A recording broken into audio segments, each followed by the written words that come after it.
About the beginning sign-in reward of 100 billion. After his breakup, Qin Yu acquires a luxurious system that allows him to sign in for rewards based on the amount of money he spends. The more he spends, the greater the rewards he receives. Thus begins his extravagant life. No more pretense, I am indeed a millionaire. Buying cars. Are there any more expensive ones? Purchasing buildings feels like a stroll through a market as long as I fancy it. What does price even mean? Chapter 1. The exclusive sign-in system Qin Yu. Let's break up. Inside a Western restaurant in Nanjing City, Su Li coldly declared to her boyfriend, Qin Yu. With one hand holding a bouquet of flowers and the other clutching a diamond ring, which he intended to present to her as a marriage proposal, Qin Yu froze in shock, his heart shattered. Li, why? I know you've deceived me. What have I done wrong for you to propose a breakup? Qin Yu asked, trembling with agitation. He never anticipated that the girl he had been dating for over a year, once pure and charming, would suddenly transform into someone so distant and heartless. Qin Yu and Su Li were high school classmates, yet they only became a couple a year ago at a reunion, where they discovered their mutual attraction. He had harbored a crush on Su Li since high school but lacked the courage to confess until that reunion. Buoyed by a few drinks, he finally declared his feelings, and she became his girlfriend, joining him in the city for work. Su Li was naturally beautiful, having been the class flower in high school, while Qin Yu's looks were average. Their relationship had left many male classmates envious. Yet, who would have thought it would end like this? At this moment, he realized that she had likely grown indifferent long ago. She was no longer the girl he once knew. Su Li disdainfully glanced at the diamond ring in Qin Yu's hand and pointed to her latest beige designer handbag, saying, "See this? It's the latest Gucci, worth nearly 100,000. You'd have to work for years to afford it. Just the down payment for a house here would take you years of hard work to save up, and you can't even afford a car now. So, rather than live in your shadow, let's part ways amicably."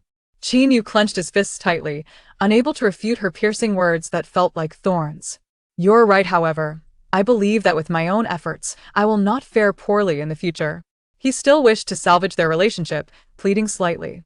Su Li scoffed, "Efforts? Don't make me laugh.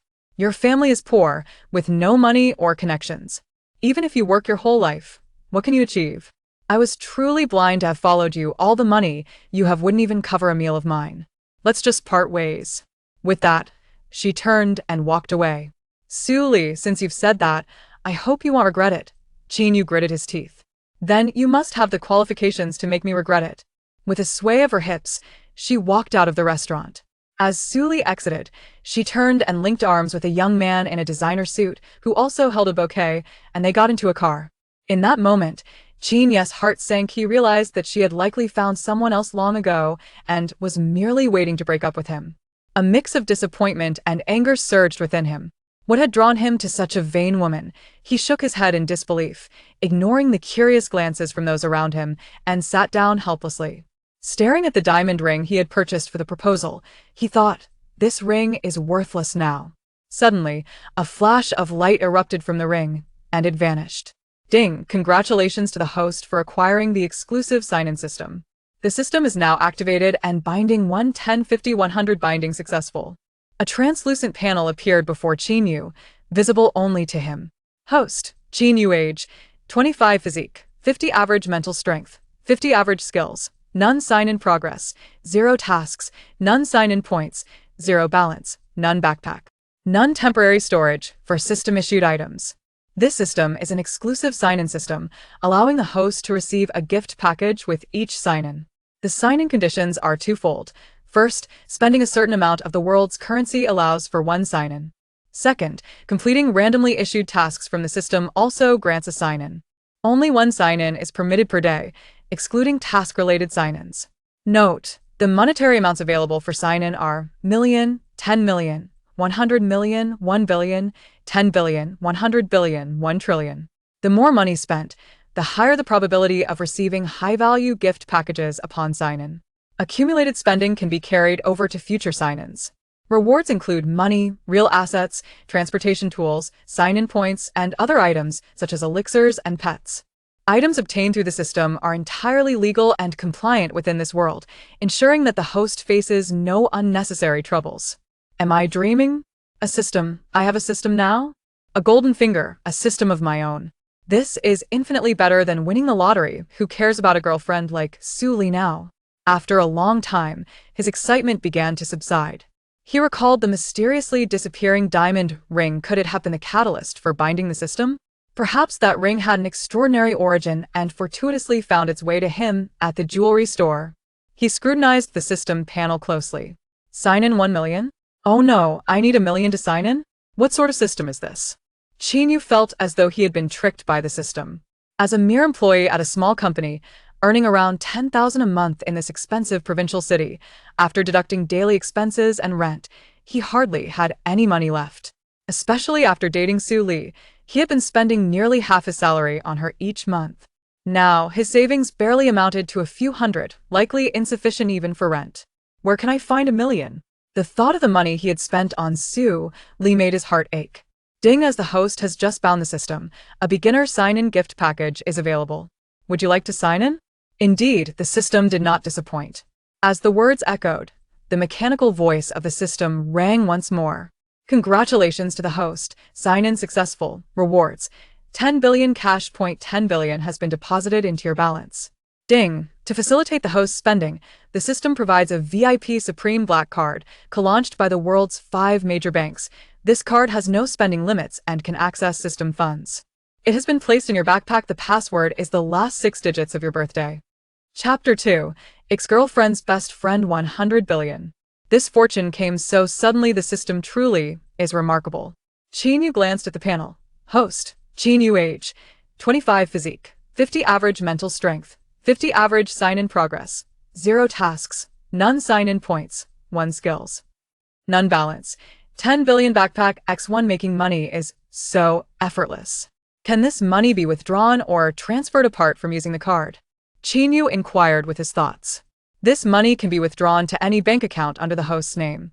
Payment methods include card swiping, fingerprint, or direct transfer. If I make large transactions, will it cause any trouble? Rest assured, host, as previously mentioned, items produced by the system will not lead to any complications. Qin Yu's greatest concern was alleviated. How can I retrieve items from the system's backpack? The host can directly issue commands to open the backpack and retrieve specified items. However, once taken out, these items cannot be returned to the system's backpack. Oh, Qin Yu stroked his chin. Then system, extract the bank black gold card from the backpack. Ding, the item has been delivered to the host. Qin Yu felt a material presence appear in his hand. Upon inspection, it was a luxurious black card adorned with golden thread text and embossed patterns, a card of exquisite craftsmanship. This card represented the pinnacle of banking prestige, belonging to one of the world's top 5 banks. Qin Yu admired it with a sense of pride before stowing it in his pocket. With a mere thought, he closed the system panel. System, transfer 10 million to my bank card. He could not resist issuing another command.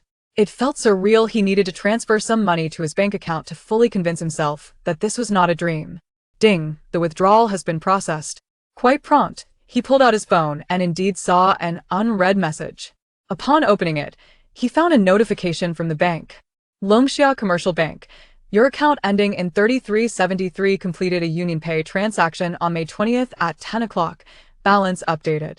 Gazing at the lengthy string of numbers on his bank card, he felt a rush of exhilaration, confirming that this was indeed reality. System, does that previous sign-in count? Can I sign in again today? Qin Yu inquired once more. This sign-in counts as a host's first premium package upon successfully binding to the system. It does not fall under the daily limit of 1 sign-in, allowing the host to sign in again today after meeting the required conditions.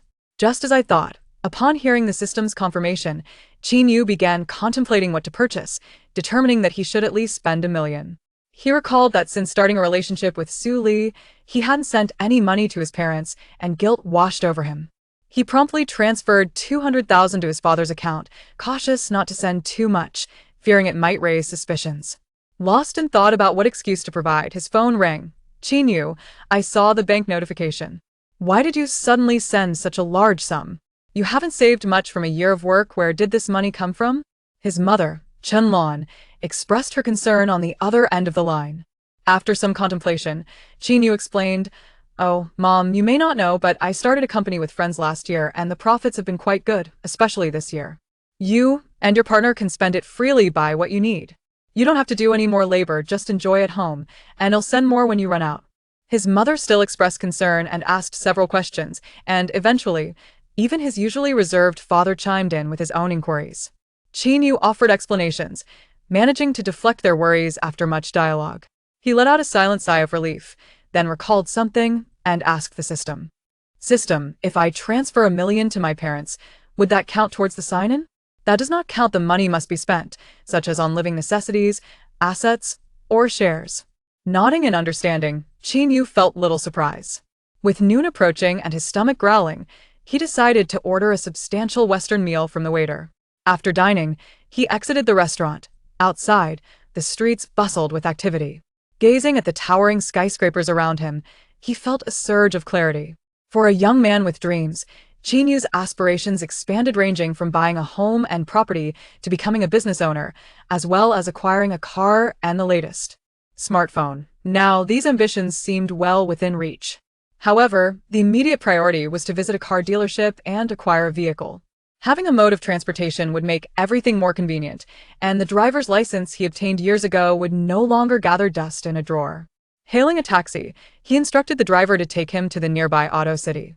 Sure thing, the driver spoke little, and within a quarter of an hour, they arrived at a specialized automotive sales complex after passing through several traffic lights. After paying the fare, Qin Yu walked into the complex. Here, multiple 4S dealerships offered a range of vehicles, from ordinary family cars to luxury automobiles worth hundreds of thousands to millions. He could find various domestic and international car brands represented. Ultimately, he paused in front of the most opulent and largest dealership, the Luxury Cars. The store's decor was distinctive, spanning 4 stories and occupying several thousand square feet.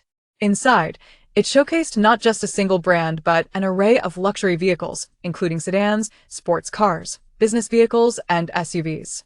Without hesitation, Qin Yu walked into the store. Upon entering the main hall, he was greeted by a dazzling array of shiny luxury cars, their colors diverse and overwhelming to the eye. At that moment, a familiar voice reached his ears. Well, if it isn't Qin Yu, what brings you here? A tall woman in a black skirt uniform approached him, her expression brightening at his arrival. However, upon recognizing him, her demeanor changed. She halted and offered a somewhat mocking smile. Bai Xiaoya, it's you. Qin Yu recognized the saleswoman, who was Su Li's roommate and close friend. He harbored little fondness for her, as she had a reputation for being opportunistic and had often criticized him during his relationship with Su Li. She frequently whispered to Su Li, advising her to seek out a wealthy man instead of someone like Qin Yu, whom she deemed poor. Perhaps Su Li's transformation was significantly influenced by this woman. I'm here to buy a car. Is that a problem? Qin Yu replied coolly. You're here to buy a car? Bai Xiaoya laughed derisively. I fear you may be in the wrong place. The cheapest cars here start at over 500,000. I simply don't believe you can afford it. Xiaoya, do you know this person? As her words faded, a short, plump female salesperson approached. Wang Jia, this is my close friend's boyfriend, a total loser. Just look at his cheap outfit, it's clear he has no money. Just ignore him to avoid wasting time. Bai Xiaoya chuckled with a hint of disdain as she introduced Qin Yu. Oh, Wang Jia nodded, showing little interest in Qin Yu. She muttered a few words before turning away. I know you're just pretending to buy a car and are here to satisfy your curiosity. I advise you to leave. This isn't a place for you. You wouldn't be able to afford the damages if you scratched one. Bai Xiaoya tossed this remark over her shoulder before turning to greet a well-fed middle-aged man who had just entered. I am glad you're here, Boss Li. Are you here to purchase that car you viewed last time? I have the contract ready for you, she called out with a flirtatious tone. Qin Yu felt a surge of irritation. He was indeed here to buy a car. How dare she assume otherwise? What arrogance! However, with her departure, he found a moment of peace. Strolling through the showroom alone, he paused intermittently to admire various cars, including Mercedes, Porsche, Rolls-Royce, and Bentley, yet none seemed to fulfill his vision. Perhaps his attire was too ordinary. No sales representatives had approached him thus far. The reception desk was occupied with several young women chatting, including Wang Jia. Scanning the area, Qin Yu felt a twinge of embarrassment. He wished to inquire about a vehicle, yet each salesperson seemed to keep their distance. At that moment, a young woman, about 25 or 26, finished serving tea to a customer and noticed Qin Yu standing there. Chun Yen had just joined this car dealership as a salesperson last month, thanks to the influence of a cousin. Initially, she believed that the dealership primarily sold luxury vehicles, which would yield substantial commissions. However, after a month, she had managed to sell only one car, and that was the most basic model. Such performance fell far short of the monthly targets. Particularly as a newcomer, whenever a high-quality customer arrived, she was never the one to attend to them. With no opportunity to engage with clients, she could only assist by serving tea and running errands. Noticing Qin Yu standing there, with no intention from the veteran employees to approach him, she decided to step forward. "Sir, may I assist you? I can provide information on any model you wish to learn about," Chun Yen politely offered as she approached Qin Yu. Despite her limited sales experience, she had diligently acquired considerable automotive knowledge, particularly regarding the models available at the dealership. Qin Yu had also noticed her as she approached. She was strikingly beautiful with a sweet voice, making her presence quite pleasant. "Indeed, I am interested in purchasing a car. Could you introduce me to some options?" he responded. Chun Yen felt a flicker of excitement. "May I inquire about your preferences? What type of vehicle are you looking for? I have perused the cars here, but I find them rather unsatisfactory. They seem too ordinary and do not meet my expectations. Do you have anything superior?" Qin Yu inquired. His primary purpose for this visit was to complete a system check-in by spending money. The more he spent, the higher the quality of a check-in. Thus, he naturally dismissed the cars before him. Ordinary? Chun Yen was taken aback. The vehicles displayed in this showroom began at several $100,000, with some priced at $2 or $3 million. To hear them referred to as ordinary was astonishing. She couldn't help but question if he was trying to cause a disturbance, yet she nodded in acknowledgement. "There are indeed better options. Let me take you to the second floor. The cars there are significantly more expensive, starting at a minimum of $1 million. Qin Yu smiled. "Thank you. May I know your name?" "Just call me Qin Yen," she replied with a slight smile, gesturing for him to follow as they made their way to the elevator. As they departed, the reception staff began to converse animatedly. "That person is dressed in cheap attire. It's evident he's not wealthy enough to afford even a single tire of a car," one remarked. Indeed, one should not judge a book by its cover. Some people actually believe such things. "Xiaoya just mentioned that he's a penniless individual, likely here just to see luxury cars and take a few photos for social media," interjected a woman named Sister Wang. "Only a novice like Chun Yen would waste time showing him cars. It's quite amusing that they are heading to the second floor exhibition area."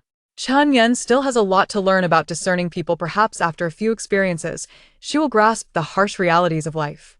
Just look at Xiaoya, the client she attended to 2 days ago. Bosley seems to be closing a deal worth over $1 million on a Benz. That's truly enviable. Bosley is the vice president of a publicly listed company. Buying a new car is as casual as having a meal. That's the kind of high-quality client we want. Let's hope she treats us to a meal later. They chuckled, engrossed in their discussion. Ascending to the second floor with Chun Yen, Qin Yu was greeted by an opulent interior, illuminated by bright lights, showcasing a dazzling array of luxury vehicles. At the center, a circular platform about half a meter high displayed 3 exquisite cars. Instantly captivated, Qin Yu strode toward the platform and inquired, "These models seem impressive. Could you tell me more about them?" Following closely behind, Chun Yen began her presentation, pointing to the car on the left.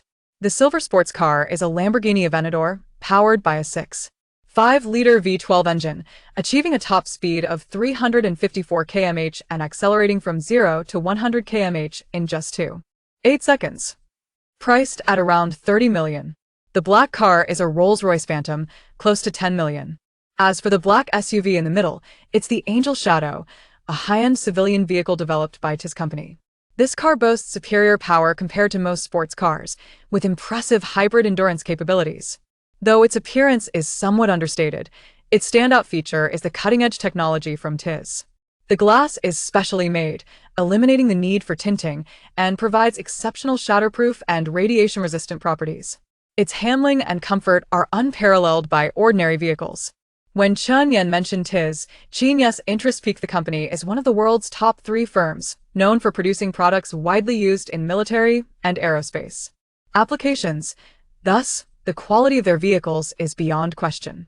Especially, the understated yet grand and futuristic design of this car aligned perfectly with Qin Yu's aesthetic sensibilities. "I'll take that one. I want the angel shadow," he declared confidently, pointing at the vehicle. "What about its price? Wait, you want to buy this car?" Chun Yen, caught off guard, momentarily lost her composure. "Are you certain you want that car? Do you realize how high its price is?" "It's fine, the price doesn't matter. Just purchase this vehicle," Qin Yu replied nonchalantly, as he had nearly 100 billion in cash at his disposal. This is what it means to be wealthy today. He intended to indulge extravagantly. Chapter 4. 100 million. Chun Yen found herself at a loss for words.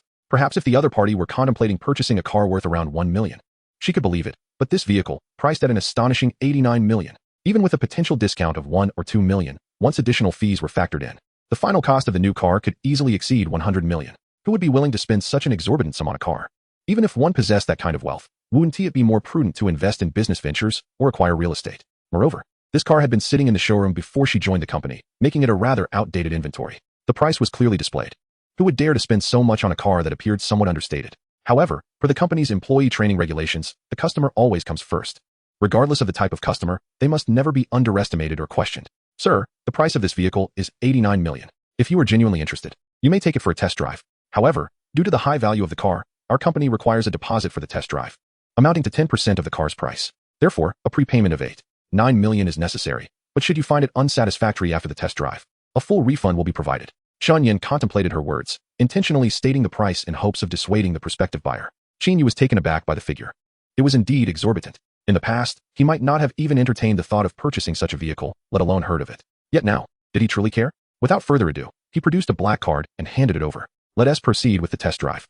You can charge the deposit to this card." Chun Yen accepted the black card, unfamiliar with such a card and unaware of its significance. She assumed it was merely a high-tier credit or debit card capable of substantial transactions. Holding the card, a look of astonishment crossed her face as she realized the individual before her was indeed serious about the purchase. "Please hold on a moment," she said, bowing slightly to Qin Yu, before dreamily striding to the front desk on the second floor to retrieve the card reader. Her heart raced with both anxiety and excitement. It was known that test drives often led to purchases, and the commission from selling this car would be immensely rewarding. Yet, she steeled herself for the possibility that the card might not hold sufficient funds. Inserting the black card into the reader, she respectfully requested, "Sir, please enter your card password."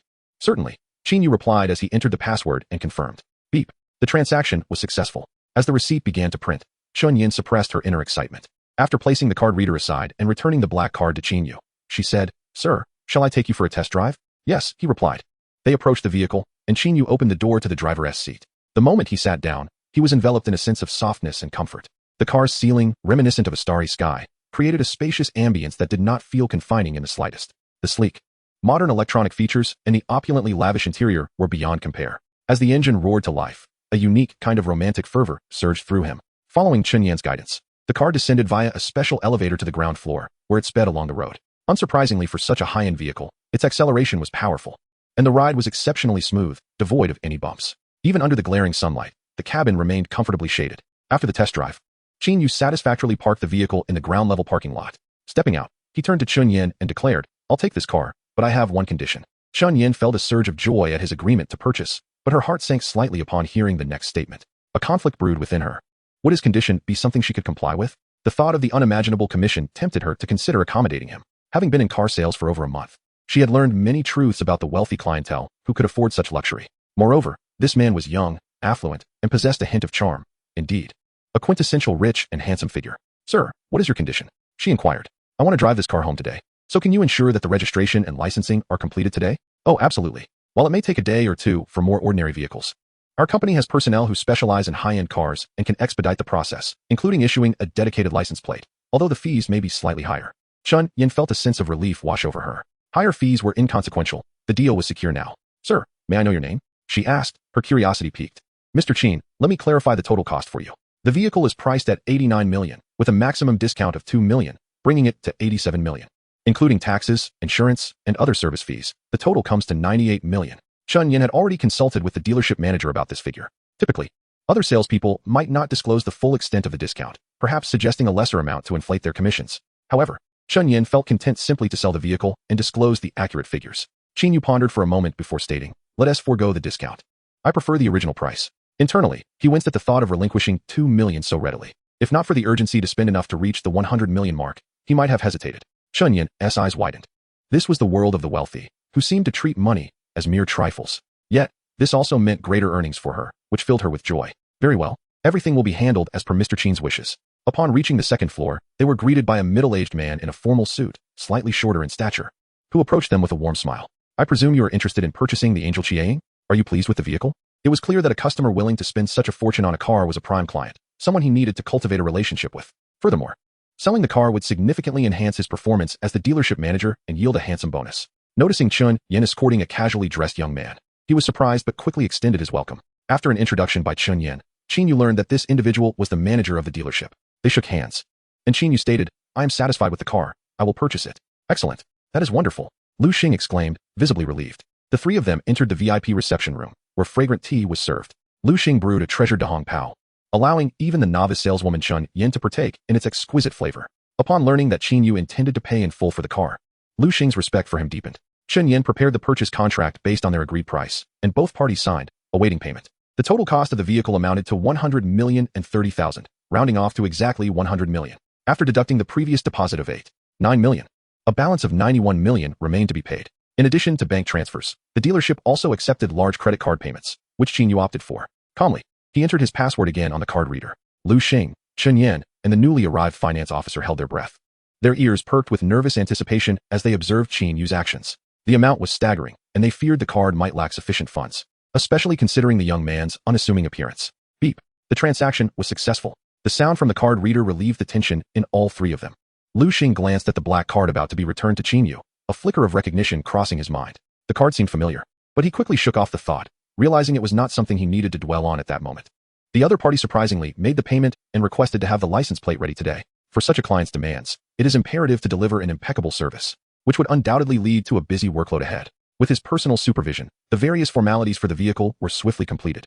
Chapter 5. Huajiang Plaza. After Qin Yu settled the payment for the car, he resumed his seat and exchanged a few pleasantries with manager Lu before casually picking up a miscellaneous book from the reception table. In truth, he was not genuinely reading.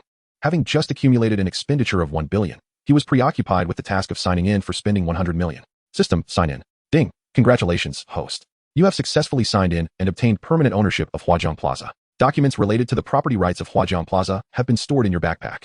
Please check. Qin Yu nearly leaped up in excitement.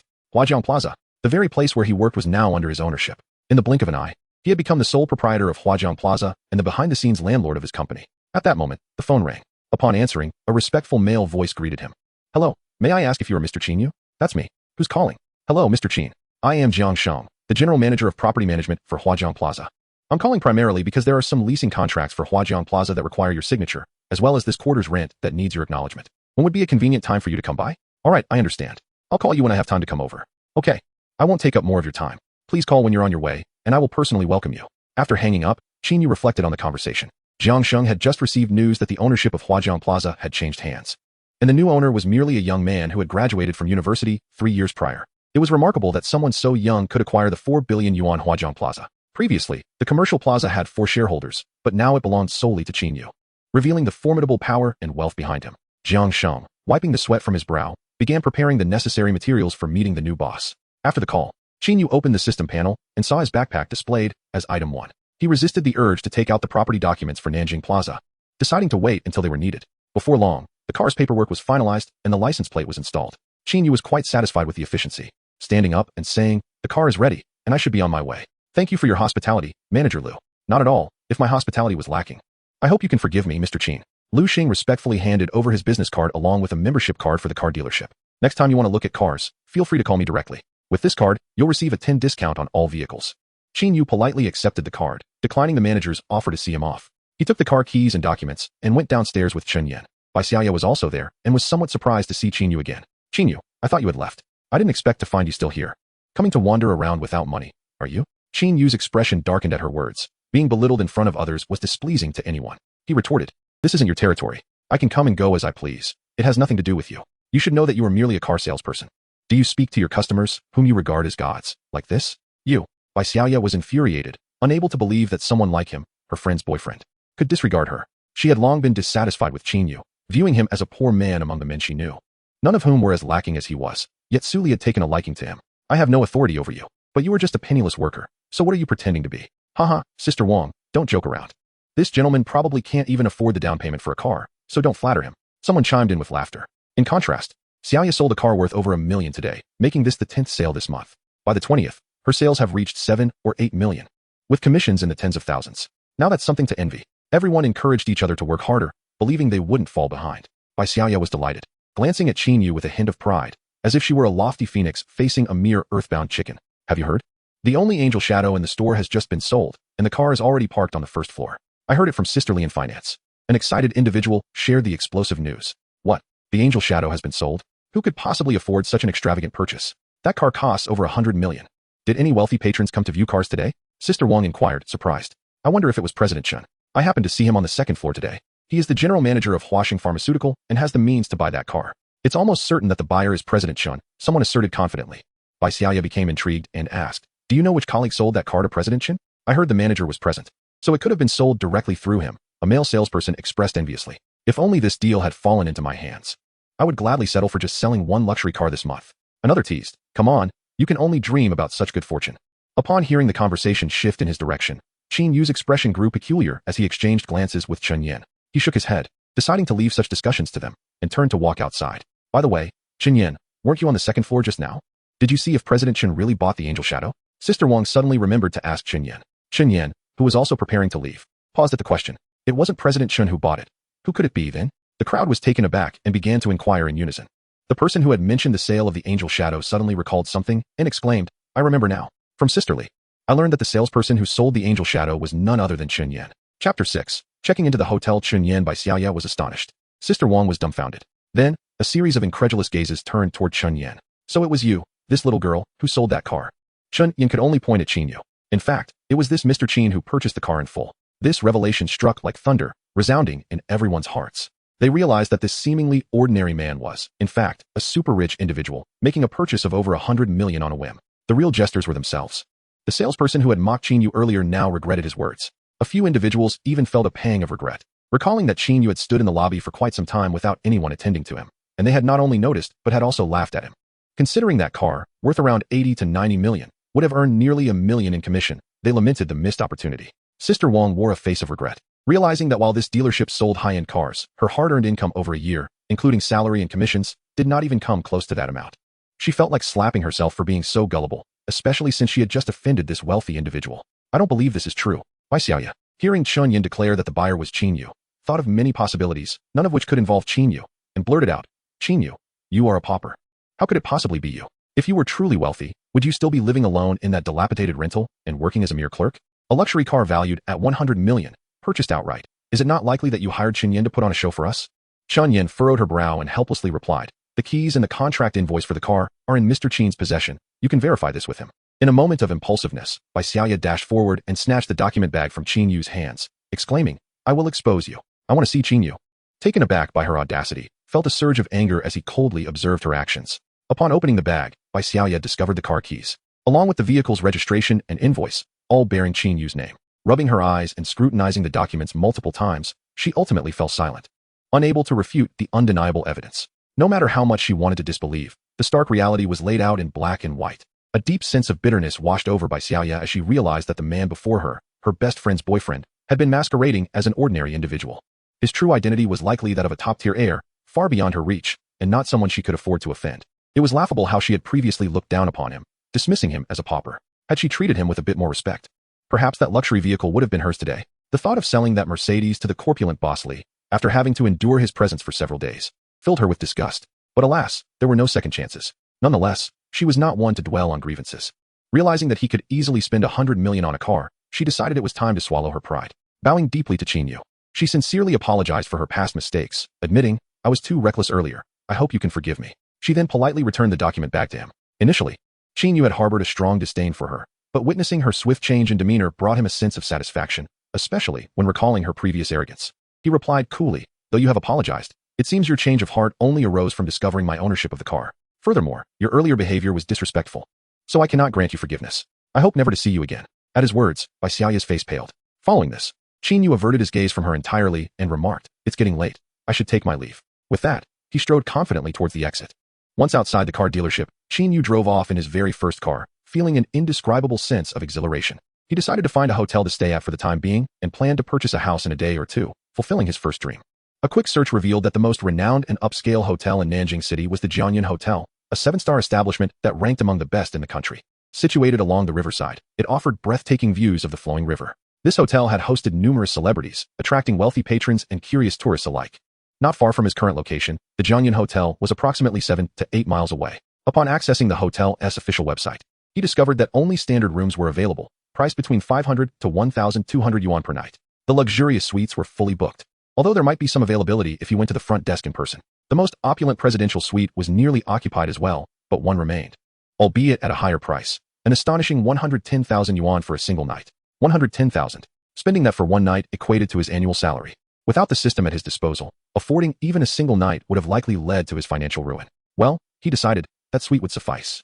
Without further thought, he made a reservation for the presidential suite, filling in his details and registering as a hotel member for a month's stay. He opted for full payment, transferring 3,300,000 directly from his bank account to complete the booking. Just as Qin Yu was about to drive to the hotel, his phone rang. Upon answering, he found it was an unfamiliar number. Hello, who is this? Good day, is this Mr. Qin Yu? This is Han Xian, the manager of the Jiangyun Hotel's room service department. I noticed you just booked the presidential suite number 3601 for a month. Yes, that's me, Manager Han. How may I assist you? Her voice exuded an intellectual charm, combined with the warmth of a mature woman, making it quite pleasant to listen to. I apologize for the disturbance, Mr. Qin. I wanted to explain some of the amenities associated with our presidential suite. Are you available to discuss them now? Go ahead. I have time, Qin Yu replied. Excellent, Mr. Qin. As our most esteemed guest, you will enjoy the highest level of exclusive services, including chauffeur-driven transportation, butler service, and a range of special amenities, as well as gourmet dining options. Han Xian meticulously detailed the various offerings associated with the presidential suite. After listening, Qin Yu felt relieved. Now he understood why the suite was so expensive. The extensive services justified the cost. Han Xian concluded her explanation, asking, Do you have any questions regarding what I've just outlined? You were very thorough. I have no inquiries. Then may I ask when you plan to arrive at the hotel? We can arrange for a car to pick you up. No need for a pickup. I'll drive over now. I should arrive in about 10 minutes. Very well, Mr. Qin. We eagerly await your arrival. After confirming his license plate number and any special requests, she ended the call. Chapter 7. An unexpected encounter with an ex-girlfriend putting away his phone. Qin Yu looked forward to experiencing the presidential suite services. This was the lifestyle one deserved upon acquiring wealth. In less than 10 minutes, he arrived at the Jiangyun Hotel, but was met with a congested entrance filled with cars waiting in line. Initially intending to hand his keys to the valet, as a valued customer, he felt entitled to such premium service. However, upon seeing the situation, he opted for the temporary parking area instead. Just as he was about to park in an available spot, a white sedan sped past him, claiming the space he intended to occupy. Frustrated, his mood soured as he glanced at the white BMW, feeling a sense of familiarity but unable to place it. Dismissing the thought, he continued to park in a nearby spot.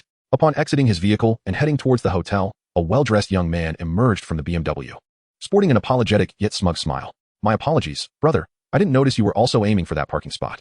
Qin Yu halted, his expression cold as he recognized the man's arrogance. It's of no consequence. Perhaps you should have your eyesight checked. The young man's smile faltered, his demeanor shifting. Come on, is it really worth getting worked up over a parking space?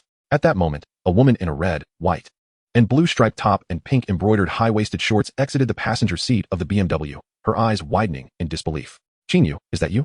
Upon hearing that familiar voice, Qin Yu realized it belonged to his ex-girlfriend, Su Li, with whom he had just parted ways earlier that day. As he turned to look, he indeed saw Su Li, who had just alighted from a vehicle. A wave of resentment surged within him as he recollected that it was right at the entrance of the Western restaurant where she had entered this very car.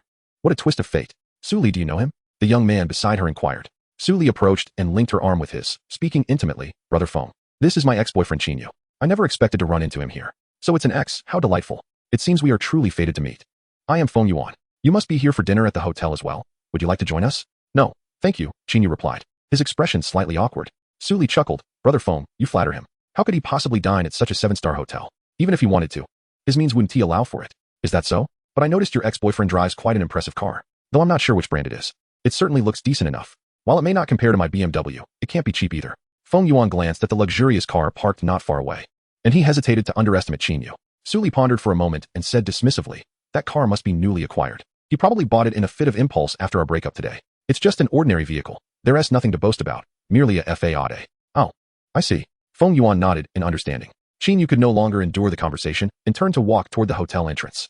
Wait, is he really going into the hotel? Could it be that he actually intends to dine here? Feng Yuan said, intrigued, as he pulled Su Li along to follow Qin Yu.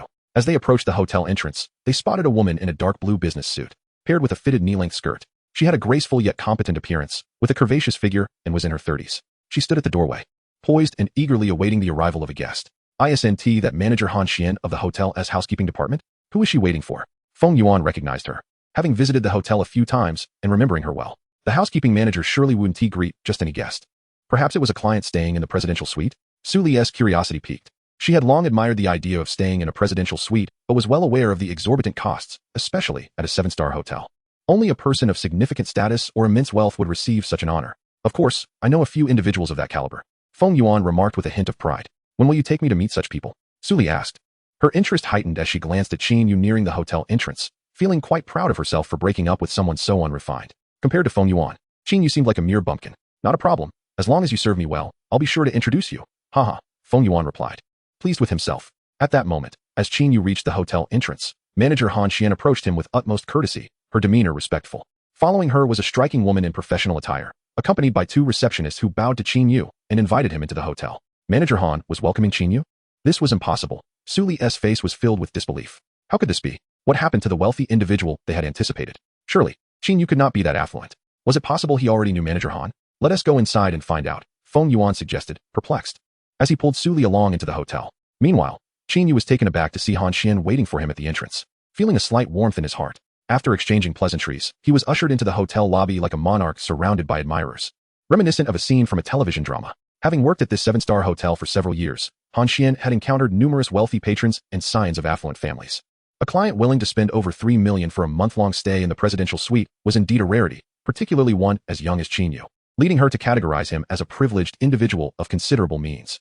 Such clientele warranted exceptional service, and she was determined to provide nothing less. Upon entering the opulent lobby, Qin Yu had previously seen images of the hotel's decor online, but he was nonetheless awestruck by its lavish elegance. The floor gleamed. The lobby ceiling soared 2 stories high, adorned with a colossal diamond chandelier, while magnificent landscape paintings graced the walls, exuding grandeur. Despite his astonishment, Qin Yu maintained his composure as he followed Han Xian to the front desk to sign in with an electronic card, securing his successful check-in to the 7-star presidential suite. Han Xian then pointed to the stunning woman in hotel uniform standing beside him, introducing her, Mr. Qin. This is your dedicated service manager, Tang Qin.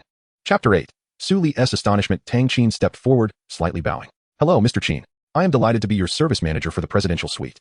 Here is my business card. Should you need anything, please do not hesitate to call me. I will provide you with the most professional and attentive service. Tang Qin handed Qin Yu her personal business card, distinct from the hotel's standard issuance, as it was printed solely for her clients. Qin Yu took a moment to appraise Tang Qin. Her fair complexion, perfect figure, and exquisitely delicate features, framed by her elegantly styled hair, exuded both competence and charm as she smiled at him. Hello, I appreciate your assistance moving forward. Qin Yu accepted the card. Mr. Qin, please follow me. I will take you to your reserved room. Certainly, Qin Yu replied, nodding to Han Xian as he followed Tang Qin to the exclusive elevator.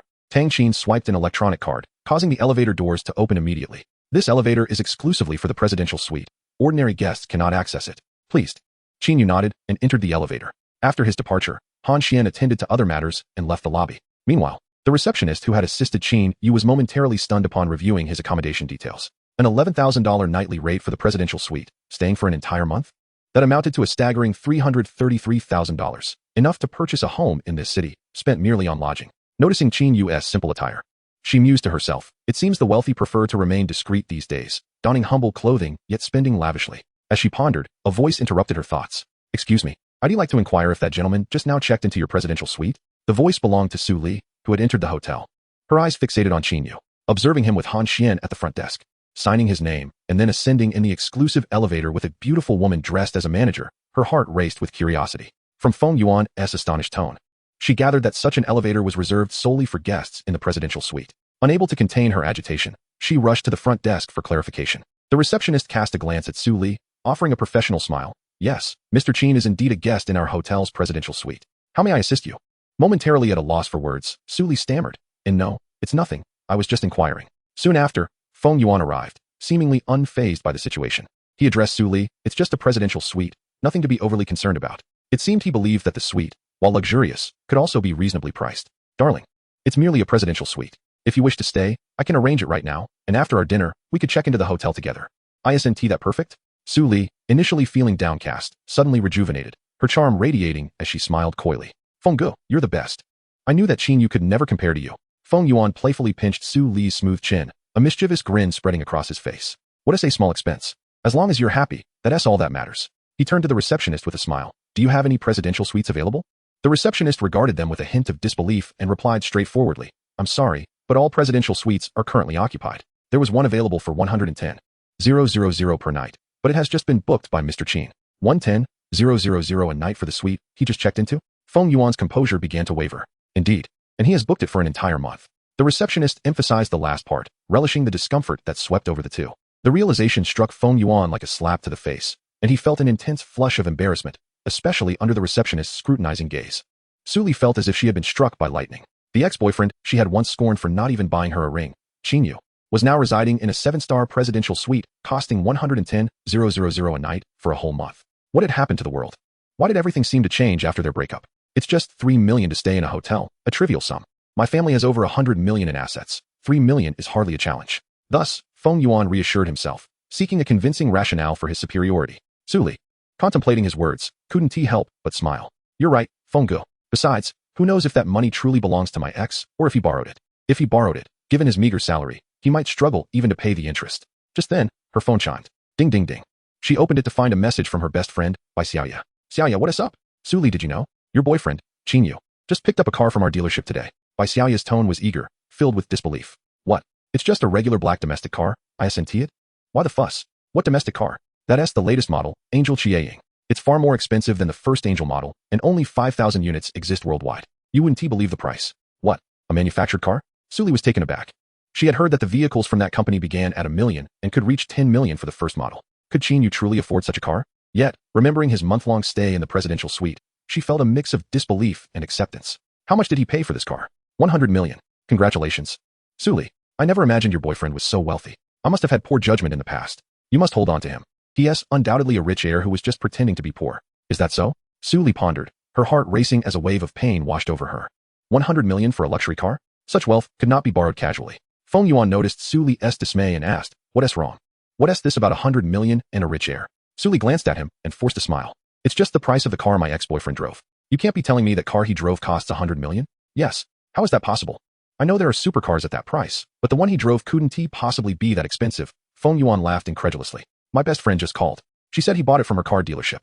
It's definitely genuine, named Angel Chiaying."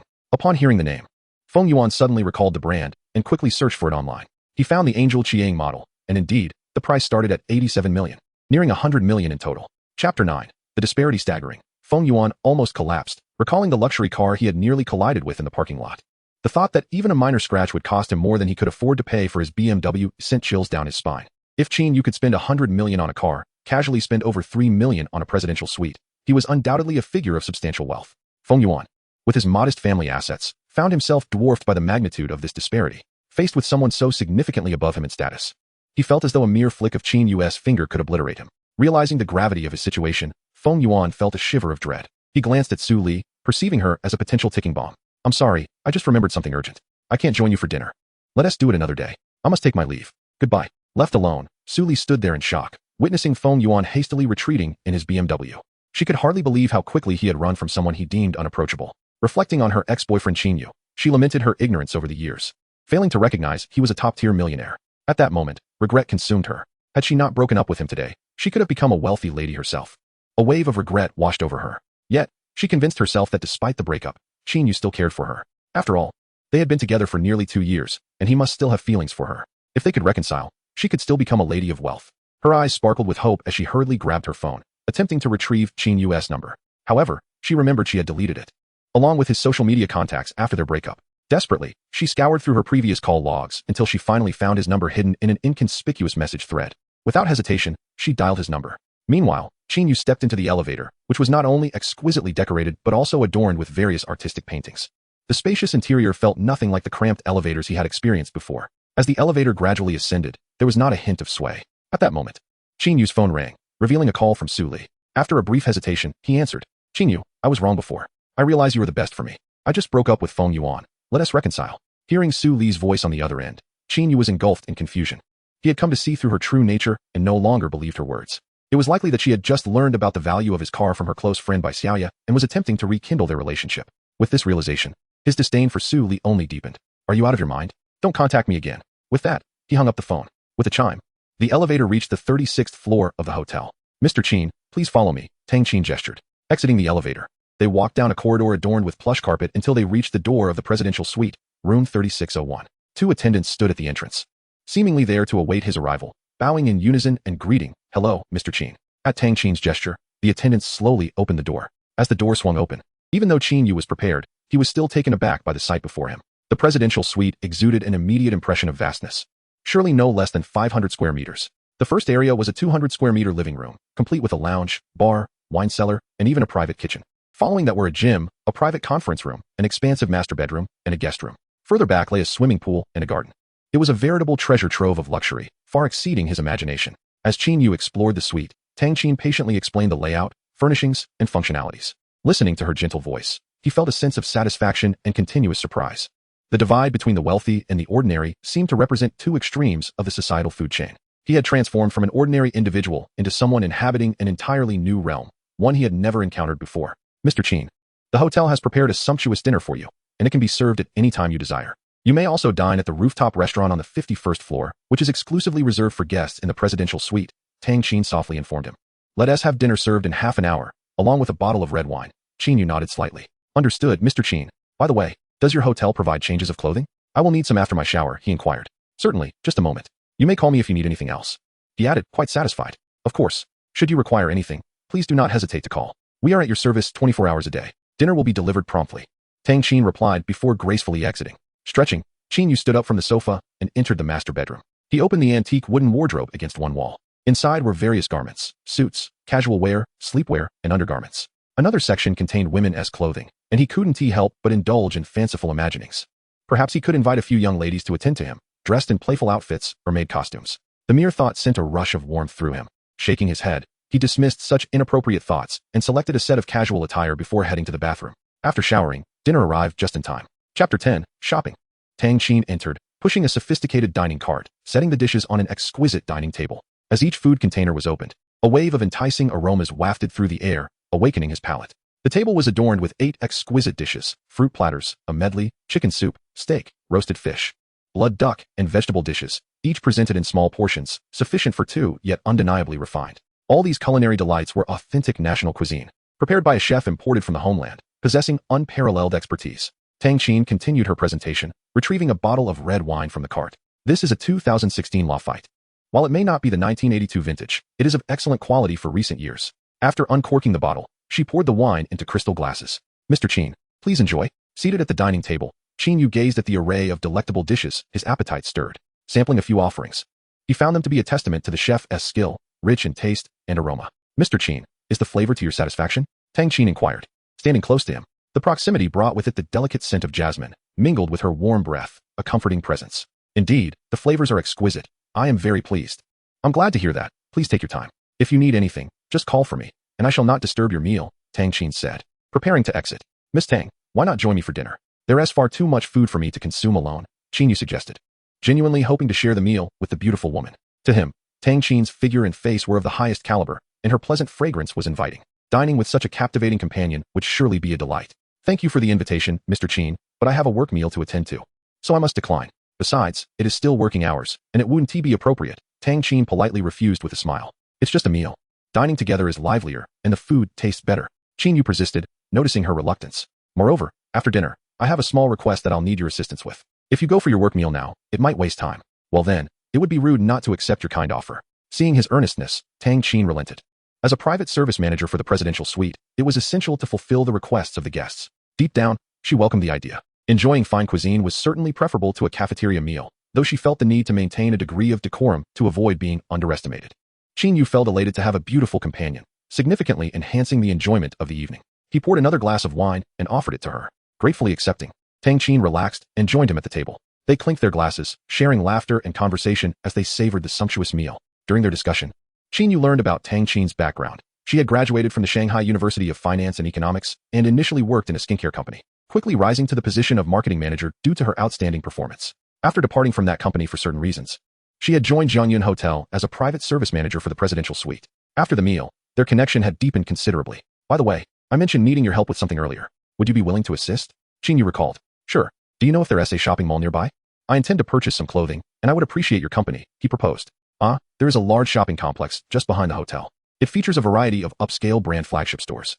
If you like, I can take you there, Mr. Qin, Tang Qin replied. That sounds perfect.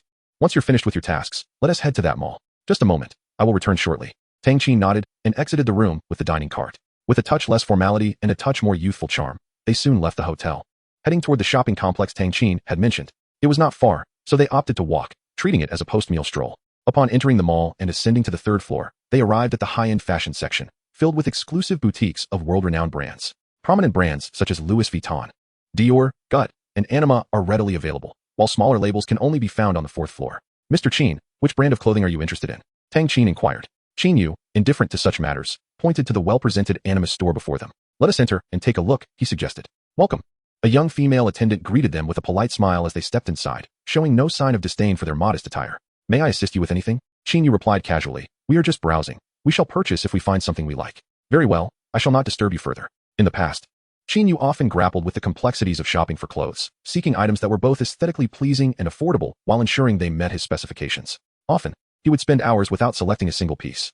However, he no longer had to concern himself with the prices. He could simply buy what caught his eye. A liberating experience. As he strolled through the store, he picked up several items he fancied, be it trousers or jackets. Tang Qin eagerly assisted him, knowing well that his extravagant hotel expenditures suggested he was not short on funds. Observing his lavish choices and disregard for price tags, she couldn't help but smirk when she spotted a garment priced at 30,000 yuan. After selecting a few outfits, Qin Yu headed to the fitting room to try them on. Tang Qin signaled to him, and he decided against trying on the remaining items, turning to her. Miss Tang, I appreciate your company tonight. There is a ladies section over there. Feel free to choose a few outfits. I shall cover the bill as a token of my gratitude.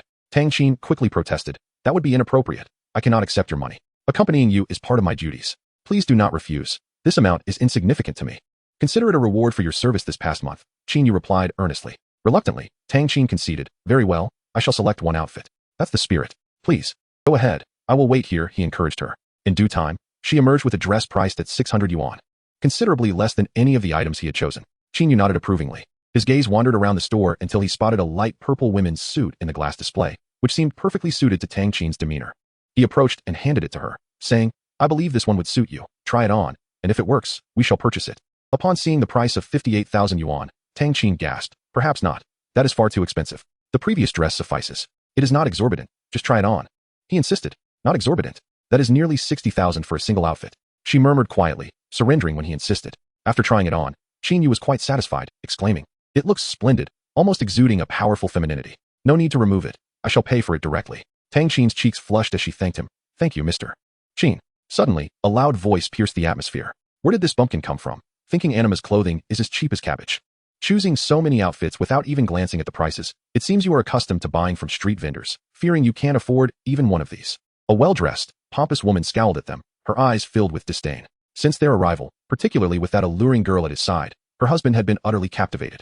Jealousy bubbled within her, and now, seeing Qin Yu's extravagant shopping, she seized the opportunity to mock him. Qin Ding shot her a cold glance, countering. And who might you be, barking like a rabid dog? What did you say, seeking death? A scruffy man in his 50s, standing beside the woman, glared menacingly at Qin Yu. In Wang Ji's mind, it was acceptable for his wife to insult others, but any remark about her was a blow to his pride. As a company owner, he felt it was imperative to maintain a certain stature, especially when faced with someone so poorly dressed, an apparent worker. How dare you let such impoverished individuals pollute our store? They degrade our status. He complained to an older female staff member. She sighed, I am sorry. But once they enter, they are customers, and we, as staff, cannot expel anyone. Wang Ji snorted in disgust. Qin Yu narrowed his eyes, unyieldingly declaring, People like you who self-proclaim to be affluent likely have minimal spending power, yet bark like rabid dogs. It is truly laughable. The woman smirked. Our spending may be lacking, but the joke is on you. I spend over $1 million annually in this mall. I can casually buy clothes worth tens of thousands. Do you honestly believe you can afford anything in this store? Qin Yu simply smiled, pointing to the clothing he had selected, addressing the young attendant at the door. Please pack these items. I shall take them all. The attendant blinked in surprise, exclaiming, Oh my. She noted the quantity of garments he held, all quite expensive. While he wore modest attire, it was her first time encountering a customer buying so many items at once. Wang Ji sneered. You do realize those clothes total over 300,000, right? Do you honestly think you can afford them? Stop pretending. For someone like you, that may be true, but it does not mean others lack the means, Qin Yu replied coolly. My husband is a prominent company owner. He is not someone like you can compare with. Not only can he afford these clothes, but he can buy even more. How about this? If you can pay for those clothes, I shall bow and apologize. If not, you must bow and apologize to me. What do you say? Wang Ji smirked, glancing at Tang Qin with a hint of greed. He was deeply attracted to her beauty, which far surpassed that of his company's secretary. He envisioned exposing Qin Yu's folly while he flaunted his wealth, hoping to impress Tang Qin. Though the presence of his wife was a hindrance. I accept your wager. Just do not regret it if you lose, Qin Yu replied nonchalantly. The woman appeared worried, whispering, what if he truly has money? Do not fret, he is merely posturing. If he backs down now, it will play right into his hands, Wang Ji assured her confidently. That will suffice. The proud woman felt reassured, her arrogance returning. Qin Yu instructed the attendant, please calculate the total for these garments. Please hold on a moment. It will be quick, she responded, rushing to the register. Sir, including the young lady's dress, the total is 340,000. With the discount for such a large purchase, it comes to 306,000. Very well, I shall pay by card, Qin Yu stated, producing his bank card. Beep. The transaction was successful. Unbelievable, it actually went through. Wang Ji scoffed. Wang Ji's face fluctuated between shades of blue and white, his mood dark and unpredictable. This public disgrace was a monumental embarrassment. He seethed internally, reflecting on the fact that this young man, appearing to be worth no more than 200 yuan, had managed to extract such a considerable sum from him. Today, he had indeed suffered a setback, but he vowed that next time, luck would not favor his opponent. Addressing his wife, he simply stated, let's go. Wang Ji felt only a sense of misfortune. He did not bear the awareness of having to fulfill the bet. The idea of publicly apologizing was out of the question. His wife also sensed that remaining any longer would yield no benefits. Yet leaving in such a disgraceful manner felt too humiliating. She cast a fierce glance at Qin Yu and reluctantly followed her husband out. You're leaving just like that? Aren't you supposed to bow your head and admit defeat? It was Tang Qin speaking, astonished by their audacity. She had never encountered such shamelessness. Two adults attempting to walk away after losing a bet was simply outrageous. Excuse me, when did we even make a bet? Which one of your eyes saw that? The woman retorted, hands on her hips, fabricating claims. Tang Qin felt a surge of anger, but was momentarily at a loss for words against the fierce woman. Madam, I believe I have seen you somewhere before. Are you not the owner of a company at Huajiang Plaza? Qin Yu remarked calmly, having anticipated their denial. He suddenly recalled having seen her a few times at Huajiang Plaza, hence the familiarity. Ah, this is intriguing, he thought. Indeed, you know me, Wang Ji replied. Skepticism etched on his face. But let me clarify, you lost the bet, and you must honor your word. My wagers are not so easily discarded. Child, anyone can speak boldly. What can you do to me? Wang Ji shot back, yet Qin Yu merely smiled, addressing the departing couple, we shall meet again. And I hope you will not regret it. As Wang Ji left, the onlookers gradually dispersed. The respect in the eyes of the two shop assistants toward Qin Yu grew. Sir, may I ask if you would like to take these clothes with you, or should we deliver them to your residence? One inquired. Please send them to Jiangyan Hotel. Qin Yu replied, providing his room number. Very well, sir. We will package them up and deliver them promptly. Upon learning that Qin Yu was staying in the presidential suite of Jiangyan Hotel, the saleswoman's demeanor became increasingly respectful. Chapter 12. Fury after exiting the Anima exclusive store. Qin Yu continued to browse a few more clothing shops. Upon leaving the shopping mall, he found himself laden with several bags filled with expensive attire and a pair of shoes. As Qin Yu's personal service steward, the task of carrying the bags naturally fell to Tang Qin.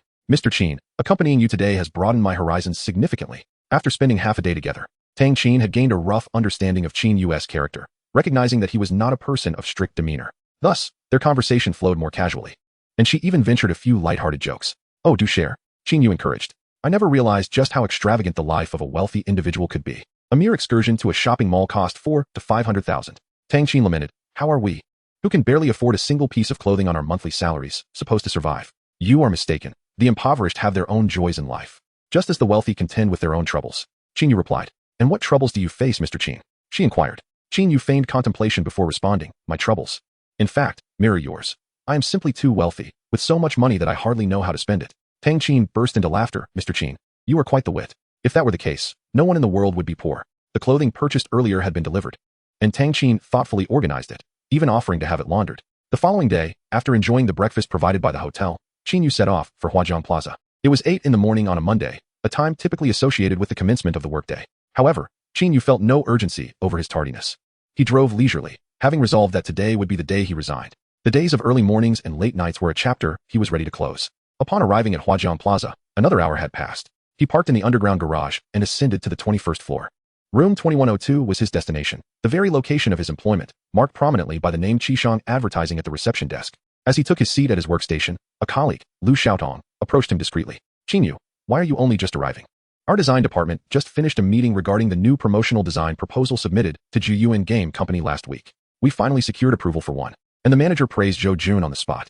Zhou Jun, Zhang Daju's nephew. Qin Yu frowned. Keep your voice down. Lu Xiaotong whispered urgently, scanning the vicinity to ensure they wouldn't be overheard. You can't refer to the manager so casually. If anyone hears you, it could lead to trouble. Zhang Daju, known for his rotund figure and short stature, was notoriously harsh with employees, often imposing fines and deductions from their wages. It was no wonder that staff had dubbed him Zhang Daju. Lu Xiaotong sighed in frustration. Everyone knows that it was Lu Kersin who designed the proposal. Yet it was credited to Zhou Jun, his nephew. During the morning meeting, Lu Kersin had a heated argument with manager Zhang, and now she can only sit and cry. Who could bear such a situation? Qin Yu remained silent, his expression darkening. Not only Lu Kersin but also other colleagues, including himself, had devoted significant effort to designs that ultimately went unrecognized, with the credit snatched by Zhou Jun. What could have brought substantial commissions and bonuses instead resulted in meager compensation. Zhou Jun, relying on his uncle's position, thrived in the company despite lacking any real talent or skills, living more comfortably than those who were genuinely capable and diligent. Lu Kersin had grown close to Qin Yu, as they both resided in the same rental building, just a floor apart. Qin Yu had often visited her for meals. Qin Yu, be careful. The manager called you out during the morning meeting for your tardiness. When you see him later, you are bound to receive another reprimand. And deductions from your pay may be inevitable. That's of little concern. I will visit Lu Kersin first. You know her well enough. It would be good to comfort her. We wouldn't want her to take this too hard. Lu Xiaodong nodded in agreement. Lu Kersin was in another office, working on the computer. Upon noticing Qin Yu's arrival, she appeared somewhat uncomfortable. You know about my situation? She asked, embarrassment evident, seeing that her sadness was not too profound. Though her eyes were slightly red from recent tears, Qin Yu offered a reassuring smile. You need not worry. This matter will not simply be brushed under the rug. I will speak with the boss shortly. Lu Kersin felt a flicker of gratitude. Thank you for your concern, but it's better not to. Last time someone went to confront the boss over a similar issue, it not only bore no fruit, but resulted in their dismissal. Please do not jeopardize your own job for my sake. The salary here is still decent. Kindness can be exploited. Some matters cannot simply be overlooked. Qin Yu narrowed his eyes, a plan forming in his mind. Ah, you little rascal, who are you talking about? You dare to call my uncle by his nickname. Do you not wish to remain here any longer? The speaker was Zhou Jun, a lanky man with a triangular face and prominent cheekbones, wearing a mischievous grin as he gazed at Qin Yu and his companion. What's the matter? Are you planning to come to her rescue? Or do you fancy yourself a hero swooping in to save the damsel? Enough of this nonsense. I heard you were late today. And now you dare to utter my uncle's nickname. Consider yourself fortunate. You shameless scoundrel, Zhou Jun. If it weren't for your uncle's influence, you'd be nothing in this company. Lu Kersin spat vehemently, her eyes aflame with indignation. Huh, and what of it? Let me be frank. I have stolen your design proposal. What will you do about it? You dare to argue with my uncle? If you wish to keep your job here, you had better tread carefully. Lu Kersin, known for her forthrightness, was ready to confront him, but Qin Yu restrained her, casting a cold glance at the haughty Zhou Jun. You just admitted that the proposal for Jiyuan Game Company was not your design, but Lu Kersin's. We all heard you. A supportive female colleague chimed in. Yes, I heard it too. Don't try to wriggle out of it. I will report this to the boss. Lu Xiaodong added, having caught wind of the commotion. These loud declarations attracted several office employees, many of whom were already aware of the situation. Zhou Jun's reputation was far from favorable, and whispers of discontent began to circulate among the onlookers. Realizing the situation was spiraling out of control and turning against him, Zhou Jun, flustered, pointed a finger at Lu Xiaodong. Lu Xiaodong and Li Ping, I don't know what you were talking about. I never said those things. Oh, so now your words are as insubstantial as air? You refuse to acknowledge them?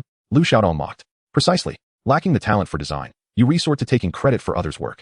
And now you dare to deny it? Where's your shame? Li Ping chimed in, agreeing. What are you all doing here? Is it not working hours? Shouldn't you be attending to your tasks? The sudden voice of the department manager startled the employees, causing them to scatter like startled birds. Upon seeing the manager arrive, Li Ping and Lu Xiaotong exchanged glances and discreetly withdrew. Although many employees held a disdain for Zhang Dasho, they still respected his position. Even Lu Kersin, who had been as fiery as a small, enraged bird, fell silent in his presence. Qin Yu, so it's you. What's this? Are you attempting to defy authority? Not only did you arrive late today, but now you are causing a ruckus? Zhang Dasho noted, observing the employee's retreat and finding Qin Yu standing defiantly, unflinching in his gaze. He had overheard the discussions regarding the new promotional design for Jiyuan Game and understood that Qin Yu was likely at the center of it. Seizing the opportunity to make an example of this usually reticent employee, he intended to deter any further murmurs of dissent. Uncle, you arrived just in time. This scoundrel has dared to slander me, even calling Yu Zhang a pig. You should not let him off lightly. Zhou Jun, having awaited his uncle's arrival, grew emboldened and pointed an accusatory finger at Qin Yu. Zhang Dasho detested being referred to as Zhang de Pig and had previously taken severe measures against those who uttered it. Qin Yu, is it true? Did you call me Zhang de Pig? Lu Kersin discreetly tugged at Qin Yu's sleeve, signaling him to apologize and avoid further conflict. Huh. What of it? You indeed resemble a pig, so I have not wronged you. This retort elicited muffled laughter from the colleagues who had been eavesdropping, their admiration for Qin Yu evident in their glances. Lu Kersin gaped at Qin Yu in astonishment, perceiving a transformation in him. He was no longer the reticent individual she knew, but instead radiated confidence. Very well, Qin Yu, you have guts. Zhang Dasho's face turned a deep shade of crimson as he gritted his teeth. Listen, your bonus for this month is forfeited. And do not expect any rewards in the coming months either. Uncle, an employee who shows such blatant disrespect to his superiors should have been dismissed long ago. Zhou Jun added, fanning the flames. Dismiss me? I was just about to approach the boss and report your repeated bullying and usurpation of employees' achievements. Shall we go together? Qin Yu remarked, unfazed. You are but a lowly employee while I am a department manager. Do you truly believe the boss will side with you? Zhang Dasho sneered. It is clear who brings the most benefit to the company, and that is who the boss will trust. With a cruel smile, he continued, thus, Qin Yu, you cannot win against me. At that moment, the boss, Zhou Shanghua, entered. He glanced at Qin Yu before fixing his gaze on Zhang Dasho, signaling him to explain. With Zhou Shanghua present, Zhang Dasho quickly shifted from his intimidating demeanor to one of obsequiousness, summarizing the events to the boss. In his account, Qin Yu was depicted as an ambitious employee lacking competence, attempting to incite unrest and insult his superiors. Zhou Shanghua frowned upon hearing this, and had he not overheard Zhang Dasho's earlier remarks, he might have believed the narrative. Utter nonsense. Lu Kerson stood up, unable to remain silent any longer. Boss, much of what Manager Zhang has said is untrustworthy. It is he who has repeatedly usurped employees' achievements, claiming my hard work on design proposals as his nephews. He frequently deducts bonuses and wages, so he is the one who should be held accountable. Lu Kerson, you dare to speak against me? When have I taken credit for employees' work? You better provide evidence. Zhang Dasho retorted, feeling a twinge of anxiety as he glanced at the boss.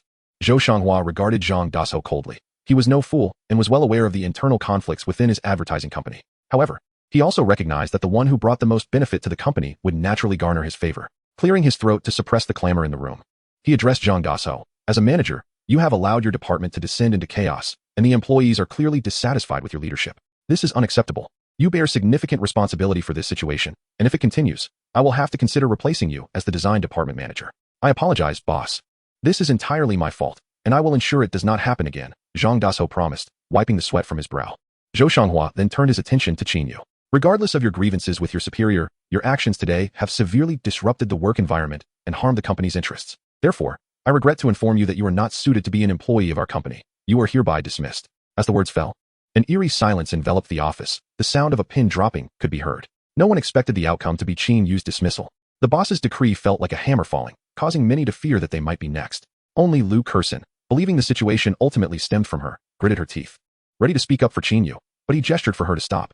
The most pleased were Zhang Dasho and Zhou Jun. Qin Yu, you have been dismissed from the company. Please gather your belongings and leave immediately. You are not welcome here.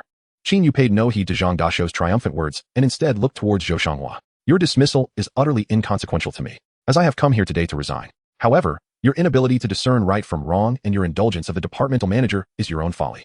I had initially intended to grant you a chance, but since you do not cherish it, do not blame me. Chapter 14. Encountering Wang Ji again. Upon hearing this, Zhou Shanghua's expression soured, yet he remained silent, hardly acknowledging Qin Yu.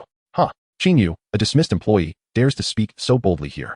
Have you been so devastated by your dismissal that you've lost your mind, threatening even the boss? It seems you are the one who chose to resign rather than being fired. Very well, your salary and bonuses for this month will be entirely withheld. Zhang Dasho was acutely aware of Qin Yu's situation. Now without a job, he would soon be left destitute, perhaps even begging for forgiveness. Qin Yu paid no heed to these words, merely smiling faintly, his gaze growing colder. Manager Zhang dispatched someone to monitor him, also delivering Qin Yu's personal file. The items were few, easily contained within a small bag. Leaving the company without a trace of reluctance, Qin Yu appeared as a figure fading from the scene. Once outside the doors of Qishang Advertising Company, Qin Yu dialed a number to Jiang Sheng, the property manager of Nanjing Square. Upon connection, he inquired, "Are you at the property management office?" "Hello, boss. I am here," came the reply. "Good, I'll be there shortly." Understanding that the property management office was located on the 34th floor of the building, Qin Yu took the elevator directly. On the other end, Jiang Sheng was about to mention coming down to greet him, but was interrupted by the busy signal. After a moment of confusion, he realized that his new boss intended to visit incognito, and he was fortunate to have prepared adequately. Opposite him sat a middle-aged man in his 50s. If Qin Yu were to see him, he would instantly recognize him as Wang Ji, the chairman of Jiyuan Games, whom he had encountered the previous night at the anime store during their bet. Jiyuan Games occupied the 10th and 11th floors of Nanjing Square, marking it as a sizable company. Wang Ji observed Jiang Sheng's brief phone call and noted the evident respect Jiang displayed towards the person on the other end. Though curious, he refrained from inquiring further, as he was there to seek a favor. Once Jiang Sheng finished the call, he cleared his throat gently and smiled. "Mr. Jiang, my visit today concerns next quarter's rent. Would it be possible to postpone it? I can settle 2 quarters' rent together at the end of August. What do you think?" Jiang Sheng frowned slightly, then replied, "Historically, your credit for rent payment has been commendable, so this isn't out of the question. Our new boss will be arriving shortly, and I will mention your request. It should not pose a significant issue." Wang Ji was taken aback. When had Nanjing Square acquired a new owner? He had not heard a whisper of this change beforehand. This was crucial news for all tenants. If the new owner intended to adjust the rent upwards, it would mean an additional expenditure of over 100,000 yuan each quarter for him, renting 2 floors. Feeling somewhat anxious, he forced a smile. "I just learned about your company acquiring a new owner. I thought it a good opportunity to make a visit. Please, Mr. Jiang, kindly speak favorably of me in front of the new boss." Jiang Sheng nodded. "You are indeed one of our esteemed tenants. I trust the new owner will not be difficult with you." Rising, he added, "I will go greet the new boss. He should be arriving shortly." Wang Ji, understanding the importance of the situation, followed suit to demonstrate respect towards the new owner. As they exited Jiang Sheng's office, they encountered Qin Yu entering through the main door. Jiang Sheng had seen Qin Yu's photo in the files, yet the young man before him appeared even more youthful than in the picture. And he immediately recognized him as his boss. Surprised by his prompt arrival, he hurriedly approached Qin Yu, bowing deeply. "Mr. Qin, my sincerest apologies for not greeting you. It is a pleasure to see you here. You must be Jiang Sheng. As long as you perform your duties well, there is no need for unnecessary formalities." Qin Yu replied with a smile.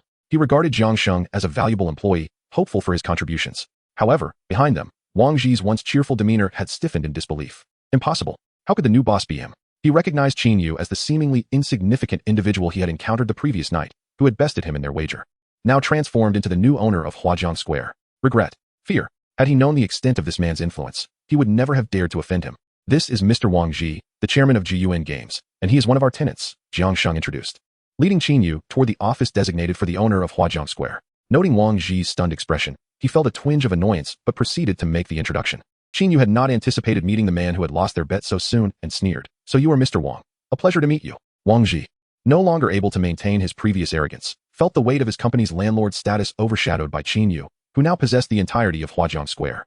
Valued at over 4 billion yuan, with quarterly rents nearing 1 billion. The disparity between their statuses was glaring. "Mr. Qin, greetings." I Wang Ji stammered, increasingly agitated, unsure of how to express himself, nearly bowing in apology. Qin Yu waved a hand to halt Wang Ji's gestures, continuing onward. Jiang Sheng, puzzled but silent, led the way. Following Jiang Sheng, Qin Yu entered his office, situated in the innermost room. The spacious area boasted panoramic floor-to-ceiling windows, revealing sweeping views of nearly half of Nanjing City. Adorned with exquisite calligraphy and paintings, the office also featured a wine cabinet and bar, stocked with numerous fine wines. Pleased with his new office, Qin Yu nodded appreciatively before settling into a genuine leather executive chair behind a solid wood desk. Jiang Sheng presented a freshly brewed cup of coffee and produced several pre-prepared documents, introducing them with an air of formality. "Mr. Qin, this is the operating rights document for Huajiang Square. Your signature is required here. This is the recent financial data, including last quarter's income and expenditure report for your review." Qin Yu glanced through the documents, signing where necessary. Closing the file, he requested, "As this is my first day, could you provide a brief overview of Huajiang Square?" Jiang Sheng eagerly complied, detailing. Huajiang Square spans a total area of 780,000 square meters, featuring 3 34-story towers alongside 5 lower commercial buildings. There are a total of 280 retail spaces, inclusive of restaurants, cinemas, and large bank outlets, with quarterly rental income around 12 million yuan. The high-rise area includes office spaces, gyms, and hotel accommodations, covering approximately 210,000 square meters, with quarterly rent nearing 96 million yuan, including other management fees and parking costs. Total quarterly revenue amounts to approximately 1 billion yuan. After absorbing this information, Qin Yu's expression remained impassive. Chapter 15. Acknowledgement of mistakes. A mere 1 billion per quarter was insignificant to him, considering he possessed nearly 10 billion in assets and had purchased a vehicle costing 1 billion. "Mr. Qin, last quarter's total revenue was 10.9 billion, with expenses deducted, leaving 900 million. I will instruct the finance department to transfer this amount to your account immediately." "Very well." Qin Yu nodded in agreement. Soon, the notification of 90 million arriving was received. Jiang Sheng wiped the sweat from his brow and exhaled deeply. He was secretly astonished. Qin Yu's demeanor was astonishingly calm, unaffected by the influx of such a substantial amount. It seemed this man must have emerged from some prominent family. Viewing this sum as merely trifling. At that moment, Qin Yu cast a sidelong glance at Wang Ji, who was standing awkwardly nearby. Wang Ji, with a forced smile, appeared exceedingly subservient. "Mr. Qin, I sincerely apologize for last night's incident. Please, I implore you to forgive my rashness." He bowed deeply to Qin Yu. This gesture made Jiang Sheng realize that Wang Ji had offended his new boss. No wonder he had been so obsequious moments ago. Jiang Sheng's gaze turned cold as he regarded Wang Ji, knowing he would have to perform well before his employer to win this young gentleman's favor. Qin Yu's fingers tapped rhythmically on the table, his silence more ominous than words. His eyes remained fixed on Wang Ji, who was bowing in apology. "I trust you have not forgotten last night's events. Shall I remind you?" Wang Ji's heart sank, fully aware of the implication. He had to fulfill his promise and acknowledge his mistake. With a heavy sigh, he realized the power dynamics had shifted, compelling him to bow his head. Without further hesitation, he knelt before Qin Yu, striking his forehead against the floor 3 times. At that moment, Wang Ji felt a humiliation worse than death, harboring resentment towards his wife for instigating the trouble that led to this disgrace. "Rise." Qin Yu finally offered a hint of a smile. "Thank you, Mr. Qin. I appreciate your magnanimity." Wang Ji exhaled in relief, standing with some stiffness. "Your rent will be increased by 10%. I trust there are no objections?" Qin Yu inquired. Though framed as a question, it was a command, implying non-compliance would lead to the need for their company to seek alternative premises. "And no objections, that's only fair." Wang Ji reacted quickly, his seasoned experience guiding him. He understood the weight of Qin Yu's background and knew he could not afford to offend him. Even though their lease had 2 years remaining, he dared not utter a single dissenting word. Since entering the office, he had been anxious, contemplating how to remedy his prior missteps. The 10% increase in rent provided a mutual compromise, although the thought of paying nearly $200,000 each quarter was a bitter pill to swallow. Gritting his teeth, he ventured, "Mr. Qin, our company is experiencing some cash flow issues. Could we possibly defer the rent until next quarter?" Qin Yu pondered briefly. "That might be acceptable. Thank you, Mr. Qin." Wang Ji began to express his gratitude. But Qin Yu interjected, "Hold on, I have another condition." Wang Ji's heart raced. Realizing the precariousness of the situation, his initial joy turned to unease. "What is this condition?" "I assure you, I will comply. You have business dealings with Qishang Advertising, correct?" Qin Yu inquired. Wang Ji's understanding pleased Qin Yu, and he smirked slightly. "You mean the Qishang Advertising that occupies this building?" "Yes, our new game is being promoted by them." Wang Ji answered, somewhat perplexed. "Good. Then you are to terminate that business relationship immediately." What? Wang Ji was taken aback, wanting to ask for clarification but thought better of it. "Very well. I will inform them right away." He picked up his phone without hesitation. Qin Yu then turned to Jiang Shang. "When does Qishang Advertising's lease expire?" An astute observer would recognize that Qishang Advertising had crossed Qin Yu and was now facing the consequences. Jiang Shang quickly checked and responded, "Mr. Qin, their lease is due to expire at the end of this month, and they have yet to sign a renewal. Then contact their owner and inform them that starting next month, we will no longer be leasing to them." "Understood, boss." Meanwhile, at Qishang Advertising, Zhou Shanghua was convening a small company meeting to discuss recent operations and the progress of their advertising design for Jiyuan Games' new title. Despite having recently terminated an employee, he had long since moved on from that concern. Just then, the business manager, Lin Chong, received a call from Jiyuan Games. After hanging up, his expression darkened. "Boss, we have a problem. Jiyuan Games just called to cancel our partnership." "What?" The office was engulfed in confusion. "Do they mention why?" I inquired. Manager Zhang from their operations stated it was a sudden directive from their boss to terminate our collaboration. It was Mr. Wang's decision. Zhou Shanghua was baffled. It was essential to note that Qishang Advertising had invested considerable resources into promoting Jiyuan Games' new title, and just as they were finalizing the contract, this unforeseen development arose. As he reached for his phone, it rang first. The caller ID displayed Jiang Shang, the property manager. Surprised, he knew he could not afford to be dismissive and answered promptly. "Mr. Zhou, I regret to inform you that starting next month, we will not be renewing your lease at Nanjing Plaza. Your company must vacate by the end of this month." Zhou Shanghua stood up in shock, the sudden turn of events leaving him unsteady. If they were to vacate by the end of the month, the losses for the company would be immeasurable. Aside from Jiyuan Games, numerous other businesses connected to their advertising company relied on their location. Establishing their office here not only strengthened their networking, but also symbolized their status. Many would leap at the chance to rent office space in this building, yet here they were, facing eviction. Moreover, relocating would disrupt operations, delaying their ability to serve clients and incurring significant penalties, harming their brand's reputation and credibility. The cumulative consequences were unbearable, with an estimated financial loss exceeding 10 million. "What is happening today? One misfortune after another." Qin Yu smirked. "Have him come here, and bring along your design manager, Zhang Dazhou." Chapter 16. Stunned Jiang Sheng nodded and conveyed the message over the phone. "Our boss has requested that you come to the property office, and please bring your design manager. Zhang Dazhou, with you." "Understood. I'll be there immediately," Zhou Shanghua replied hastily. By this point, he was beginning to piece things together. He couldn't help but wonder if they had offended the owner of Huajiang Plaza. However, he was familiar with the major shareholders and had had no prior interactions, making the situation all the more perplexing. The specific mention of requiring Zhang Dazhou to accompany him added to the enigma. Though puzzled, Zhou Shanghua hurriedly dismissed the meeting and called Zhang Dazhou to accompany him, setting aside his intention to contact Jiyuan Games owner. Terminating their collaboration paled in comparison to the gravity of this new development. Zhang Dazhou followed his boss, aware that something was amiss, but confused as to why he was being involved. The journey was mostly silent, and upon arriving, Zhou Shanghua greeted Jiang Sheng courteously, eager to inquire about the Huajiang Plaza owner, but was promptly ushered into Qin Yu's office. "Qin Yu, what are you doing here?" Zhang Dazhou exclaimed in disbelief upon seeing Qin Yu, the realization dawning on him. "Could this all be your doing?" Qin Yu sat prominently at the desk, unmistakably the seat of the chairman of Huajiang Plaza. Zhou Shanghua was taken aback upon seeing Qin Yu seated in the boss's chair, his gaze shifting to Wang Ji, who stood silently beside him. He began to comprehend the situation. The root of all this turmoil lay with Qin Yu, the employee he had just dismissed. What was his true identity that could compel General Jiang from Huajiang Plaza and General Wang from Jiyuan Games to heed his every word? Capable of bringing Zhou's company to its knees with a mere flick of his wrist? This was Mr. Qin, who had recently acquired Huajiang Plaza, making him its sole proprietor. Upon hearing Jiang Sheng's introduction, both men were rendered speechless. "Qin Yu, you are actually the owner of Huajiang Plaza," Zhang Dazhou exclaimed, his eyes nearly popping out of their sockets, panic surging within him. If only he had revealed this aspect of his identity sooner, who would dare offend him? "Even if he were to act as my ancestor, I would have to comply." Zhang's chubby face morphed into one of despair. Zhou Shanghua felt even more frantic. By favoring his subordinate, he had grievously offended Qin Yu. It was no wonder Wang Ji had severed ties with him, and Jiang Sheng was pushing for his eviction. He thought to himself, why had this employee been so low-key before? He could have chosen to experience life elsewhere, yet he came to my company, and I ended up offending him so severely. How blind I was, prioritizing company interests over recognizing talent, favoring my subordinates. Regret flooded his mind. At that moment, Zhou Shanghua harbored a deep-seated resentment for Zhang Dasho, realizing that his indulgence had led to substantial losses.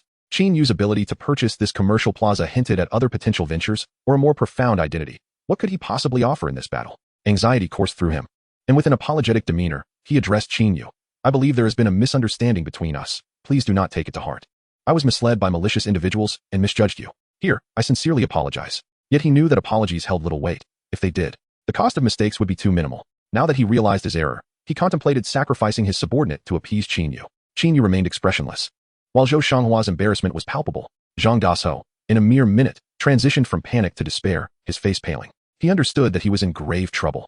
The boss intended to direct all blame towards him, using him as a scapegoat for Qin Yu's ire. In either scenario, he could hardly remain in the company. Even if it relocated, the boss would not spare him. He had hoped to work diligently for a few more years, yet here he found himself in such a predicament.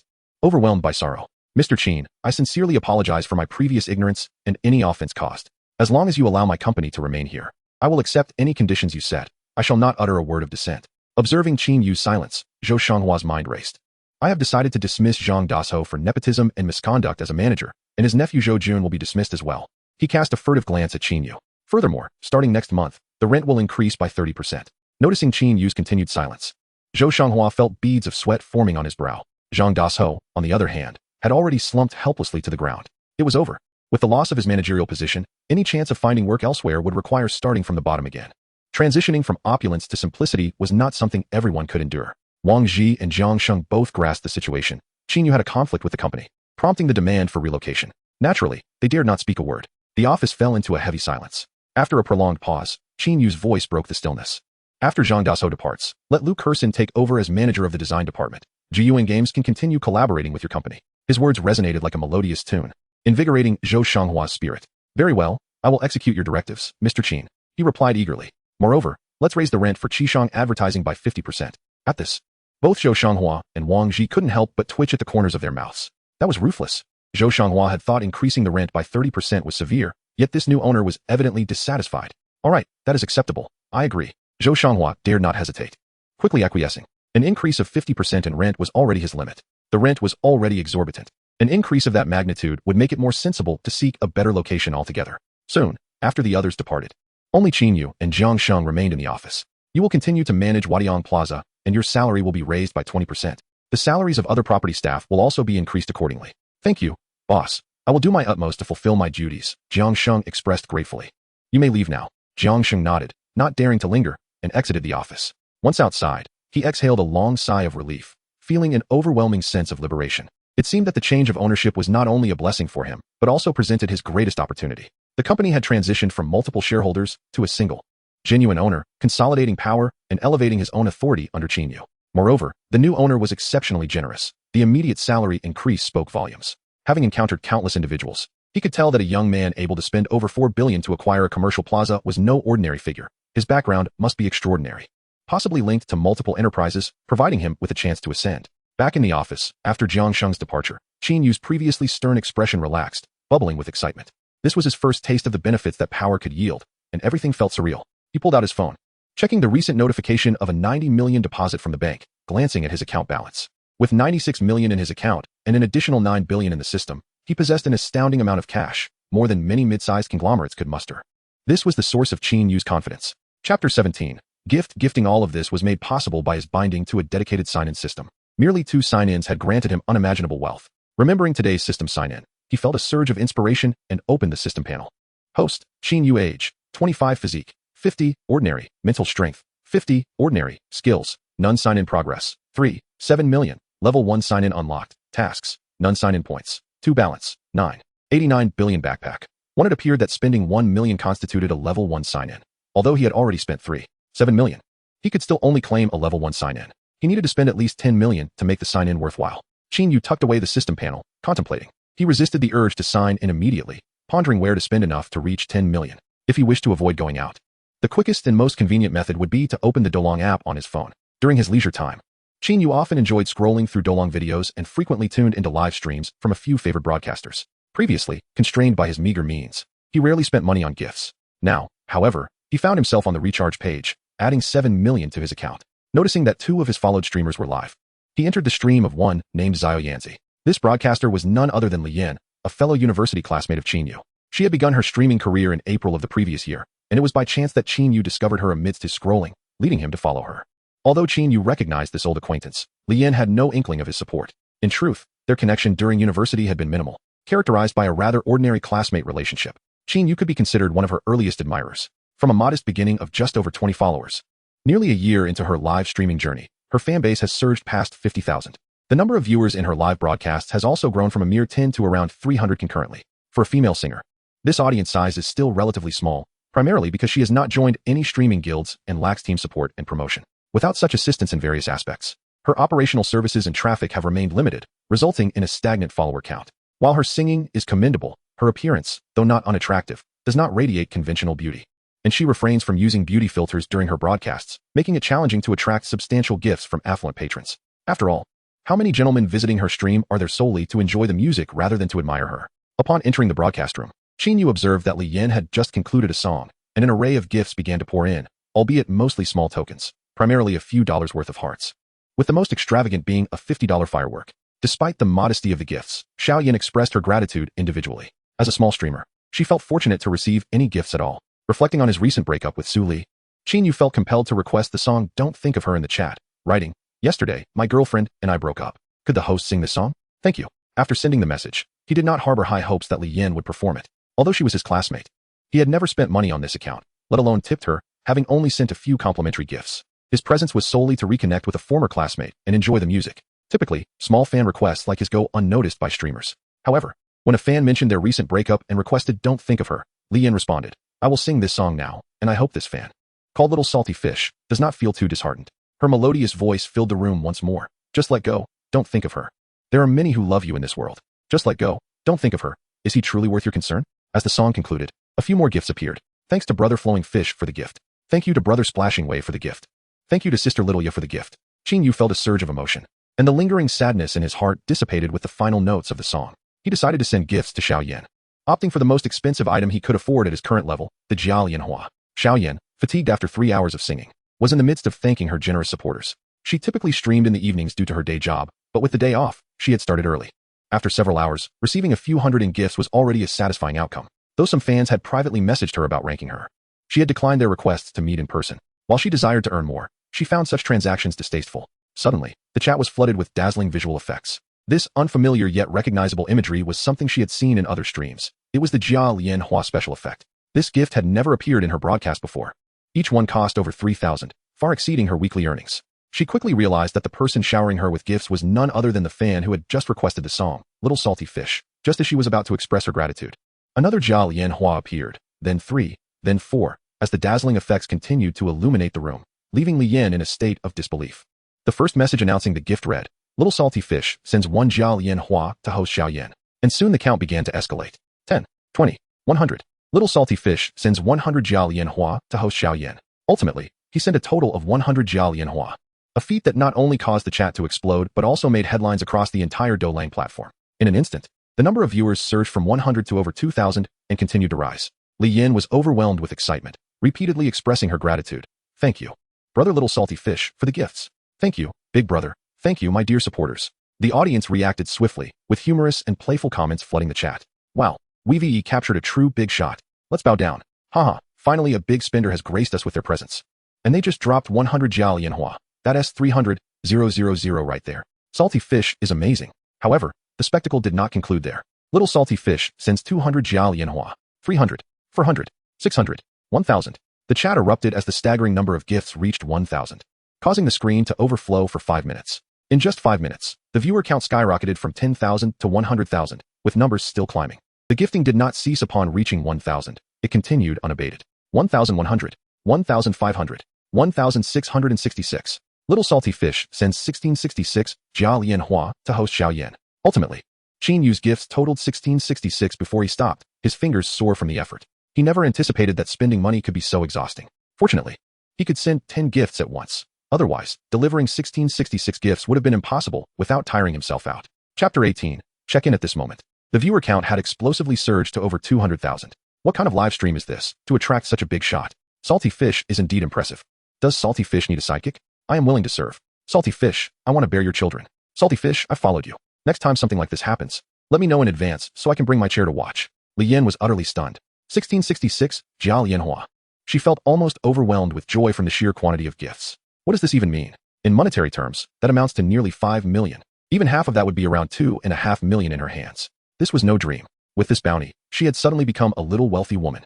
She privately marveled at her good fortune, suspecting that this big shot's generous gifting was influenced by her earlier rendition of Don't Think of Her, the very song requested by Little Salty Fish. She vaguely recognized this benefactor, having followed her long ago but never having gifted before. She recalled seeing his song request earlier and did not ignore him simply because he had not previously gifted. Rather, she had honored his request by singing the song.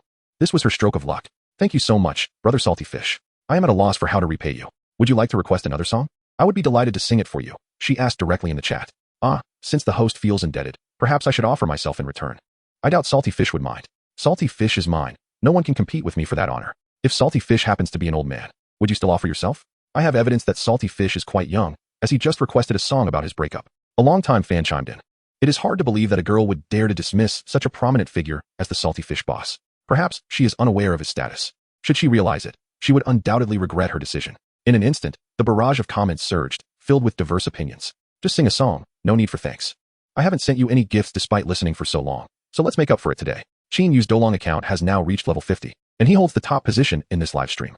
Once this message appeared on the screen, the conspicuously high account level caught the attention of everyone watching the live broadcast.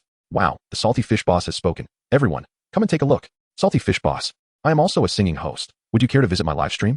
The Salty Fish boss, however, was not in the mood for music and inquired if the host had any other talents to showcase. Observing these comments, Qin Yu felt a twinge of boredom and annoyance. He refrained from typing further and exited the live stream. Upon entering the backstage, he found numerous unread messages, one of which was a private message from a user named Zio Yanzi. Hello, big brother, I am Zio Yanzi. Thank you for your gift. May I add you on WeChat? Here is my WeChat ID. Qin Yu opened the message from Zio Yanzi and, seeing her WeChat ID, did not hesitate to add her as a contact. Ding. Li Yin has become your friend. You can now chat. Hello. Qin Yu casually sent a message. Hello, big brother, I am Zio Yanzi. Li Yin is my real name. Is your name Qin Yu? Li Yin noticed the name on Qin Yu's WeChat and found it somewhat familiar, though she did not dwell on it. Spending 5 million on gifts was indicative of a wealthy individual. How could she possibly know such a person? The familiarity of the name could merely be a coincidence with someone she knew. Yes, that is my name. Thank you for your support, brother Qin Yu. Do you have any favorite songs? I can sing one just for you when I have time. As Li Yin continued to broadcast, she exchanged messages with Qin Yu. Sure. I really enjoy listening to you sing. After chatting for a bit, Qin Yu exited WeChat. With the influx of viewers in her live stream, Li Yin felt the need to sing a few songs to retain the new fans. After glancing at several private messages with similar sentiments, she decided not to pursue them further. Meanwhile, her follower count skyrocketed from just over 30 to an astonishing 30 to 40,000, and it continued to grow. Setting down his phone, Qin Yu opened the system panel, noticing that his sign-in progress had leaped from 3 million to 87 million, leaving approximately 13 million to reach 100 million. After some mental calculations, he picked up his phone again and entered the live stream of another host he followed. This host, known as Yu Yi, was an outdoor live streamer primarily based in Nanjing City, showcasing little-known delicacies and historical sites, often interviewing passers-by on intriguing topics. With over 4,000 viewers, she had garnered a respectable following. A Little Salty Fish has joined the live stream. Upon entering, a message appeared on the screen. Wow. Who is this level 50 big brother? Wow, it's the Salty Fish boss. Hello, Salty Fish boss. The atmosphere in the live stream became lively, with comments flooding the screen. Yu Yi was discussing a dish when she suddenly noticed the rapid-fire comments and, upon closer inspection, was taken aback. Wow, she exclaimed, covering her mouth in surprise. The Salty Fish boss had entered her live stream. Welcome, Salty Fish boss. Yu Yi was visibly excited. She had heard that a small streamer had just received nearly 5 million in gifts, and that benefactor was indeed the Salty Fish boss who had just entered. 5 million. Moreover, the small streamer had no guild. Thus, the commission from this single gift would amount to almost 250,000. In contrast, while she often received significant gifts during her streams, the majority of them came from guild members, aimed at boosting her popularity and indirectly benefiting their own interests. She received no commission from gifts sent by the guild. Just as she contemplated how to further engage the Salty Fish boss, dazzling effects overwhelmed her vision. A Little Salty Fish has gifted streamer Yu Yi 1 carnival. A Little Salty Fish has gifted streamer Yu Yi 2 carnivals. 10, 20, 45, 90. Ultimately, A Little Salty Fish has gifted streamer Yu Yi 90 carnivals. Watching the sequence of gifts, Yu Yi felt immense joy. Each notification made her heart race. The gifting stopped at 90, just shy of 100, which would have been displayed on the Dolong public screen. Yu Yi felt thoroughly satisfied with the outcome. It then dawned on her that, in her excitement, she had failed to thank the generous benefactor for the gifts. just as she was about to express her gratitude. Qin Yu exited the live stream. Afterward, Qin Yu wandered into other live streams, sending gifts to those he found appealing. Soon, he had exhausted all his Dolong coins. Once he left the live stream, he promptly opened the system panel. Host, Qin Yu age, 25 physique, 50, average, mental strength, 50, average, skills, none sign-in progress, 10 million, level 2 sign-in unlocked, tasks, none sign-in points, 2 balance, 98. 9 billion. Seeing that he had reached level 2 sign-in, Qin Yu promptly instructed the system. System, sign-in. Beep. Congratulations, host, on a successful sign-in. You have received 500 million in cash. The amount has been credited to your balance. 500 million in cash. Qin Yu felt a slight disappointment. Compared to the previous 2 sign-ins, this amount seemed rather meager. He resolved to ensure that the next sign-in would exceed 100 million, at the very least. Just then, his phone rang, and upon answering, he recognized it was Lu Kersen calling. The content of the conversation aligned with Qin Yu's expectations. Zhang Dasho had been abruptly dismissed, and Zhou Jun followed suit. Especially Zhou Jun, who, upon learning of his termination, had knelt before the boss, pleading to remain in the company, only to be dragged out amidst tears and wails. The level of his humiliation was palpable. This outcome lifted the heavy mood Lu Kersen had been experiencing all morning, and her spirits brightened, restoring her usual vivacity. To her surprise, she found herself stepping into Zhang Dasho's former role as the manager of the design department. After putting down her phone, she felt considerably relieved. During her time at Qishang Advertising, she had often faced challenges from her former manager.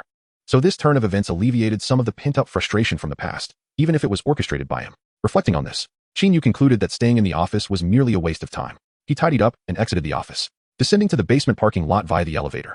He drove his car out of Huajiang Plaza. As he arrived at the hotel's temporary parking space, he noticed it was the same spot as the previous night. Just as he aimed to park, a shrill screech echoed as a green Lamborghini barreled toward the same spot, showing no sign of yielding. This sports car seemed oblivious to Qin Yu's presence, charging forward without hesitation. Once again, Qin Yu's temper flared, having faced numerous instances of others vying for parking spots. He wondered if he was so easily pushed around. The clay bodhisattva may possess a modicum of anger, how much more so for him, who was not at all lacking in wealth. Fueled by his irritation, Qin Yu had no intention of halting his vehicle as he continued to maneuver towards the parking space. Even accelerating slightly, a thunderous crash reverberated through the air as the Lamborghini spun around, propelled backward by 2 meters. The front of the car was nearly obliterated, with the front bumper and right headlight rendered unrecognizable. In contrast, the angel shadow that Qin Yu was driving merely swayed slightly upon impact, shifting one tire position at the rear with minimal oscillation. However, a significant dent marred the rear, and the back bumper had begun to detach. It was evident that this vehicle would require substantial repairs, and it would certainly be out of commission for several days. Qin Yu exited his vehicle to assess the situation and quickly arrived at this conclusion. The commotion drew the attention of those nearby, including guests who had just arrived at the hotel for lodging or dining, as well as hotel security and passers-by, all of whom approached with expressions of curiosity. Wow, that's the latest model of the Lamborghini Aventador 700, worth over 8 million. To see it so severely damaged is astonishing. Such a tragedy. It's my first time witnessing a car of such exorbitance in such disrepair. The repair costs must be astronomical. What a rare piece of news. I must record this for social media. It will surely garner a wave of likes. What about that other vehicle? I've never seen it before. Its exterior seems quite unique. Could it be a newly released model in the country? Regardless of what car it is, I doubt its worth could surpass the repair costs for the Lamborghini. I pity the owner of that vehicle. The crowd exchanged lively banter, some even retrieving their phones to film the scene. The scissor doors of the Lamborghini swung open, revealing a woman in her 30s, adorned with heavy makeup. She rubbed her sore arm and winced at the sight of her misshapen Lamborghini, then glanced at Qin Yu's car.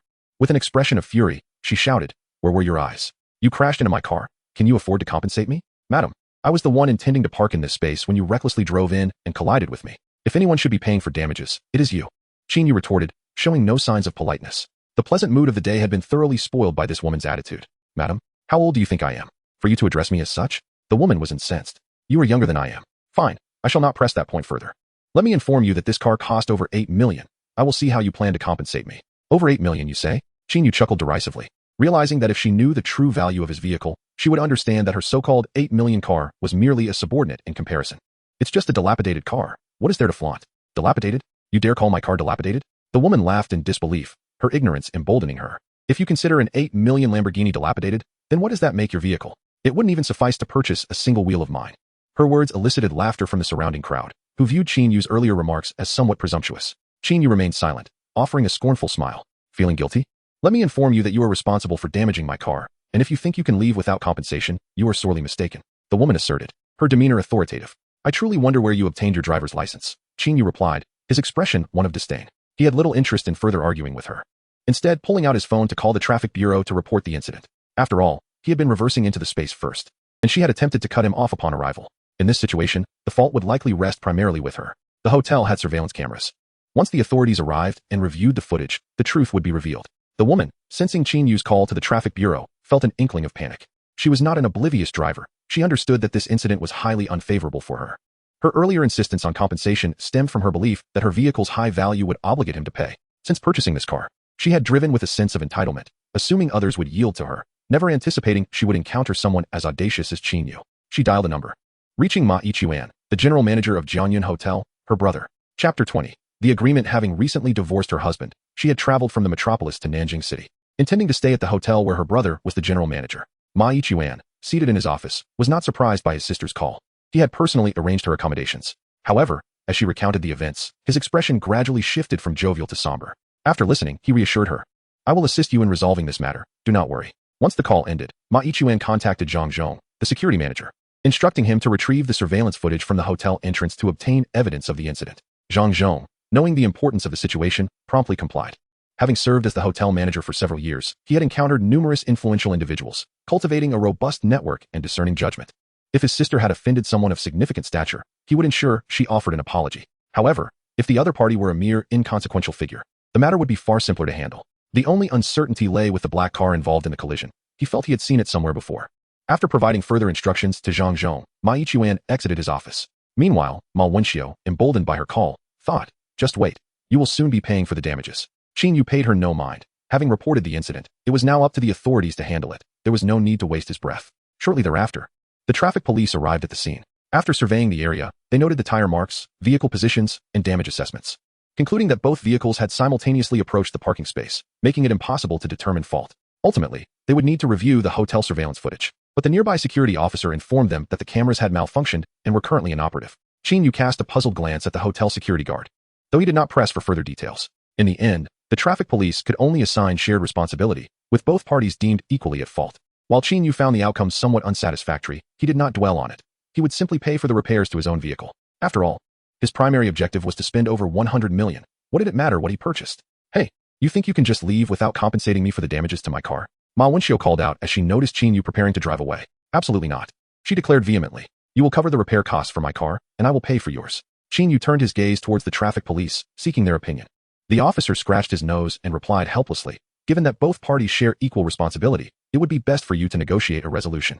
However, if you cannot reach an agreement, according to traffic law, both parties must cover half of the total damages incurred, meaning each of you would pay half of the repair costs. No way. Ma Wenxiu interjected immediately. My car is far too expensive. You must compensate me for all damages. Just as I stated earlier, in her mind, the damage to Qin Yu's vehicle was negligible, the impact had not been severe, and its repair costs would only amount to a few $100,000 at most. However, the repair expenses for her Lamborghini would undoubtedly be substantial. If they proceeded with this arrangement, she would be liable for half of the costs, which would be a significant loss, especially since she had only recently purchased the vehicle and had merely obtained basic insurance coverage. Qin Yu found himself incredulous. It was his first encounter with such an unreasonable woman. The traffic police have already outlined the compensation regulations, yet it is surprising that this elderly woman continues to indulge in fanciful thoughts of extracting money from the other party. However, the Angel Phantom she drives cost a staggering 100 million, and the repair costs are unlikely to be less than that of a Lamborghini. If we were to believe the woman's claims, he might even end up profiting from this affair. Very well, let us proceed as you wish. I have no objections. However, it is imperative that both parties sign a contract to prevent anyone from reneging on the agreement later. As soon as Qin Yu uttered these words, the onlookers were taken aback. Has this person lost his mind? The traffic police have already stated the compensation terms. Yet he is agreeing to the demands of that female driver. Indeed, that vehicle is a Lamborghini, worth at least 8 million. Even a simple paint job could cost over 100,000. Given the severity of the collision, resolving the matter will undoubtedly require 2 to 3 million. Furthermore, one must consider the value of his own car, which was not severely damaged. If he were to comply with the woman's requests, he would surely be at a loss. Even if he had car insurance, the insurance company would only compensate half of the damages, leaving the other half to be covered by the car owner, which raises doubts about whether he possesses sufficient funds for such an amount. An individual knowledgeable about insurance claims began to explain the terms of compensation. Unfazed by the murmurs of concern, Qin Yu smiled at Ma Wenxiu, awaiting her response. All right, as you say, let us draft the agreement now, Ma Wenxiu said, secretly pleased. Subsequently, the traffic police prepared the agreement for both parties, which stipulated that each would cover the repair costs of the other. After signing, they each took a copy of the contract, marking the conclusion of this accident's handling, with the next step being the vehicle assessment for compensation. Although the traffic police did not fully comprehend Qin Yu's actions, they were glad that both parties had reached an agreement, thus sparing themselves further hassle. They finalized the contract in triplicate, signed it, and then departed. Earlier, Qin Yu had contacted Lu Xing, the manager of DU Luxury Cars, to arrange for repair personnel to assess the damages, and they were expected to arrive shortly. Meanwhile, Ma Wenxiu also reached out to a Lamborghini dealership in Nanjing City, requesting a tow truck and repair staff. "Brother, you're here," Ma Wenxiu exclaimed joyfully upon spotting Ma Yichuan emerging from the hotel. Ma Yichuan wore a smile and gestured to a man accompanying him, introducing, "This is Li Heng, the lobby manager of Jianyan Hotel." Li Heng promptly extended a hand, warmly saying, "Hello, Miss Ma. Welcome. I hear you are staying at our hotel today. Your room has been prepared and awaits your arrival." Ma Wenxiu smiled and shook his hand, replying, "Thank you," managerly. However, the hotel's environment leaves something to be desired. There are all sorts of people here. With a glance at Qin Yu, her meaning was clear. Li Heng felt a bit awkward, having noticed the two damaged vehicles and understanding that the sister of the hotel's general manager had likely just experienced an unpleasant incident. Particularly if that Lamborghini was indeed hers. It was no surprise that the general manager's sister could afford such an extravagant vehicle. Yet the accident occurring on hotel premises would inevitably implicate him as well. "Oh, that one is." Li Heng caught sight of another car, recognizing it as familiar. Upon closer inspection, his heart raced. Chapter 21, Jiangxian. Angel Phantom. Li Heng finally recognized the car, having previously inquired about its price, which was several million. Goodness. He recalled that the last time he saw such a vehicle, it belonged to the eldest daughter of the Fong family. It was remarkable. Li Heng, reflecting on this, understood that anyone capable of affording such a car was undoubtedly extraordinary. With this thought, his gaze immediately shifted to Qin Yu. Qin Yu stood nearby. Having observed the two individuals emerging from the hotel, the younger man in the hotel manager's uniform was indeed the lobby manager of Jianyan Hotel. The other, around 40, with thinning hair, was the woman's brother, and he seemed to hold a significant position, likely being the superior of the lobby manager. Ma Wenxiu's earlier comment reached Qin Yu's ears, and he found it somewhat grating, stirring a flicker of irritation within him. He mused, "Once the damages are assessed, if I discover that my repair costs exceed yours, I shall see if you dare to backtrack." Ma Yichuan, maintaining a neutral expression, glanced at Qin Yu. He had seen Qin Yu on the surveillance footage and understood the incident's origins. He inquired of Ma Wenxiu about the outcome, and she recounted their agreement. Ma Yichuan nodded, sharing her sentiments and feeling satisfied with their arrangement. Just then, he heard Li Heng's voice. "Hello, you must be Mr. Qin, the guest who checked into our hotel's presidential suite last night. I am Li Heng, the lobby manager of Jianyan Hotel. It is a pleasure to meet you." Upon recognizing the Angel Phantom, Li Heng scrutinized Qin Yu closely. From the first glance, he found him somewhat familiar, and eventually recalled that a guest had spent over 300,000 to book a presidential suite for a month. A fact that had not only astonished the entire front office, but had also caught his attention. Unfortunately, he had not been present in the lobby at that time and had missed seeing the guest. However, he had seen Qin Yu's picture during the check-in process. Now, here was the man before him. Qin Yu noticed Li Heng's sudden warm demeanor and self-introduction, leading him to understand that this manager was likely aware of his stay at the hotel. Ma Yichuan, upon realizing that Li Heng recognized Qin Yu and addressed him respectfully, asked curiously, "Managerly, you know him?" "Indeed, Mr. Ma. This is Mr. Qin, another guest in our presidential suite," Li Heng replied promptly. "Oh," Ma Yichuan nodded, feeling somewhat displeased. After all, he was merely a guest in the presidential suite, not someone deserving of such astonishment. Li Heng, with a wry smile, added quietly, "Moreover, he has spent over 300,000 to book the room for a month." "What?" Ma Yichuan finally appeared taken aback. Spending 300,000 for a hotel stay was a rarity, typically reserved for the most elite of tycoons. Could it be that this Mr. Qin was indeed one of those high-caliber individuals? Contemplating this, Ma Yichuan scrutinized Qin Yu with a discerning gaze, but ultimately shook his head. This man appeared quite ordinary, perhaps with a bit of wealth, but it seemed presumptuous to categorize him among the elite. Nevertheless, he was a valued customer of the hotel. With a gentle smile directed at Qin Yu, he said, "Greetings, Mr. Qin. I am Ma Yichuan, the general manager of Jianyan Hotel. It is a pleasure to meet you." "Ah, so you are the general manager of this hotel," Qin Yu responded, realizing why the lobby manager had treated him with such deference. He then pointed at Ma Wenxiu and inquired, "Is she your sister? Is she your sister?" The phrasing seemed slightly ambiguous. Ma Yichuan's smile faltered, and he felt a twinge of annoyance, but he nodded, saying, "Yes, she is my younger sister, Ma Wenxiu. It was all a misunderstanding. I apologize for any offense caused." "Mr. Qin." Qin Yu chuckled lightly, assuring, "No need for such formalities, Mr. Ma. There was no real misunderstanding. It was merely a minor car accident. And we have already reached an agreement to proceed according to the contract." "That is good to hear." Ma Yichuan felt relieved, now that they had clarified the matter. Proceeding as agreed would be ideal. Ma Wenxiu, puzzled, asked, "Brother, do you know him? He is also a guest at the hotel?" Li Heng, keenly aware of the situation, hurriedly interjected, "Miss Ma, you may not be aware, but Mr. Qin has spent over 300,000 to secure the presidential suite for a month." "What? Over 300,000? Ma Wenxiu was taken aback, realizing that the individual she had clashed with was no ordinary person. 300,000 for a month meant over 10,000 a day. It dawned on her that while she had booked a rather standard presidential suite for just over 1,000 a night, the disparity between their accommodations was immense. From this perspective, it was evident that he was a person of considerable means. Could he be a wealthy second-generation heir? With this thought, a sense of unease crept into my heart. Yet, considering that her brother, the general manager of a 7-star hotel, was present, I reassured myself that offending a rich heir might not be of great consequence. Ma Wenxiu remained silent, her emotions fluctuating with uncertainty. Given the multitude of onlookers, it might be prudent to retreat to the hotel lobby's lounge area. The car keys could be entrusted to the security personnel for safekeeping until the insurance assessors arrived. Observing the awkward atmosphere and the growing crowd, Li Heng suggested, "Let us move." "All right," Qin Yu replied, glancing at the throng of spectators, which seemed to multiply rather than diminish. Standing idly in the same spot felt inappropriate, so he readily agreed. Ma Wenxiu and her brother shared the same sentiment, nodding in unison as the group made their way to the hotel. With the departure of the two individuals involved, the onlookers began to disperse, although a few lingered to discuss the incident. At that moment, a car slowly approached the hotel, capturing the attention of the gathered crowd. To their astonishment, it was another Lamborghini Aventador, identical in color, green, to the one that had just been damaged, albeit with a slightly older paint job. It felt as if another collision had occurred, albeit not an actual crash.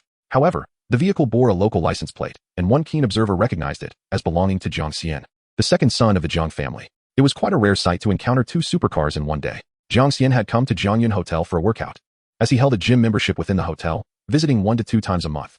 Upon arriving at the hotel entrance, he tossed the car keys to the valet and was about to join a short-skirted girl with blue-dyed hair on the other side of the car when he sensed something amiss. Turning around, he noticed several pairs of eyes fixated upon him. Curiosity piqued, he continued to survey the scene and soon spotted the two damaged vehicles.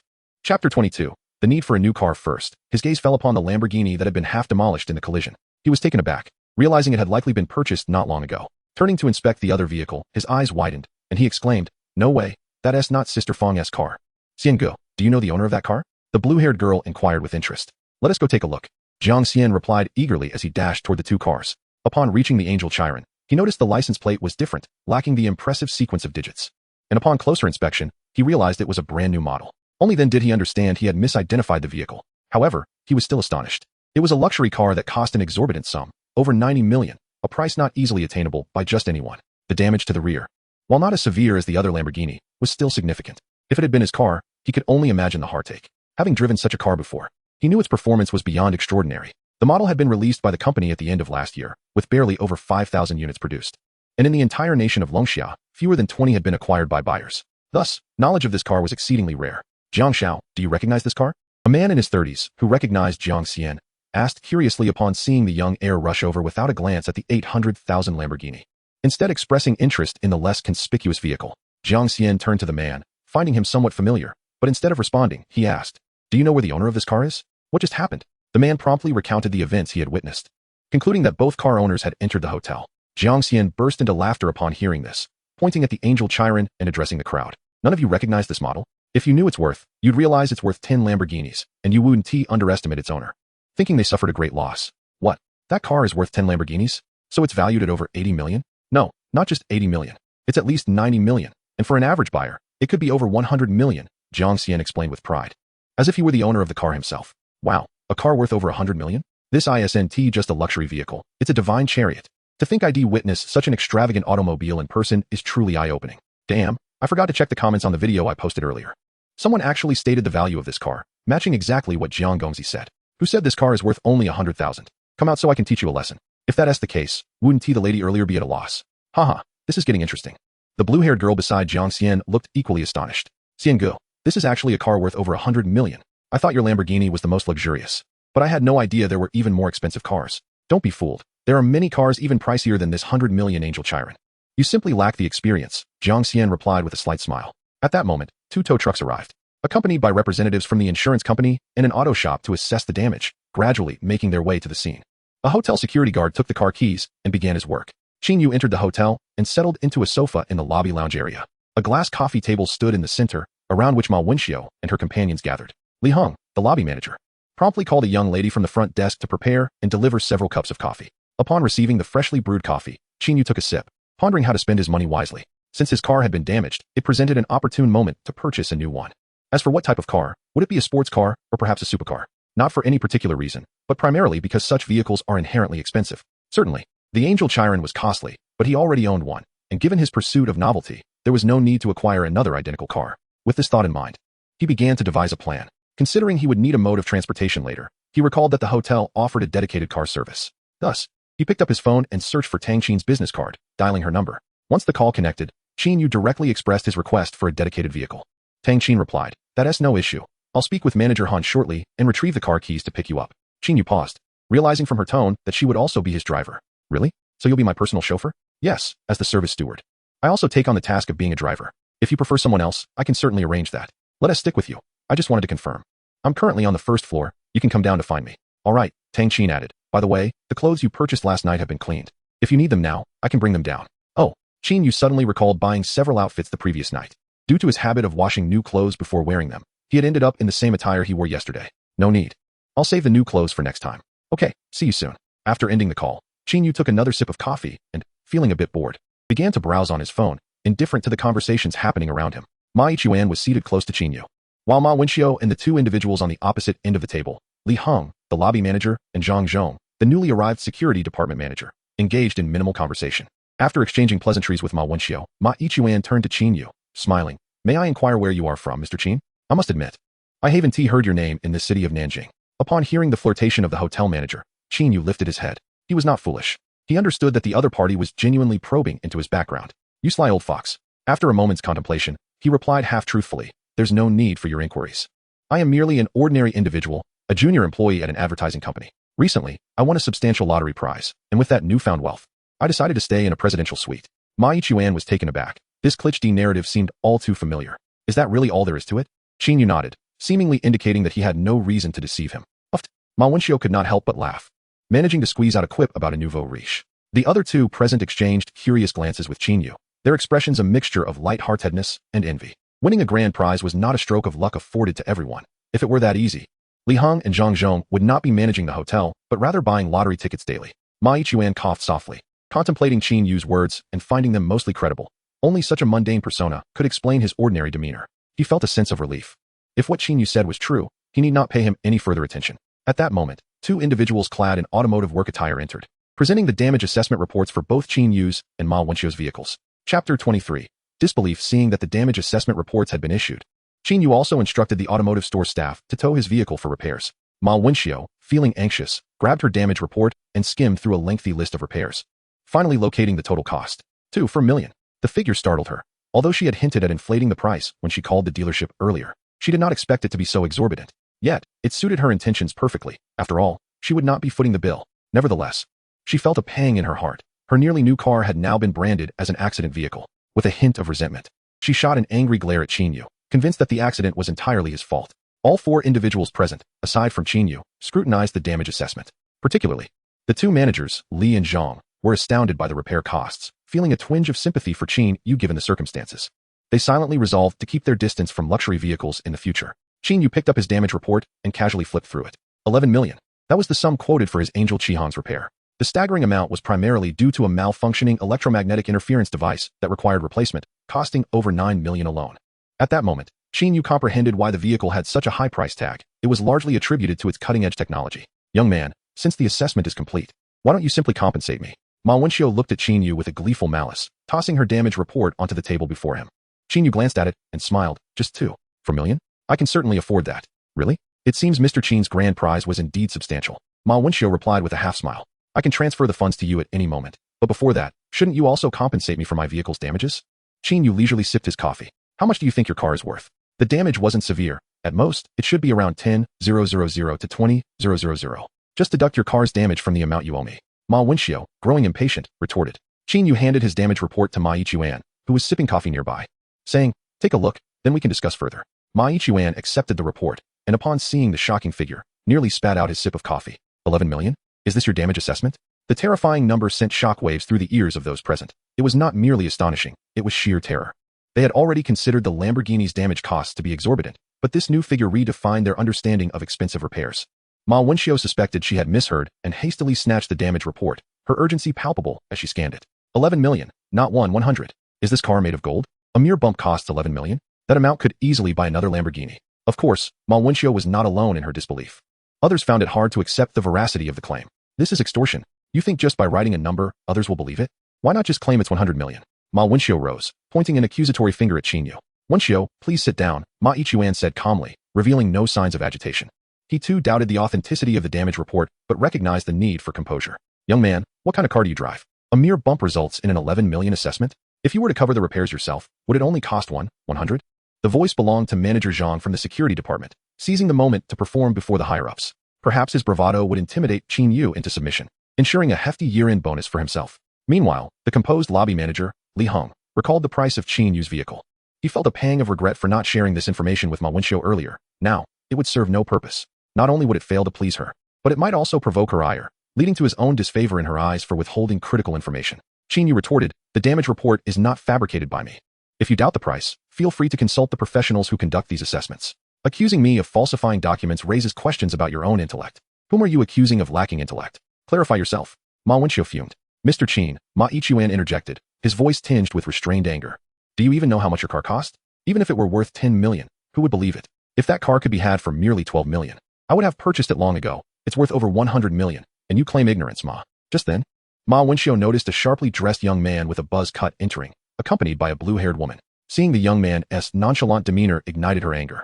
"Who do you think you are to speak here? Oh, such bravado. You dare dismiss Jianggu? Who might you be?" The blue-haired woman shot back. Jiang Xian, taken aback by the blatant disrespect, laughed in disbelief. "What are you even worth to speak to me like that?" "Oh dear, it's young Master Jiang. My apologies. I didn't realize your esteemed presence today," Li Hong exclaimed, quickly rising to greet him. He recognized Jiang Xian, the second son of the influential Jiang family in Nanjing. Setting aside his status, he spent tens of thousands monthly at the hotel, and thus, it was only fitting to treat him with utmost respect, especially given his close ties with one of the hotel's shareholders. Jiang Xian barely acknowledged Li Heng's cordiality, glancing over at Ma Wenxiu with annoyance. "And who might this be? Such an imposing presence." Li Heng was at a loss for words. "Young Master Jiang, I apologize. This is my younger sister. She has just arrived in Nanjing and was unaware of your stature. I shall apologize on her behalf." Ma Ichuan also stood up, ostensibly to assist Li Heng in alleviating the situation, and offered a conciliatory smile. As the general manager of Jiangyan Hotel, he was well acquainted with the influential figures in Nanjing City, particularly this young master, Jiang Xian, whom he had encountered on several occasions. Under normal circumstances, he would not need to be overly polite upon meeting the second son of the Jiang family. However, due to Ma Wenxiu's unintentional provocation, he found himself compelled to apologize first. When dealing with scions of affluent families, even a minor misstep could jeopardize the fruits of his hard work over the years. Realizing that even her brother felt the need to apologize on her behalf, Ma Wenxiu understood she had made a grave error in offending someone of significant stature. She hurriedly followed suit, saying, "I am sorry, I spoke out of turn just now. I sincerely apologize." Observing the demeanor of those present, particularly Ma Ichuan's contrition, Jiang Xian felt his anger dissipate considerably. He remarked, "What are you all worried about? Am I truly the type to hold grudges? Please, sit down and carry on as if I am not here. I merely came to witness the spectacle." Chapter 24. Regret. Having said that, his gaze shifted to Qin Yu. He had overheard their conversation and recognized that the luxurious angel car parked outside belonged to him. A person of his age who could afford such an extravagant vehicle piqued Jiang Xian's curiosity, as he had never seen him before. Jiang Xian pulled up a chair and sat beside Qin Yu, introducing himself with a cheerful demeanor. "Hello, brother. I am Jiang Xian. That angel car outside is yours, isn't it?" Qin Yu smiled back, feeling the need to maintain humility. He had observed the earlier exchange and sensed that this person, of a similar age, was indeed someone of considerable standing. "I am Qin Yu. Nice to meet you. Yes, the car you mentioned is indeed mine." Jiang Xian laughed heartily. "Qin brother, you possess remarkable taste, driving vehicles worth hundreds of millions. I recently saw one for sale in Nanjing, but alas, my finances are rather limited. Is the one you mentioned from DU Luxury Cars?" Qin Yu inquired with a hint of intrigue. "Precisely. You wouldn't tell me that you acquired the angel car from Old Lu, would you?" Jiang Xian jested. "You guessed correctly." Qin Yu nodded. "Really?" Jiang Xian's eyes widened in astonishment. "I saw that car just a couple of days ago. Did you pick it up yesterday? Impressive. A car bought yesterday is already in a collision today. You are quite something." Jiang Xian gave a thumbs up and curiously asked, "If you don't mind me asking, how much did you pay for that car?" 100 million. Qin Yu replied nonchalantly. "Is that not excessive?" Jiang Xian chuckled awkwardly, feeling a pang of embarrassment as a wealthy heir. The revelation of the car's price shocked everyone present, with the exception of Qin Yu and Jiang Xian. Even Li Hong, who had some understanding of luxury vehicles, was taken aback, having only heard figures in the tens of millions, never imagining it could be over 100 million. Ma Wenxiu felt her heart race. If that car genuinely cost 100 million, then the maintenance fee of 11 million seemed plausible. However, if she were indeed to compensate that amount, it would be utterly impossible. Since her divorce from her ex-husband, she had received a substantial sum, including a property in Modu and 15 million in cash. Nevertheless, after splurging over 8 million on a Lamborghini and factoring in other expenses, she was left with merely 400 million in liquid assets, especially since she had only purchased basic insurance for her new vehicle. The 11 million in compensation would effectively deplete her finances.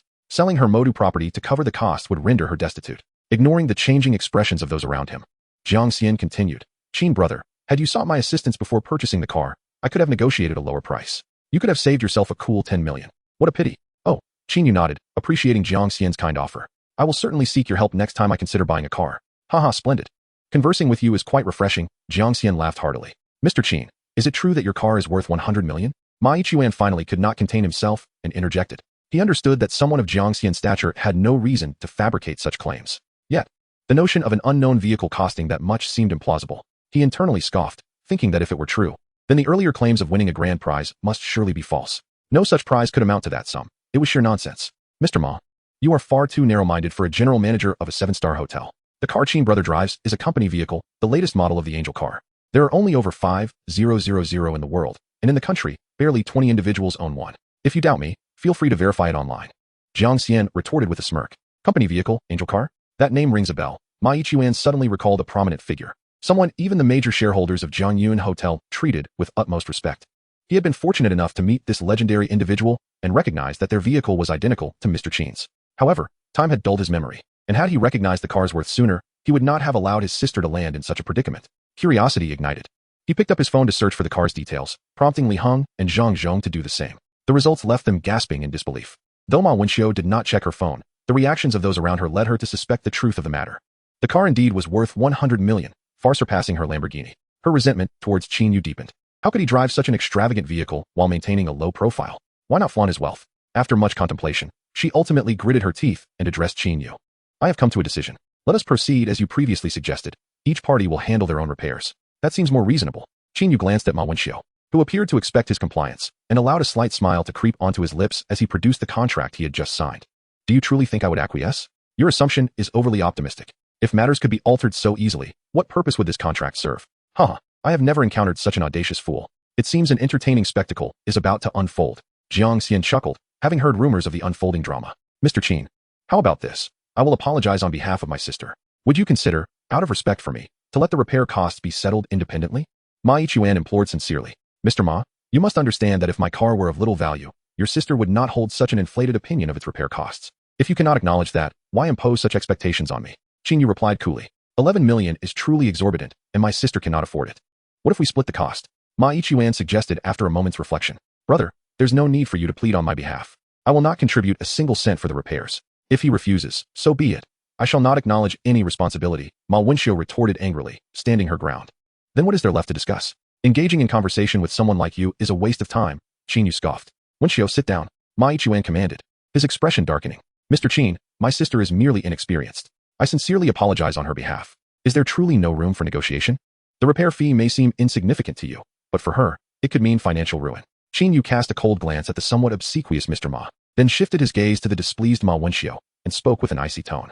Mr. Ma, there is no need for such words. From the outset, I had no intention of escalating this matter. However, your sister's incessant nagging and insatiable greed have led to the inevitable consequences she must now bear. While over 10 million is not a significant sum for me, what grounds do I have to heed your claims? Chapter 25. Assistant's brother Qin is absolutely right. His words resonate with me. Jiang Xian could not help but exclaim. He continued, I heard that initially, brother Qin intended for each party to repair their own vehicles. Yet this foolish individual insisted on compensation. Now that he realizes the repair costs are higher, he has backtracked. Jiang Xian shook his head. I hold a particular disdain for people like you. Turning to Qin Yu, he added, Brother Qin, I've heard you signed a contract? Indeed, the contract is right here. Qin Yu replied with a smile, handing over the signed document to Jiang Xian. Jiang Xian examined it and remarked, very well. Why not let me take this contract and draft a letter of authorization for you? I shall handle this matter. Should she refuse to pay, I assure you, she will have to sell her house and car to make up the amount. What do you think? Mr. Ma Yichuan, who had just moments ago looked grim, now changed his expression. Young Master Jiang, this matter is none of your concern. Why must you involve yourself? He understood that if this issue were to be handed over to Jiang Xian, Ma Wenxiu would have no choice but to comply and pay. The Ma family's influence was not to be trifled with. Even without the contract, they would not dare to renege. Alone against Qin Yu, there might still be a chance for negotiation, especially since someone who could afford such an expensive car likely would not be overly concerned about money. If Ma Wenxiu were to alter her attitude, he could continue to plead on her behalf, and perhaps they would reach an agreement. Even if she refused, as an outsider, he wielded little power here. With his connections, Mr. Ma believed he could ultimately compel the other party to make some concessions. Mr. Ma, you are mistaken. How could this matter not concern me? Brother Qin's affairs are my affairs as well. Moreover, I find your sister's actions quite intolerable. I would intervene even if it were someone else, so I have committed to assisting. Jiang Xian then turned to Qin Yu and asked, Brother Qin, what do you think? I have no objections. Rather, I must trouble you. Brother Jiang. Qin Yu nodded with a smile. He recognized that having Jiang Xian handle this was the most efficient course of action, saving him considerable effort. Although there was a contract in hand, If the other party refused to compensate, the only recourse would be legal action, a route he was unfamiliar with and one that would consume precious time. Money was of little concern, time was of the essence. Having bound himself to the system, achieving such wealth after merely 3 sign-ins underscored the importance of spending time wisely. While Jiang Xian had come to his aid, Qin Yu acknowledged that he owed a favor, which could be repaid in due course. Ma Yichuan, seeing that Qin Yu had agreed to let Jiang Xian manage the situation, sighed inwardly. With Jiang Xian's involvement and the enigmatic Mr. Qin, the outcome was effectively sealed. There was no need to antagonize either of them further. To Ma Wenxiu, he said, Wenxiu, we must give young Master Jiang his due respect. You should proceed according to the contract and pay what is owed. Brother, Ma Wenxiu stiffened at this statement, her expression a mix of surprise and resentment. Must we really pay him? Ma Yichuan nodded helplessly. Let me gather the funds in a couple of days. I cannot produce such a large amount immediately. Ma Wenxiu gritted her teeth, her eyes reddening. She understood that if her brother had spoken thus, he felt powerless. It appeared that the influence of this Jiang Xian was formidable, and they could not afford to offend him. However, producing 11 million yuan was daunting. Her cash reserves were insufficient. She would have to either sell the car or the house. Having recently divorced and lacking a source of income, she was on the brink of transitioning from a comfortable life to one of poverty. The term poor was a terrifying prospect. Since you have put it that way, I shall give you face. I hope you can gather the funds within 2 days. The 11 million, after deducting the cost of your car's repairs, you should pay what is owed. Remember, you have only 2 days, Jiang Xian grinned. Mr. Qin, I have prepared your car, a familiar voice called from behind. Qin Yu turned to see Tang Qin approaching. All right, please wait a moment. Qin Yu nodded at Tang Qin. As Tang Qin was about to speak, she noticed the hotel manager and the front desk manager seated across the way, and with a hint of curiosity, she respectfully addressed Ma Yichuan, Mr. Ma. You are here too. Tang Qin, is that you? Ma Wenxiu exclaimed, surprised and excited, her eyes reflecting a hint of animosity. Mrs. Li, it has been a long time. Tang Qin replied, her expression shifting as she spotted Ma Wenxiu. Do you know each other? Ma Yichuan inquired, puzzled. Ma Wenxiu hesitated, then shook her head, her tone indifferent. We are not very familiar. She had intended to say more, but was preoccupied with the 11 million compensation and lost interest in further conversation. Ma Yichuan did not press the matter, standing up to apologize to Jiang Xian before leading Ma Wenxiu away. With the matter settled, lingering there would only serve to be a waste of time. After their departure, Zhang Zhong, the manager of the hotel security department, followed suit. The front desk manager, Li Heng, exchanged pleasantries with Jiang Xian and spoke a few words to Qin Yu, handing him his business card before leaving with a smile. For him, the dynamics between Mr. Ma and Qin Yu were of little consequence. Establishing connections with wealthy young men was far more important. In the lobby, only Qin Yu, Jiang Xian, the blue-haired lady, and Tang Qin remained. Brother Qin, what is your WeChat ID? I'll add you as a friend so that when I secure the car repair funds, I can contact you, Jiang Xian said with a smile. Sure, Qin Yu replied, taking out his phone so they could exchange WeChat IDs and phone numbers. Brother Jiang, I must thank you for your assistance today. May I ask your name? Qin Yu inquired, having added Jiang Xian's contact. My name is Jiang Xian. I am 24 this year. How old are you, Brother Qin? I'm a year older than you, 25. Oh, you're actually a year my senior. From now on, I'll call you Brother Qin. You can call me by my name or simply Brother, whichever is more convenient for you. Then I shall address you as Brother Jiang. Qin Yu replied with a smile. Haha, I appreciate your straightforwardness, Brother Qin. It feels like we've known each other for ages. Should you require any assistance in Nanjing City in the future, do not hesitate to reach out. Very well, Brother Jiang. I may not possess many virtues, but I do have one, an abundance of money. If you ever need financial assistance or wish to invest in something, feel free to seek me out. Jiang Xian beamed. Excellent. I shall remember your words, Brother Qin. Hello, Brother Qin. I am Zhu Ying. It is a pleasure to meet you. The blue-haired lady beside Jiang Xian introduced herself with a smile. Hello, Miss Zhu, Qin Yu replied, shaking her hand. This is, Jiang Xian gestured toward Tang Qin, who, despite her hotel uniform, stood out with her striking beauty, making it difficult for Jiang Xian to ignore her. Young Master Jiang, I am Tang Qin, Mr. Qin's dedicated service manager. Tang Qin introduced herself. Ah, so Brother Qin is residing in the hotel now, Jiang Xian realized. Qin Yu nodded and added. My car is currently in the shop for repairs, and I do not know how long it will take. Therefore, I intend to purchase another vehicle. I would appreciate Brother Jiang's assistance in finding a limited edition sports car. Chapter 26, The Journey of Nan Yun O. It appears that Brother Qin has a penchant for sports cars. However, with your collection of luxury vehicles worth over 100 million, it might be more prudent to acquire a modest sports car. Limited edition sports cars do not come cheap, and one would only be able to purchase them secondhand. Qin Yu smiled and replied, I am the kind of person who believes in acquiring the finest. The same goes for cars. I've heard that limited edition sports cars are quite rare, so I thought I'd inquire if my younger brother has any connections. Indeed. Otherwise you wouldn't have purchased the Angel Shadow. Jiang Xian added, you've come to the right person. I have an aunt who specializes in the resale of second-hand luxury cars, primarily those valued at several million. As for limited edition sports cars, she has those as well. If you truly wish to acquire one, I can take you there, although it's a bit far, about 30 to 40 minutes drive to the East Shio district of Nanjing City. Qin Yu asked, will this take up too much of your time? Not at all. I had planned to enjoy myself today, so it doesn't matter where I am. Jiang Xian assured him, that is splendid. Since it's nearly noon and the lunch hour is upon us, allow me to treat you to a meal at this hotel. Afterward, we can head over, if that suits you. All right, I'll follow your lead, Jiang Xian replied with a smile. Qin Yu then joined Tang Qin, and the four of them ascended to the 51st floor of the hotel to dine at the Sky restaurant. As they were driving afterward, they opted not to drink alcohol and merely ordered a few bottles of beverages. Following their meal, Jiang Xian drove his Lamborghini, while Zhu Ying, who had accompanied him, went to the hotel gym and did not join them. Qin Yu settled into the Rolls-Royce driven by Tang Qin, and they headed straight for the second-hand car dealership in the Yixio district, as mentioned by Jiang Xian. At the hotel entrance, the two wrecked cars had been towed away, and the crowd of onlookers had dispersed. During the drive, Tang Qin could not help but ask Qin Yu if he knew the general manager of Jiang Yun Hotel and Mrs. Li. The Mrs. Li you refer to is the sister of your general manager Ma. You don't recognize her? Qin Yu responded with surprise. So she is General Ma's sister. Tang Qin tightened her grip on the steering wheel, a flicker of concern in her eyes. I wasn't aware of that. Ever since I started working at this hotel, I have never encountered her. Since you call her Mrs. Li, you must have known her in the past, right? Qin Yu inquired. Tang Qin nodded. I mentioned to you before that prior to working at this hotel, I was employed at a skincare company, and Mrs. Li is indeed the wife of that company as general manager. I see. No wonder you refer to her as Mrs. Li. But how did you end up sitting together with them? Well, it's quite an unfortunate tale. Qin Yu briefly recounted the incident regarding the car crash and the subsequent compensation issue, which elicited a chuckle from Tang Qin. Sir's right. Someone like Mrs. Li should learn a lesson. It's a case of cleverness backfiring. However, what is unfortunate is that the other party bore significant responsibility, yet the surveillance camera conveniently malfunctioned. I suspect General Ma might have had a hand in it. The hotel's surveillance didn't fail at any other time, just now. Perhaps. Qin Yu agreed with Tang Qin's speculation, but he seemed unconcerned. He then asked, it seems you harbor some dislike for Mrs. Li. Did she make things difficult for you at the skincare company? You could say that. Tang Qin preferred not to dwell on the topic and changed the subject. You mentioned that your car cost over 100 million? Is that true? Of course, it indeed cost 100 million, Qin Yu chuckled. I was merely inquiring. I certainly believe you. I never imagined there could be such an expensive car. Had I known earlier, I would have come down sooner to see what it looked like. Tang Qin expressed her admiration. Half an hour later, they arrived at Tianyun Road in the Yixio district and parked in front of a sizable car dealership. Before them stood a 6-story edifice, encompassing approximately 3,000 square meters, entirely enveloped in glass curtain walls, giving it a magnificent and luxurious appearance. The name Nan Yunhang was emblazoned in large letters on the wall, signifying the dealership. After parking the vehicle in front of the dealership, the trio disembarked and made their way inside. A female employee dressed in work attire greeted them warmly. Young Master Jiang, and this gentleman and lady, welcome. Su Wei. Is my aunt here? Jiang Xian inquired. The manager is on the 3rd floor attending to a client. Would you like me to notify her? No need. I'm just here to show a friend some cars. You can accompany me, and if he finds something he likes, you can handle the arrangements. Hearing that his aunt was not present, Jiang Xian breathed a sigh of relief. All right, thank you, young Master Jiang. Su Wei replied with delight.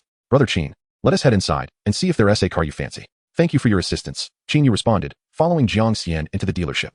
Su Wei observed in astonishment. Having recognized Jiang Xian's status, she had not expected this man, dressed in such modest attire, to be referred to as Brother Qin by young Master Jiang. It seemed this individual was not as simple as he appeared. She discreetly noted Qin Yu's features, categorizing him as a client deserving of special attention. Upon entering the first-floor showroom of the dealership, Jiang Xian began his introduction. This is the first-floor exhibition hall, featuring over 300 vehicles, some of which are brand new and valued under 5 million. Over there is the luxury sedan exhibit. And over there is the sports car section. The second floor contains the business offices, service areas, and the preparation workshop for newly arrived second-hand cars. Limited edition or luxury cars worth over 5 million are displayed on the 3rd and 4th floors. Qin Yu could not help but chuckle. Brother Jiang. It seems you know this dealership better than the employees do. Indeed, considering it's my aunt's business. I frequently come here to assist her, and sometimes bring friends to view cars. Naturally, I've become quite familiar with the place. So, if you fancy any vehicle, I can authorize a discount for you directly. Well, I shall not be polite then, Qin Yu casually replied. In truth, he was indifferent to such trivial financial matters. But given the offer, it was only courteous to accept. At that moment, a cold voice pierced through the air from behind. Xian, you've truly grown capable. Managing a dealership now. As long as you don't keep taking my cars out for joyrides, I'll consider myself fortunate. Jiang Xian, initially feeling proud, turned abruptly at the unexpected remark, his expression shifting to one of discomfort as he forced a laugh. Aunt, I thought you were busy with clients. What brings you down here? The business discussion concluded, the woman replied with a sardonic smile. Are you disappointed to see me? Afraid to meet me? She continued. But you've arrived just in time. I need to settle the accounts with you. Please, Aunt, I came today to introduce a significant client to you. Xian. What major client could that be? It wouldn't be this scruffy fellow beside you, would it? A young man clad in a blue shirt and designer attire, with chestnut hair, sneered at Jiang Xian. This man appeared even younger than Jiang Xian, but bore a slightly gaunt physique, casting a derisive gaze at him. Chapter 27. Yin shouting Zhao Song. What brings you here? Jiang Xian's expression darkened as he confronted the young man, a palpable tension lingering in the air. Why can't I be here? This is a car dealership. I'm here to buy a car. Do you have an issue with that? Buying a car? Jiang Xian shot him a sideways glance. What vehicle are you planning to purchase? He then turned his attention to his aunt, eager to glean the truth from her lips. Young Master Zhao is here to look at cars, but unfortunately, the one he desired was too expensive, and he couldn't finalize the purchase. Oh. Jiang Xian feigned a smile, addressing Zhao Song. You seem quite distressed. Unable to afford even a single car does not quite align with your esteemed title as Young Master Zhao. Humph. It's perfectly normal not to afford a car worth over 100 million. Yet here you are, purchasing a second-hand Lamborghini for a few million, and still taking it on credit. I feel embarrassed for you just hearing it. Jiang Xian, a bit exasperated, huffed, and said, so what? In any case, it's my aunt's car, she's family, and the payment can be settled slowly. This is our private matter, and it is not your place to comment. You may not have the funds, but you have the audacity to involve relatives, only that President Yun is too magnanimous to hold it against you. Damn it, Zhao Song. I think you're asking for a beating. Jiang Xian felt a bit embarrassed, especially in front of the newly acquainted Qin Yu, rolling up his sleeves and preparing to confront Zhao Song. Both he and Zhao Song hailed from prominent families in Nanjiang City, their respective businesses often overlapping, which fostered a competitive rivalry between them. This animosity was exacerbated by a high-stakes gamble 2 months prior, where Jiang Xian found himself losing over 50 million to Zhao Song. Consequently, his allowance dwindled, and with no reserves to draw upon, he was currently living a rather frugal life. Jiang Xian, it seems you are the one who is asking for trouble, daring to behave so brazenly here. Jiang Xian's aunt shot him a stern look, her presence commanding respect. My apologies, aunt. I wouldn't dare to do anything, Jiang Xian replied sheepishly, his earlier bravado evaporating instantly. Zhao Song was equally startled. He had a history of clashes with Jiang Xian, and regrettably, his frail physique had left him at a disadvantage, suffering bruises from their previous encounters. Since then, he had carried a significant psychological burden. Jiang Xian, don't overstep your bounds. This is President Yun's establishment. If it comes to blows, I'm not afraid of you. Jiang Xian retorted, oh really? Shall we step outside for a proper duel? Zhao Song scoffed, I find such brutish behavior beneath me. If you truly wish to settle this, let us engage in a race and see who is superior. Don't think I fear you just because you won last time. I'll find myself a proper sports car, and we'll compete again. Jiang Xian's expression darkened. Very well, I await that day, Zhao Song replied. Opting not to linger further, he bid farewell to Jiang Xian's aunt. President Yun, I'll take my leave now. Please inform that car owner that the asking price of 170 million is excessively inflated. I can only offer a maximum of 130 million. If he is amenable to selling at that price, he can contact me at any time. Understood, Jiang Xian's aunt affirmed with a nod. Zhao Song departed without further delay. Aunt, what car could possibly cost 170 million? Jiang Xian inquired. You wouldn't be able to afford it even if I told you. She replied with a wry smile. Let me introduce you. This is my friend Qin Yu. He is here specifically to purchase a car. This is my aunt, Yin Chouting, the proprietor of this automobile dealership. So what do you think?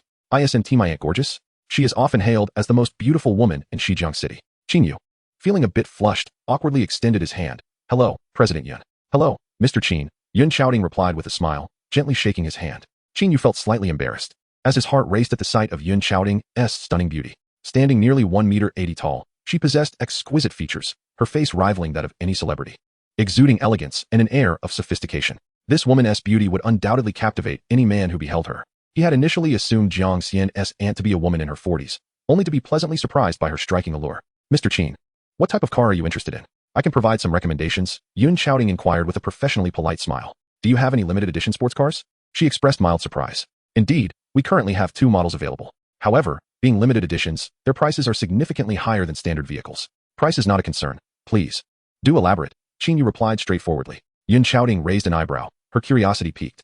Very well, allow me to introduce these 2 supercars. The first is the Ferrari LaFerrari, released 6 years ago, in a striking red, with only 500 units produced worldwide. It boasts a maximum horsepower of 963 and is priced at 36 million. The second is the Aston Martin Valkyrie, released 3 years ago, in white, with only 77 units available globally, offering a maximum horsepower of 760 and priced at 73 million. With each vehicle Yun Chouting described, Jiang Xian could not help but swallow hard. He was an avid car enthusiast, often organizing racing events with fellow aficionados. Naturally, he was envious of these exorbitantly priced limited edition supercars. While he had seen such models before, his family imposed strict financial limitations on him. Previously, he had an allowance of over 500,000 a month and had saved more than 20 million. However, after losing to Zhao Song in a race and totaling his previous sports car worth over 10 million, his savings evaporated, and his monthly allowance had dwindled to a meager 200,000, compounded by debts. The Lamborghini he currently drove was a second-hand purchase made last month, for which he had only paid 2/3 of the price. Thus, his finances were tight, leaving him with little hope of acquiring such a vehicle. Aunt, could you lend me one to drive? Jiang Xian implored. Dream on. It's best you don't even touch such cars unless you intend to buy one. Yun Chouting replied with a sidelong glance at Jiang Xian, then turned to Qin Yu with a smile. Mr. Qin, are there any cars here that catch your interest? After a moment of contemplation, Qin Yu inquired, isn't there a car priced at 170 million, the one Zhao Song mentioned earlier? In truth, Qin Yu was not well versed in supercars, His considerations were primarily financial. If he were to purchase the $73 million Aston Martin Valkyrie, it would not reach $100 million. However, spending nearly $200 million on another vehicle piqued his curiosity. Perhaps the rewards from the system would be more substantial, allowing him to earn more. Additionally, he was eager to experience a vehicle of such high value. Yes, there is indeed a car priced at $170 million. But do you truly believe you would be inclined to purchase it at such a steep price? Yin Qiaoting's brows furrowed slightly. Her initial curiosity about Qin Yu transforming into skepticism. She harbored doubts about his ability to afford such an extravagant vehicle, even for the two cars she had just described. She feared he might be mocking her, merely browsing without any intent to buy. Chapter 28. I bought it. And, what car could possibly cost this much? Not just Qin Gu, but I am curious about which model demands $170 million, Jiang Xian pressed eagerly. Not only Jiang Xian, but Tang Qin behind him also cast a curious glance. Such an expensive car would captivate not only men, but any woman as well. This is a supercar that is not readily available on the market. It was acquired by an out-of-town businessman 3 years ago at a significant cost. Due to issues with his company's cash flow and inability to secure bank loans, he reluctantly decided to sell it. Yin Qiaoting explained leisurely. It is one of 3 models in the Bugatti Noir series, known as the Noir du Vent. The Noir du Vent? Wow, so it's this car. I've heard of the 3 models in the Bugatti Noir series, Noir du Vent, Noir du Sun, and Noir de l'Ombre. Jiang Xian, seemingly knowledgeable about this limited edition supercar, couldn't help but elaborate. This vehicle is powered by a 16-cylinder engine, capable of delivering 1,500 horsepower, and can accelerate from 0 to 100 in just 2.3 seconds. Its jet black body is truly unique, making it exceedingly rare worldwide. I never thought such a car would be here. Yin Qiaoting continued. This car was brought in for consignment just a couple of days ago. The owner requested discretion, fearing that publicity might adversely affect his company. Therefore, I have not made this information public, only informing a select few affluent individuals. The new price for this car was $80 million. Yet the owner is now asking for $170 million. Isn't that a bit excessive? Jiang Xian questioned regarding the price. You are under no obligation to buy it, she replied. That price is indeed exorbitant, more than double the new price. Can it be negotiated down? Jiang Xian acted as a negotiator, hoping to assist Qin Yu in reaching a more favorable price. For car enthusiasts, this vehicle was nothing short of a dream. Yet no one was willing to be taken advantage of. $17 million was an exorbitant sum. Not even the wealthiest tycoons could readily produce such cash. Last year in Feiying, a car owner resold a model called Dark Knight for $11 million. Thus the asking price of $17 million for this Dark Wind was indeed steep. As acknowledged by Yin Qiaoting, the owner's high demand was primarily due to the need for substantial funds to keep his company afloat. He had stated that if he couldn't sell it at that price, he would rather keep it. Although potential buyers expressed interest, they were deterred by the price. The highest bid thus far had come from Zhao Song, who had just left, at $13 million. Yin Qiaoting articulated the situation clearly. It was evident that the price could not be negotiated lower. If a reduction were possible, the car might have already been sold. How does that kid have so much money to afford $13 million? Jiang Xian fumed. It's all because of you. With the $50 million you lost to him, plus his available funds, $13 million is not a daunting figure for him. Yin Qiaoting retorted, casting a sidelong glance at Jiang Xian. Why don't we first go see the car? If it meets my expectations, I will purchase it. Qin Yu mused, feeling tempted. With only 3 units produced globally, each bearing a unique name, the allure was undeniable. While the price might intimidate others, it did not pose a challenge for him. Brother Qin, you can't be seriously considering buying that car, Jiang Xian asked excitedly, aware that Qin Yu had previously purchased an angelic car worth over $100 million. Acquiring another, even at a higher price, would not be a burden. Qin Yu nodded in affirmation. Of course, but I must be satisfied after seeing it. If Brother Qin truly buys that car, it would be marvelous. Although I can't purchase it myself, I would love to thwart Zhao Song's ambitions. He would surely be disheartened upon hearing this news, Jiang Xian remarked with a grin. But you must let me take it for a spin. That is certainly not an issue, but let us not get ahead of ourselves. I haven't made the purchase yet. We should first inspect the vehicle, Qin Yu chuckled. If Brother Qin desires it, it will surely be within reach, Jiang Xian said, beaming with anticipation, imagining splendid scenarios as if Qin Yu's purchase were a certainty. Yin Qiaoting regarded Jiang Xian with skepticism, then turned her gaze to Qin Yu.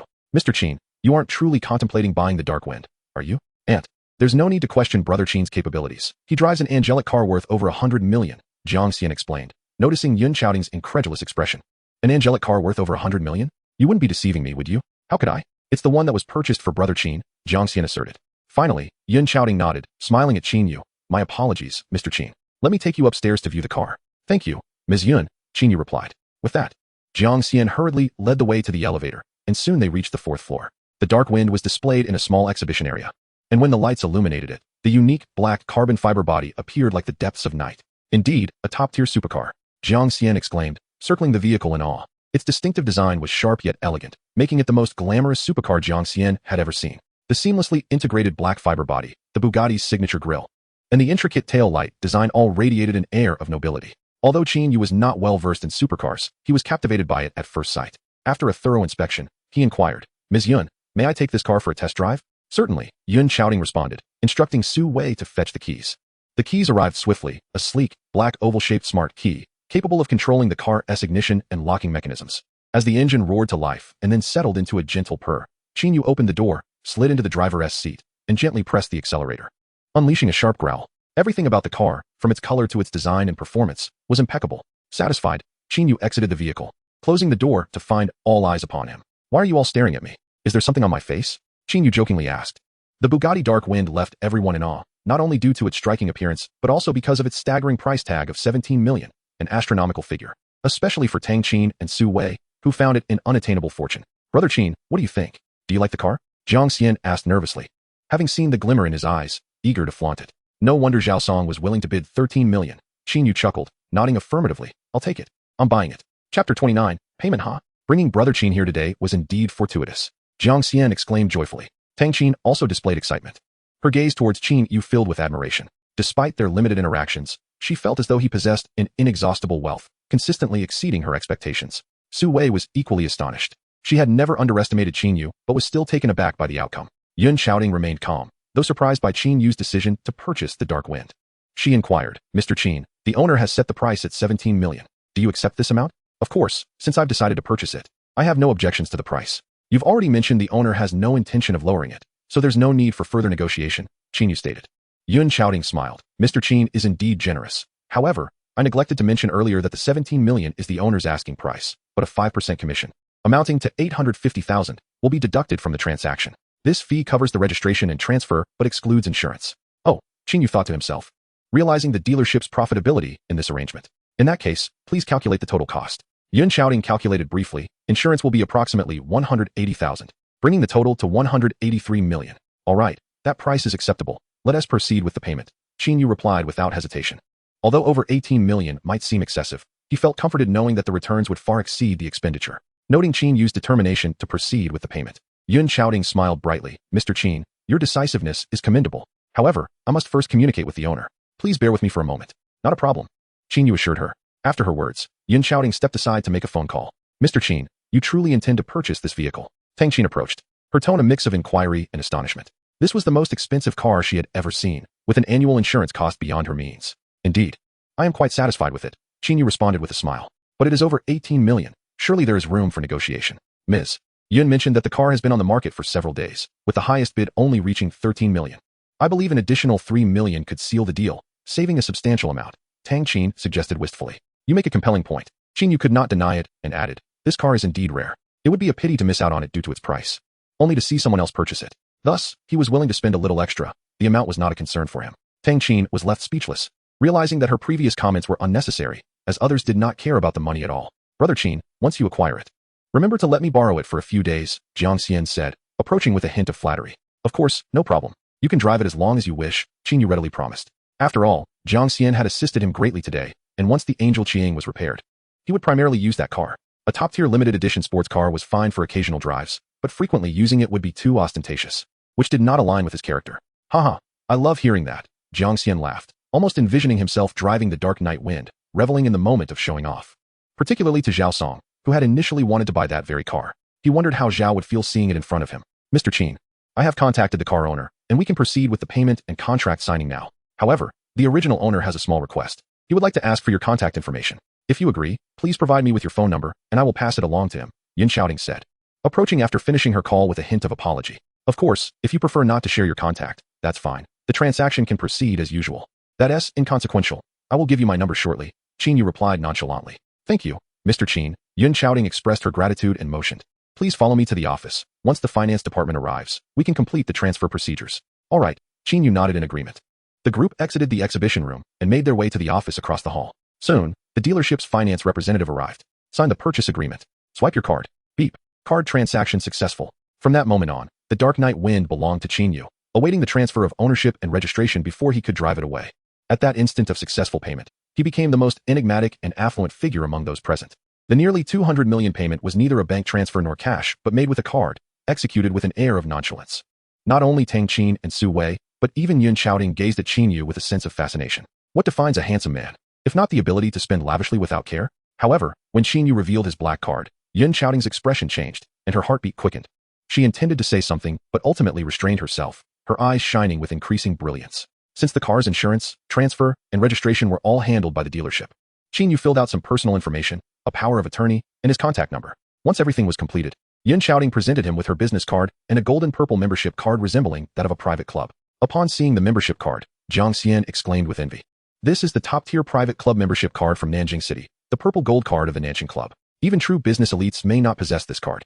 My aunt is one of the board members of that club. It was a hard-won gift from her, and she refused to give it to me despite my persistent requests. Yet, she gifted it to you on your first meeting. Nanjing Club? Qin Yu asked, intrigued, as it was the first time he had heard of it. This club encompasses 80% of the business magnates in Nanjing City and other regions of Nanjing Province. Currently, there are no more than 30 individuals who possess a purple gold membership card, Jiang Xian explained.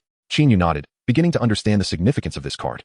Possessing it would mean gaining entry into the upper echelons of the affluent society in Nanjing City. From this, it was evident that Yun Shouting was far more than just the owner of a second-hand card dealership. Yun, I must thank you for this card. Qin Yu expressed his gratitude upon realizing its importance. No need to be so polite, Mr. Qin. If you wish to show your appreciation, simply patronize our business more often. Yun Shouting replied with a smile. How about this? From now on, you can call me sister, and I will call you brother, addressing me as Ms. Yun feels too formal. Sister? That may not be appropriate. Qin Yu hesitated, sensing a hint of mischief in Yun Shouting's smile. Brother Qin, I don't mind. Why should you be concerned? Am I not worthy of being your sister? Yun Shouting teased playfully. All right then, I shall call you Yun Jia. Qin Yu conceded, realizing having such a beautiful sister would not be a bad thing. That's more like it. Now that you've called me sister, let us keep in touch. Feel free to call me for anything. Okay, Yun Jia, he replied. Brother Qin, now that you recognize my aunt as your sister, what should I call you? Jiang Xian interjected, feeling a bit disgruntled. He certainly did not want to gain such a young relative due to his association with Yun Shouting. After a few more exchanges, Qin Yu bid farewell and left the dealership with Tang Qin. Although he had purchased the Dark Night Wind, the transfer and registration procedures would take another day or two before he could collect the car. Once Qin Yu departed, Yun Shouting asked Jiang Xian, how do you know him? Why do you ask? Jiang Xian recounted the events of their meeting at Jiangyun Hotel earlier that day, explaining that he had brought Qin Yu to the dealership because he wanted to purchase a limited edition sports car. Yun Shouting nodded in acknowledgement. So, despite your usual leisure, you have accomplished something meaningful today. It seems you hold Brother Qin in high regard. Upon hearing this, Jiang Xian wore a bitter expression. How can you say that I am always idle? I frequently come here to help you manage the business. Come on, if it weren't for my sister, you would rather not be here making a mess. Besides, you are here just to avoid being sent to work at your father's company. You have no intention of actually working. Yun Shouting pointed out Jiang Xian's ulterior motives. However, bringing Qin Yu here to buy a car has indeed earned you some merit. Really, aunt? You said it. So do I get a commission? Jiang Xian perked up, grinning. Sure, Yun Shouting replied. I'll give you 5 million. Is that enough? Really? Jiang Xian's eyes widened in disbelief. Haha, thank you, aunt. That is plenty. You're the best. Yun Shouting smiled, after deducting the balance for your Lamborghini. We'll be even. Jiang Xian's smile faltered. How about you give me the money first, and I'll pay you back for the car later? You know how tough it is for me right now without money. You have two options. No commission on the car, and you can pay me back slowly. Or I give you the commission, and the car payment is settled. Choose wisely, Yun Shouting insisted. All right, I choose the second option, Jiang Xian relented. You said it. By the way, aunt, I'm curious. You just met Brother Qin and already gave him the purple gold membership card to the Nanjing Club. There aren't many of those cards in your possession, and many influential figures desire them. Jiang Xian's eyes glimmered with intrigue. Could it be that you've taken a liking to Brother Qin at first sight? But he isn't even handsome. Ouch, that hurts. Let go. Jiang Xian yelped, realizing he had spoken too freely. You deserve it for your loose tongue. Even my aunt is not exempt from your teasing. Yun Shouting scolded as she released her grip on his ear. Jiang Xian rubbed his reddened ear, chuckling. Luckily, there were no outsiders around. If someone had seen that, my reputation would have been ruined. That serves you right. Yun Shouting continued, returning to the previous topic.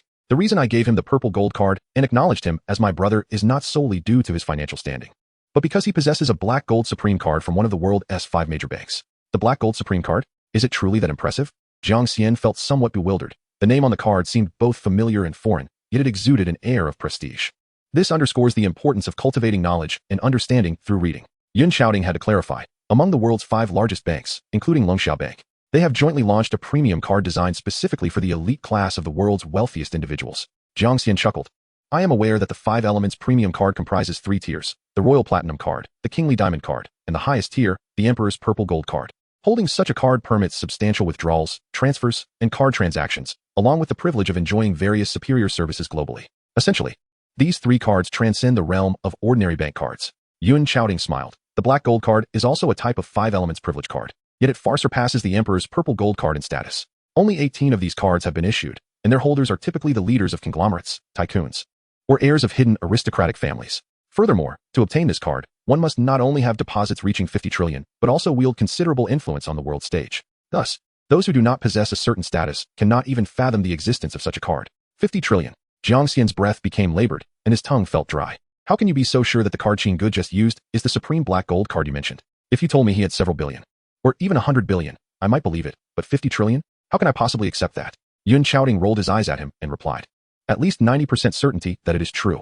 I was closest to him at the time and observed clearly. The design and pattern of the card he held were identical to one that I have seen before. However, even if my guess is correct and it is indeed a supreme black gold card, it may not necessarily belong to him. It could be a card entrusted to him by his elder. Ah, that makes sense. Jiang Xian nodded. What you say holds some truth. And it does put my mind at ease a bit. Yun Chaoting continued. Regardless, Qin Yu's background is beyond our imagination. The fact that he spent nearly 200 million without batting an eye, coupled with someone willingly allowing him to use that card, reveals a glimpse of the larger picture. He might very well be one of those top tycoons or an heir of a hidden family. Such individuals are not to be trifled with. Your task is to be as amicable as possible with him, but under no circumstances should you probe into his background, understood? Jiang Xian nodded solemnly. Rest assured. I know how to act. Meanwhile, Qin Yu exited Nan Yunxing and entered a vehicle, with Tang Qin serving as the driver. Chapter 31. Shamelessness. Qin Yu checked the time. It was nearing 3 in the afternoon. Tang Qin activated the navigation system and followed the plotted route. After about an hour's drive in the Rolls-Royce, they arrived at a rental apartment in Lingtang New Village. Upon disembarking, he waited for Tang Qin to leave before he opened the door and ascended the stairs to room 301 on the 3rd floor. Just as he was about to unlock the door, it swung open automatically, revealing none other than his ex-girlfriend, Su Li. Her demeanor resembled that of a refined hostess. Stepping out to greet her guest. What brings you here? Qin Yu asked, momentarily taken aback. Oh, what do you want from me? Didn't we break up? Su Li replied with a hint of coldness. It dawned on Qin Yu that she still possessed a key to the rental, though she had rarely visited. He had once suggested she move in with him, to which she had outright declined. Now, after their breakup, her sudden appearance was telling of her intentions. Want to reconcile? Dream on. Darling, I've come to realize that you are the best for me. You still love me, don't you? Let's get back together. I don't ask for much.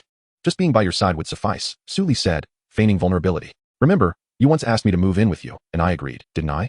Qin Yu was at a loss for words, observing this woman who was putting on a show. Her words did not sway him. Rather, they filled him with disdain. How had he been so blind to fall for someone so materialistic? He remained silent and stepped into the room. Speaking outside for too long would be unwise, fearing it might draw unwarranted attention. Yet, once inside, he felt even more irked. A young man in his 20s, barely standing at 5 feet tall, lounged on the sofa, engrossed in a video game with his feet propped up on the table. This man was Su Li's younger brother, Su Kuan. Upon noticing Qin Yu's entrance, he reluctantly set aside his phone and sat up. Brother-in-law. If Qin Yu recalled correctly, this was the first time the boy had addressed him as such. He had previously spent quite a bit to curry favor with this future brother-in-law, purchasing game credits and treating him to meals, even buying him a phone worth several thousand. In contrast, Qin Yu was still using a budget phone he had purchased years ago. That's right, my sister has agreed to reconcile with you, so naturally. You are my brother-in-law, don't you think so? Su Kuan grinned. Now everyone knows you're rich. You not only spent over 3 million on a hotel, but also bought a luxury car worth over 100 million. You must lend me your new car for a few days so I can show off to my friends. I'm short on cash, but a couple of million would suffice for me to agree to get back together with my sister. What do you say? Kuan, say less, Su Li interjected. Entering the room and noticing Qin Yu's expression darkening with each of Su Kuan's words, she quickly reprimanded him. Sis, I haven't said anything wrong. It's only normal to ask for a few million from my brother-in-law now that he is so wealthy. After all, his money is also my money, Su Kuan protested.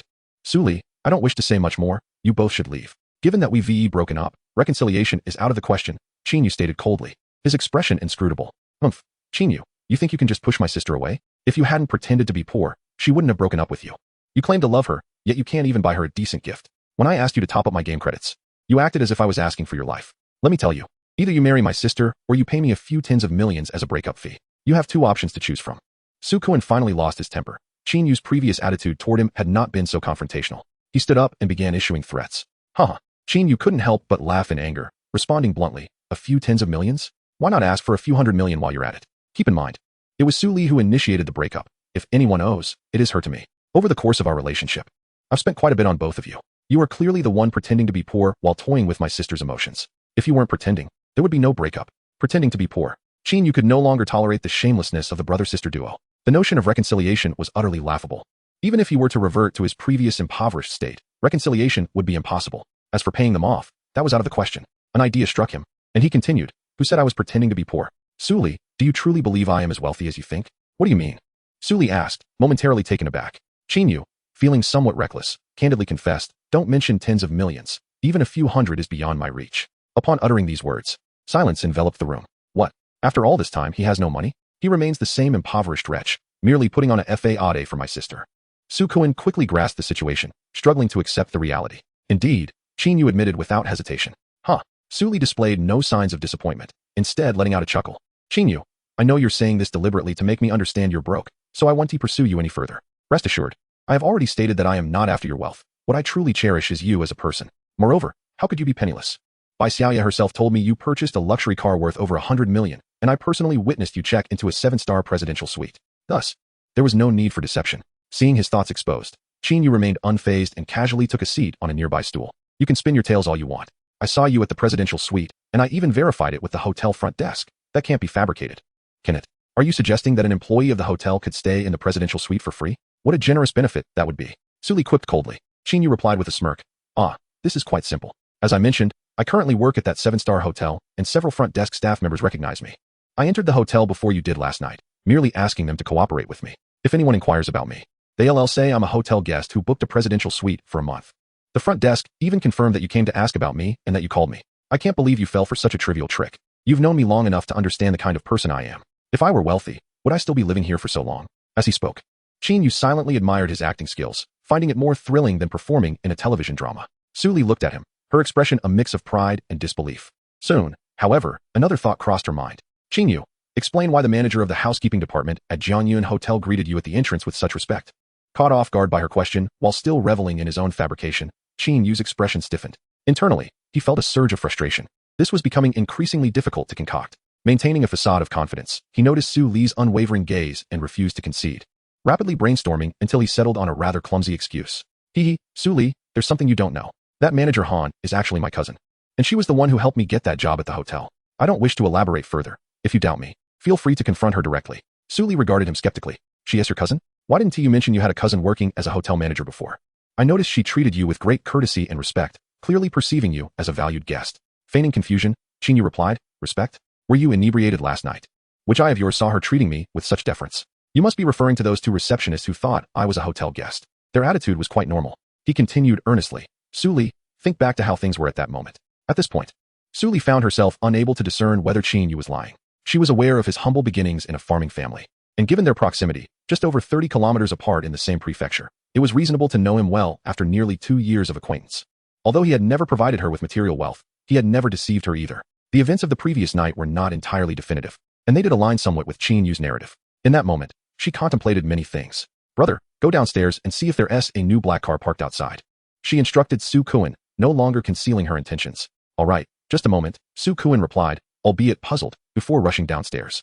However, Qin Yu's earlier statements were riddled with inconsistencies. Every detail regarding the car was under his name, and Bai Xiaoya had witnessed it too. If one were to investigate closely, the truth would unravel. Particularly, the assertion that Han Xian was his cousin seemed like a poorly fabricated excuse. He was gambling on Su Li's intelligence, and it appeared that he had won. Su Li remained silent, especially as she noticed Qin Yu was still wearing his old clothes, which only reinforced her suspicions.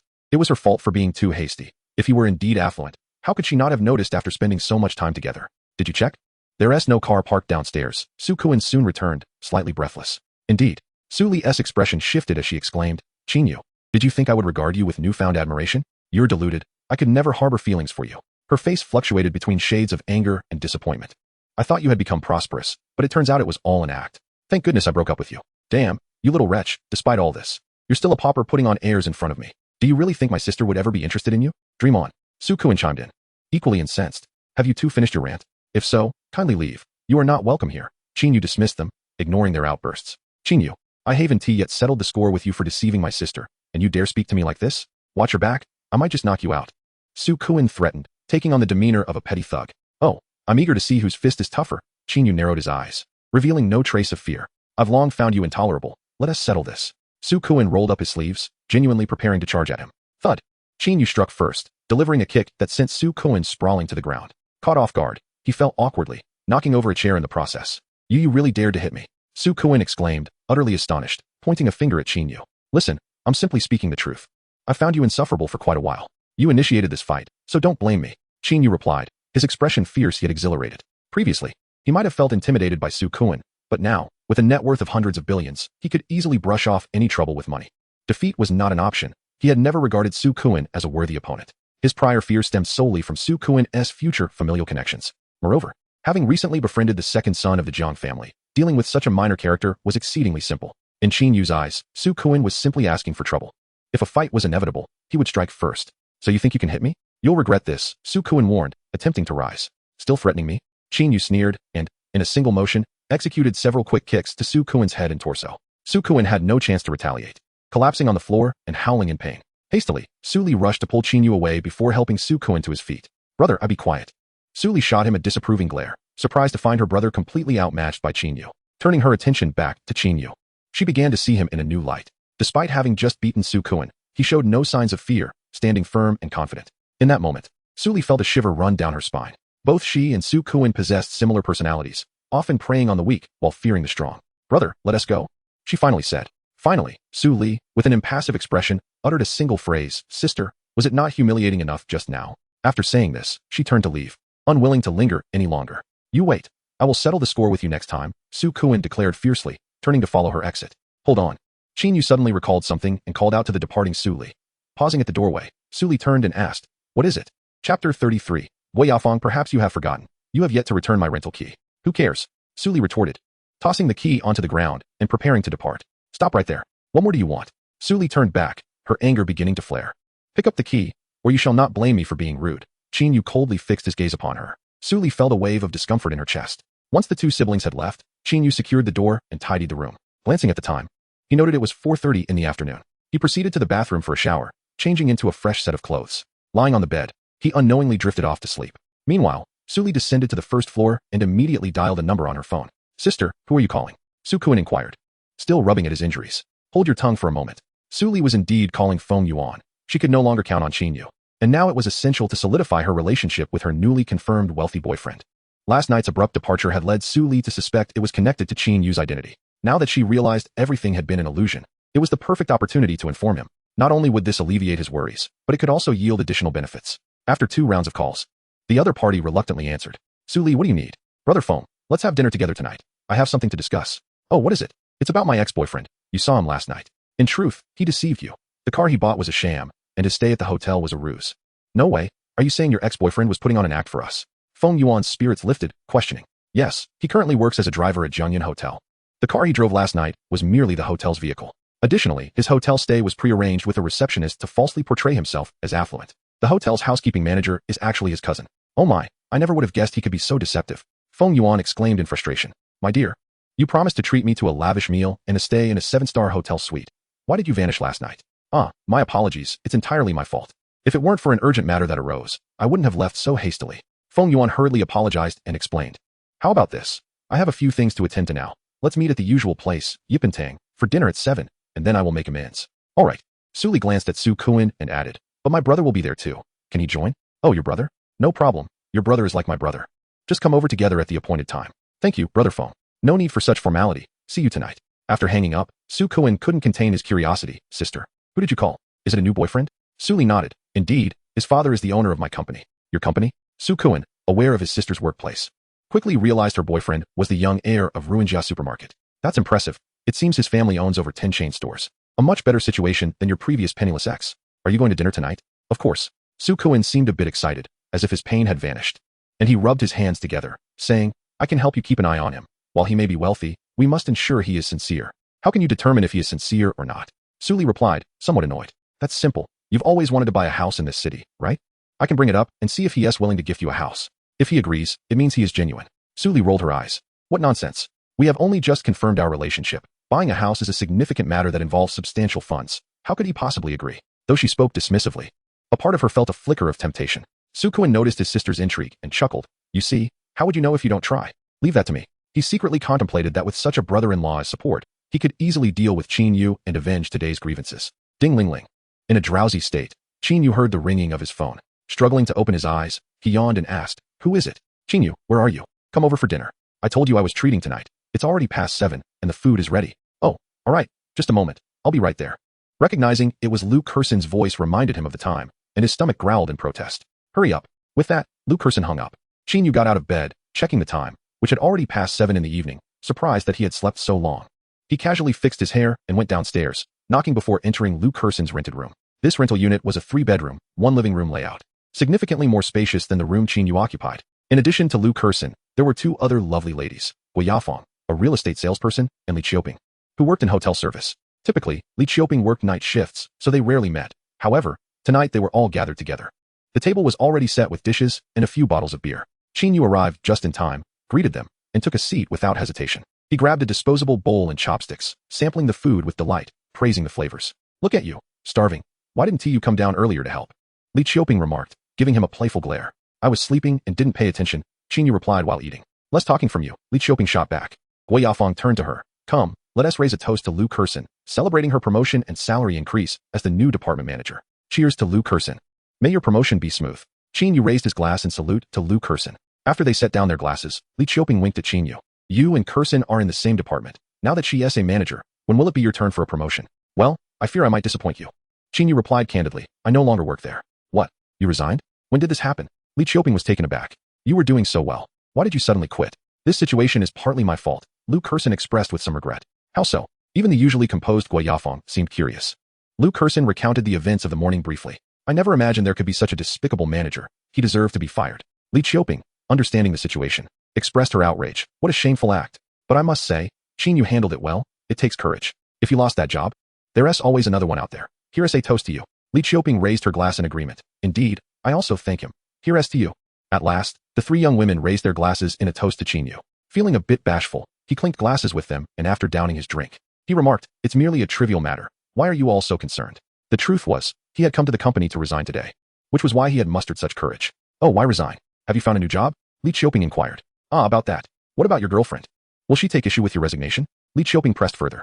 "We broke up," Qin Yu replied with a bitter smile. Chapter 34. System task. Noticing the curious gazes of the three women, he quickly added, "You need tea pry. It's quite simple. Suli found herself a wealthy man and decided to end our relationship. It's as straightforward as that." "Oh." The three of them exchanged knowing glances, a look of understanding passing over their faces. "Since you've parted ways with your girlfriend and sister Fong, you're single too. Why not consider pairing up?" Li Qiuping winked at Qin Yu and Gui Yafeng, cheekily nibbling on her chopsticks with a playful grin. "Little girl, you talk too much. Keep meddling, and I might just tear that loose tongue of yours," Gui Yafeng retorted with mock anger, shoving a piece of food into Li Qiuping's bowl. "With a mouth that idle, you should eat more." Lu Kersen giggled behind her hand, remaining silent. She too wished to see the two of them together. Yet she understood Gui Yafeng's character well enough to know it was unlikely. Qin Yu lowered his head, feigning ignorance as he continued to eat. When Gui Yafeng understood Qin Yu's sentiments, she neither agreed nor rejected the notion, but straightforwardly stated her ideal partner: young, affluent, and good-looking. Only by fulfilling these three criteria could one meet her standards, thus leaving Qin Yu with no hope of a romantic relationship. While they couldn't become lovers, being good friends was still a possibility. Her words were pragmatic, lacking any discrimination, and thus Qin Yu received his first rejection card in life. He soon gave up hope and no longer entertained any inappropriate thoughts about Gui Yafeng. It wasn't until he began dating Su Li that he completely forgot about this matter. Li Qiuping and Lu Kersen were aware of this as well and often teased him about it. "How about this, Sister Fong? Your earnings as a real estate salesperson are quite good. Is your company hiring? Why not just get Qin Yu in there?" Li Qiuping suggested with a glint in her eye. "That's not a bad idea. Real estate sales can indeed be quite lucrative." "Yafeng, is your company still hiring?" Lu Kersen chimed in, recalling that last week Gui Yafeng mentioned a new property launching soon in Jingyun District, and the sales consultants were in high demand. Gui Yafeng shook her head apologetically. "I'm afraid I haven't heard of any openings for property consultants lately, but I can ask about temporary positions at the sales office." "Ah, now I understand why Qin Yu wanted to resign," Li Qiuping said, setting her chopsticks down and seriously addressing Qin Yu. "It's because you broke up with your girlfriend, and your mood has soured, which led to your disinterest in work. Am I right?" Lu Kersen nodded in understanding, acknowledging the significant emotional toll of such a breakup, yet encouraging him to remain hopeful, as he might find an even better partner in the future. Qin Yu couldn't help but feel amused and exasperated at their assumptions. "Stop guessing. Do I look like someone heartbroken over love? Let us just eat." The next morning, he awoke at 10 o'clock. After freshening up, Qin Yu settled onto the sofa and opened the system panel. Host, Qin Yu. Age, 25. Physique, 50. Normal. Mental strength, 50. Normal. Skills, none. Sign-in progress, 1. 8,030,000,000. Level 3 sign-in unlocked. Tasks, none. Sign-in points, 3. Balance, 10. 297 billion. Backpack, 1. System, let us sign in, Qin Yu urged. Unable to resist the temptation, he felt a mixture of anxiety and anticipation about what he might receive this time, especially since this level 3 sign-in had cost him over 180 million, unlike the last sign-in that was merely 100 million. Surely this time, the reward would be worthwhile. "Congratulations, host, sign-in successful. You have obtained 35 equity in Jiangyan Hotel. The equity certificate has been issued to your backpack." 35% equity in Jiangyan Hotel? Qin Yu was momentarily speechless. After pondering for a while, he couldn't shake the feeling that despite the higher cost of this sign-in, The value was nowhere near what he had received from the last sign-in with Huazhong Plaza. Why wasn't he at the entire hotel, but only that 35%? How much could that possibly be worth? It seemed he had been overly presumptuous, assuming that spending more would yield greater rewards. Unless he advanced to a level 4 sign-in. He considered this a miscalculation. The pain of spending so much for what felt like a meager gain gnawed at him. Yet his curiosity about the actual value of the 35% stake in Jiangyun Hotel persisted. He picked up his phone and searched online for information on the hotel's valuation, but found nothing. After a moment's thought, he decided to call Tang Qin. Hello. Mr. Qin. Tang Qin's respectful voice greeted him on the other end. Tang Qin, I'd like to ask, do you know the value of your hotel? Qin Yu cut straight to the point. Why do you ask that? Tang Qin sounded taken aback. No reason. Just curious if you have any insight, he replied bluntly. Well, I'm not entirely sure, but I did overhear something recently, Tang Qin said thoughtfully. A while ago, I heard a colleague mention that the hotel's major shareholder intended to purchase another shareholder's 25 stake for 20 billion. If that is the case, the total valuation of the hotel would be around 80 billion, I suppose. 80 billion, Qin Yu muttered, feeling quite frustrated.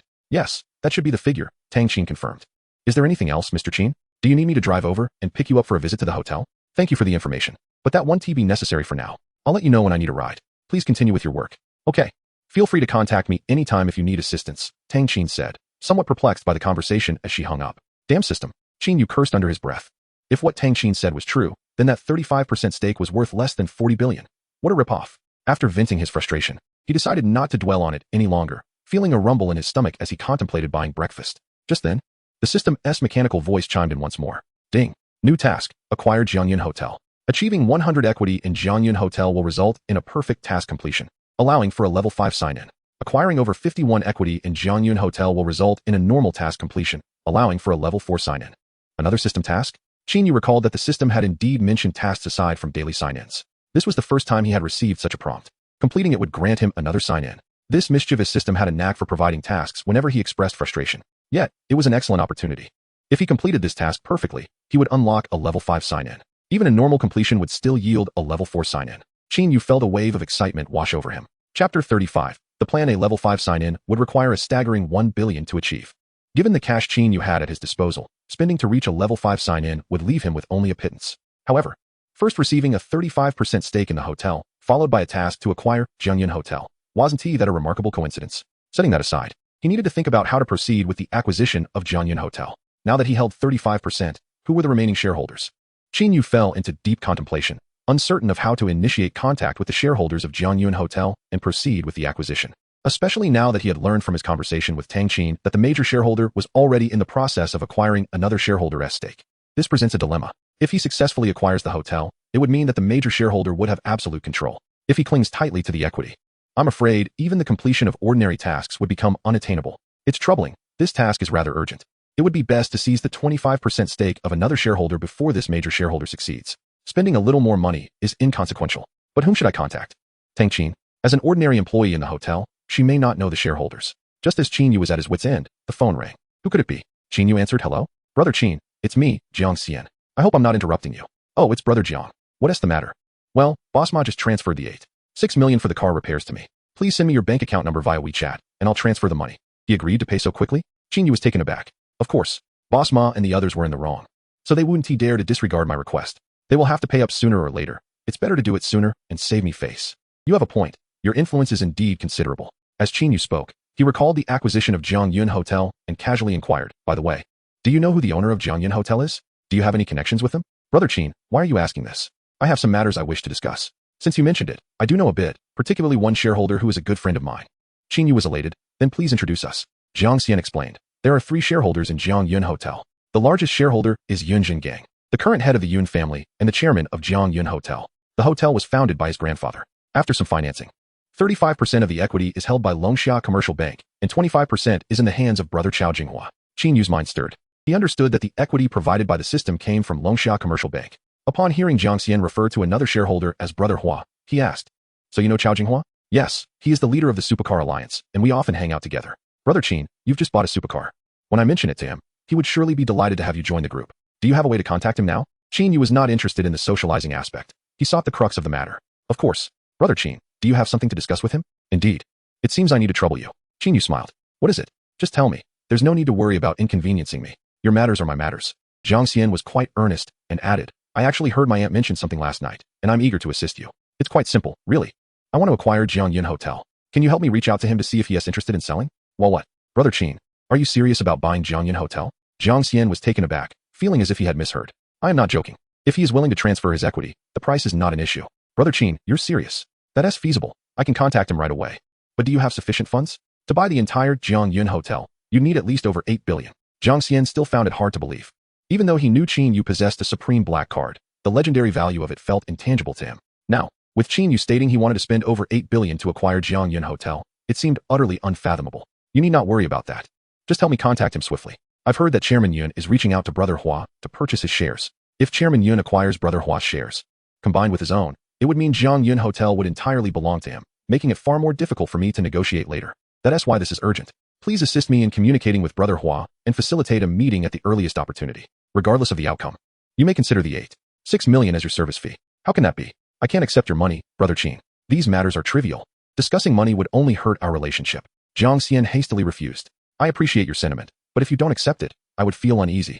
This amount is nothing to me. Please take it.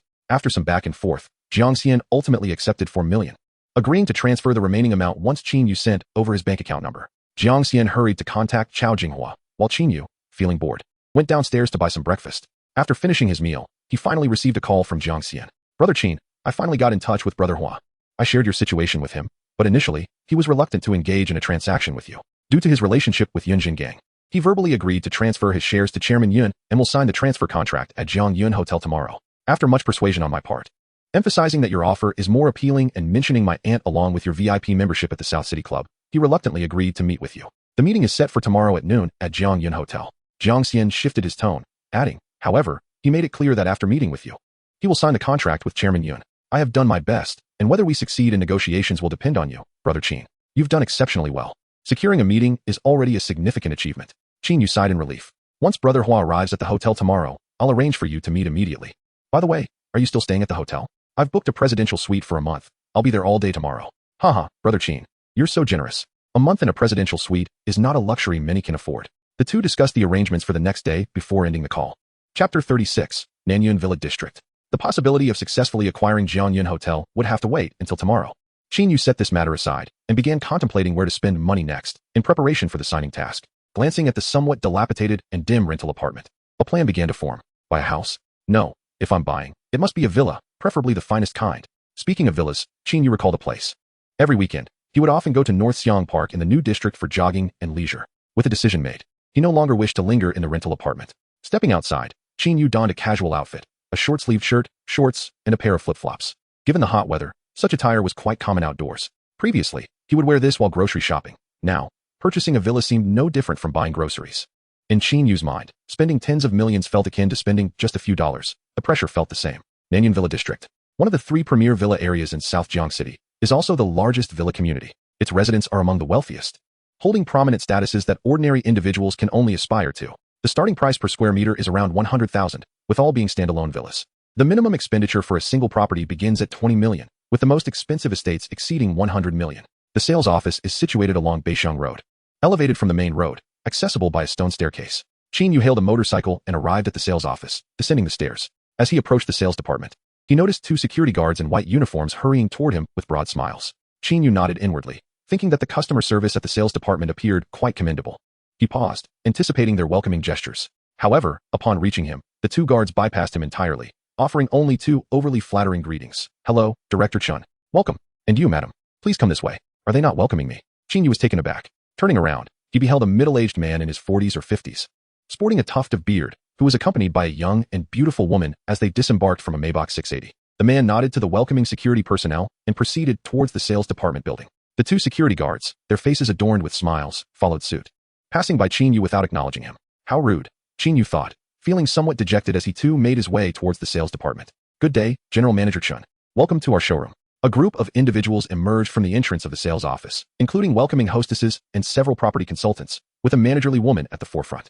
8 or 9 people collectively extended their greetings to General Manager Chun, who approached the female sales manager, finally displaying a hint of a smile. Manager Zhu, thank you for your efforts. Hello, General Manager. It is a pleasure to be your property consultant. And to you, madam, please come this way. I shall show you the available floor plans. Once General Manager Chun and Manager Zhu entered the sales hall, 4 employees remained outside, their faces brimming with excitement as if they had just encountered a celebrity. This is Chun Jihong, General Manager of Huaxing Pharmaceuticals. Who would have thought that someone we only saw on television or the internet would be here in person today? Huaxing Pharmaceuticals ranks among the top 10 pharmaceutical companies in Longxia, with a market value exceeding $1 trillion. Rumor has it that General Manager Qin's fortune has also reached billions. This is a true tycoon. His visit today to view properties likely indicates a high probability of success. Purchasing a villa poses no burden for him. Oh, how I wish I could find a client like that. It would guarantee a successful deal. One young male employee lamented. And who is that woman beside him? I heard General Manager Qin has been widowed for many years. Could she possibly be the new Mrs. Qin? But she is too young and stunning. It seems a pity given that General Manager Qin is over 50. Do you not understand? With General Manager Qin's capabilities, numerous young beauties would be vying for his attention. Not only to be his wife, but even as a mistress would require a queue. Be careful with your words. Do not let General Manager Qin hear you. Offending him would mean the end of your career here. I am merely speaking my mind. Excuse me, sir, may I assist you with something? At that moment, a stout female employee, weighing around 150 pounds, finally noticed Qin Yu as he stepped into the hall. What could I possibly need? I came here to purchase a property. Of course, Qin Yu replied with some irritation. You are here to buy a property?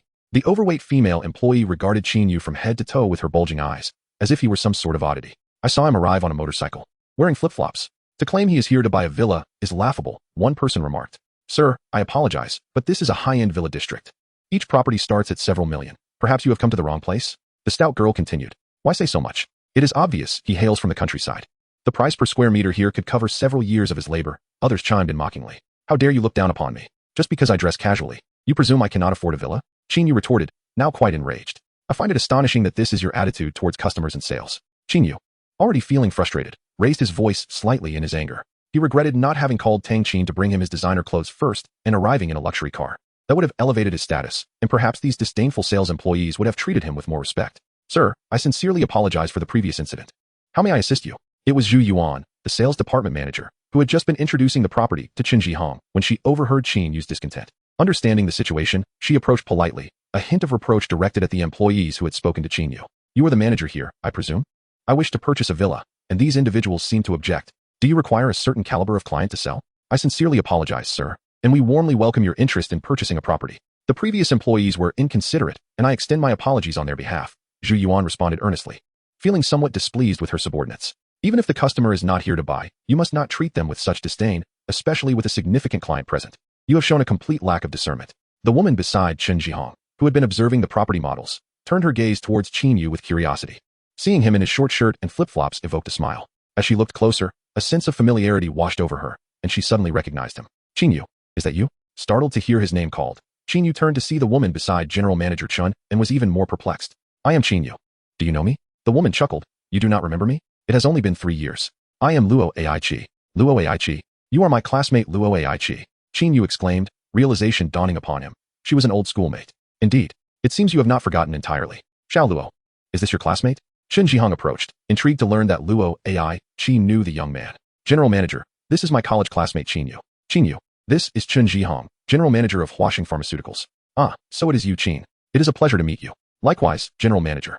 Qin Yu shook hands with Qin Jihong, having gleaned some understanding of the relationship between the two from the previous employees' conversations. He sighed inwardly. Luo Aichi had always been a striking beauty in their class, pursued by many, and even he had harbored a quiet admiration for her. Now, however, it seemed she was to marry a middle-aged man, leaving him feeling somewhat regretful for her. Yet, upon reflection, he realized that had he not been bound to the system, witnessing Luo Aichi's connection with Qin Jihong might have left him feeling even more inferior. With these thoughts, he found solace. Qin Yu, are you here to look at villas as well? Luo Aichi asked with a smile. Of course. Otherwise, what would I be doing here? Perhaps we will even become neighbors in the future, Qin Yu joked lightly. Haha, you have a point, Qin Jihong remarked, appearing intrigued by Luo Aichi's connection to Qin Yu. Why don't we explore together and see if there is something suitable? As a seasoned executive in a large corporation, Qin Jihong had a keen eye for people, observing Qin Yu's relaxed demeanor as he claimed to be here to purchase property without a hint of nervousness.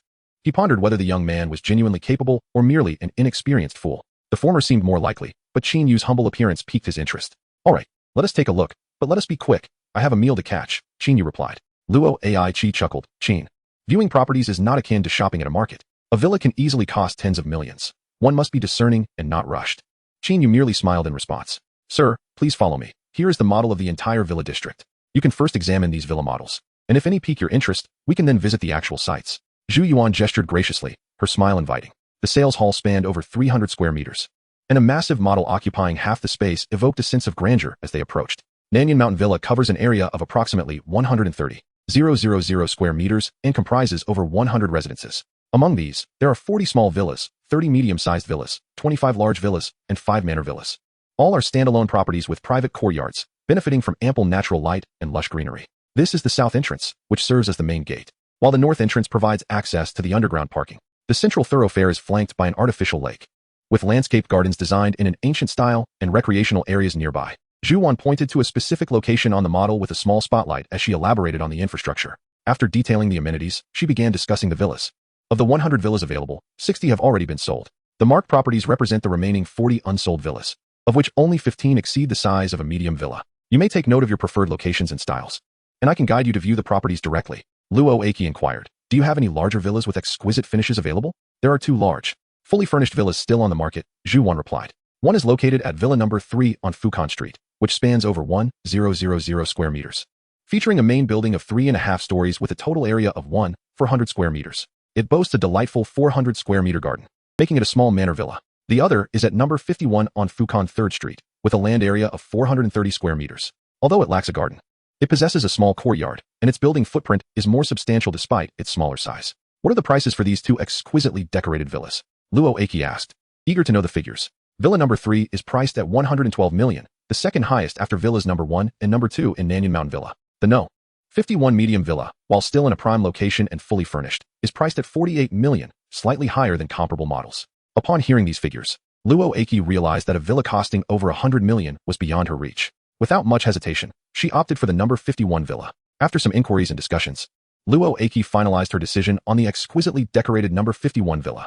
Apart from this residence, she also considered another unfurnished villa of similar size, awaiting the opportunity to view it on site. Chen Jihong accompanied her throughout, allowing Luo Aki to make all the selections. It was evident that she was the one truly intending to purchase a home. Qin Yu, have you found a villa that appeals to you? Is there a style you prefer? Once Luo Aki settled on her choice, she turned to Qin Yu, who appeared deep in thought. Mr. Qin, which villa captures your interest? I can assist you with information on it. There's no need for any fuss. I believe I'll go with the large, exquisitely furnished villa, Qin Yu stated, gesturing towards villa number 3. I'll inspect it shortly, and if all seems well, I'll proceed with the purchase. Mr. Qin, you wish to acquire villa number 3? Zhu was momentarily taken aback. Not one of those smaller villas with just over 200 square meters of land? Indeed, this one. I came here specifically to buy a fully furnished property, Qin Yu clarified. You must be joking. That villa is worth over 100 million. Do you possess such wealth? Luo Aki retorted, somewhat incredulously. Is 100 million a lot? Qin Yu asked, leaving Luo Aki momentarily speechless. What do you mean by 100 million is a lot? That's an obvious statement, she finally managed to say, her patience wearing thin. Chen Jihong, perplexed by Qin Yu's demeanor, wondered if he had misjudged the young man, suspecting he was merely a naive fool or intentionally causing a stir.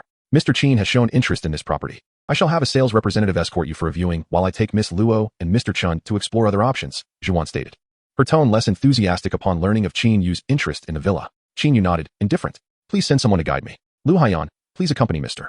Qin for a tour. Zhu instructed a nearby employee, who wore a mocking expression. Manager Zhu, the employee hesitated, clearly reluctant. Qin Yu recognized her as the tall, plump employee who had mocked him earlier. Manager Zhu, I prefer not to have her.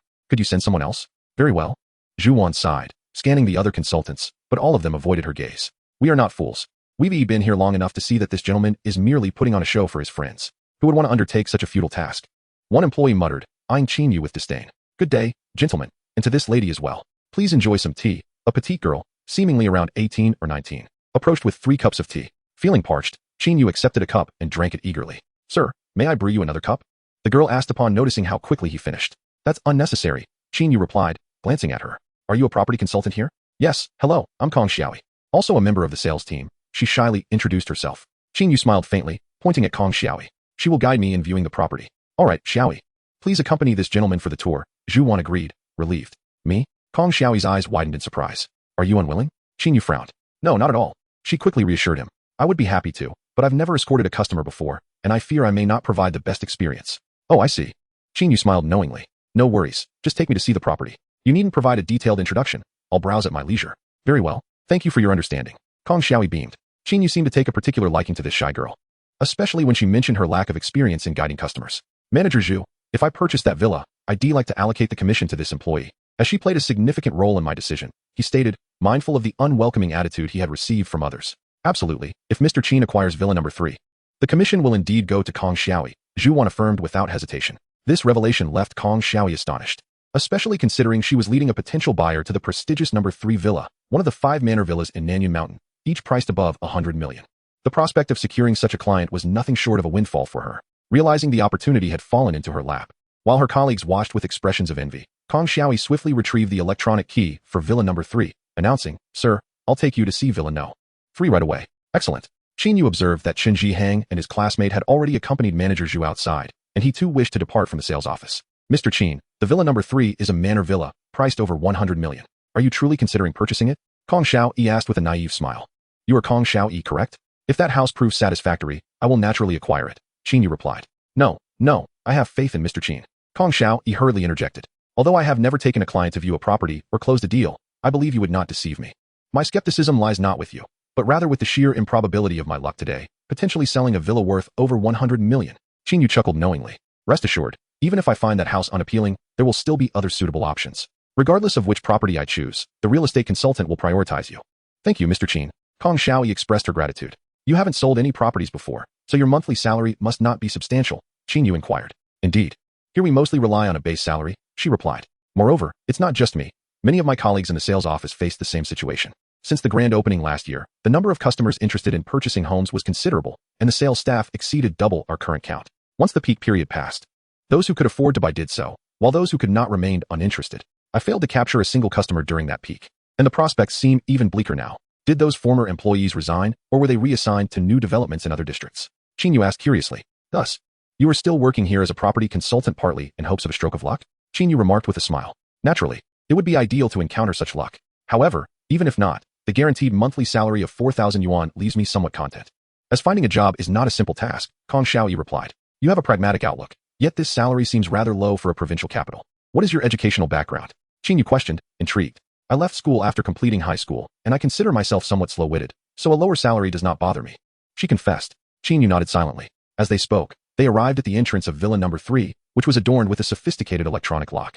"This electronic lock can be opened not only with a card, but also with a fingerprint," Kong Xiaoyi explained. After swiping the key card, the door opened. Upon entering the villa, they passed through a garden featuring an artificial mountain and flowing water, leading to the 4-story ancient-style luxury residence. The first floor boasted an enormous living room with 2 guest bedrooms, all exquisitely decorated. The 2 sides featured 5-meter-tall, 10-meter-long floor-to-ceiling windows, and a magnificent chandelier adorned the ceiling, exuding an air of opulence. The master bedroom was located on the 2nd floor, while the 3rd floor housed a media room and fitness area. The 4th floor encompassed a spacious area with an indoor swimming pool. Qin Yu recalled that there was also an outdoor swimming pool at Huayuan, which was undeniably extravagant. However, he mused, "I quite like it." After examining the 4 stories, he ventured to the basement. The basement was well lit and ventilated, containing several spacious rooms suitable for storage or other uses. In addition, it featured an expansive garage capable of accommodating dozens of vehicles. If one were to critique this house, truthfully, Qin Yu felt unable to find a single fault.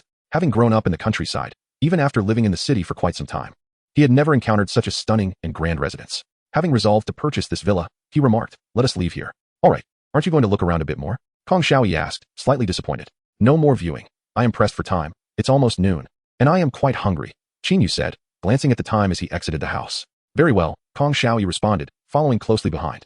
"Mr. Qin, there are other villas. Would you like to see them?" she inquired, catching up with a hint of expectation as she closed the entrance door behind them. What? "Mr. Qin, you are not dissatisfied with that villa, but rather have decided to purchase it?" Kong Xiaoyi asked, taken aback. "Indeed, why are you still standing there in shock?" Qin Yu laughed. Seeing Kong Xiaoyi suddenly in tears startled him. "Xiaoyi, why are you crying?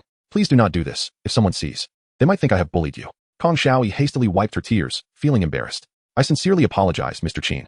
I was just so overwhelmed with excitement that I couldn't help but shed tears." "Oh dear," Qin Yu sighed. "Let us go." "All right." Upon returning to the sales office, Kong Xiaoyi did not prepare tea, but instead brought Qin Yu a cup of coffee before hastily attending to the contract formalities. Unable to locate manager Zhu, she called the company's finance department to summon them. Qin Yu leisurely sat in the lounge, sipping his coffee, and called Tang Qin, instructing her to come directly to the sales office at Nanyun Mountain Villa. With a dedicated vehicle, there was no need to wait outside for a taxi. He recalled the long wait he endured when he arrived, ultimately opting for a motorcycle. The disdainful and mocking glances directed at Qin Yu intensified, especially from the tall and hefty employee Lu Haiyan, who smugly remarked, "Did you see that? This person is not here to buy a house. He is clearly just a pretender without money. Isn't he just mocking us?" Thankfully, we didn't take him to view any properties earlier. We might as well sit here. Indeed, chimed in a seasoned employee in her 40s, still retaining her charm. Before they even viewed the properties, I regretted that this gentleman appeared so resolute. I feared he might genuinely intend to purchase a villa, worrying that he could be an understated wealthy heir. which would benefit the clumsy Kong Xiaoyi. It seems I was overly concerned. How could there be so many unexpected turns in life? Li Jia, you are quite the dreamer. Villa number 3 is priced at 110 million. The average person would take several lifetimes to earn that. Even Mr. Qin did not purchase it. How could someone who arrived on a motorcycle and dressed so plainly possess such financial capability? Quite right. The group shared a laugh. As Qin Yu neared the end of his coffee, he noticed that Kong Xiaoyi had yet to prepare the contract. Sighing, he glanced at the time. Noon had already passed. Luo Ai Qi, hand in hand with Chun Ji Hang, wore a blissful smile, while Zhu Ai, following behind, wore a faint, bitter smile. The house has been secured. Qin Yu deduced from Luo Ai Qi's expression, surmising that she was likely very pleased with the villa she had viewed. 45 million? Qin Yu queried, puzzled. I recall the house you viewed was priced at 48 million. Did you end up settling on a different property? It was that fully renovated villa. Its listing was 48 million. Surely there was no need for negotiation? Ah, I see. Qin Yu exclaimed. Mrs. Qin's bargaining was quite aggressive. My commission has been significantly reduced as well. Were it not for Mr. Qin's reputation, this price would have been unattainable, Zhu Ai lamented. As they conversed, Kong Xiaoyi rushed over, drenched in sweat, holding a contract. Mr. Qin, I apologize. I forgot to ask you. Are you opting for a mortgage or paying in full? Paying in full. Very well. The contract will be ready shortly. No rush. Take your time. Qin Yu reassured her, though he felt a tinge of impatience. However, seeing Kong Xiaoyi's flustered state brought a smile to his face. Buying in full. Zhu Ai exclaimed, equally astonished. Mr. Qin, which villa have you set your sights on? Qin Yu shot Zhu Ai an incredulous glance. Of course, it is villa number 3. Did Kong Xiaoyi not just take me to see it? Villa number 3? A profound silence enveloped the room, as astonished gazes fixated on Qin Yu, their eyes reflecting shock, regret, pain, and jealousy.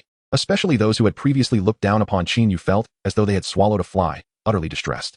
A newly arrived female office worker observed the peculiar behavior of several individuals and inquired about the situation, her gaze towards Qin Yu filled with astonishment and surprise. She was the finance officer of this real estate company and rushed over upon receiving a call from Kong Xiaoyi.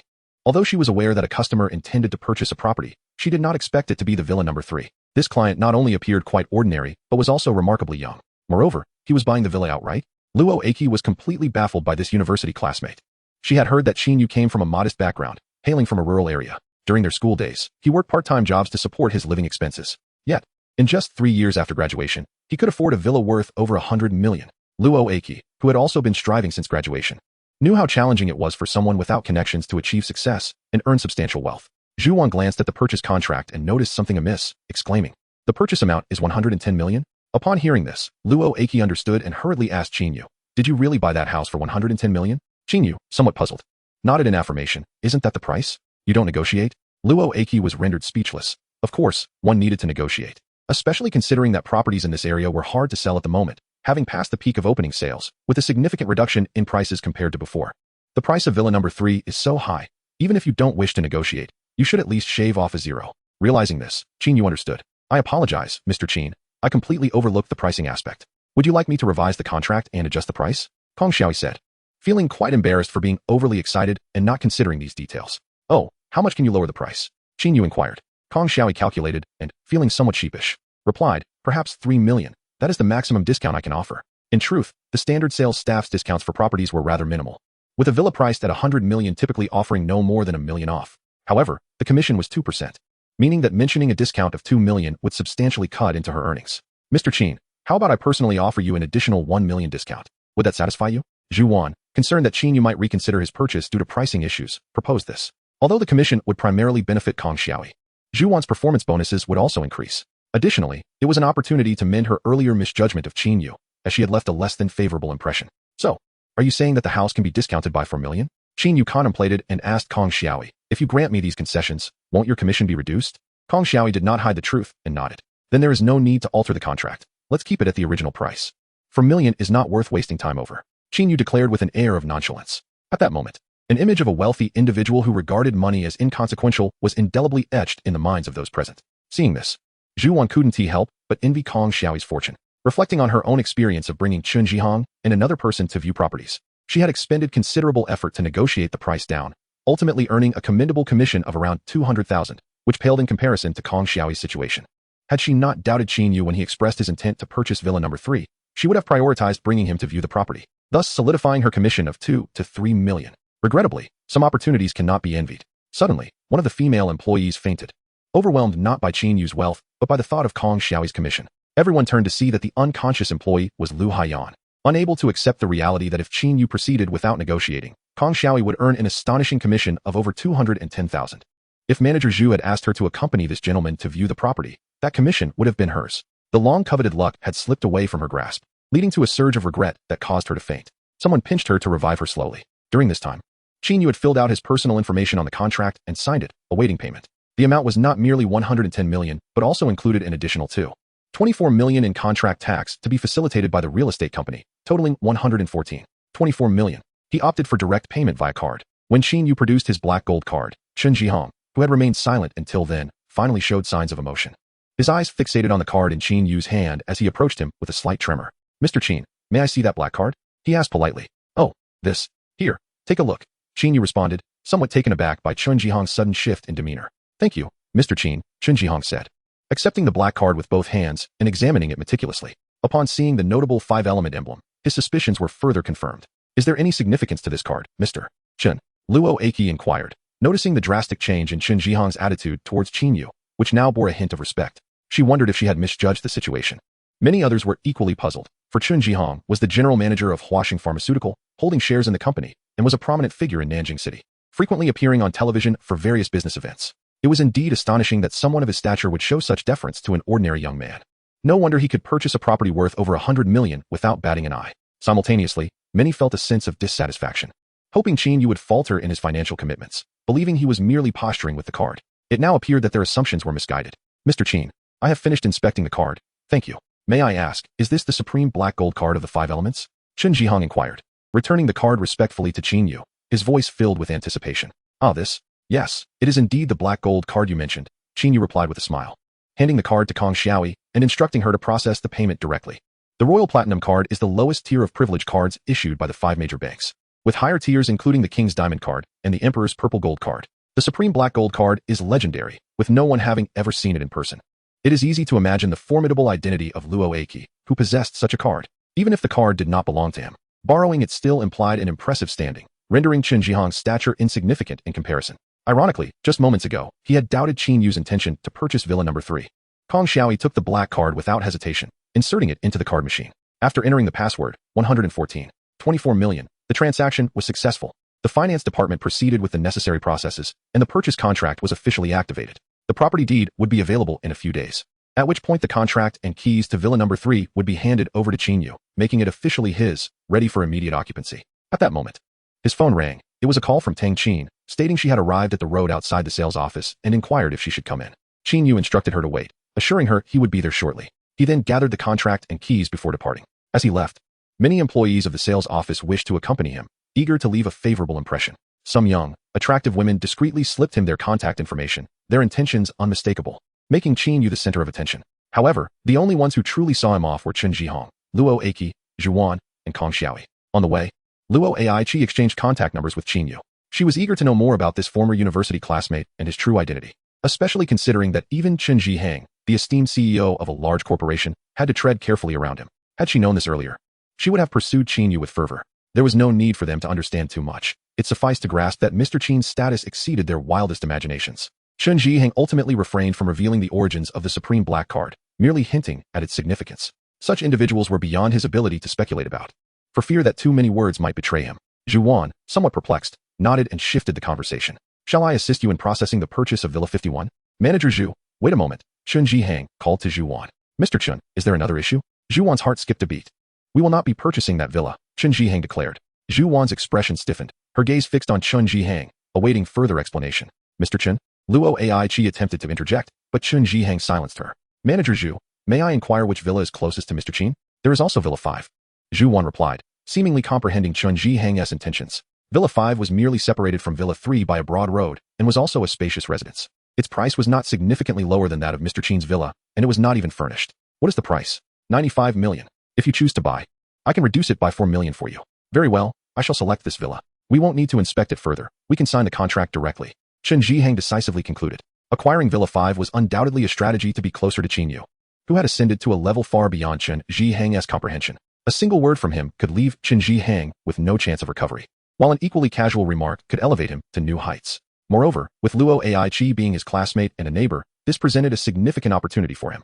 Unbeknownst to Luo Ai-chi, Chen Jihang's regard for her had deepened considerably due to their connection as classmates. altering his previous reluctance regarding marriage. After Qin Yu got into his car, he first visited a nearby restaurant for a meal. Following dinner, he spent over $10,000 on a new smartphone at a mobile shop. He then sought out a store specializing in high-end residential furniture, spending over $2 million to furnish his villa with essential items, including bedding and mattresses. Once the workers had delivered and installed the furniture, Tang Qin assisted in tidying up. As evening approached, Qin Yu's 2 takeout orders arrived. After finishing his meal, Qin Yu pondered and decided against staying at a hotel that night. Although the hotel's presidential suite offered a far superior environment and delightful service, having just acquired a villa, he felt compelled to spend more time in his new home. Settled on the leather sofa, Qin Yu recalled the new phone he had just purchased and decided to transfer his old SIM card. He retrieved both phones and casually opened the WeChat application on his old device to check for any missed messages from the previous day. He noticed 3 new friend requests, one from Yin Xiaoting, one from Kong Xiaoyi, and another from Tang Qin. Qin Yu accepted all the requests. Little brother, so busy that you're only adding me now? Yin Xiaoting quickly messaged him. Apologies, Sister Yin. I just opened WeChat and saw your friend request, Qin Yu replied. Are you not going out to play tonight? She inquired. No, I'm at home, he answered. Little brother still enjoys staying home. Aren't you all about going out at night and sleeping during the day? Why don't you send me a photo of your home? I find it hard to believe. All right. Qin Yu reluctantly took a selfie and sent it. Wow, I stand corrected. I thought you were out with that Jiangxian guy. Yin Xiaoting replied. By the way, little brother, your vehicle transfer has been completed today. I even got you a super stylish license plate, which is already installed on the car. Would you like me to send you a photo? Intrigued, Qin Yu responded. Please send it over. I'd like to see. Sure. Wait a moment. Shortly, she sent a photo of the Bugatti Chiron he had purchased, showcasing the new license plate reading Nanjiang. The car was striking, but the license plate was even more impressive. Qin Yu was momentarily speechless until Yin Xiaoting messaged again. Surprised by the license plate? She asked. I absolutely love it. Sister Yin, where did you get such a plate? Qin Yu responded. I got it through a friend, she replied. Who is your friend? Finding such a unique number plate must have cost quite a bit. Let me know, and I'll transfer the money to you. Don't worry about it. It's a small favor. Just visit your sister when you have time, she assured him. Then I want to express my gratitude, he replied. That's the spirit. You can pick up the car tomorrow. I've prepared all the necessary documents for you, she concluded. Okay, Sister Yin, Qin Yu acknowledged. All right, talk later. He sent her a smiley emoji, and their conversation concluded. Chapter 42. Classmate group then, Kong Xiao, he sent a message. Mr. Qin, thank you for today. When you have time, let me treat you to a meal. Sure, I'll remember that. Let us plan for next time, Qin Yu replied. Oh, I forgot to mention that the property management fees for the Nanyun Mountain Villa have been waived for 3 years by the company. You don't have to pay anything for now. Just register with the management when you have the time. Thank you very much, Qin Yu responded. No need for thanks. Mr. Qin, since you've just purchased the villa and are busy with organizing and cleaning, if you need help, just let me know. I can lend a hand. Kong Xiaoyi offered. Qin Yu thought about the size of the villa and realized he would need to hire a housekeeper. Thank you for your kindness. Do you know any housekeeping services? Could you help me find a housekeeper? That's no problem, but Manager Zhu is more familiar with this. I'll ask her about it tomorrow, Kong Xiaoyi assured him. Thank you for your assistance, Qin Yu replied. Not a bother at all. Mr. Qin, what kind of housekeeper are you looking for? Do you have any specific requirements? She inquired. Nothing too particular, just someone with good character. Salary isn't a major concern, Qin Yu stated. Do you have an age preference? Are you looking for a younger housekeeper, or would an older one suffice? She asked. A younger one, please. Understood. Rest assured, Mr. Qin. I know how to proceed and will ensure your satisfaction, Kong Xiaoyi assured him. The two exchanged a few more words before running out of topics. Exiting the chat, Qin Yu noticed several unread messages, one of which was from Jiang Xian. Qin Gu, are you there? Please send me your bank account number. I'll transfer the money over. Jiang Xian's message, sent at noon, read. After a moment's consideration, Qin Yu decided to send his account number. He opened another unread message from Li Yin sent the previous night. Hello, Qin Gu, are you there? Qin Yu replied. I'm here. After waiting for a while without a response, he assumed Li Yin was offline. Exiting the chat, he opened another unread message. This one from his former high school classmate, Li Shi. Li Shi was one of his closest classmates during high school and after graduation. He had become an automotive repair apprentice and was now the owner of a repair shop. They hailed from neighboring towns and were among the few high school friends who still kept in touch. Qin Yu, are you alright? Did you break up with Su Li? Qin Yu was taken aback, pondering how he was informed of his breakup with Su Li. What could possibly be wrong with me? How did you know about my separation from Su Li? Soon, Li Shi sent a message. Haven't you checked the class group? The high school class group was something he remembered joining 2 years ago. Initially, he found it intriguing to engage in conversations there, but gradually, he realized that the dynamics had soured. The discussions were rife with ostentation and comparisons. Who had been promoted to manager, who had become a business owner, or who had purchased new cars and properties. In essence, the conversations were either pretentious or on the verge of being so. Those classmates who were less fortunate had either faded away or become elusive, lurking in the shadows, Qin Yu included. Eventually, he silenced notifications from the group, opting to ignore any new messages. Driven by curiosity and with nothing to occupy his time, he decided to delve back into the class group. Upon entering, he scrolled through the previous messages, discovering several mentions of himself. Among the discussions were numerous selfies of Su Li, showcasing her in intimate moments with another man. The settings varied from lavish dinners to luxurious hotel rooms, and even inside an expensive car. The photos radiated Su Li's blissful countenance and the man beside her. Qin Yu recognized as Feng Yuan. Those despicable lovers, Qin Yu muttered under his breath. The day before, Su Li had expressed a desire to reconcile with him. How naive he had been to have been enamored by such a scheming woman. As these images circulated, the classmates erupted in chatter, speculating whether Qin Yu and Su Li had indeed parted ways. This led to a flurry of mockery and boasting about her new beau's affluence and affection towards her, gifting her designer handbags, luxury cars, and even a prospective house. They spoke of an extravagant wedding, inviting all high school classmates to partake in the celebration. Many classmates expressed envy, suggesting that Su Li's breakup with Qin Yu was a wise decision to embrace a brighter future. In their quest for equilibrium, they inevitably dredged up some of Qin Yu's shortcomings. It appeared that Su Li relished belittling him, taking pleasure in amplifying his flaws. As Qin Yu read through the messages, he couldn't help but introspect, questioning whether he truly was as inadequate as they suggested, a selfish and impoverished individual. Continuing to scroll, he encountered a mix of schadenfreude, derision, and flattery, with many tagging him in their comments. With the appearance of Gu Qianxi, Su Li ceased her contributions, disappearing from the conversation. Disheartened, Qin Yu decided to exit the chat, exchanging a few more words with Li Shi before logging off. Li Junxiao, he murmured to himself, a smirk forming at the corners of his mouth. A classmate he once deemed unattainable might one day find himself in the position of aspiring to Qin Yu's status. The following day, upon awakening, he was greeted by the system's notification. Congratulations, host. Check-in successful. You have received 5 billion cash. The amount has been deposited into your balance. 5 billion. Quite commendable indeed. He hoped to successfully acquire Jianyun Hotel today, which would grant him another opportunity for a level 5 check-in. Contemplating the acquisition, he opened the system panel. Host, Qin Yu age, 25 physique, 50, average, mental strength, 50, average, skills, empty check-in progress, 0 tasks, acquired, Jianyun Hotel, incomplete, check-in points, 5 balance, 150,832.7 billion inventory, 2 with a system balance of 15 billion. Coupled with the funds in his bank account, he had ample resources to purchase Jianyun Hotel. Qin Yu closed the system panel, deep in thought. Chapter 43. Tang Qin was dismissed. His phone rang. It was a call from Tang Qin. Qin Yu assumed she had driven over to collect him and was perhaps held up at the gate of the villa community. However, upon answering, he was met with her apologetic tone. Mr. Qin, I'm sorry, but I can't come to pick you up. Why not? Qin Yu furrowed his brows. I am no longer an employee of Jianyun Hotel. I called to inform you, fearing you might still be waiting for me. Tang Qin explained. I've been dismissed. Qin Yu was taken aback. After a brief silence, Tang Qin continued. The main reason lies with someone you've encountered before, Ma Wenxiu, the sister of General Manager Ma. She is no longer married, so she can't be referred to as Mrs. Li anymore. So, she manipulated her brother to have you fired? Qin Yu questioned, his anger rising. Essentially, you didn't do anything wrong, and yet, General Manager Ma could dismiss an employee at will? Qin Yu's indignation was palpable. This was not only a disservice to Tang Qin, who had been his dedicated service manager at the hotel, but it also meant he would have to find another personal service manager.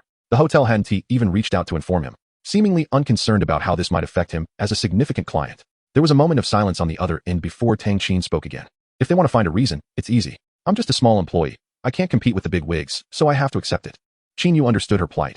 He had faced a similar situation just days prior. If a superior wanted to exert control over you, especially a general manager, it was all too simple. Tang Qin, where are you now? He asked after a moment of contemplation. I'm still at the hotel, dealing with the finance department to settle my wages before I leave, she replied. All right, don't leave the hotel just yet. I'll come find you.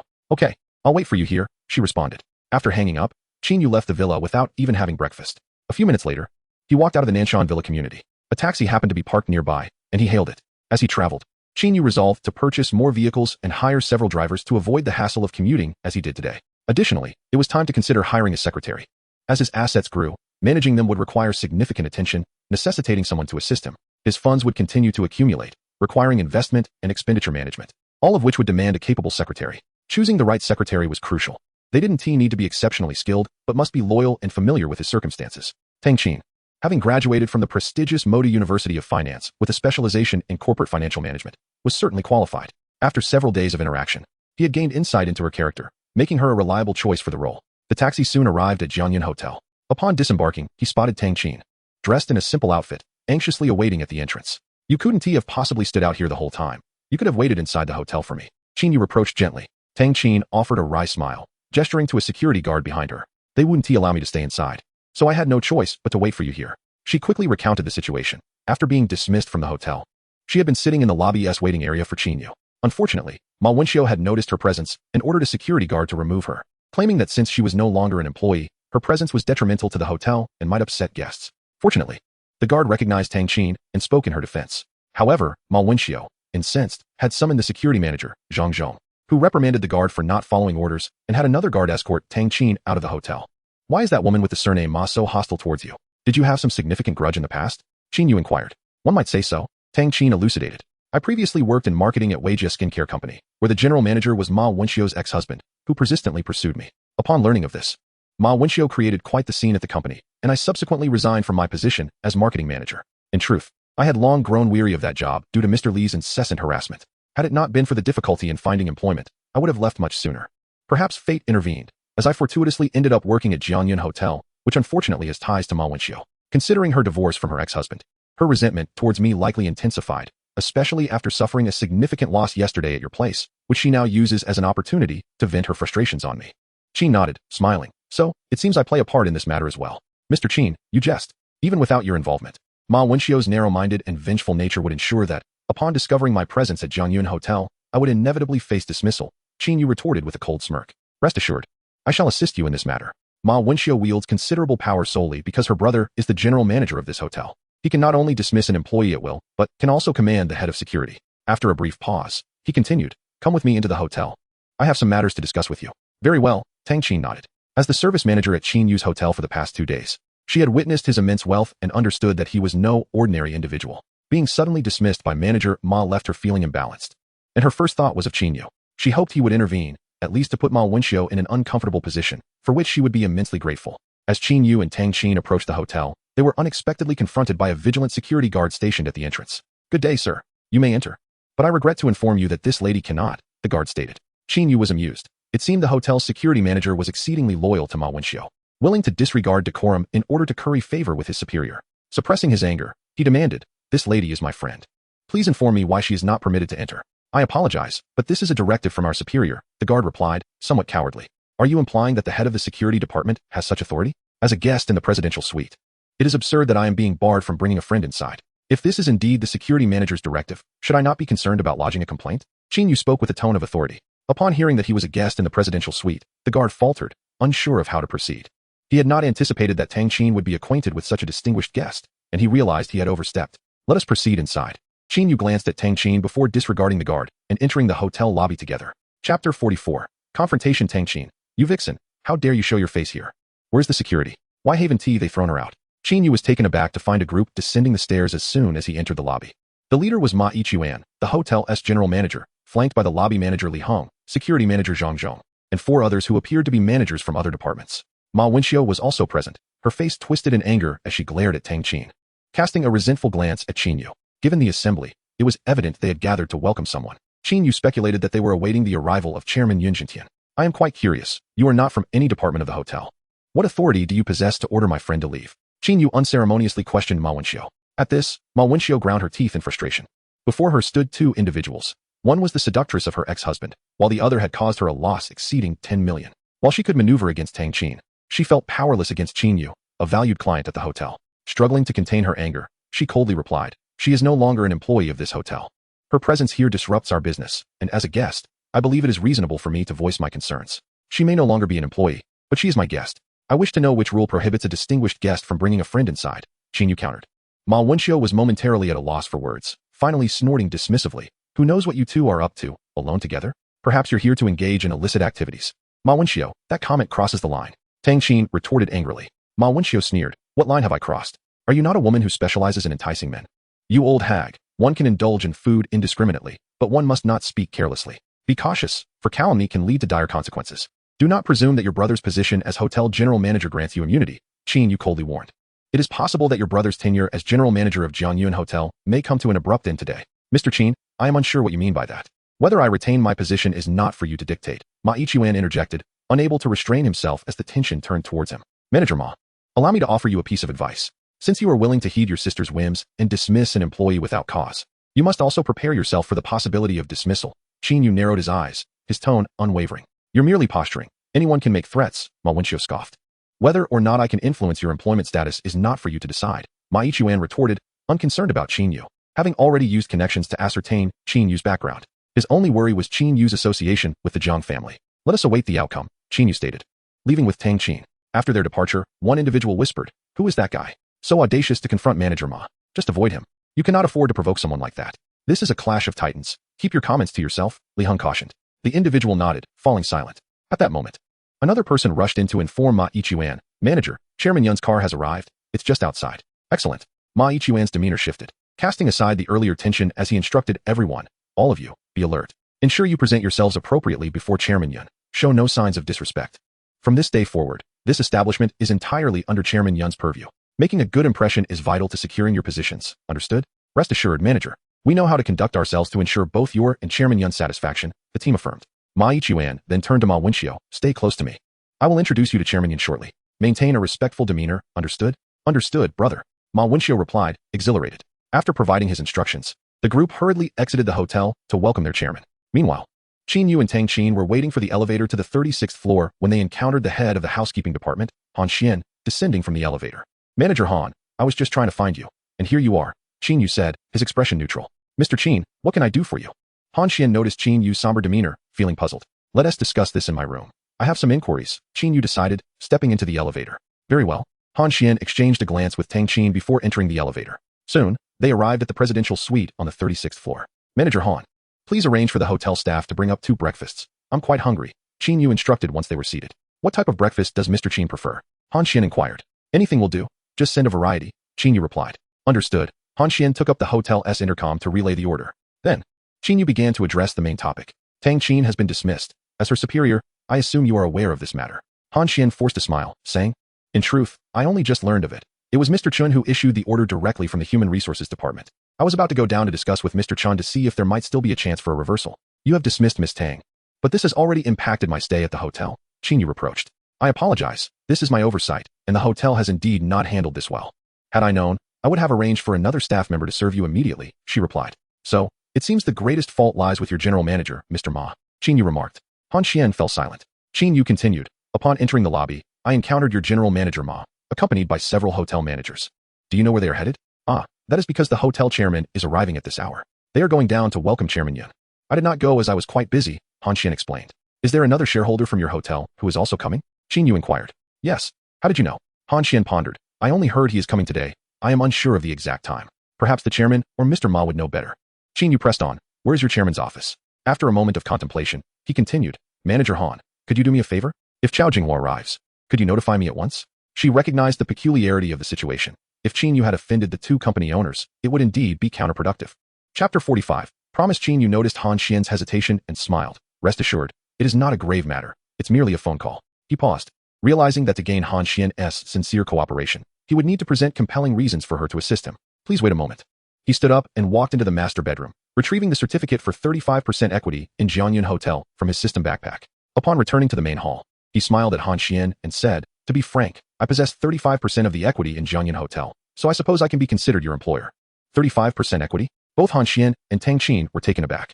"Mr. Qin, you must be joking. I am aware of the 3 shareholders of the hotel. One is Chairman Yun Zhengong, the largest shareholder with 40%. The second is Master Chao Jinghua, holding 25%. The remaining 35% is pledged to Longsha Commercial Bank. Therefore, Mr. Qin, I am curious as to where your 35% equity originates." Qin Yu chuckled but offered no explanation, handing over the equity certificate for Jianyun Hotel. "Since Manager Han does not believe me, I prefer not to elaborate further.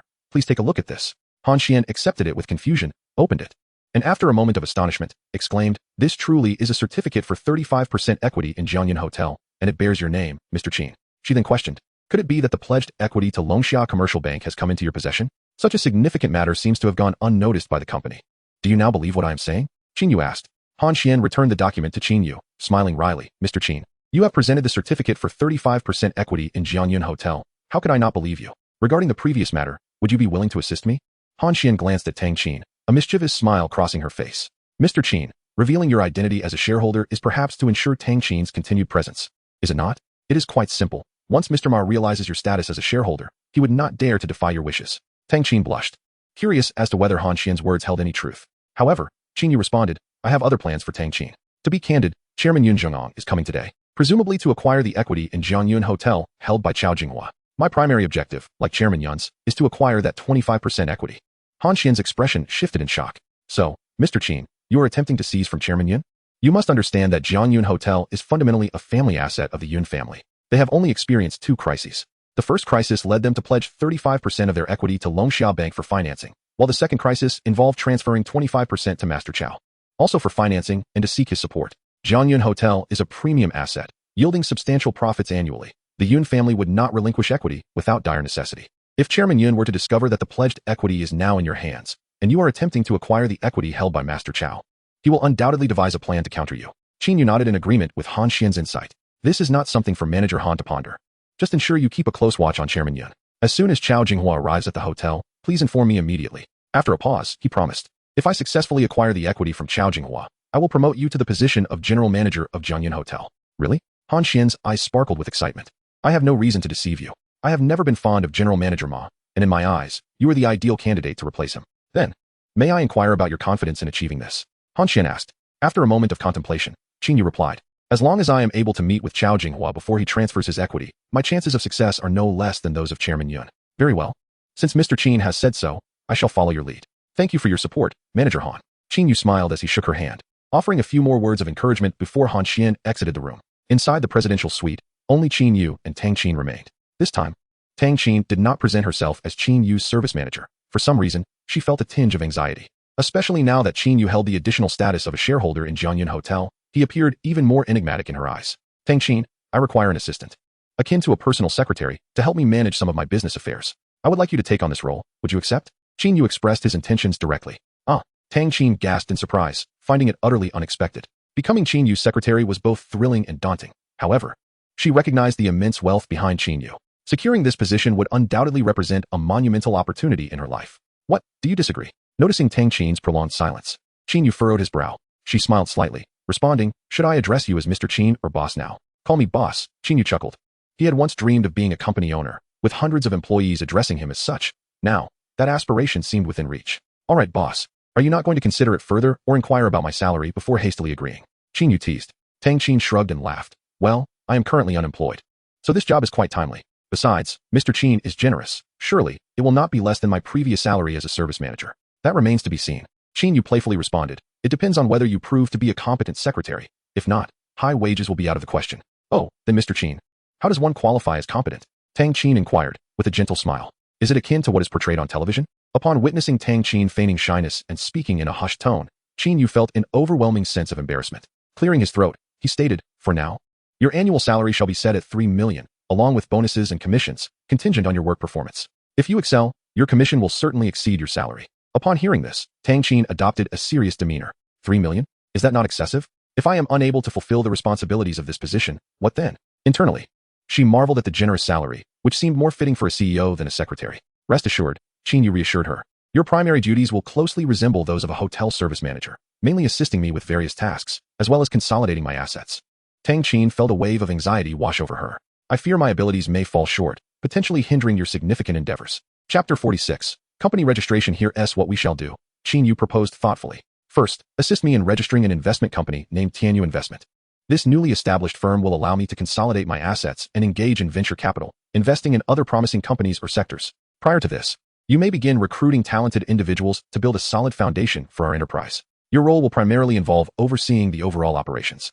The prospect of founding a new company and assembling a team ignited excitement in Tang Qin's eyes. Having graduated from the prestigious Financial University of Magic City, she felt well equipped for the task ahead. Successfully executing this endeavor would elevate her status from a mere hotel service manager to a pivotal figure within a burgeoning company. Boss, how should I proceed? She inquired, suppressing her enthusiasm. Please provide me with your bank account details. I will transfer an initial sum to you, and thereafter, you can follow my instructions, Qin Yu replied.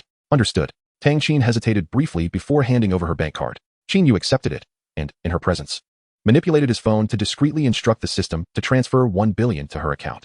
Beep, transfer successful. 1 billion has been deposited into the designated bank account. I have just transferred 1 billion to your account. When the time comes, I will provide my identification, and you will assist me in registering the company. 100 million will serve as the registered capital for Tianyu Investment, while the remaining funds may be retained within the company's account for investments or operational liquidity. Additionally, we will reserve 3 million as your annual salary, Qin Yu added. Tang Qin received a notification from her bank regarding the 1 billion deposit. Her throat suddenly dry. Boss, you trust me with such a substantial amount? Are you not concerned I might abscond with it? With a gentle smile, Qin Yu replied, I have faith in my judgment. Otherwise, I would not have chosen you as my secretary. Gratefully, Tang Qin nodded. Thank you, boss. I assure you, I will not betray your trust. After a moment's reflection, she continued, what about the company's location? Should we rent an office space? I almost forgot, Qin Yu mused. Please visit the Huajiang Plaza Commercial Street, and speak with the property manager, Jiang Sheng. Inform him of my name. And personally select a spacious office to serve as the temporary address for Tianyu investment. Boss, what is your connection to Huatian Plaza? Will they comply? Tang Qin asked, intrigued. Huatian Plaza is personally owned by me. Do you think they would refuse? Qin Yu chuckled, although she had her suspicions. Hearing Qin Yu affirm it stirred a whirlwind of emotions within Tang Qin. I see. I have no further questions. I will head to Huajiang Plaza shortly to secure the new company's address. Qin Yu nodded with approval. At that moment, the hotel staff arrived with his breakfast order.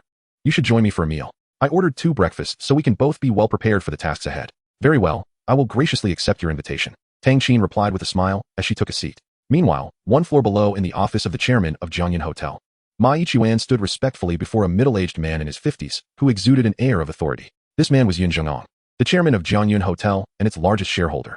Ma Yichuan, how is the hotel faring lately? Any significant issues? Yun Zhengong inquired. Though he held the title of chairman, he was also the head of the Yun family, whose core interest had shifted from the hotel industry to real estate in recent years. Thus, he rarely visited the hotel, delegating most matters to Ma Yichuan. Everything is satisfactory, Ma Yichuan replied. I presume you are aware of my purpose for visiting today. Young Master Chow has agreed to transfer his shares to me and will arrive shortly to sign the contract. Please prepare the share transfer agreement and ensure there are no complications. Once the contract is signed, the hotel will once again be under the full control of the Yun family. If you perform well, I will reward you. By year's end, not only will the funds double, but your salary will also see an increase. Thank you for your trust, Chairman Yun. I will not disappoint your expectations, Ma Yichuan responded enthusiastically. Very well, you may leave now and inform me as soon as young Master Chow arrives. Understood, Chairman Yun. I will take my leave. After Ma Yichuan exited, Yun Zhengong murmured to himself, once I acquire 25% of Jiangyun Hotel's shares, it will be entirely under my control once more. It is time to set this pivotal strategy in motion. Previously, the Yun family's primary assets included complete ownership of Jiangyun Hotel and over a dozen large restaurants. At that time, they were a dominant force in Nanjing City, respected and feared by many, but they also made numerous enemies. Following the passing of the elder Yun, the family lost its greatest support. Their influence diminished. They fell from a first-rate aristocracy to a second-rate family, suffering pressure and exclusion across their various industries, with their financial stability hanging by a thread.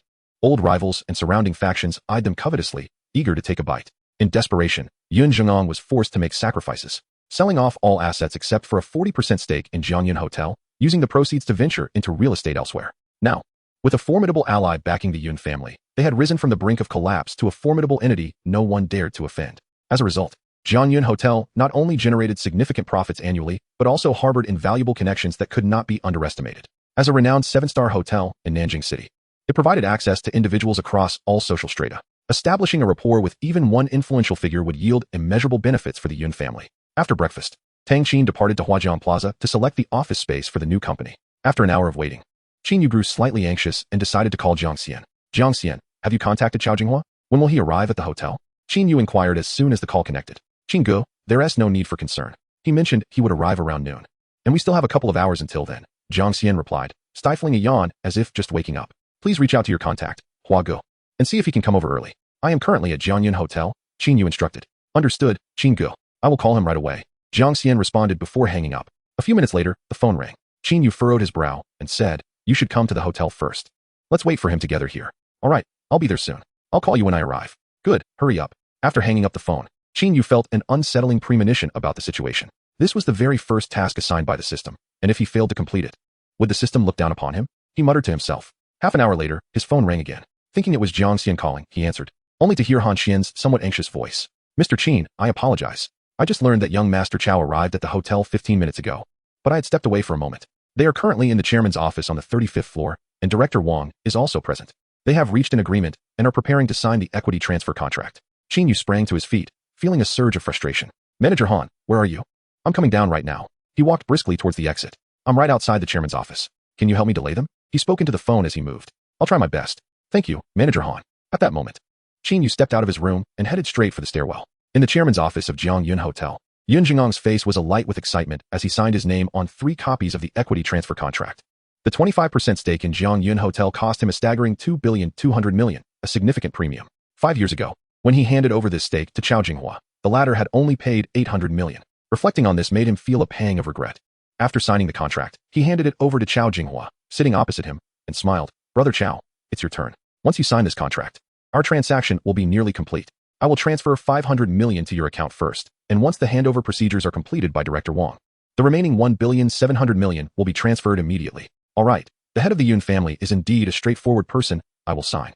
Chao Jinghua replied with a smile, picking up the pen and preparing to sign. Wait a moment, Boss Chao. The voice that interrupted him belonged to Han Xian, who had just entered. She gracefully bowed to Chao Jinghua and said, Boss Chao, I apologize for the interruption, but there is someone who wishes to see you. Could we meet with him before you sign? Manager Han, why are you meddling in matters outside your job? Yun Zhengong, as the chairman of Jiang Yun Hotel, was well aware of the management hierarchy, especially regarding Han Xian, the manager of the housekeeping department. He felt a flicker of anger.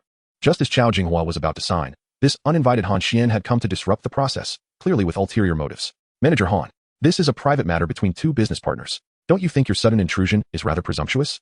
Ma Yichuan's expression was equally grim. With two piercing gazes upon her, one from her boss and the other from the superior, Han Xian felt a twinge of fear. She understood that from the moment she intervened to stop Chao Jinghua from signing, she had placed herself in opposition to Yun Zhengong. Failure meant she would have to leave empty-handed. Success could elevate her to the position of general manager of Jiang Yun Hotel. Boss Chao, Mr. Qin will be here shortly. He wishes to meet you. Han Xian forced a smile, internally praying for Qin Yu's swift arrival. Mr. Qin? Chao Jinghua's face showed confusion. He set down the pen as if recalling something. You mean Qin Yu? Indeed, that's him. You know him, Boss Chao. Han Xian's heart relaxed slightly, though still tense. Chao Jinghua smiled faintly. In that case, as a favor to Jiang Xian, I shall wait for him. In fact, Chao Jinghua had received a call from Jiang Xian the previous day, and he had indeed developed a certain interest in Qin Yu, especially upon learning that the latter had spent over 180 million on a Bugatti Chiron. However, upon further reflection, he deemed Qin Yu too young, likely unaware of the substantial amount required to purchase the equity in Jiang Yun Hotel. This was not comparable to buying a supercar. Moreover, Yun Zhengong, as a major shareholder, was also keen to acquire the equity Qin Yu held. Thus, it was not a simple matter for an outsider to intervene. Had it not been for Han Xian's sudden reminder, he might have completely forgotten about it. Qin Yu? He is interested in Boss Chao's equity? Ma Yichuan's expression shifted. You know him? Yun Zhengong's countenance darkened further, sensing impending trouble. It seemed everyone was aware of the person attempting to seize the hotel's equity, except for him. Before Ma Yichuan could explain, Qin Yu entered. He was still cursing under his breath about the difficulty of finding the emergency exit in the hotel stairwell.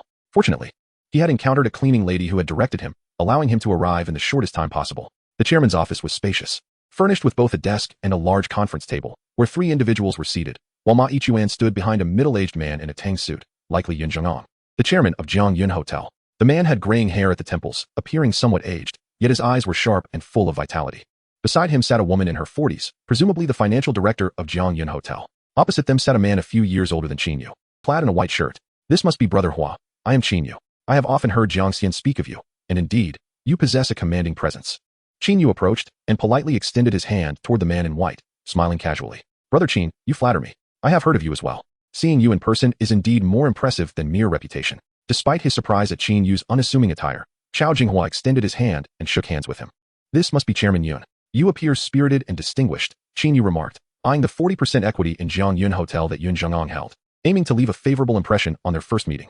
Mr. Qin, you are too kind. You are quite impressive yourself, Yun Zhengong replied, forcing a stiff smile. However, his gaze swiftly sharpened as he continued. Mr. Qin, you came here also to inquire about the equity that Brother Chao holds in Jiang Yun Hotel, correct? Qin Yu nodded, not concealing his interest. Indeed, I have heard that Brother Hua intends to transfer the equity in Jiang Yun Hotel, and I am very much interested. Humph. Qin Yu smiled and said, Chairman Yun, you are mistaken. The transaction is between willing parties. The equity belongs to Brother Hua, and until he decides to sell, it does not belong to you. Haha. Yun Zhengong chuckled. Mr. Qin, you don't seem to understand. As the major shareholder, I have the right of first refusal, especially since I have reached an agreement with Brother Chao and signed the contract. Oh, Qin Yu was taken aback, realizing the gravity of the situation. Had he arrived too late? Mr. Qin, they are indeed preparing to sign the contract, but young Master Chao has not yet signed, Han Xian said softly. Seeing the contracts laid out before Chao Jinghua, Qin Yu sighed in relief. Brother Hua, I trust Jiang Xian has informed you of my keen interest in the equity you hold in Jiang Yun Hotel. As for Chairman Yun's right of first refusal, that depends on how much each party is willing to offer. If I can match his offer, then I have no objections. Yun Zhengong, seeing this, was filled with rage. Qin Yu, do not overstep your bounds. I have already stated that Brother Chao has agreed to transfer the equity to me. How can he possibly sell it to you? Yin Dong, I shall now summon the hotel security to escort this Mr. Qin out, for this place is not meant for an outsider like him, Ma Yichuan remarked. Aware of the potential threat posed by Qin Yu acquiring the hotel shares held by Chao Jinghua, having already offended the latter, Ma feared that if Qin Yu became a shareholder, he would be the first target.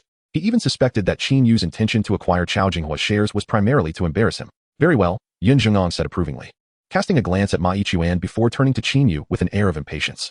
Will you leave voluntarily, or shall we call security to remove you? Who dares to expel my brother Qin? It was Jiang Xian, who had just arrived. He had not anticipated Chao Jinghua's early arrival at the hotel.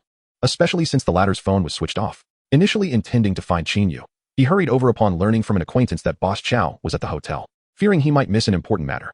Hua Ge, did you not promise to transfer the hotel shares to my brother Qin? How has it now become Yun Dong's? Jiang Xian said, winking at Qin Yu, signaling him to watch closely. A flicker of realization crossed Qin Yu's mind as he subtly acknowledged Jiang Xian with a thumbs up. Chao Jinghua, who had previously been an amused spectator, was caught off guard by Jiang Xian's arrival and his unexpected remark. As the situation turned against him, his amusement faded, replaced by irritation as he pointed at Jiang Xian, his expression oscillating between anger and confusion. Suddenly, he slapped his forehead as if recalling something important. Addressing Yun Jing'an with a hint of regret, he lamented, "Look at me, truly forgetful. It only just came to mind that I had indeed promised Jiang Xian to transfer my shares in Jiangyun Hotel to a friend of his. However, I was inebriated at the time and did not take it seriously. As time passed and I began discussions with you regarding the share transfer, I completely forgot about it. Now, I have also agreed to transfer the shares to you, the head of the Yun family. This is truly troublesome." Upon witnessing Chao Jinghua's dilemma, Yun Jing'an sighed. "Given the circumstances, what are your intentions, Brother Chao?" Ma Yichuan, standing nearby, inwardly cursed. He knew that Qin Yu and Jiang Xian had only just met. So where did that statement come from? However, he did not dare voice his doubts, fearing both Jiang Xian and Chao Jinghua. "Here's what we shall do." Chao Jinghua pondered for a moment. "Since both parties have the same goal, and I have made commitments to both, let us renegotiate and see who offers the higher price for the shares. How does that sound?" Yun Jing'an felt somewhat constrained, but quickly reconsidered and smiled slightly. "If that is the case, it is certainly feasible. However, if both offers fall below our agreed price, what then?" Chao Jinghua faltered, momentarily at a loss for words. He hesitated, glancing at Qin Yu, uncertain of his financial standing, having only heard Jiang Xian's one-sided accounts. If Qin Yu could not muster sufficient funds, the final bid might not be competitive, leading to significant losses. "How about this? If you wish to transfer the shares to me, I can raise the agreed price by 30%. What do you think?" Qin Yu suggested with an easy smile. Finally, the discussion turned to pricing, and he was unafraid to assert himself in this regard. "Oh, Brother Qin, are you jesting? Do you know the true value of the shares I hold in Jiangyun Hotel?" Initially taken aback by Qin Yu's statement, Chao Jinghua soon grew concerned that it might be an exaggeration. At that moment, Yun Jing'an interjected with a scoff, "Mr. Qin, anyone can boast. You should consider your own position. Can you truly afford such a sum?" Qin Yu smiled faintly. "If you do not believe me, that is easily remedied." Chao Jinghua's expression shifted to one of surprise as he fixed his gaze intently on Qin Yu. 30 billion, 8 billion more than Chao Jinghua's baseline price, was no trivial amount. Even for someone of Chao's stature, producing that amount of cash on short notice was a formidable challenge, especially considering his current financial strain. Initially skeptical of Qin Yu's capacity to purchase his shares, he had dismissed the earlier statement as navet. However, the prospect of a 30 billion offer could not be dismissed lightly. Does any affluent heir dare to jeopardize his credibility so recklessly? Jiang Xian mused. Recalling that Qin Yu possessed a supreme black card and had openly expressed intentions to acquire the entirety of Jiangyun Hotel, which tempered his astonishment. "I assure you, my words are sincere," Qin Yu stated with conviction. "Hua Ge, why not provide me with your bank account details? I will transfer the funds immediately." "Any bank account will do?" Chao Jinghua inquired, intrigued. "Indeed, any bank will suffice," Qin Yu confirmed. "Shall I draft a receipt or sign a contract? After all, you are transferring a substantial sum, and without documentation, what if I were to abscond with it?" Chao Jinghua laughed. "You make a valid point." Qin Yu replied with a smile, feigning contemplation while discreetly consulting the omnipotent system. "System? Yes, what is your command, host?" "You may proceed, but it will consume sign-in points." "Sign-in points?" Qin Yu recalled that there was indeed a section for sign-in points within the system. Chapter 49. Proposal. Turning to Chao Jinghua, Qin Yu declared, "There is no need for a receipt. I trust Hua Ge. Just provide me with your bank account details." "Since Brother Qin insists, I shall provide you with my bank card," Chao Jinghua said, smiling as he retrieved a card and handed it over. "This is from Longxia Construction Bank. Please transfer the funds to this account." Taking the card, Qin Yu produced his phone. "System, transfer 30 billion in cash to this bank card." Beep, transfer successful. Qin Yu grinned as he returned the bank card to Chao Jinghua, saying, "The 30 billion has been successfully transferred to your account." Chao Jinghua was momentarily stunned. He had transferred large sums before, but never had he executed such a colossal transaction so effortlessly. Just a few taps on his phone had sent 30 billion into his bank account. What sort of sorcery was this? Was this young man attempting to deceive him? As Chao Jinghua's suspicions grew, the sound of a text message broke the tension. Upon opening it, he found an account confirmation from Longxia Construction Bank. 30 billion received. After scrutinizing the message several times to ensure he had not erred, he burst into laughter. "Brother Qin is indeed forthright. The 30 billion has reached my card. Now we can sit down and discuss the transfer of the shares I hold." This revelation confirmed that Qin Yu had indeed transferred 30 billion to Chao Jinghua's account. The most delighted among them was Han Xian, who had placed her bet wisely. The anxiety she had felt moments ago was replaced by overwhelming excitement. She understood that purchasing the 25% stake in Jiangyun Hotel from Chao Jinghua for 30 billion was a remarkable deal, no matter how one assessed it. Jiangyun Hotel could not be valued at 100 billion, and this offer far exceeded that valuation. The only uncertainty lay in whether Yun Zhengong could provide the funds, as she feared he might obstruct the deal. Given his status as a major shareholder and the voting rights he held with the 35% stake from Huaxia Commercial Bank, any opposition he raised would complicate the share transfer significantly. However, the hotel shares held by the bank were already firmly in Qin Yu's hands, rendering such concerns unwarranted. In terms of status, while Yun Zhengong was formidable, Qin Yu's standing was equally impressive. He had seamlessly acquired the 35% stake in Jianyun Hotel from Longxia Commercial Bank and was now poised to spend 30 billion to purchase the shares held by Chao Jinghua. This level of financial maneuvering surpassed that of everyone present. Yun family head, you have witnessed it. Brother Qin has offered 30 billion. How much can you offer? Chao Jinghua resumed his seat, leisurely addressing Yun Zhengong with a smile. Chao, why ask a question you already know the answer to? Yun Zhengong replied with a wry smile. 30 billion is beyond my means. The price is so enticing that even I am tempted to sell my own shares. Furthermore, Yun Zhengong was astonished by Qin Yu's recent maneuver. 30 billion arriving in mere seconds, directly into a personal account, something he could never accomplish. Since Director Yun cannot offer such a high price, I must proceed to sign a contract with Brother Hua, Qin Yu stated. Yun Zhengong's expression fluctuated, as he considered convening a shareholders' meeting to impede their share transfer. However, recalling that the Yun family still lacks a stable foundation and that the opposing party seems formidable, he suppressed that thought. Young man, if you can afford such a price, I must concede. If you are so eager to invest in Jianyun Hotel, why not let you? Then I must express my gratitude to Director Yun. Qin Yu replied with a slight bow, feeling relieved. Brother Hua, let us proceed with signing the share transfer contract. Very well, Chao Jinghua replied joyfully. Consequently, the financial director, Sister Wang, drafted 3 new share transfer contracts and placed them before the 2 men. All 3 contracts were signed.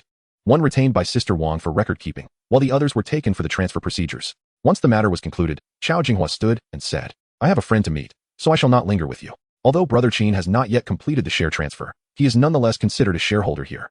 You should consult more with the head of the Yun family regarding hotel affairs. We shall gather again in the future. Thank you for your guidance, Brother Chao. Since you have matters to attend to, we can converse another time. I shall take my leave now, and I bid farewell to the head of the Yun family. There's no need to see you off, Hua said. Chao Jinghua stood, glancing at Jiang Xian, who understood the cue and greeted Qin Yu before departing the office alongside Chao Jinghua. After Chao Jinghua and Jiang Xian left, Yun Zhengong turned to Qin Yu with a forced smile. Mr. Qin, although you have acquired 25% of the hotel shares through young Master Chao, the company is still under my control. Given the substantial sum spent, do you not think it somewhat unwise? Qin Yu settled into a chair with a smile.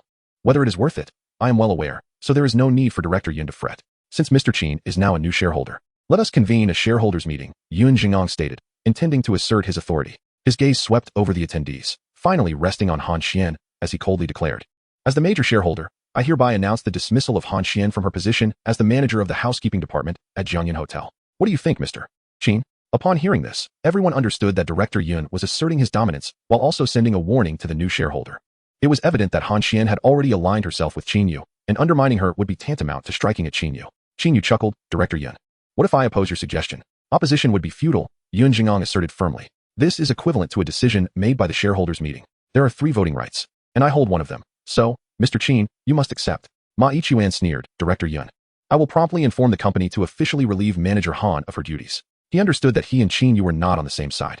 Yun Zhengong's attempts to suppress the new shareholder suited him just fine, and he relished the thought of adding insult to injury. Though Qin Yu had become a new shareholder, he had been effectively stripped of any power. No one would heed his words, rendering him a mere paper tiger, devoid of any cause for concern. Qin Yu observed the two with keen interest. Director Yun, since this is your decision, I shall naturally support you and agree to relieve Han Xian of her role as manager of the housekeeping department. This statement left Sister Wang, the financial director, momentarily stunned. Mr. Qin, Han Xian, who had initially been unconcerned, now wore an expression of disbelief as she turned to Qin Yu. She attempted to speak, but Qin Yu raised a hand to silence her. Mr. Qin possesses a generous spirit and admirable resolve, Yun Zhengong remarked, seemingly unfazed, yet unable to resist a jab. It is best if Mr. Qin can unify opinions. Ma Ichuan scoffed, casting a disdainful glance at Qin Yu. Indeed, Han Xian is ill-suited for the position of housekeeping manager, but she could serve as the hotel's general manager. What do you think, Director Yun? Qin Yu regarded their mockery with indifference, proposing, I believe that Han Xian would be well suited as the general manager of the hotel. Ma Ichuan, who had been wearing a mocking expression, froze at this remark. If Han Xian were to become the general manager, what would that mean for his position? Wouldn't it lead to his dismissal? Chapter 50, Successful Acquisition. Suddenly, Ma Ichuan recalled that just recently, in the lobby on the first floor, Qin Yu had asserted that his tenure as the general manager of Jianyun Hotel would come to an end today. Clearly, this Mr. Qin was targeting him. However, he quickly regained his composure and smirked, thinking that as long as Director Yun did not agree, any attempt to unseat him would be in vain. Understanding this, Ma Ichuan looked at Qin Yu with even greater derision. Mr. Qin, are you suggesting that Han Xian assumed the role of general manager as a means to replace me? Huh, young man, Do not think that just because you have acquired a small stake in the hotel, you can act with impunity here. With Director Yun present, it is not yet your turn to command. Qin Yu merely smiled, disregarding Ma Yichuan's words, considering him inconsequential. He turned to Yun Zhengong and inquired, Director Yun, what do you think of my proposal? Yun Zhengong also smiled. Mr. Qin, I do not know what your background is or what support you possess, but I must inform you that I do not accept your proposal. Although you hold shares in Jianyun Hotel, your role will be limited to receiving dividends. Do not meddle in management. Since you refuse to consider changing the general manager, we may have no choice but to proceed to a shareholders' vote, Qin Yu replied. Do you not find this approach futile? I possess 2 votes, holding 75% of the shares, while you have only 1, a mere fraction. Is this not a futile endeavor? Yun Zhengong responded with impatience. Who says I only hold 25% of the shares? Qin Yu maintained his smile. What do you mean by that, Mr. Qin? Han Xian, what I mean is that the shares pledged to Longxia Commercial Bank have already come into Mr. Qin's possession. Yun Zhengong's heart raced with shock as he turned to Han Xian with an angry inquiry. Director Yun, you need not doubt me, if you do not believe it. You may directly ask Mr. Qin. I would never jest about such matters. Yun Zhengong's eyes widened as he turned to Qin Yu, enunciating each word. Is this true? If this were indeed the case, his position as general manager would truly be at an end. He silently prayed for this not to be true, hoping that Han Xian's earlier statement was a fabrication. In recent years, Ma Yichuan had reaped substantial benefits from his position at Jianyun Hotel. With an annual salary of 5 million, he received bonuses exceeding 10 million each year. Chairman Yun rarely visited the hotel, allowing him to wield significant influence and accrue untold benefits, both overtly and covertly, especially with his status as the general manager of a 5-star hotel. He had befriended numerous wealthy business figures, many of whom sought to curry favor with him. If Qin Yu truly possessed absolute control, dismissing him would dim all his luster, a result he could not bear to accept. She was one of the hotel's shareholders, recruited from elsewhere by a headhunting firm to serve as the financial director. Her allegiance lay first with the 3 shareholders, not the board of directors, and the hotel's affairs would not be dictated by a single individual. Should Qin Yu indeed hold 60% of the shares, her role would inevitably undergo adjustments. Qin Yu declared, Han Xian is correct. I indeed possess 60% of the hotel shares. If you doubt this, feel free to call Longxia Commercial Bank to verify. Yun Zhengong remained silent for a long while, seemingly deep in thought. After a moment, he glanced at the financial director. Sister Wang understood immediately, producing her phone and making a call. The conversation was brief, and she quickly hung up. Somewhat taken aback, Yun Zhengong addressed Ma Yichuan, stating, Mr. Yun, it has been confirmed that the bank has indeed transferred the equity to Mr. Qin's name. Were those shares not pledged to the bank? How could they possess the authority to transfer the shares? This is illegal. Ma Yichuan's face turned ashen. Disbelief and reluctance to accept this reality evident in his demeanor. Yun Zhengong's piercing gaze fell upon Ma Yichuan, rendering him speechless. With a sigh, he declared, Yun, concede defeat. You shall take charge of the hotel matters from here on. I shall not inquire further. It is time for me to take my leave. With that, he turned to depart, seemingly disinterested. Mr. Yun, might you sit for a moment? I have another matter to discuss with you. Qin Yu interjected hurriedly, as Yun Zhengong made to exit. What else is on your mind, Mr. Qin? Please, do share, Yun Zhengong inquired, curiosity piqued. As he resumed his seat, Qin Yu wasted no time, stating directly, although I now hold 60% of the equity in Jianyun Hotel, I am equally intrigued by the 40% stake you possess. Might you consider transferring it? You wish to acquire my shares? Yun Zhengong expressed his surprise.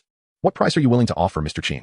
Internally, he felt a tinge of anxiety. If Yun Zhengong acquiesced, the system's level 5 signing would be within reach. Conversely, should he decline, concessions would inevitably have to be made regarding the price. Yet, the likelihood of success remained uncertain, as Jianyun Hotel had always been a family asset, and the notion of acquiring the remaining shares seemed rather unscrupulous.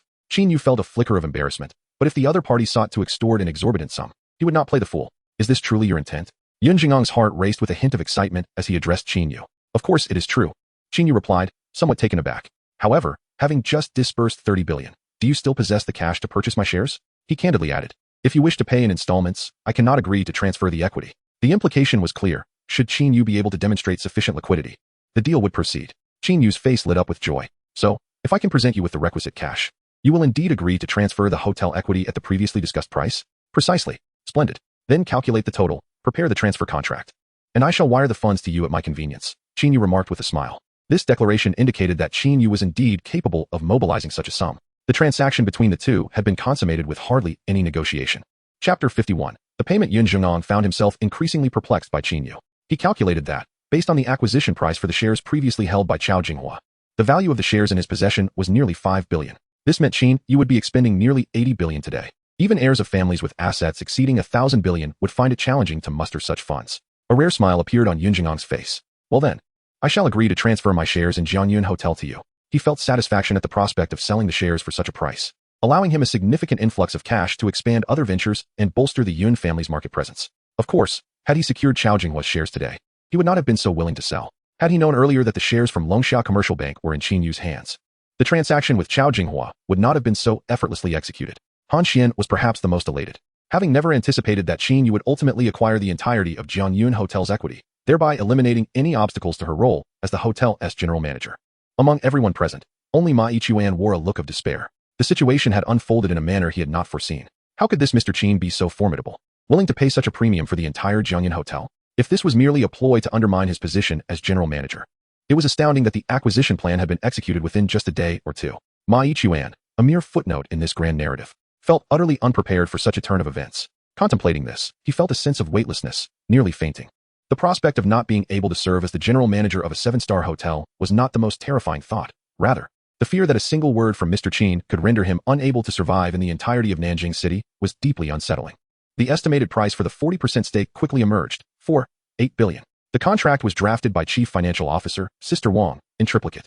After both parties signed, Yun Zhengong provided an account number. He initially suggested that Qin Yu need not pay the entire amount up front. A 10% deposit of 8 billion could be wired to initiate the share transfer process, with the remaining funds to follow once the CFO completed the necessary paperwork. However, Qin Yu, with an inscrutable smile, declined this proposition. Mr. Yun, why complicate matters? I trust your integrity. Is 8 billion truly a substantial amount? I shall transfer it to you directly. With those words, he picked up his phone, feigning to initiate the transfer. Is 8 billion a significant sum? This utterance pierced Yun Zhengong's heart, as well as the hearts of the others present. It became evident that apart from Mr. Qin, they were mere paupers. System, transfer 8 billion to Yun Zhengong's bank account. Qin Yu commanded with his thoughts. Beep, transfer successful. Qin Yu glanced at the display panel, confirming that the system had indeed deducted 8 billion, leaving a balance of over 28 billion. He smiled slightly at Yun Zhengong, stating, Mr. Yun, I have transferred the full 8 billion to your account. Please check. That was remarkably swift. Yun Zhengong could not contain his astonishment. He then dialed a number. The account to which Qin Yu had transferred the funds was not Yun Zhengong's personal account, but rather belonged to the Yun family's treasury, a corporate account. After making the call, Yun Zhengong verified that Qin Yu was truthful. The 8 billion had indeed been transferred. A sum exceeding 50 billion had been wired through a corporate account. Even after having previously dispatched 30 billion to Chao Jinghua, this feat further reshaped Yun Zhengong's understanding. Typically, transactions exceeding 10 billion are rarely conducted through personal accounts. Such dealings usually traverse company finances. First, it is deemed unsafe, and legal protections are often insufficient. Second, few individuals possess the authority to mobilize such vast sums from personal accounts in one go. At this moment, Yun Zhengong's demeanor toward Qin Yu shifted to one of utmost courtesy, evolving from initial confrontation to a more sycophantic stance. Setting aside the identity that loomed behind Qin Yu, he was, after all, a veritable financial deity. Mr. Qin, now that you have full control of Jianyun Hotel, I must step down from the position of chairman. Our meeting has been fortuitous, and I consider you a close ally. Henceforth, I shall address you as Brother Qin, and you may call me Brother Yun. Yun Zhengong chuckled heartily. Brother Yun, you are too kind. I shall not hesitate to take advantage of your generosity. Qin Yu replied with a smile. Haha, Brother Qin. You are indeed forthright. Do visit the Yun family when you have the chance. I would be delighted to extend my hospitality. Absolutely. The two engaged in jovial conversation, with Qin Yu displaying a sincere smile. Securing the level 5 signing brought him immense joy. Sister Wang, the CFO, had already departed to procure the necessary documentation for Qin Yu to finalize the transfer of shares. With the clock reading 11 in the morning, there was ample time to complete the process swiftly. Standing silently, Ma Yichuan witnessed the unfolding scene and found himself unable to harbor any resentment towards Qin Yu. Even if dissatisfaction lingered, it was buried deep within. Perhaps blame should be directed at his sister, Ma Wenxiu. Were it not for her, he would not have found himself in such dire straits, having offended Qin Yu and consequently lost the position of general manager at Jianyun Hotel. Historically, he had prided himself on being cautious in his dealings, yet he ultimately failed to uphold that standard. Yun Zhengong glanced at the pallid-faced Ma Yichuan and, after contemplation, spoke. Ma Yichuan, your management skills at this hotel have been commendable over the years. Though you can no longer serve as general manager here, I invite you to join me. I recently established a new company, which happens to align perfectly with your past management experience. However, the compensation there is far from that of a general manager at a 7-star hotel. The salary and bonuses could only be deemed equivalent to that of a department manager here. Would you be willing to accept this opportunity? Of course. If you are not inclined to pursue it, I shall not insist. It ultimately depends on your willingness. Ma Yichuan chuckled bitterly and replied, Thank you, Yundong. I would be honored to follow your lead. Yun Zhenggang nodded in acknowledgement and turned to Qin Yu with a smile, saying, Brother Qin, do you mind if I take Ma Yichuan with me? Not at all, my dear brother, Qin responded. How about this, Ma Yichuan? Please handle some transitional tasks with Han Xian first, and once you have completed the handover, you may collect your annual salary for this year before departing. Thank you, Mr. Qin. With that, Ma Yichuan exited with Han Xian, while Qin Yu and Yun Zhenggang remained in the office, brewing tea and engaging in conversation. As Qin Yu sat quietly, He could no longer contain his curiosity after Yun Jinggang left, and opened the system panel to check his status. To his disappointment, the task status indicated that it had not yet been completed. He surmised that he would need to wait until the equity transfer procedures were finalized, and the Jiangyun Hotel was officially under his name for the task to be considered done. Suppressing his disappointment, he savored a sip of tea just as the office door swung open and two graceful figures entered. Mr. Qin, spoke none other than Han Xian and Tang Qin. You have arrived. Please take a seat. Qin Yu gestured for them to sit opposite him and then turned to Tang Qin, inquiring, have you finalized the office address for the new company? Yes. It has been settled on the top floor of Huajiang Plaza. The location is excellent, and it was available for lease, so I made the decision with General Manager Jiang. I wonder if the boss will find it satisfactory, or if you should visit later to have a look. No need. Since you have chosen that location, it shall suffice. This is merely a temporary office, and as the company expands, we will need to relocate. Xianjia, the boss hasn't informed you yet, so allow me to do so. After all, you are the general manager of Jiangyun Hotel, and it is essential for you to be aware of these matters. Tang Qin said with a smile directed at Han Xian. Tang Qin, please share, Han Xian urged. Thus, Tang Qin revealed that Qin Yu intended to establish an investment company, which she would manage, and that Huajiang Plaza also belonged to Qin Yu. Initially, Han Xian remained unfazed, but upon hearing that Huajiang Plaza was also an asset of Qin Yu, her expression transformed from calm to astonishment, exclaiming, Mr. Qin, I never imagined that not only did you spend over 10 billion acquiring Jiangyun Hotel, but you also possess the 40 billion Huajiang Plaza. You are truly a man of mystery. A billionaire with assets nearing 200 billion. Xianjia, are you implying that the boss has achieved full control over Jiangyun Hotel? Tang Qin's eyes sparkled with admiration as she looked at Qin Yu. Indeed, Mr. Qin is remarkably affluent. He spent 30 billion acquiring the shares from young Master Chow, and subsequently invested 48 billion to secure Yun Jinggang's equity as well. If only you had been present. It would have been a sight to behold, witnessing Mr. Qin's regal demeanor as he commanded the room. Xianjia, please refrain from teasing me. I am not enamored by the boss, Tang Qin replied, though she genuinely found it hard to believe that Qin Yu would allocate such significant funds for the hotel acquisition. Now, where were we? Qin Yu felt a blush creeping to his cheeks. Can't you see your powerful CEO sitting right here?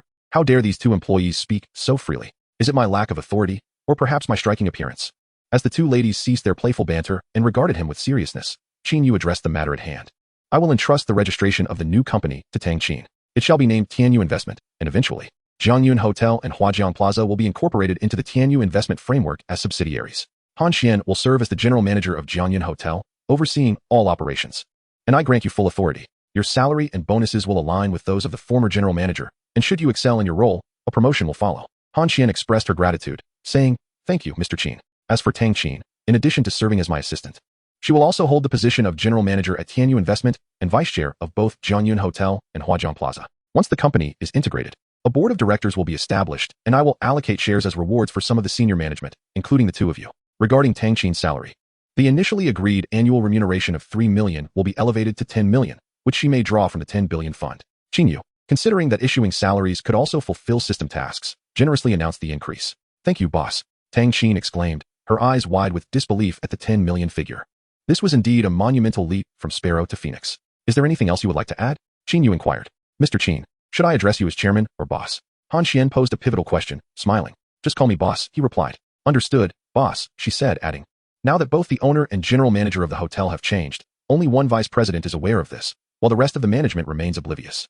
I shall convene a high-level meeting at the hotel shortly to formally announce this matter, presided over by the boss. What do you think? I will not attend. Tang Qin may represent me. As my assistant, you can directly consult her for any matters going forward. Qin Yu had no desire to expend excessive energy managing his enterprises. Registering the company and appointing Tang Qin as his spokesperson was not merely an effort to expand his business, but also a means to simplify his investment processes and fulfill system tasks. The shares, properties, and other assets acquired would be entrusted to Tang Qin for management, allowing him to assume the role of an easygoing owner, content to spend his wealth without concern. All right, boss, we shall proceed with our tasks, Han Xian said, exchanging a glance with Tang Qin before the two women rose to take their leave. 10 minutes later, Tang Qin returned with 2 personnel appointment letters, which Qin Yu signed before she exited once more. Glancing at the system panel, he noted that the task status still read acquisition of Jiangyun Hotel, incomplete. Checking the time, he observed it was nearing noon. Would he have to wait until the afternoon? It seemed that impatience would yield no results. Sighing, Qin Yu retrieved his new phone, scrolled through it, and opened the messaging app. 3 unread messages awaited him. The first was from Jiang Xian, sent at 2 in the morning, confirming that the funds had been transferred to his account. The second was a recent message from Kong Xiaoyi, stating that a nanny had been found for him, facilitated by manager Zhu, inquiring when he would be available to meet the nanny for an interview. The third message, received shortly after 11 last night from Li Yan, began with an apology for her delayed response, as she had been in the shower. She then asked if he was still available and whether he wished to hear her sing or see her selfies. Ultimately, she did send several photos. As Qin Yu scrolled down, He nearly choked on his tea upon encountering a series of playful and provocative images. There were those embodying the image of a serious, high-ranking female manager, others making silly faces, and some in bikinis, particularly one featuring her in a sheer nightgown, showcasing her long, slender legs. While he had seen many such pictures before, considering they were from a former university classmate added an unexpected thrill, especially since she was unaware of their shared past. This was undeniably a blatant temptation. To be frank, he never anticipated that his once unremarkable classmate would now possess such stunning allure. After contemplating, Qin Yu decided against replying. His focus remained solely on completing the system task. Everything else was but a distraction. He saved the intriguing images to his phone before exiting the application. As he was about to open a video app to pass the time, his phone rang. Upon answering the call, Qin Yu recognized it was Jiang Xian. Brother Qin, have you finished your business? Huij and I are currently at room 8 on the 3rd floor of Jiangyan Hotel. We are just about to dine. If you have time, please join us. We shall await your arrival. All right, I'll come down, Qin Yu replied, feeling a hint of hunger himself. He tucked away his phone, rose from his seat, and swiftly took the private elevator down to the 3rd floor of the hotel. As Qin Yu searched for room 8, he heard a voice behind him exclaim in astonishment, calling out his name. Hey, that's Qin Yu. I think I recognize him from high school. We saw him at the last reunion. Indeed, it's him. I wouldn't have remembered if you hadn't said his name, another man remarked. Upon hearing Jun Xiao, Qin Yu instantly recognized the two individuals behind him, as that name held a particular weight in his heart. Turning around, he confirmed his suspicions. Ah, it is my old classmates Li Junxiao and Gu Qianxi. What a coincidence. Qin Yu, long time no see. Are you here for a meal as well? Gu Qianxi inquired, her tone a mix of curiosity and familiarity. I assume you work at this hotel. It must pay well, given its 7-star status. You are too optimistic, Qianxi. Even in a high-end hotel, working as a general assistant hardly yields high wages, Li Junxiao replied, his expression remaining neutral. That is true, Gu Qianxi conceded with a nod. Qin Yu, we are aware of your breakup with Su Li. You should take it easy. If you face any difficulties, as classmates, we would be more than willing to help. Thank you for your kindness, Gu, but I am doing quite well, Qin Yu responded, feeling a deep-seated aversion toward these two classmates. Their gazes betrayed a sense of superiority and disdain, particularly from Li Junxiao. During their high school years in Qigang City, Li Junxiao was regarded as a prodigy by teachers, the ideal choice among female classmates, and the envy of male students. He consistently ranked at the top of his class, was handsome, and was recognized as the school heartthrob. To compound matters, his father was a prominent businessman in Shacheng, thriving in the construction industry. With such advantageous traits, it was no wonder that he attracted many admirers, especially Su Li, who had pursued him since their freshman year. By their senior year, it seemed Li Junxiao was on the verge of being swayed by Su Li's affections when suddenly, Gu Qianxi transferred to their school. With a solid family background and striking beauty that eclipsed Su Li, she swiftly claimed the title of class beauty and eventually became the school's belle. The outcome was a storybook pairing of the school's beauty and the school's heartthrob, leaving envy in their wake. After high school, both Li Junxiao and Gu Qianxi enrolled in the same university, and Qin Yu lost touch with their subsequent developments. At last year's high school reunion, they both made an appearance and became the center of attention, especially when it was revealed that Li Junxiao's father had established Tianhu Real Estate in Nanjing City, now valued at over 10 billion. The Li family had emerged as one of the wealthiest in Shacheng. This news struck Su Li hard, which, paradoxically, led her to accept Qin Yu's confession due to her emotional turmoil. Qianxi, let us not hinder Qin Yu's work any further. We must hurry to meet some important figures and discuss a business deal worth billions, Li Junxiao remarked, dismissing Qin Yu from his thoughts. Very well, Junxiao. Qin Yu, we shall take our leave. We can chat another time. With that, the two walked past Qin Yu hand in hand. Qin Yu couldn't help but reflect on the stark contrast between their fates, despite once sharing the same classroom. Li Junxiao shone brightly wherever he went, while Qin Yu felt invisible, only remembered because of his past relationship with Su Li.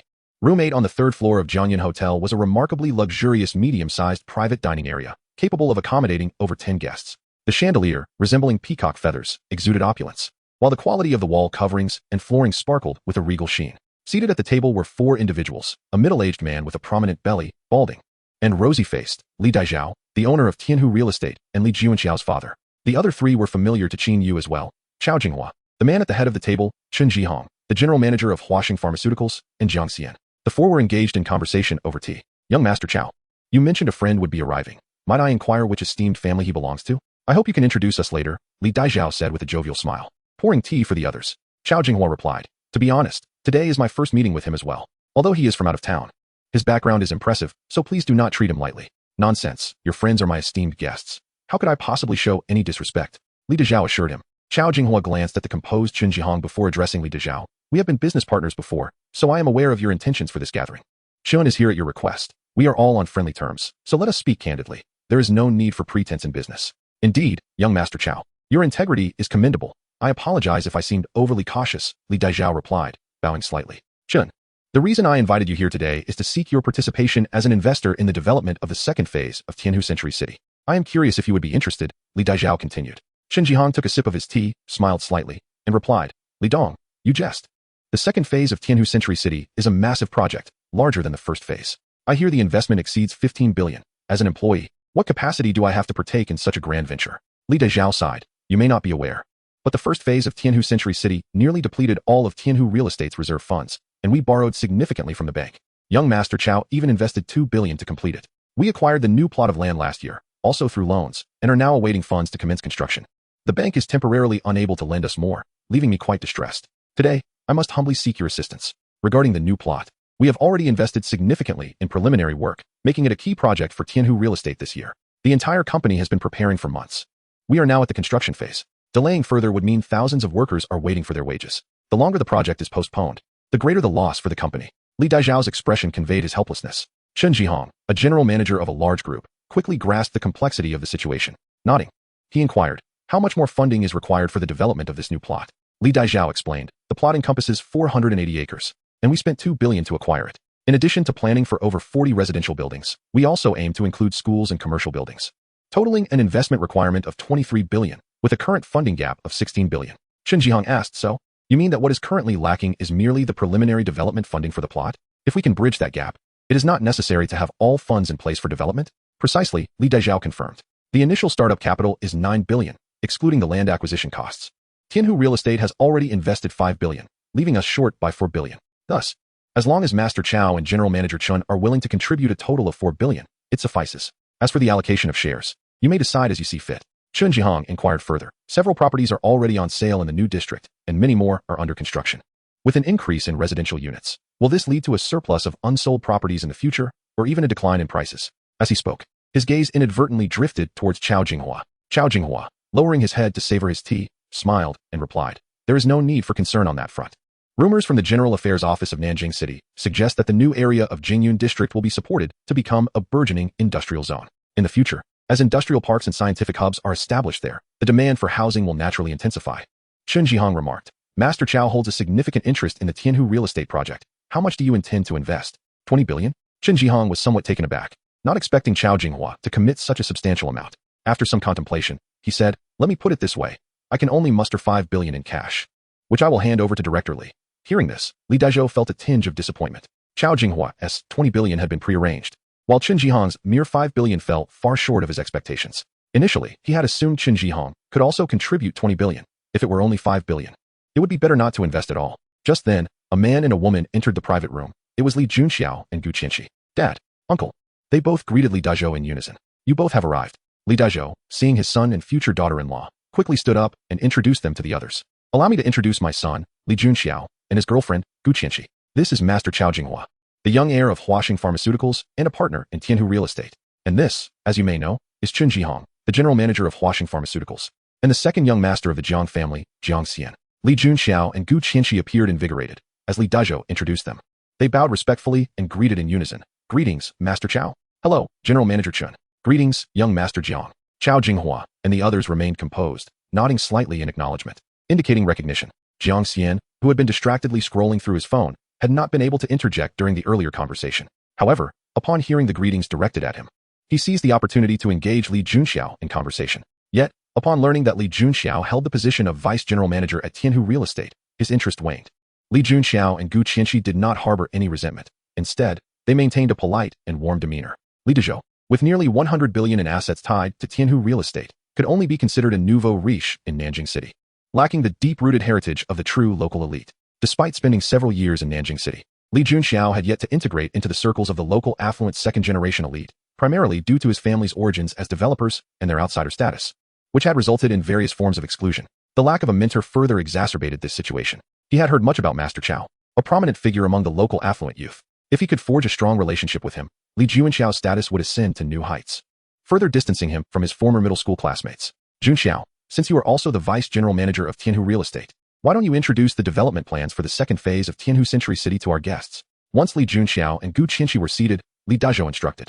Certainly, Dad. Li Junxiao cleared his throat and straightened his posture. Allow me to provide a brief overview. He then elaborated on the preparatory work prior to commencement. the timeline for pre-sales, and the subsequent profits, articulating everything with great patience. At that moment, the door to the private room opened, and a person entered, Qin Yu, who had been searching for room 8 for quite some time. Upon entering, he scanned the table of diners and immediately spotted Li Junxiao and Gu Qianqi facing the door. Momentarily taken aback, they had all come from the same place. Had he known, he would have joined them and avoided the arduous search for room 8. However, realizing that Qin Yu was likely here as a server, he assumed he had come to inquire whether they needed their meals served. Seeing that Li Junxiao had finished speaking, he nudged him, signaling to observe Qin Yu's direction. Li Junxiao, prompted by Gu Qianqi's hint, noticed Qin Yu as well, and they shared the same thought. Believing Qin Yu was merely a server, with a slight smile, he addressed the group. Everyone, the server has arrived. I wonder if it is time to serve the dishes? Upon hearing this, Li Daizhou's expression shifted, and he cast an inquiring glance at Chao Jinghua. Chao Jinghua's countenance darkened with irritation, and he was about to speak when Jiang Xian interjected with dissatisfaction. What's the rush? My brother Qin hasn't arrived yet. It's still early. We can wait until he gets here. Li Junxiao, upon hearing this, felt a surge of panic, realizing that another person had yet to arrive. And it seemed he was associated with young Master Jiang. He chided himself for being so hasty. My apologies, young Master Jiang. I was unaware that another brother was yet to arrive. I shall send the server away and ask him to return later. He then shot an admonishing glance at the approaching Qin Yu. Just as he was about to speak, Qin Yu's somewhat apologetic voice reached them. Jiang Xian, Brother Hua. I'm late. I'm sorry to have kept you waiting. Oh, Brother Qin is here. Jiang Xian exclaimed, springing to his feet and warmly greeting Qin Yu. I was just feeling bored. I finally looked forward to your arrival. Come on, sit over there. He pulled Qin Yu's hand, directing him to the spot where he had been seated. Chao Jinghua also rose to greet Qin Yu, and the two exchanged friendly handshakes. Brother Qin, come, have a seat. I'd like to introduce you to a couple of friends. You're too kind, Brother Hua. Being a bit late doesn't he matter? I'll just sit with Jiang Xian, Qin Yu replied with a smile. The enthusiasm of the group left Li Junxiao and Gu Qianqi, who remained seated, utterly bewildered. Was Qin Yu not a server here? Jiang Xian and Master Chao both recognized him. The brother they were waiting for was Qin Yu? Their minds were in turmoil, but even more shocking revelations awaited them. Chen Jihong also quickly stood up, his expression a mix of surprise, joy, and gravity as he looked at Qin Yu. He hurried to Qin Yu's side, appearing even more cordial than Jiang Xian. Mr. Qin, what a coincidence. You also know Master Chao? Mr. Qin? At this utterance, the room fell into a momentary silence. Not Master Qin, nor young Master Qin, but Mr. Qin, indicating Qin Yu's esteemed status in Chen Jihong's eyes, a title that transcended their peers. Jiang Xian's eyes widened in disbelief. Brother Qin, you must tell me if you have any other impressive identities that you have yet to reveal. Not only do you know General Manager Chen, but he also addresses you as Mr. That means I'm riding your coattails. Qin Yu chose not to respond to Jiang Xian's comment, smiling at Chen Jihong. You are too kind. General Manager Chen, please, there's no need for such formalities. We have crossed paths before, just call me by my name from now on. Chen Jihong readily agreed. In that case, let us consider ourselves peers. I shall call you little brother, and you can call me old brother. How does that sound? Since you've put it that way, I shall address you as old brother Chen from now on. Li Daizhou, upon seeing Chao Jinghua rise, dared not remain seated any longer. His expression shifted through curiosity, surprise, and then to astonishment and shock. Now, his face was adorned with smiles, tinged with respect as he stood behind Chen Jihong. This is the host of our gathering, the chairman of Tianhu Real Estate Group, Li Daizhou. This is Mr. Qin Yu. Hello, Mr. Qin. So it's you, Boss Li. I hope I haven't intruded today. Qin Yu replied. Mr. Qin, what are you saying? Your presence here is a testament to the respect you afford me. This place truly shines with your arrival. Li Daizhou chuckled, his face adorned with a touch of flattery. Mr. Qin is too formal. Please call me Qin Xiao, or simply my name will suffice. Addressing me as Mr. might lead others to misunderstand. All right, Qin Xiao. Li Junxiao stared in a daze, feeling as though this scenario was surreal. A former classmate from middle school, whom he once regarded with disdain, now stood there basking in his father's praises. Qin Yu, who is he?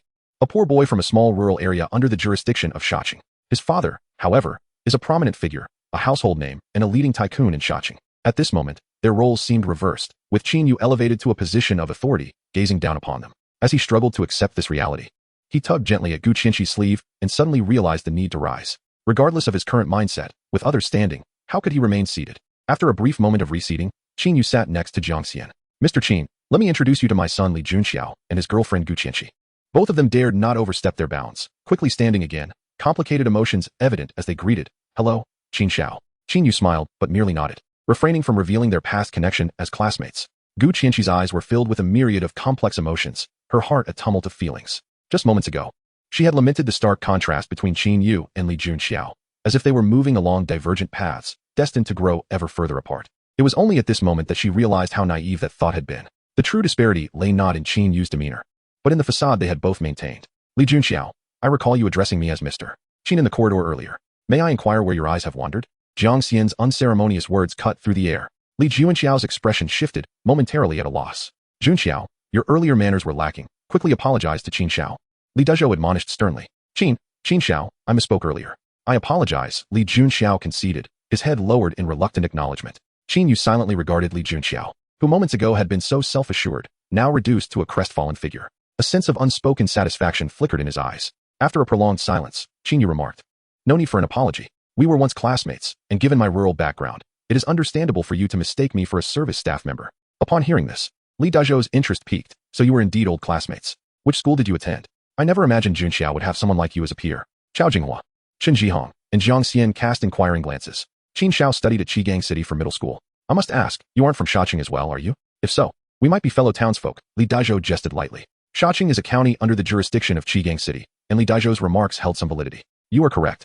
My hometown is indeed Kanjiakan in Shaqing," Qin Yu admitted candidly. "Remarkable. So Qin Xiao and Jun Xiao share a school connection, both hailing from Shaqing. You must visit our Li family sometime. I assure you, we will extend the warmest hospitality to you," Li Dezhou proclaimed. "With your invitation, I shall indeed take you up on that," Qin Yu replied with a smile. As they spoke, an array of steaming delicacies and several bottles of fine liquor were brought to the table by the waitstaff. Upon learning that Qin Yu came from a rural background, Li Dezhou's demeanor subtly shifted. His earlier warmth had diminished. Chao Jinghua remained inscrutable, while Chen Jihong's attitude towards Qin Yu was imbued with a newfound respect. The wine was exquisite, and the dishes reflected their extravagant prices. As the group clinked glasses and indulged in a few toasts, Jiang Xian could no longer contain his curiosity. "Qinggu, how is the acquisition plan for Jianyun Hotel progressing? Have you purchased Huaji shares, or any other?" Chao Jinghua interjected, surprised. "Qin, are you planning to continue acquiring other shares of Jianyun Hotel?" Li Dezhou inquired, astonished. "Chao Gongzi, are you suggesting that the shares you hold in Jianyun Hotel have been transferred to Qin Xiao?" "Indeed, I sold my shares to Qin for 30 billion, Chao Jinghua confirmed. 30 billion? Li Dezhou was taken aback. "Chao Gongzi, you must be joking. Didn't you mention it was around 20 billion just days ago?" "The price I negotiated with the Yun family was indeed that, but today, Qin Gu arrived with considerable wealth and acquired my shares for 30 billion. Understanding dawned on Li Dezhou as he regarded Qin Yu with renewed admiration.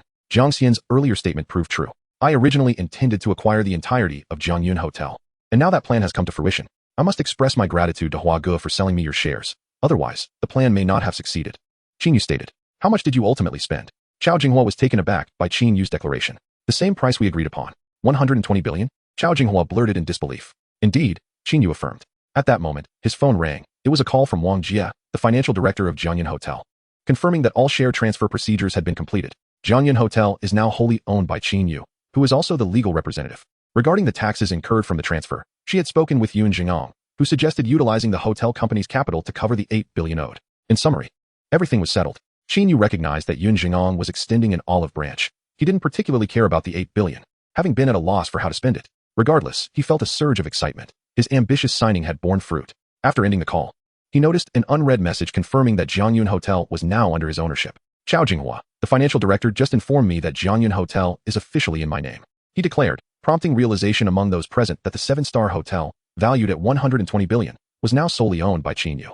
Jiang Xian and Chen Jihong reacted with either indifference or a sense of inevitability, while the most affected were Li Junxiao and Gu Qianxi. Though initially surprised by Qin Yu's remarkable status, they had accepted it, thinking that he merely wielded a stronger connection than they did.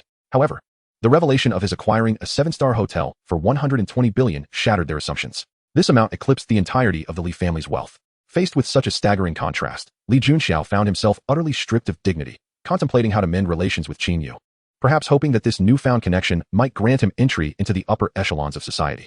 Gu Qianxi's feelings were no less tumultuous. She lamented her previous inability to recognize the potential of such a remarkable classmate. It was almost comical how limited her perspective had been. She also recalled the incident involving Su Li, realizing how unfortunate Su Li had been, not only unable to compete with her for Li Junxiao's affections, but ultimately losing a man far more distinguished than he. Su Li decisively ended her relationship, evidently unaware of Qin Yu's true identity. Had she known the entirety of the situation, would she have regretted her decision to the point of contemplating drastic actions? If I were in her shoes, I might very well have lost my sanity even without resorting to such extremes. Gu Qianxi sat there, entranced, feeling that the brilliance emanating from Qin Yu overshadowed that of Li Junxiao entirely. "Brother Qin, you have shown me so many unexpected facets of life.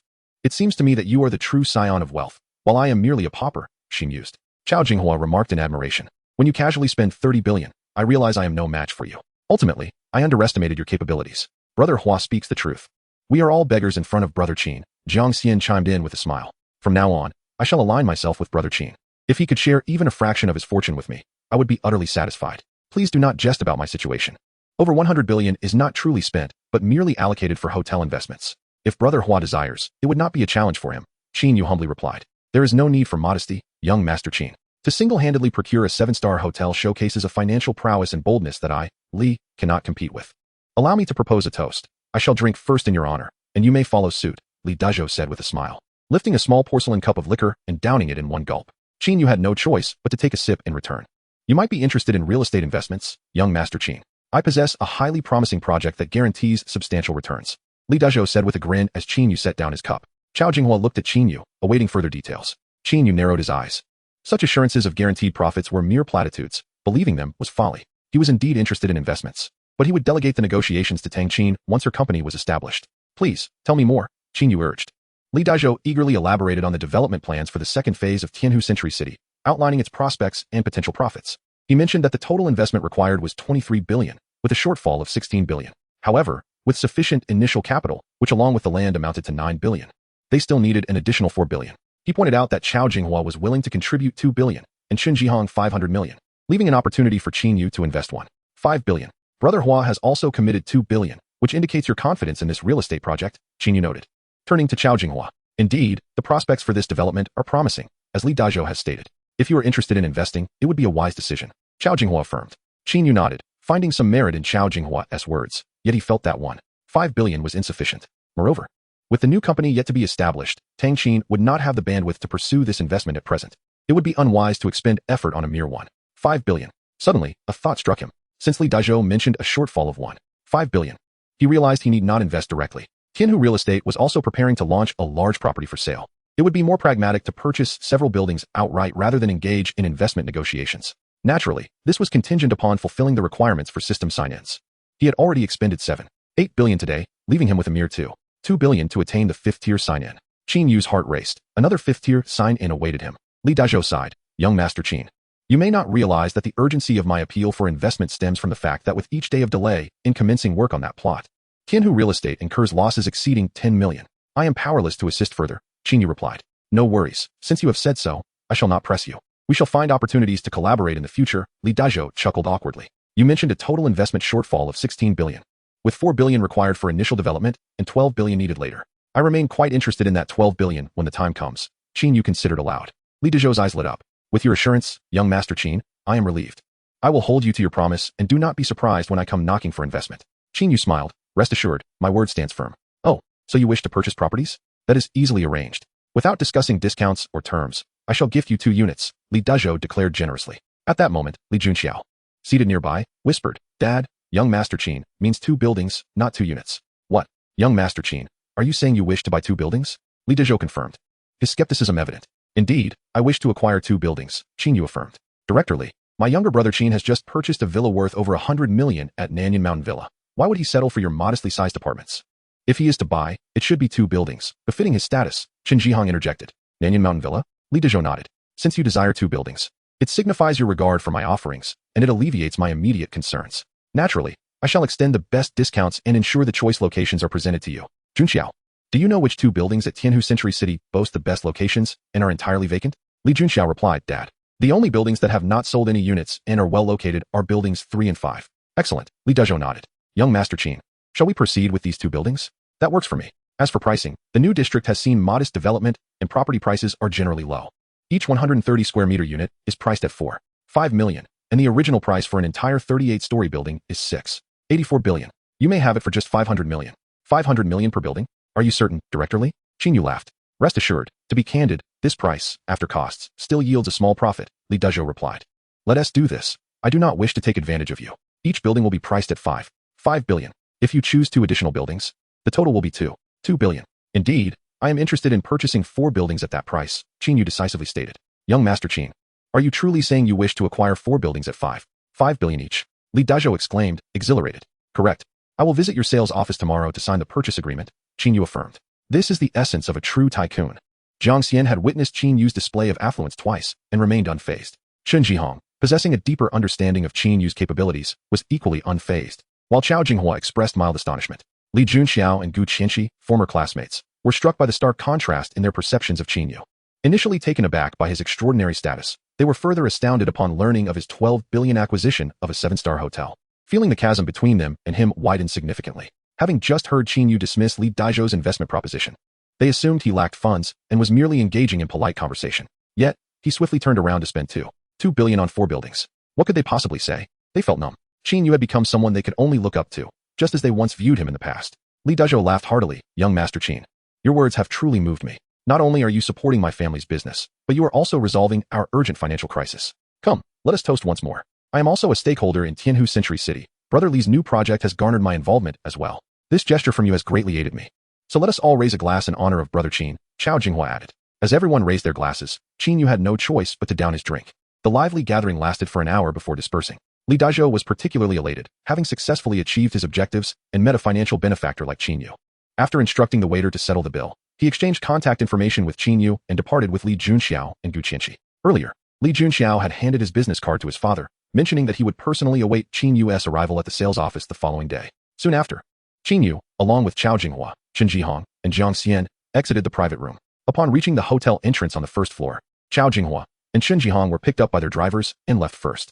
Jiang Xian, feeling a bit inebriated, called for a designated driver, greeted Qin Yu, and got into the car. As he walked a few steps, he noticed a group of people by the front desk. Tang Qin, Han Xian, the lobby manager Li Hong, and a man in his 40s stood there. Intrigued, Qin Yu approached them. As he drew near, he observed Tang Qin's serious demeanor, radiating authority without anger, and asked, Tang Qin, what brings you all here? Tang Qin's previously furious expression softened immediately upon hearing Qin Yu's voice. She smiled warmly, saying, Boss, you're here. Boss. Han Xian quickly chimed in. Li Hong exaggeratedly beamed, eagerly exclaiming, Mr. Qin, it's a pleasure to see you again. The first time we met, I was struck by your impressive presence. You are truly a paragon for us all. Now that you are my boss, please feel free to command me as you wish. I shall serve you diligently until my last breath. Li Hong racked his brain for flattering words to express his loyalty to the new boss, hoping to gain recognition and soar to success like Tang Qin and Han Xian. However, as he spoke, he faltered, his expression shifting from obsequiousness to one of near tears upon noticing Tang Qin's piercing gaze, which felt like daggers aimed at him, her face enveloped in frost. It seemed he had made a grave error, inadvertently usurping her glory in front of her. Since learning at the impromptu high-level meeting today that Qin Yu had become the hotel's owner, Ma Yichuan had been replaced by Han Xian in his position. To his astonishment, Tang Qin, a former ordinary employee, had now ascended to the role of vice chairman, even surpassing Han Xian. After becoming vice chairman, Tang Qin transformed into an entirely different person, her wrath equal to that of the former Ma Yichuan. Offending her would surely lead to dire consequences. Han Xian, noticing the change in Li Heng's expression and glancing at Tang Qin, seemed to discern something and chuckled inwardly. Tang Qin was not only the vice chairman of Jiangyun Hotel, but also Qin Yu's personal assistant. Only she had the privilege of serving him directly. Yet Li Heng still dared to undermine her. Having finished his sentence, Li Heng lowered his head, silenced by his own words. Qin Yu, puzzled, opted not to inquire further. He had never appreciated such flattery. You must be Chairman Qin. I didn't expect the new owner to be so young. Truly impressive. Another man in his 40s introduced himself. I am Yen Baik, the hotel's deputy general manager. It's an honor to meet you, Mr. Qin. Qin Yu smiled slightly, replying, so you are deputy general manager Yen. I trust you will take great care of the hotel affairs moving forward. Collaborate closely with general manager Han to manage things well, and your efforts will surely be rewarded with promotions and raises. Yen Baik grinned. With your reassurance, Mr. Qin, I am confident that you will be pleased with my work. Tang Qin interjected. The necessary documents are prepared, and I am ready to attend to your requests. I intended to arrange for a vehicle from the front office. Although it's a busy time for cars, I found one available, the same Rolls-Royce you used last time. However, she continued, when I instructed a security guard to fetch it, we were unable to locate it. I also inquired within the front office and housekeeping departments, but no one knew where it had gone. I then called Deputy General Manager Yen down, but he was equally in the dark. Indeed, that is peculiar. I used that car yesterday, and now it has vanished, Qin Yu remarked, not overly concerned about the missing vehicle, as it was merely a car. Nonetheless, he recognized that Tang Qin's efforts on his behalf were significant. Director Tang, I have just discovered the situation. A security guard rushed in, perspiring. Zhang Xiao, do you know who took the car? Tang Qin recognized the guard and called him by name. All eyes turned to the guard, who stood firm, stating, Director Tang. The car was taken by Manager Zhang from our security department for a hotel guest. He cast a furtive glance at Tang Qin, feeling a mix of sympathy and disbelief. Just this morning, she had been an ordinary employee, and now she was the vice chairman. Such dramatic changes seemed more fitting for a soap opera. It was taken for a guest? Yen Baik reproached. All hotel vehicles are managed by security. Manager Zhang should have reported this to the front office before using it. No wonder we couldn't trace it. Li Heng remained silent, but felt a sense of relief. Tang Qin continued, Zhang Xiao, have you ascertained which guest Manager Zhang provided the vehicle to? Director Tang, I inquired, and they said it was for Manager Ma's sister, he replied. I see. Tang Qin nodded, turning to Li Heng. Investigate which room Miss Ma is staying in. Understood, Director Tang. Please hold on. Li Heng promptly ordered the front desk staff to check Miss Ma's accommodation details. In no time, they found the information. Miss Ma is staying in room 5 of the 15th floor, a standard luxury suite, for less than 1,000 yuan a night. Tang Qin smirked. Director Tang, look. There's Miss Ma entering the hotel now, Li Heng observed, spotting Ma Wenxiu strolling into the lobby with an air of triumph. Upon hearing this, Tang Qin turned towards the entrance and indeed saw Ma Wenxiu, who appeared quite pleased with herself. Very well, Director Tang. I shall approach her, Li Heng replied. Hastening towards Ma Wenxiu, he dared not show any hesitation before Tang Qin. Although approaching Ma Wenxiu for the car keys might offend his former superior, he understood that he had to prioritize Tang Qin's orders. Ma Wenxiu had been in a tumultuous mood lately, akin to unpredictable weather. Just yesterday, she had suffered a loss of over 10 million, and her new car had been wrecked, leaving her exceedingly distraught. If not for her brother lending her several million, she would have struggled to cover the hefty compensation. Today, however, she had managed to leverage her brother's position to oust the woman she had once despised. Most importantly, she was on the cusp of assuming the role of human resources manager, which was soon to be vacated, with the chairman's approval all but guaranteed. As Ma Wenxiu strode confidently into the lobby, surveying the hotel staff as if they were her subordinates, a voice interrupted her progression. Miss Ma, wait. I need to speak with you, Li Heng called out. What is it, Manager Li? Ma Wenxiu halted, glancing at him with curiosity. Miss Ma, it seems the key to one of our hotel's vehicles is with you. Could you please return it to me? Li Heng asked with a smile. Oh, that? Ma Wenxiu narrowed her eyes, responding coolly. Manager Li, are you mistaken? I am merely a guest at the hotel. Borrowing a car is quite normal. Isn't it? Miss Ma, I believe there has been a misunderstanding. The room service you booked does not include a dedicated vehicle. Since Manager Li has stated this, I am unreservedly informing you that this vehicle was entrusted to me by Manager Zhang from the security department. If you have inquiries, please direct them to him. Ma Wenxiu's countenance gradually turned cold. Manager Zhang's actions are inherently against protocol. Miss Ma, please do not put me in a difficult position. Kindly hand over the car keys, and we can all remain at peace. Li Heng remained steadfast. Chapter 59. Dismissal. Miss Ma, Manager Li, what are you discussing here? Zhang Zhong entered, immediately spotting the two and asking curiously. He had left the hotel earlier due to some matters, and was thus unaware of the changes in ownership and management. Manager Zhang, you arrived just in time. This is Manager Li, who is demanding the hotel car keys from me. What do you think? Should I give them to him? Ma Wenxiu said, visibly displeased upon seeing Zhang Zhong. What? Li Heng, are you overstepping your bounds? Do you not realize that Miss Ma is the sister of President Ma? Moreover, she is soon to be appointed as the human resources manager of the hotel. She currently has no vehicle. Is it so unreasonable to lend her one of the hotel's cars for her use? Zhang Zhong regarded Li Heng as though he were a fool. Before he could finish, a familiar voice interjected. Manager Zhang, it is precisely because of this that you took the liberty to allocate the hotel's dedicated vehicle to an ordinary guest. Who granted you such audacity? Hearing this voice, Ma Wenxiu looked over and recognized Tang Qin. A cold smile appeared on her lips. So it was you who complained to Manager Li, prompting him to request the car keys as a means of retaliation against me. How utterly laughable. Perhaps you should reflect upon your own status before engaging in such petty maneuvers. Zhang Zhong was also aware of Tang Qin's position. Tang Qin, you are no longer an employee of the hotel. Is this truly a matter for you to involve yourself in? It would be wise for you to leave at once. Manager Zhang, your tone is rather bold, came a voice from behind. Vice President Yin, you are here as well, Zhang Zhong realized, feeling a bit flustered. He then noticed Han Xian and Mr. Qin behind her, suddenly understanding that these individuals were here to support Tang Qin. Yin Pike's tone was somewhat severe, ostensibly reprimanding Zhang Zhong but, in reality, offering him assistance, unaware of the intricacies between Tang Qin and Ma Wenxiu. Had he known, he might have refrained from speaking so rashly. Zhang Zhong steeled himself. Vice President Yin, you may not be aware, but Miss Ma is the sister of President Ma and is soon to be appointed as the HR manager. Chairman Yin holds her in high regard. Her vehicle is under repair, and temporarily lending her a hotel car is merely a practical solution. Even if President Ma were aware, he would not take issue with it. This revelation stunned Yin Pike, who then recalled that Zhang Zhong was oblivious to the hotel's change in ownership. Had he been aware, he would not have spoken so confidently. Realizing this, he looked at Zhang Zhong with a hint of sympathy. Understanding that Ma Wenxiu was the sister of the former general manager, he fell silent. With the new owner taking charge, the former general manager was removed. It was evident that the owner held no affection for Ma Yichuan. Zhang Zhong's defense of this Ma lady was akin to courting disaster. Han Xian, now the general manager of the hotel, had a vested interest in the situation and felt it was her moment to speak. She turned respectfully to Qin Yu and asked, Boss, how should we handle this matter? With her words, all eyes turned to Qin Yu. Boss. Zhang Zhong and Ma Wenxiu exchanged puzzled glances, bewildered by the revelation. Very well, boss, I shall handle this matter. Han Xian replied promptly. Is he the owner of the hotel? Ma Wenxiu thought she had heard the most ridiculous joke. I met the actual owner, Chairman Yun, this morning. How can this Mr. Qin now claim ownership of the hotel? What kind of farce is this? Please do not insult my intelligence. Li Heng felt it was his turn to intervene and cleared his throat. After noticing the attention on him, he smiled and said, Mr. Qin has acquired all the shares of the hotel, including those of Yun Zhang'an. Thus, he is indeed the sole proprietor of Jianyun Hotel. Ma Yichuan is no longer the general manager here. The position is now held by Ms. Han Xian. As for Ms. Tang Qin, she is currently the vice chairman of this hotel. Do you all understand? Li Heng, is what you say true? Zhang Zhong's face drained of color. Every word is true. Yin Pike confirmed. Zhang Zhong's expression shifted rapidly, and with Yin vice president's endorsement, he realized the gravity of the situation. He hurriedly sought Qin Yu's favor, but his throat felt constricted, making it difficult to articulate his plea. Mr. Qin, I was in the wrong. Could you perhaps grant me this one chance? I promise to amend my ways and ensure such incidents do not recur. I'm afraid I am no longer your boss. Qin Yu's words fell like a bucket of cold water, extinguishing Zhang Zhong's last flicker of hope. Mr. Qin, please grant me another opportunity. Given my years of diligent service at this hotel, if not for my contributions, at least consider my hardships, Zhang Zhong pleaded. Silence, Zhang Zhong. Since Mr. Qin has spoken, you should realize that such pleas are futile. Your years of service have merely allowed you to exploit this establishment for your gain. I hardly need to enumerate your misdeeds.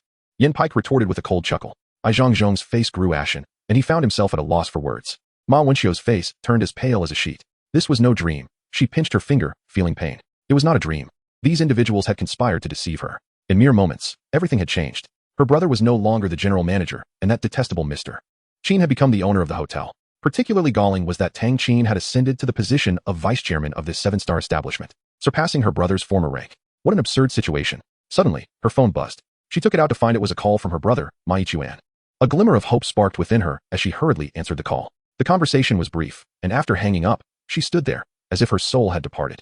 Casting a glance at Tang Qin, her lips moved as if to say something, but ultimately, she held her tongue. She retrieved a set of car keys from her handbag and tossed them to Li Heng without uttering a word before leaving the premises. As Ma Wenqiu's figure faded from view, Tang Qin exhaled a long breath, feeling an overwhelming sense of relief. Mr. Qin, Yin Pike glanced at Zhang Zhong, addressing a pressing issue the hotel faced. The positions of the room division manager and the current security manager are both vacant, and old Lu from HR is nearing retirement. We need to fill these 3 managerial roles promptly, or it will significantly impact the hotel's operations, especially the room division manager. Chapter 60. Xiao Jinfeng. After hearing this, Qin Yu did not wish to dwell on these matters further and stated, let Han Xian and Vice President Yin determine the candidates for the room division manager and HR manager. As for the security manager, Tang Qin, do you have any recommendations? Tang Qin replied, Boss, for the security manager position, I suggest Zhang Xiao temporarily take over. He has been with us for 8 years and is diligent in his work. What do you think? Qin Yu nodded. Let it be as you suggest. Zhang Xiao, overhearing this conversation, felt as if struck by lightning, his heart racing. At over 40 years of age, he had long given up hope for promotion or a raise, resigning himself to a life as an ordinary hotel security guard, earning a meager salary. Who could have anticipated that such an opportunity would arise today? He quickly expressed his gratitude. Thank you, Mr. Qin. Thank you, Director Tang. Li Heng looked at the security guard with a hint of envy over his good fortune, pondering when his own luck might change. Once Qin Yu ascended to the position of hotel owner, aside from Zhang Xiao, the individuals who benefited the most were undoubtedly Han Xian and Tang Qin. Currently, he could only look up to these two. Had he known this would be the outcome, he would have clung tightly to this golden opportunity when he last met Qin Yu. 10 minutes later, they were once again in that luxurious Rolls-Royce, with Tang Qin at the wheel and Qin Yu seated in the back. Qin Yu's primary objective was to reach Nanyun Automobile to collect his Bugatti Chiron. Tang Qin would first drop him off there before attending to the registration of her new company. After a morning spent running a kilometer to catch a taxi, Qin Yu had come to profoundly realize that venturing out without a vehicle rendered one utterly incapacitated. Taking advantage of the lingering effects of alcohol, he dozed off in the back seat and awoke to find they had arrived at Nanyun Automobile. Stepping out, he made his way alone toward the dealership's entrance. Hey, you must be here to buy a used car too, a voice called out from behind. Turning around, he saw a bald man with muscular arms adorned with bold tattoos, walking alongside a young woman, both heading in the same direction. Indeed, is there a problem? Qin Yu furrowed his brows in response. The bald man scoffed. I presume you might be in the wrong place. You seem like someone who is here to purchase a used car. However, the automobiles here aren't cheap. Most start from at least 200,000, with some even reaching millions, or even tens of millions. Just thought I'd give you a heads up. I see you've likely worked hard for your money, and you're probably looking for something in the tens of thousands range. You won't find anything like that here. It's a waste of time to even look. Qin Yu was perplexed. How could this man ascertain that he couldn't afford a car here? He was clad in designer clothing, purchased just the previous day while furniture shopping with Tang Qin, hardly the attire of someone lacking wealth. Was his appearance truly that unremarkable? He couldn't help but wonder if this man's eyes were set in the heavens. Irritated, he retorted, You're here to buy a car too, aren't you? Indeed, the bald man gestured toward a luxurious Mercedes-Benz behind him. That's my own car, worth over 2 million. I brought my girlfriend here today to buy her a car. Even though it's used, my budget is for a sports car costing around 1 million. The young woman beside him expressed her gratitude. Thank you, Biaogu, you're so good to me. The bald man chuckled, rubbing his smooth head, and said to Qin Yu, Brother, keep working hard. You might one day drive a Mercedes and own a sports car too. As he spoke, he noticed a girl in a dealership uniform approaching and added, Look, the saleswoman is coming to greet me. I'll head in now. You'd best look elsewhere for used cars. It's a waste of time to come here if you can't afford anything. With that, he took the young woman by the hand and walked toward the approaching salesperson. Qin Yu's expression turned somewhat peculiar as he recognized the salesperson. It was Su Wei. whom he had encountered previously. When the bald man saw Su Wei approaching, he halted, ready to be attended to by the attractive employee. However, to his surprise, Su Wei sped past him, directly approaching Qin Yu with a deep bow, her voice filled with excitement. "Hello, young Master Qin. Welcome. You're here to pick up your car, aren't you?" Qin Yu nodded. "Yes, please take me there. Is Manager Yun available?" Manager Yun is in the office attending to 2 guests. Would you like to see the car first or meet Manager Yun? If that is the case, I won't bother Manager Yun. I'll just take the car. All right, this way please, young Master Qin. As they proceeded, the bald man stared in disbelief and asked Qin Yu, "So, you've already purchased a car and no Manager Yun?" Qin Yu merely nodded. "Yes. Do you have a problem with that?" No, I was just joking. It's impressive that you know Manager Yun. Please disregard my earlier remarks." The bald man quickly backtracked with a forced smile. Qin Yu chuckled lightly and continued with Su Wei into the dealership. The bald man wiped the sweat from his brow, muttering to himself, "Thank goodness I didn't offend him. Biao Gu, why are you suddenly so afraid of him?" The young woman beside him asked, puzzled. "What do you know? Didn't you hear that employee call him young Master Qin? He knows Manager Yun. He is definitely from a wealthy family. It's no wonder I spoke out of turn. I nearly got myself into trouble," he replied, pulling the girl along as they entered the dealership. Following Su Wei, Qin Yu quickly ascended to the 4th floor and entered a small exhibition room where the Chiron awaited. Su Wei opened the room, explaining, "Here it is." Qin Yu was pleased. "You've really thought of everything." As the lights illuminated the vehicle, he beheld the supercar, now even more dazzling than before. Its paint gleaming as if adorned with a layer of starlit darkness, a sight to behold. The new license plates adorned the front and back, and the 6 nines on them seemed to match the car's grandeur perfectly. "Mr. Qin, please wait a moment while I fetch the paperwork and keys." "All right, go ahead." As Su Wei stepped out, he noticed Yin Xiaoding was present along with 2 others, a middle-aged man with a hunch and scarred face, and a young man around 30, tall and handsome, whose demeanor felt distinctly different. Yet, Qin Yu sensed a shadow of malice in the young man's gaze. "Brother Qin, everything is ready for your car. It's been cleaned inside and out. Are you satisfied?" Yun Xiaoding smiled, though her expression lacked its usual ease. "I'm very satisfied. Thank you, Yunjia. Seems like this car was purchased by your brother. I came today to look at it as well, not expecting to run into you here picking it up." The young man smiled at Qin Yu. "What do you need from me?" Qin Yu inquired, perplexed. "Allow me to introduce myself. I'm Qiao Jinfeng, from Shijiang City. May I ask your esteemed name and family background?" The young man introduced himself while scrutinizing Qin Yu, as if attempting to discern something deeper. "My name is Qin Yu. I come from a humble rural background, not from any prominent family," Qin Yu replied nonchalantly. "I heard you spent 170 million on this Chiron. You must be quite the successful individual to afford such an expense. There is no need for you to pry. If you have something to say, just say it." "Very well, I'll be direct." Qiao Jinfeng's eyes flashed with anger as he pointed at the Chiron. "I'm interested in this car, name your price. And I wish to purchase it from you." "So you want to buy my car?" Qin Yu replied apologetically. "I'm afraid I cannot part with it. I have a strong affection for this vehicle. You haven't even asked how much I'm willing to pay. All right then. How much are you willing to offer for my car?" 300 million. Is that sufficient?" "Not enough." "For 100 million? Still not enough. Still not enough." Su Wei, feeling anxious, did not wish for Qin Yu to clash with Qiao Jinfeng. Moreover, Qin Yu's unfamiliarity with Qiao Jinfeng added to her unease. Had she known this would occur, she wouldn't have allowed Qiao Jinfeng to see Qin Yu when she fetched the keys and documents earlier. "Impudent. You dare to be rude before the young master?" The hunchback man beside Qiao Jinfeng could no longer contain himself and scolded Qin Yu. In Shijiang City, who would dare to disregard Qiao Jinfeng's family? Even in Nanjing City, the head of a prominent family would treat him with respect. Yet here stood a mere youth, playing with him. Qiao Jinfeng's anger intensified, yet he restrained it. His temperament was typically ruthless, but in the presence of his beloved woman, he maintained a facade of gentility. "Do not be disrespectful, Ghostblade," he said. "Yes, young master," Ghostblade quickly replied. Qin Yu found the name Ghostblade rather peculiar, but chose not to inquire further. "Qin Yu, are you dissatisfied with 400 million? Why not name your price? How much would you be willing to sell it for?" Qiao Jinfeng said, enunciating each word carefully. In truth, he did not hold this sports car in high regard. Yet the price was irrelevant to him. The mere sight of the woman he adored being so affectionate with another man stirred a tempest of anger within him. Fueled by this fury, he felt an overwhelming desire to acquire the night wind, wanting to demonstrate to Yun Xiaoding that he could outbid anyone else. Qin Yu chuckled. "Since you have put it that way, I shall name my price, 1 billion. If you are willing to pay that, I shall sell." 1 billion? Indeed. That car is worth such a price in my eyes. Qiao Jinfeng burst into laughter, his mirth so intense that it brought tears to his eyes. He pointed at Qin Yu, still chuckling. Well, you are the most amusing individual I have encountered, and the only peer who does not regard me with deference."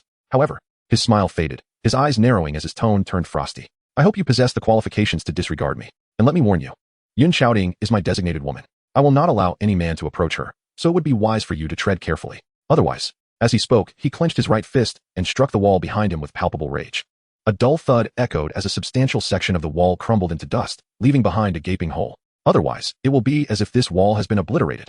Xiaoding, I apologize for my outburst. I shall take my leave now." Qiao Jinfeng exhaled deeply, addressing Yin Xiaoding before striding away. The hunchbacked man known as Ghostblade cast a sympathetic glance at Qin Yu before following suit. Su Wei stood frozen, her face pale and trembling. Qin Yu gazed at the massive hole in the wall, unable to comprehend what he was witnessing. He approached, confirming that the wall was indeed made of bricks. Not mere partition boards. Goodness, have I encountered a superhuman or a martial arts master? That pretty boy is a martial arts expert? Qin Yu was bewildered. This was beyond his understanding. Su Wei, you may leave now, and do not speak of what just transpired to anyone, Yun Chaoting instructed. Understood, President Yun. I will take my leave immediately. Su Wei handed Qin Yu the document bag she was holding and hurriedly exited. Yun Jia, who was that person earlier? Qin Yu suppressed a flicker of concern, feigning calmness as he asked. Qin Di, did he not say? He is Qiao Jinfeng from the Qiao family in Shijiang City. You truly did not know his background? Indeed, this is the first time I have heard that name. Be cautious in your dealings, you have offended him this time. Given his past behavior, he is unlikely to let this slide easily and may take actions detrimental to you, Yun Chaoting sighed. This is also my fault for not managing things better. Had I known, I would have ensured you did not meet him. If he truly targets you, inform me immediately, and I will handle it. With my intervention, he will likely be more restrained. Seeing the worry etched on Yun Chaoting's face, Qin Yu wished to avoid appearing as a man in need of protection from a woman. Furthermore, with his system, he envisioned becoming the wealthiest individual in the world, able to hire hundreds of bodyguards, each as formidable as Qiao Jinfeng. Faced with any adversary, he would easily prevail. With this thought, his spirits lifted considerably. Yun Jia, do not worry. Qiao Jinfeng is but a minor obstacle. I do not regard him as a threat, so you need not be concerned. I will handle it. Yun Chaoting observed Qin Yu's fearless demeanor and the way he spoke as if he had everything under control. Remembering his supreme black card of the 5 elements, she felt somewhat reassured. Hearing you say that puts me at ease, but do remain vigilant and consider hiring a few more bodyguards. Agreed, your perspective is sound. Qin Yu pondered for a moment, initially wanting to inquire more about Qiao Jinfeng's background or whether he had martial arts training. Ultimately, he decided against it, preferring to learn gradually. Asking such questions now would suggest he was an ignorant novice unless Yun Chaoting chose to explain. By the way, Yun Jia, I have a question. Qin Yu's mind sparked with curiosity. What is it? Speak freely. What is your relationship with Yun Zhengong, the former chairman of Jiangyun Hotel? He shares your surname. Could he be your uncle or perhaps your father? Qin Di, why do you ask? Do you know Yun Zhengong? Yun Chaoting countered with a question. I met him for the first time today, so I wanted to inquire. He is my uncle, being a year older than my father, making him 56 this year. As for our relationship, my grandfather and Uncle Yun's father were siblings. However, they separated before my grandfather established a family, leaving Jiangnan City for Shijiang City. Now you should understand my connection with Yun Zhengong. And what is your relationship with the Jiangnan Yun family? Qin Yu nodded and pressed further. I did not hand over control to others. I am now the chairman of Jiangyun Hotel, Qin Yu admitted, somewhat bashfully. You? Are you jesting? I inadvertently acquired all the hotel shares, so it is quite reasonable for me to assume this position. How could that be? How would Yun Zhengong agree to sell Jiangyun Hotel? It is a core asset for the Yun family. I first acquired the shares from Chao Jinghua, followed by those pledged by Longxia Trading, and eventually, he had no choice but to sell me his shares as well. And how much did you pay for this acquisition? 120 million, if I recall correctly, Qin Yu replied. Jiangyun Hotel is valued at 80 billion. Why would you spend 120 billion? Qin Yu contemplated before responding. Primarily because I found the hotel quite appealing, so I decided to purchase it. Yun Chaoting was left speechless, gazing at Qin Yu with a mix of resignation and a wry smile. Perhaps this is what it means to possess a supreme black card of the 5 elements, spending with reckless abandon, devoid of humanity. This thought evoked a hint of envy within her. A black Tianying vehicle halted outside Nanyang Tower, and Xiao Jinfeng approached it, with ghost blades swiftly opening the rear door for him. As Xiao Jinfeng settled into the car, his expression fluctuated between stormy and serene. Once Ghost Blade took the driver's seat, he asked, "Do I need to instruct you?" Upon hearing this, Ghost Blade felt a wave of relief wash over him and quickly replied, "Young master, that boy's parents live in the countryside. He has 2 businesses in Nanjing City, Huajiang Plaza and Jiangyun Hotel, the latter of which he completed a full acquisition of today. As for any deeper affiliations, I have yet to uncover them due to time constraints." Xiao Jinfeng let out a cold laugh. With such limited information, he dares to flaunt himself before me. Unaware of the danger he is in, regardless of his identity, I will crush him. I entrust this task to you. If I see him alive again, Ghost Blade, you know the consequences. Rest assured, young master, he won't survive the night. Should I fail, I will bring you his head. As for his 2 businesses, Jiangyun Hotel may have some utility for me, but let go of Huajiang Plaza, it is of no worth. Understood. Xiao Jinfeng's eyes narrowed, his malevolent aura slightly diminishing as he spoke softly. Young master, what is there to fear about the Fong family? I have heard that the elder from the Fong family is nearing his end. If he were to pass, their young lady would be left vulnerable. They would not dare to offend you at such a time. Xiao Jinfeng's lips twitched at this thought, as Ghost Blade's earlier remark reminded him of someone. Gui Dao? I do not wish to hear that phrase again. Yes, young master. Xiao Jinfeng spoke as if to himself, yet also seemed to be warning Gui Dao. Elder Fong should refrain from proclaiming that the end is near, for as long as there is breath, we, the Qi family, cannot afford to provoke such matters. Although it appears that the 2 leading families of Shijiang City are nearly equal in power to the Fong family, one must understand that we constantly tread carefully, especially considering that devil of a woman, Fong Minghua. Jinfeng gritted his teeth, his eyes filled with both hatred and fear. That woman is his eternal torment, and a mental demon he cannot escape. If he wishes to deal with her, there is but one method: to draw circles and curse her to an untimely demise. A glimmer of malice flickered in Xiao Jinfeng's eyes.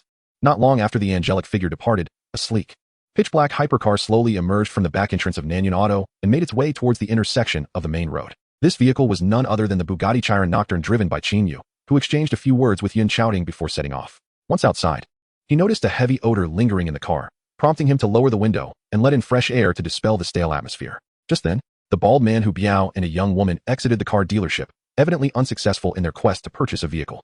Upon spotting the Bugatti Chiron Nocturne parked outside his Mercedes-Benz, Hu Biao was instantly captivated. Seeing Qin Yu sitting in the driver's seat with the window down took him by surprise. The car's appearance was simply breathtaking, and anyone who laid eyes on it would surely recognize its exorbitant price.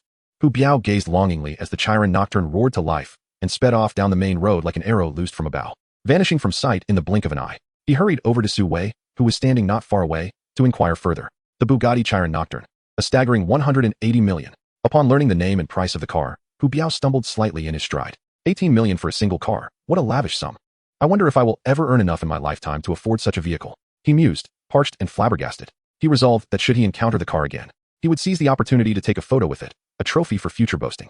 The Chiron Nocturne accelerated with such ferocity that Qin Yu dared not drive quickly through the city. Being new to the vehicle, he could only cautiously manage the throttle. The car sped towards Jiangyan Hotel. Yet, beneath his calm exterior lay a tumult of emotions. Since binding with the system, he had grown somewhat complacent, believing that wealth could solve all problems. It was only after his recent encounter with Xiao Jinfeng that he received a stark reminder of the realities of life. He learned that there are always greater powers at play and that money does not resolve every issue. There exist realms beyond his reach.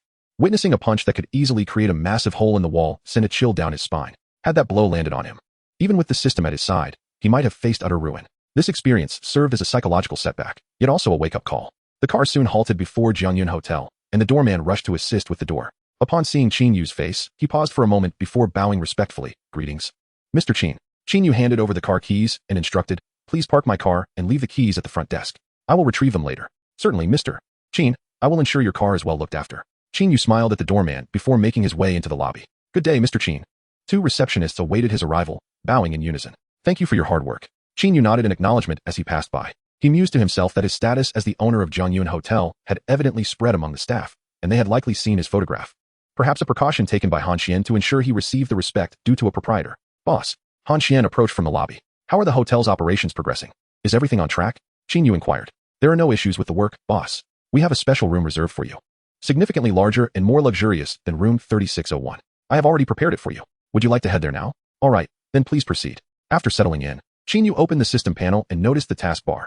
Acquisition of Jiangyun Hotel task perfectly completed. Level 5 sign-in unlocked. Available for sign-in at any time. The prospect of a first level 5 sign-in filled him with anticipation. System, let us sign in. Qin Yu eagerly instructed the system. Ding, sign-in successful. Sign-in points have been awarded. Host, please check your inventory. Sign-in points? What on earth is that? Qin Yu felt as though a bucket of cold water had been poured over his excitement. He glanced at the system panel. Host, Qin Yu age, 25 physique, 50, normal, mental strength, 50, normal, skills, none sign-in progress, 7, 8 billion, level 4 sign-in unlocked. Cannot sign in until refreshed. Tasks, none sign-in points. Balance, 628. 327 billion inventory. One system. You jest. This is a level 5 sign-in. It should at least yield a company worth trillions. Even without that, a cash prize would suffice. What is the point of these sign-in points? Qin Yu grumbled. Seeing the system remain silent, he pondered for a moment before asking, System, what are the uses of these sign-in points? Host. Sign-in points can be used to enhance physique and mental strength, add skills, or expend sign-in points to seek assistance from the system. Enhance physique? Does that mean I can become increasingly powerful, perhaps even a superhero? Host, I am unaware of the superhero you refer to. However, if the sign-in points are sufficient, enhancing your physique to a certain extent could allow you to obliterate this small planet with a mere gesture. What do you mean by small planet? Are you implying this Earth could be extinguished with a flick of a finger? Such a prospect exists? What a delightful notion. Qin Yu's heart raced with excitement. It became clear that with sign-in points in hand, even someone like Xiao Jinfeng could be easily dispatched with a mere finger. Qin Yu's earlier gloom transformed into newfound optimism. It appeared that these sign-in points were not merely trivial. They surpassed all other commodities in importance. Wealth alone cannot buy the enhancement of one's physique. Yet once one's physique is improved, earning wealth becomes significantly easier. System, is the probability of acquiring sign-in points generally high?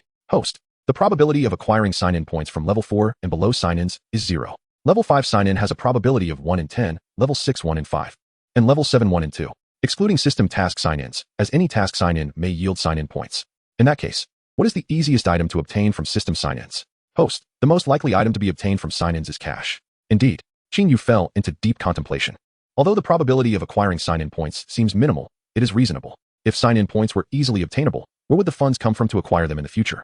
He dismissed the notion of system task sign-ins, uncertain of when such tasks might arise. Noticing the system panel display his physique as 50 and mental strength also as 50, Qin Yu speculated that mental strength simply referred to one's overall mental acuity. Thus, he did not bother to inquire further. Let me enhance my physique and see the effects.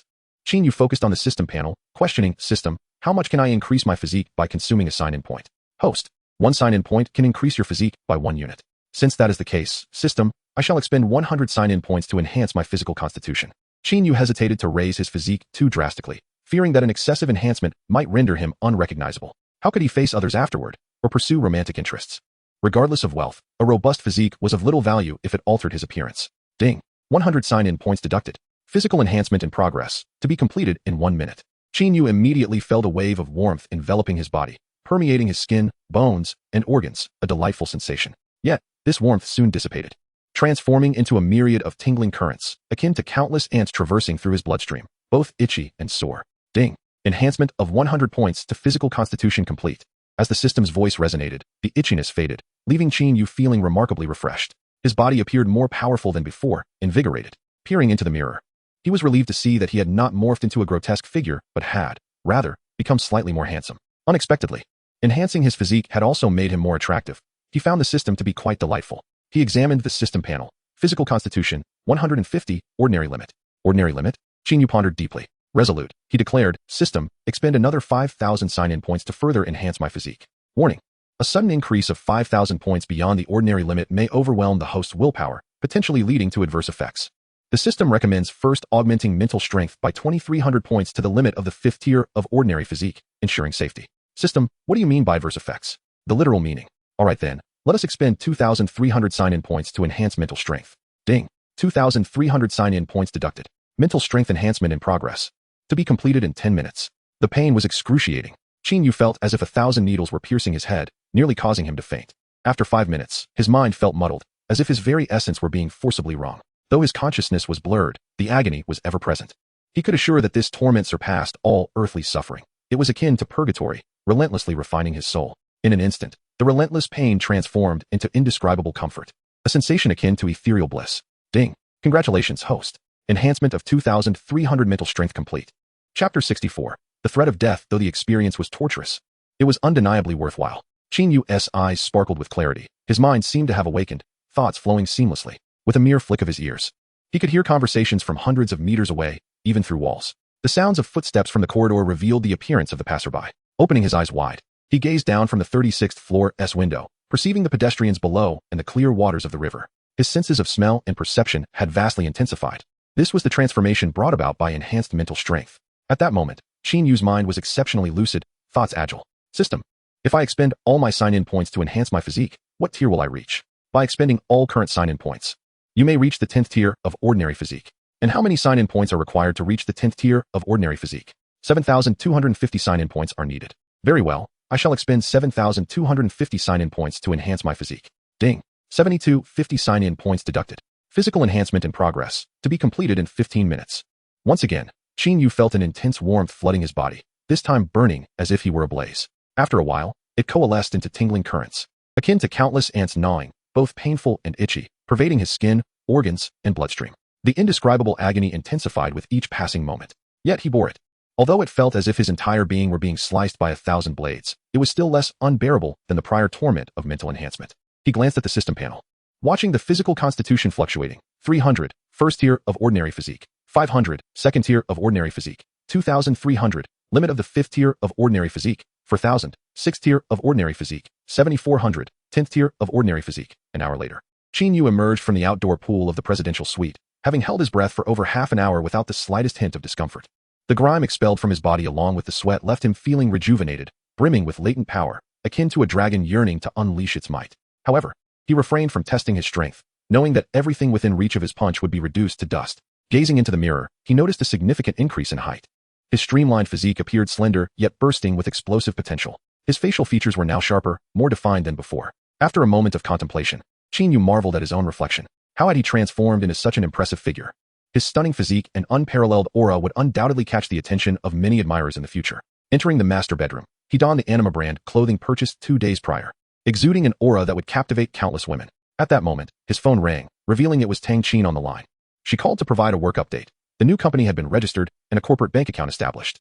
The funds Qin Yu had transferred to her account had been moved to this new account. She was currently at Huajiang Square, having found a renovation company that would commence work on the office the following day. As they discussed the staffing of the new company and employee recruitment, Qin Yu instructed Tang Qin to approach a headhunting firm for talent. Regardless of whether it was executives or staff, they should find candidates there. If not, offer substantial salaries to entice managers from other firms, particularly for building the legal and finance departments. Do not hesitate to spend. Employee salaries can exceed those of competitors by half or even double. The priority is to establish this foundation as swiftly as possible. If difficulties arise, let money resolve them. There is little that cannot be overcome with sufficient funds. Upon hearing Qin Yu's grand declarations, Tang Qin felt reassured. After a brief exchange, they concluded the call. Setting down his phone, Qin Yu realized he was quite hungry, perhaps a consequence of his enhanced physique, as his appetite had noticeably increased. Checking the time, he noted it was already past 6 in the evening. As he contemplated calling hotel staff for room service, his phone rang once more. This time, it was Lu Kersen on the line. Qin Yu, it's Lu Kersen. Tonight, I'm officially celebrating my promotion with a dinner. All my colleagues are coming, including Li Qiuping and Gui Yafang. You're the only one missing. We're meeting at Yipentang at 7. You must come, regardless of whether you're free. Be sure to arrive on time. Yipentang? Qin Yu was taken aback. Isn't that an upscale restaurant? The expenses there are exorbitant. Can you truly afford to invite so many people? You underestimate me, she retorted. A meal costing several thousand is merely a trifle. Several thousand? I doubt that suffices. Yet I cannot believe you can actually afford such a sum. Even if you could, your frugal nature would have you fretting over anything above 1,000. Qin Yu's mind was now exceptionally sharp. He detected an undercurrent in Lu Kersen's tone, sensing something was amiss. Who asked the miser here? Am I as stingy as you? Her voice dropped to a whisper. Actually, the company owner is footing the bill. He asked me to invite everyone to dinner and secretly mentioned he wanted you to join too, but instructed me not to disclose this to you. Understanding dawned on him. Then you must remember to come. Even if it's not for my sake, at least I should honor this meal. After all, if the owner is paying, I should contribute in some way. With you saying that, how could I possibly not attend? At 7 o'clock in the evening, remember to meet at Yipentang.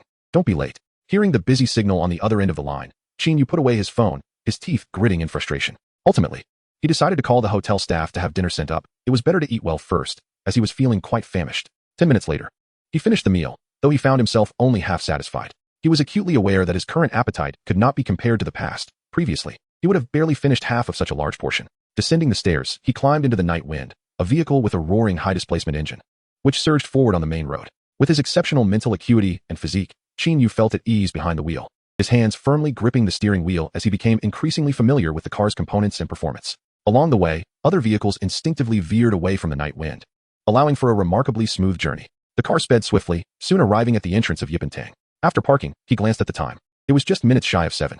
He had anticipated being late, but it seemed he had arrived early. Casting a glance at a black Mercedes in the distance, he turned away, his eyes icy. He had sensed that the vehicle had been following him throughout the journey, emanating a faint aura of menace. Who could it be? The thoughts raced through his mind. Zhao Zhenfeng. Regardless of who it was, he resolved to face whatever came his way without fear. Ever since his transformation, a restless energy had been building within him, yearning for an outlet, and it seemed he had an opportunity to spar with someone. Chapter 65. Confession. He called Lu Kersen to ascertain their location within the restaurant. Entering Yipentang, he made his way to the second floor and entered room 3, a large private dining area. Inside, 3 tables were occupied, one by the ordinary employees of the Qishang Advertising Design Department, and the central table by management, including Li Qiuping, Lu Xiaotong, Li Ping, and a senior financial officer, Zheng Mei. Qin Yu first greeted the employees at the peripheral table with a smile before approaching Li Qiuping's table. Despite the changes he had undergone when in the presence of the wealthy, he remained one of them, and among ordinary people, he was just another commoner.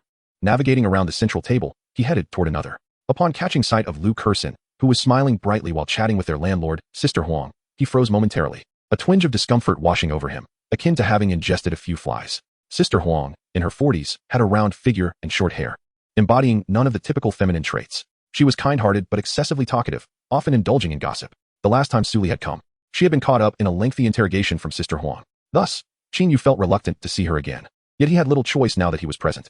Had he known Sister Huang would be there when Lu Kersen called, he would never have come. Qin Yu, you've arrived. I thought you might be late since you and Kersen are housemates and colleagues, Sister Huang exclaimed. Indeed. Huang Jie, Lu Xiaotong, Li Ping, I'm here. Qin Yu replied as he sat down. Li Qiuping, noticing Qin Yu's arrival, quickly smiled and greeted him. Qin Yu shot a glance at Li Ping and Lu Xiaotong, who were stifling laughter. Qin Yu, I used to think you were solely focused on work. I never realized you possessed such vigor. It's a pity you've resigned. Otherwise, several single women in the company would have taken an interest in you, Zhang Mei remarked with a chuckle. Zhang Jia, you're teasing me, Qin Yu replied. Sister Huang then unleashed a flurry of questions. Is it true? Are you really as they say? You've changed so much. Did you get plastic surgery? You seem taller and far more handsome, handsomer than any male lead on television. Li Qiuping's eyes sparkled with intrigue, while Li Ping and Lu Kersin nodded in agreement, each expressing their astonishment at his transformation. Indeed, you appear strikingly better than in photos, Lu Kersin added. You all are just noticing this now. I've been aware of it for some time, and there's something you still don't know, Zhang Mei said, munching on seeds while glancing at the two girls with a knowing smile. What is it, Zhang Jia? Li Ping inquired eagerly. Yu Haven T noticed that Qin Yu is wearing anima. That outfit is quite expensive, and those sneakers are designer too. Altogether, it must be worth over 100,000. No way. Is what Zhang Jia saying true? Qin Yu, tell us. Lu Xiaotong exclaimed, scrutinizing Qin Yu from head to toe. So you've struck it rich. No wonder you wanted to resign. Your outfit is worth as much as my annual salary. From now on, I think I'll just call you Brother Qin. I wonder if you'd accept me as your little brother. Qin Yu, feeling a mix of exasperation and amusement, decided to fabricate a response. You're all overthinking it. This outfit is just a high-quality imitation that I bought for a few hundred. Qin Yu, I've seen plenty of designer clothes, and coincidentally, I worked at an anima store before joining Qishang Advertising, so don't try to fool me. Zhang Mei retorted, a teasing glint in her eyes. You worked as a saleswoman at anima? Qin Yu asked, half amused and half exasperated. Yes, I did. Zhang Mei replied with a grin. Stop pretending, just be honest with us. What is the reason behind your newfound handsomeness and wealth? Li Qiuping urged earnestly. With a resigned sigh, Qin Yu finally admitted, all right, I'll tell you. I'm indeed wealthy now, with a fortune exceeding 20 billion. I drive luxury cars and stay in presidential suites. So wearing outfits worth over 100,000 isn't excessive, is it? Qin Yu understood that his true identity would eventually be revealed to those present. So he preferred to acknowledge it now. Did you not hear the story about the boy who cried wolf? Stop lying and just tell us, Li Qiuping scolded playfully. Yes, Qin Yu, you're a billionaire. While I'm the heir of a trillion-dollar corporation, Lu Xiaodong added with a dismissive expression. Come on, don't keep us in suspense. Lu Kersin urged. Li Ping gazed at Qin Yu with wide eyes, her curiosity piqued, reminiscent of the fascination one might feel for a celebrity. Qin Yu found himself speechless. Just then, Sister Huang interjected. You know, Qin Yu, it's surprising to see this side of you. No wonder you chose not to work anymore.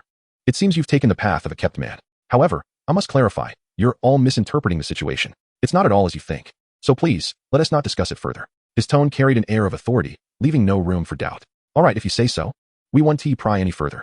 We wouldn't want to upset you, Lu Kersin interjected, prompting nods of agreement from the others. Where's your girlfriend, Suli? Why isn't she with you? Sister Huang asked curiously. She and I broke up, Li Qiuping chimed in casually. Sister Huang perked up immediately. Qin Yu, is that true?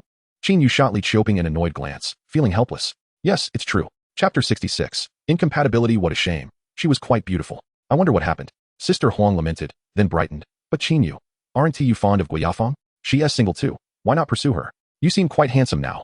It would be a match made in heaven. Why does Sister Huang know about the matters between Qin Yu and Gui Yafeng? It's all because of Li Qiuping and his incessant chatter. Qin Yu shot Li Qiuping a fierce glare. Speaking of Yafeng, where is she? Qiuping, didn't you call her? It was Lu Kersin who spoke. Like Qin Yu, she was somewhat intimidated by Sister Huang, but unfortunately, she had come with Li Qiuping and was unaware of the dynamics beforehand. Yes, I called her. She said she was bringing a friend along and would arrive shortly. In that case, let's wait for her. I'll go entertain our colleagues. You all sit and enjoy some snacks while you wait. You go ahead. Don't worry about us, Lu Kersin replied with a glance at Sister Huang before darting away. Qin Yu silently cursed himself for not having delayed his arrival a bit longer. Upon hearing Sister Huang's earlier remark about Gui Yafeng coming, the group became intrigued. Sister, Gui Yafeng must be quite beautiful if she has caught Qin Yu's attention, Zhang Mei inquired. Sister Huang enthusiastically explained. Indeed, she is a stunning beauty. You'll see for yourself soon. She shares a suite with Lu Kersin and Li Qiuping, which puzzles me. How can three girls be so different in looks? Gui Yafeng is a true beauty, while Li Qiuping and Lu Kersin are, well, less fortunate in that regard, especially Li Qiuping with her somewhat crooked mouth. Sister Huang, if you keep saying such things, I might just get angry, Li Qiuping retorted, prompting laughter from everyone, including Qin Yu. Here SA thought, since Qin Yu is fond of Gui Yafeng, once she arrives, let us try to match them up, Zhang Mei proposed. That's a splendid idea. Sister Zhang, if it works out, Qin Yu, you must remember to thank us, Li Ping chimed in. Then let us all act discreetly, Sister Huang added. Just as Qin Yu was about to urge everyone not to meddle, thinking he no longer harbored any feelings for Gui Yafeng, Li Qiuping suddenly exclaimed, Look, Yafeng is coming. But you might be disappointed. She has brought a guy along, who seems to be her boyfriend. Following Li Qiuping's gaze, everyone turned to look, including Qin Yu, who noticed Gui Yafeng approaching alongside a tall, slender man in a suit with a slightly gaunt face. Li Qiuping gestured for Gui Yafeng to sit beside her. Gui Yafeng quickly took a seat next to Li Qiuping, the man sitting beside her. As Gui Yafeng noticed everyone staring at her, she shyly said, Sorry for being a bit late. I'm Gui Yafeng. It's nice to meet you all. At that moment, Lu Kersin rushed over to introduce Gui Yafeng to the three colleagues, then pointed at the man and asked, Gui Yafeng, Is this your boyfriend? Gui Yafeng nodded, stating, He is my newly confirmed boyfriend. He is my boss's superior and has pursued me for quite a while. I was somewhat moved by his sincerity, so I reluctantly agreed. I see, everyone murmured. Hello, everyone. Let me introduce myself. I'm Su Shaowen, the marketing director of a project department at Tianhu Real Estate Group. It's a pleasure to meet you all. If you're considering purchasing property, feel free to reach out to me for the best deals. The man quickly introduced himself, stood up to hand out business cards to everyone, and casually placed a shiny car key on the dining table. So you're the marketing director. Your salary must be quite substantial, Li Qiuping remarked as she accepted the business card. Not too high, just over $1 million a year, but it can be higher with good performance. My uncle, who is the project manager, earns much more, Su Shaowen replied modestly. Upon hearing this, everyone regarded him with newfound respect, especially upon noticing the car key on the table and the gleaming Rolex on his wrist. Earning over $1 million a year and having a high-ranking uncle, no wonder Gui Yafeng, a beauty, chose him. Qin Yu held the business card Su Shaowen had given him, glanced at it briefly, and then placed it back on the table. He caught a glimpse of Gui Yafeng, who seemed intentionally to avoid his gaze. With his keen perception, Qin Yu quickly discerned the essence of the situation. Gui Yafeng didn't seem particularly fond of Su Shaowen. She had once remarked that only a tall, rich, and handsome man would be worthy of being her boyfriend. Yet here she was, contradicting herself.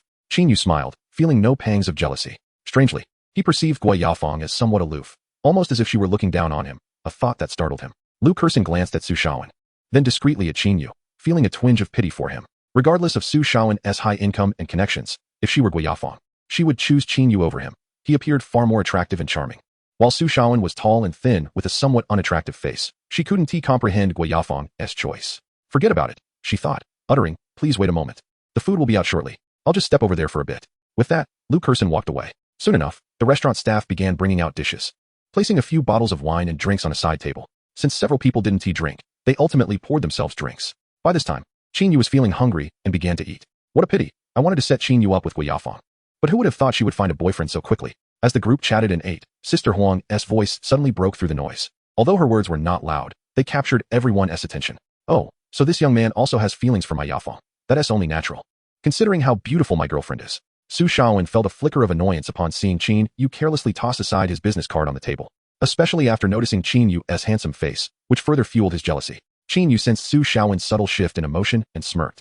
Gui Yafeng is indeed a great beauty. Everyone appreciates beauty, but being with you seems a bit mismatched. What do you mean by that? Are you implying that I'm unworthy of being Gui Yafeng's boyfriend? Su Shaowen retorted angrily. The atmosphere shifted awkwardly, with everyone setting down their chopsticks, preparing for the unfolding drama. Everyone, let us keep the peace. Why turn hostile at first sight? Gui Yafeng interjected. She glanced at Qin Yu, momentarily pausing, sensing something extraordinary about him. He was striking, especially in that outfit, accentuating his distinct aura. Just then, the door to the adjacent dining room swung open, causing a stir. In walked Zhou Shanghua, the owner of Qishang Advertising, along with Wang Ji, the owner and general manager of Jiyuan Games. The two entered the banquet hall together. Zhou Shanghua led, exchanging pleasantries with the employees, while Lu Kersen approached to invite them to his central table. Chapter 67. Toasting Zhou Shanghua shook his head, asking, Manager Lu, is Mr. Qin here? Has he arrived? Mr. Qin? You mean Qin Yu? Yes, he is over there, Lu Kersen replied, pointing to where Qin Yu was seated. Zhou Shanghua spotted Qin Yu, and his expression brightened as he exchanged a glance with Wang Ji, saying to Lu Kersen, You carry on, don't mind us. Wang, and I will just head over there. With that, the two made their way to grab 2 empty glasses, filling them with liquor before approaching Qin Yu's table. Look, the boss and Wang are coming over. They might be here to toast us, Lu Xiaotong exclaimed. Oh no, we only have drinks. Our boss is really here. But what is Wang Ji doing here? Do we really have such prestige? Zheng Mei wondered aloud. Stop pondering, hurry and fetch some liquor. There is no time left.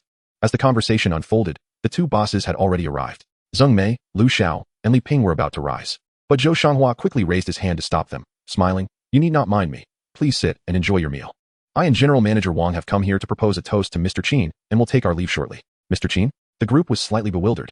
Who was Mr. Qin? Only Qin Yu bore the surname Qin here. Yet, the 2 prominent bosses had specifically come to toast him, and disbelief spread among the crowd. At that moment, Su Shaowen enthusiastically turned to Wang Ji, saying, Uncle Wang, it's you. Do you remember me? I am Su Shaowen. Su Shaowen? Wang Ji inquired, puzzled. My uncle is Li Degan. He often plays with you. The same one you met at the nightclub last time, Su Shaowen quickly explained. Oh, now I recall. General Manager Li from the Tianhu Real Estate Project Department is your uncle. I wouldn't have known if you hadn't mentioned it. Upon hearing the mention of the nightclub, Wang Ji's lips twitched slightly. The others present also displayed peculiar expressions. Gui Yafeng frowned, clearly displeased.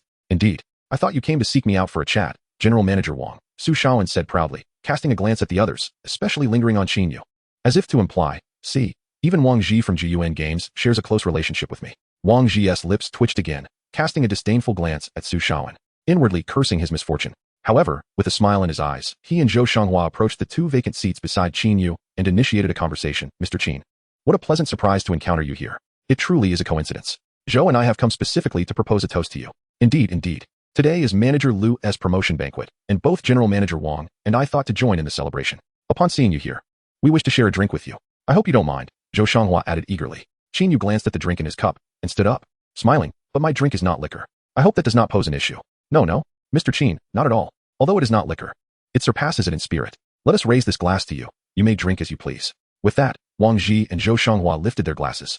Qin Yu also raised his cup, signifying, and took a sip, while Wang Ji and Zhou Xianghua downed their drinks in one go. As they resumed their seats, the three engaged in their own conversation, drinking casually, their actions fluid and natural. Yet, the eyes of those present were transfixed, speechless. Lu Kersin, standing behind the bosses, was agog, her mouth agape. Mr. Qin is truly Qin Yu. Zheng Mei and the others sat frozen, akin to wax figures. What had they just witnessed? The notion that a drink could surpass liquor was absurd, yet it was uttered without hesitation. Goodness, Qin Yu, you are impressive. So, he is an invisible giant. No wonder today's atmosphere felt so unusual. He has shed his low-profile disguise and revealed his true self. Many in the room were beset with these thoughts, while only Su Shaowen, with a cold demeanor, appeared troubled. He recognized that Qin Yu's identity was extraordinary. Wang Ji, as the owner of a gaming company, could only regard him as a subordinate. Moreover, he discerned that Qin Yu had an affection for Gui Yafeng. Casting a sidelong glance at Gui Yafeng, he noticed her astonishment and the weight of regret upon her features. It was clear she had been oblivious to Qin Yu's true status, and now that she was aware, it was likely she contemplated throwing herself into this young man's embrace. With this thought, Su Shaowen's expression darkened further, his face clouded. He had pursued Gui Yafeng for 2 years, often sacrificing opportunities to meet other women for her sake. After considerable effort, she had finally agreed to be his girlfriend tonight, only for this revelation to shatter his triumph. It seemed he would need to uncover the truth about Qin Yu's background. If it turned out to be unimpressive, he would not hesitate to act ruthlessly. Su Shaowen thought of his sworn brother, Hu Biao. Meanwhile, on the other side, Lu Xiaoming, an employee from the Qishang Advertising Design Department, having indulged a bit too much, stepped outside for a moment. Upon exiting the restroom, he overheard someone exclaim, "Hurry and look. There's a top-tier supercar parked downstairs. If you delay, you might miss it." Uft, what is so miraculous about a supercar? I still need to eat, another retorted. Do you even know what kind of car it is? Let me tell you, it's a Bugatti Chiron Noir, you know? The price exceeds 100 million for the Bugatti Chiron Noir. Indeed. So what are you waiting for? Let us go. The two raced downstairs together.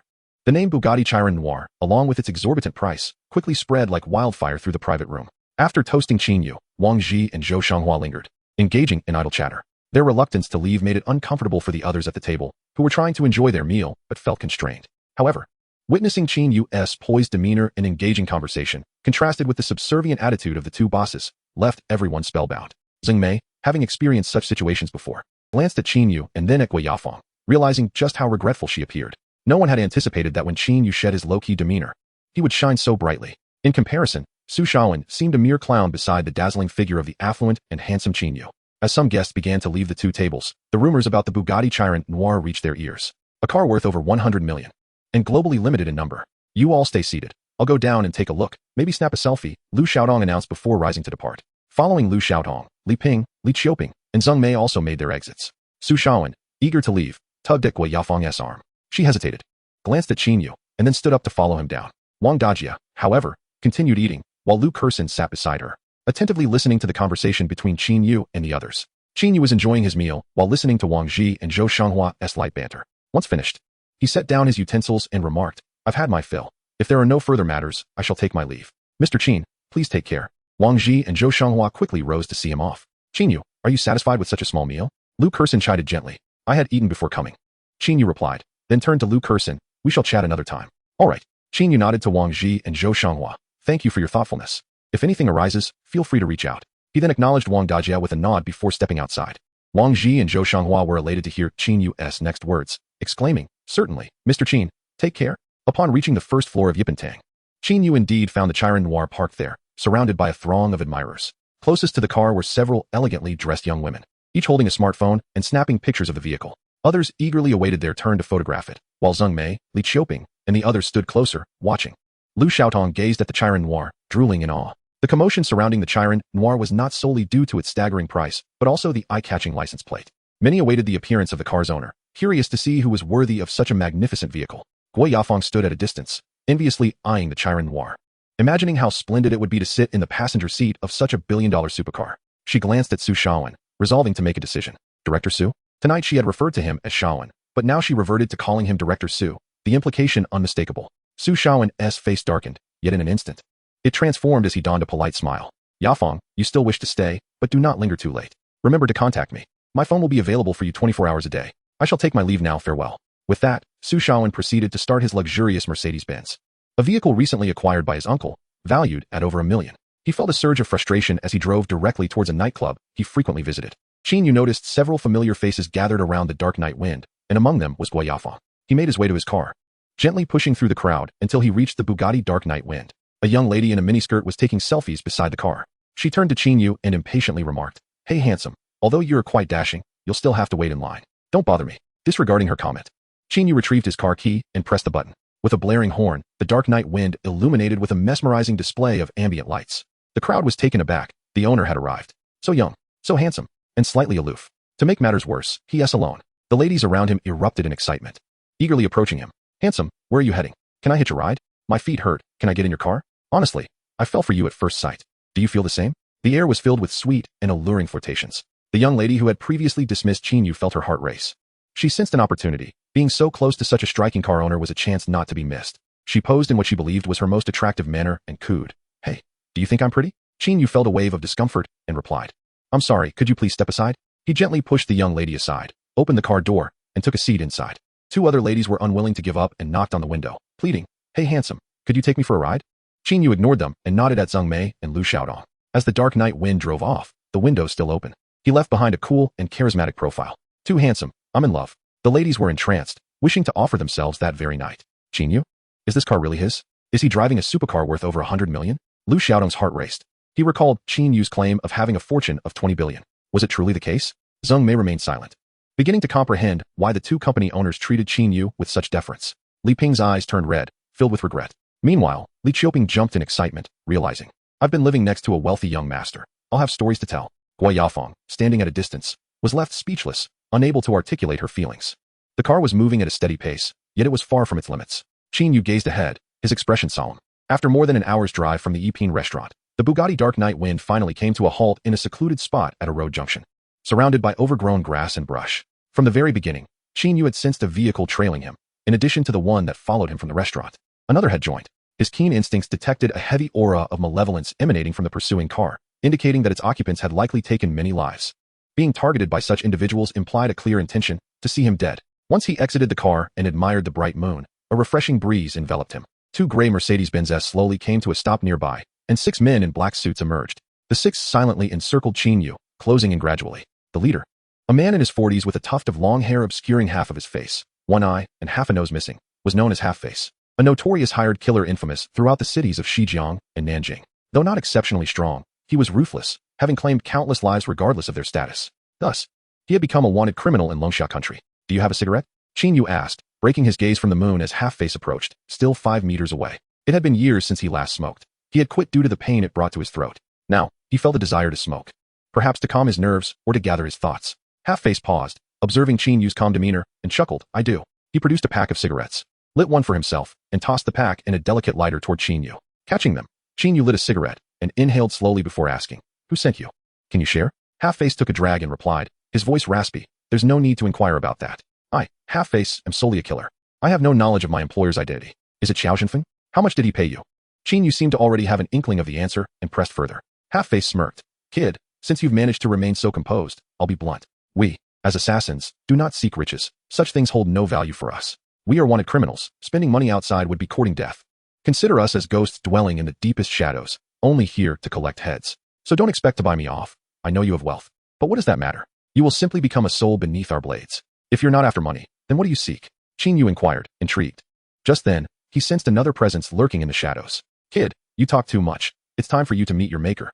Half-Face signaled to the 4 men behind him, who suddenly brandished curved blades and charged at Qin Yu. 2 of them lunged forward, one aimed high, the other low, striking with precision and ferocity, as if they had practiced this countless times. Yet to Qin Yu, their speed appeared painfully slow, akin to a child's sluggish attempt to strike. Half-Face found the situation dull. He turned away, leisurely smoking his cigarette. A mere novice. And yet they dispatched 6 men to deal with him. This indicated the importance his employer placed on this task. However, it was a simple job, and he would earn his reward effortlessly. Suddenly, 2 figures landed in front of him with a gust of wind, followed by 2 more. Half-Face finally took notice.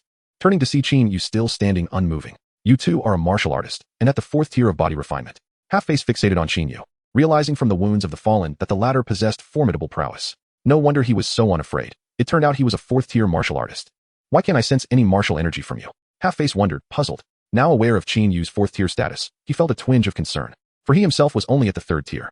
In a confrontation between a martial artist at the 3rd layer of body refinement and one at the 4th, the odds of victory seemed nearly non-existent. However, observing the opponent's youthful visage, barely in their 20s, exuded an air of naivety, suggesting a lack of battlefield experience. Coupled with the presence of 2 allies, one of whom had also reached the 1st layer of body refinement, there was still a glimmer of hope for a fierce contest. Especially since the adversaries bore no weapons. Notably, he concealed a trump card. Enough of your prattling. If you're going to make a move, do it swiftly, Qin Yu interjected, echoing the earlier sentiment. When Qin Yu first engaged, he perceived the 4 adversaries as utterly feeble. He had deliberately restrained his power to the 4th layer, delivering a punch to each opponent. To his astonishment, even this minimal exertion resulted in their swift demise. He resolved to practice more diligently to better understand his own strength. Eliminating these foes tonight was inconsequential. However, he feared inadvertently harming an innocent. Exchanging a glance with his companion, Half-face drew a short blade, its edge shimmering with an otherworldly glow, an artifact of 2nd-tier quality. Here they come. Qin Yu narrowed his eyes, having dispatched the previous 4 with ease. He yearned for a more exhilarating clash. With his keen spiritual awareness, he sensed the tumultuous flow of blood within Half-face, whose internal organs bore a remarkable strength, tenfold that of an ordinary person, truly a martial artist. In a flash, both combatants lunged forward. Particularly, Half-face moved with the swiftness of a shadow, aiming a strike at Qin Yu's head. With a swift motion, Qin Yu trapped the blade's tip between 2 fingers. Half-face's expression shifted to one of shock, his grip faltering yet remaining immobile. Before he could ponder further, the other assailant struck at Qin Yu's chest, only to be met with a devastating punch that sent him sprawling backward. Half-face lay on the ground, his left arm rendered useless, yet he clung to his weapon. Qin Yu released his grip on the blade, acknowledging the vast disparity in their power levels. The second opponent charged, swinging his blade at Qin Yu's midsection. Although slower than Half-face, he was significantly faster than the previous 4. Qin Yu deftly leaped back, using the edge of the blade as leverage, and retaliated with a kick that shattered the assailant's skull. The skirmish was brief, and its conclusion inevitable. Qin Yu emerged victorious with ease. Pathetically weak was his assessment of the 6 fallen foes. Are you a god vessel martial artist? Half-face gasped, blood spilling from his lips as he staggered to his feet, astonished. God vessel martial artist? Qin Yu pondered, recalling Half-face's earlier claim of him being a martial artist. He deduced that this term likely denoted a higher echelon among martial practitioners.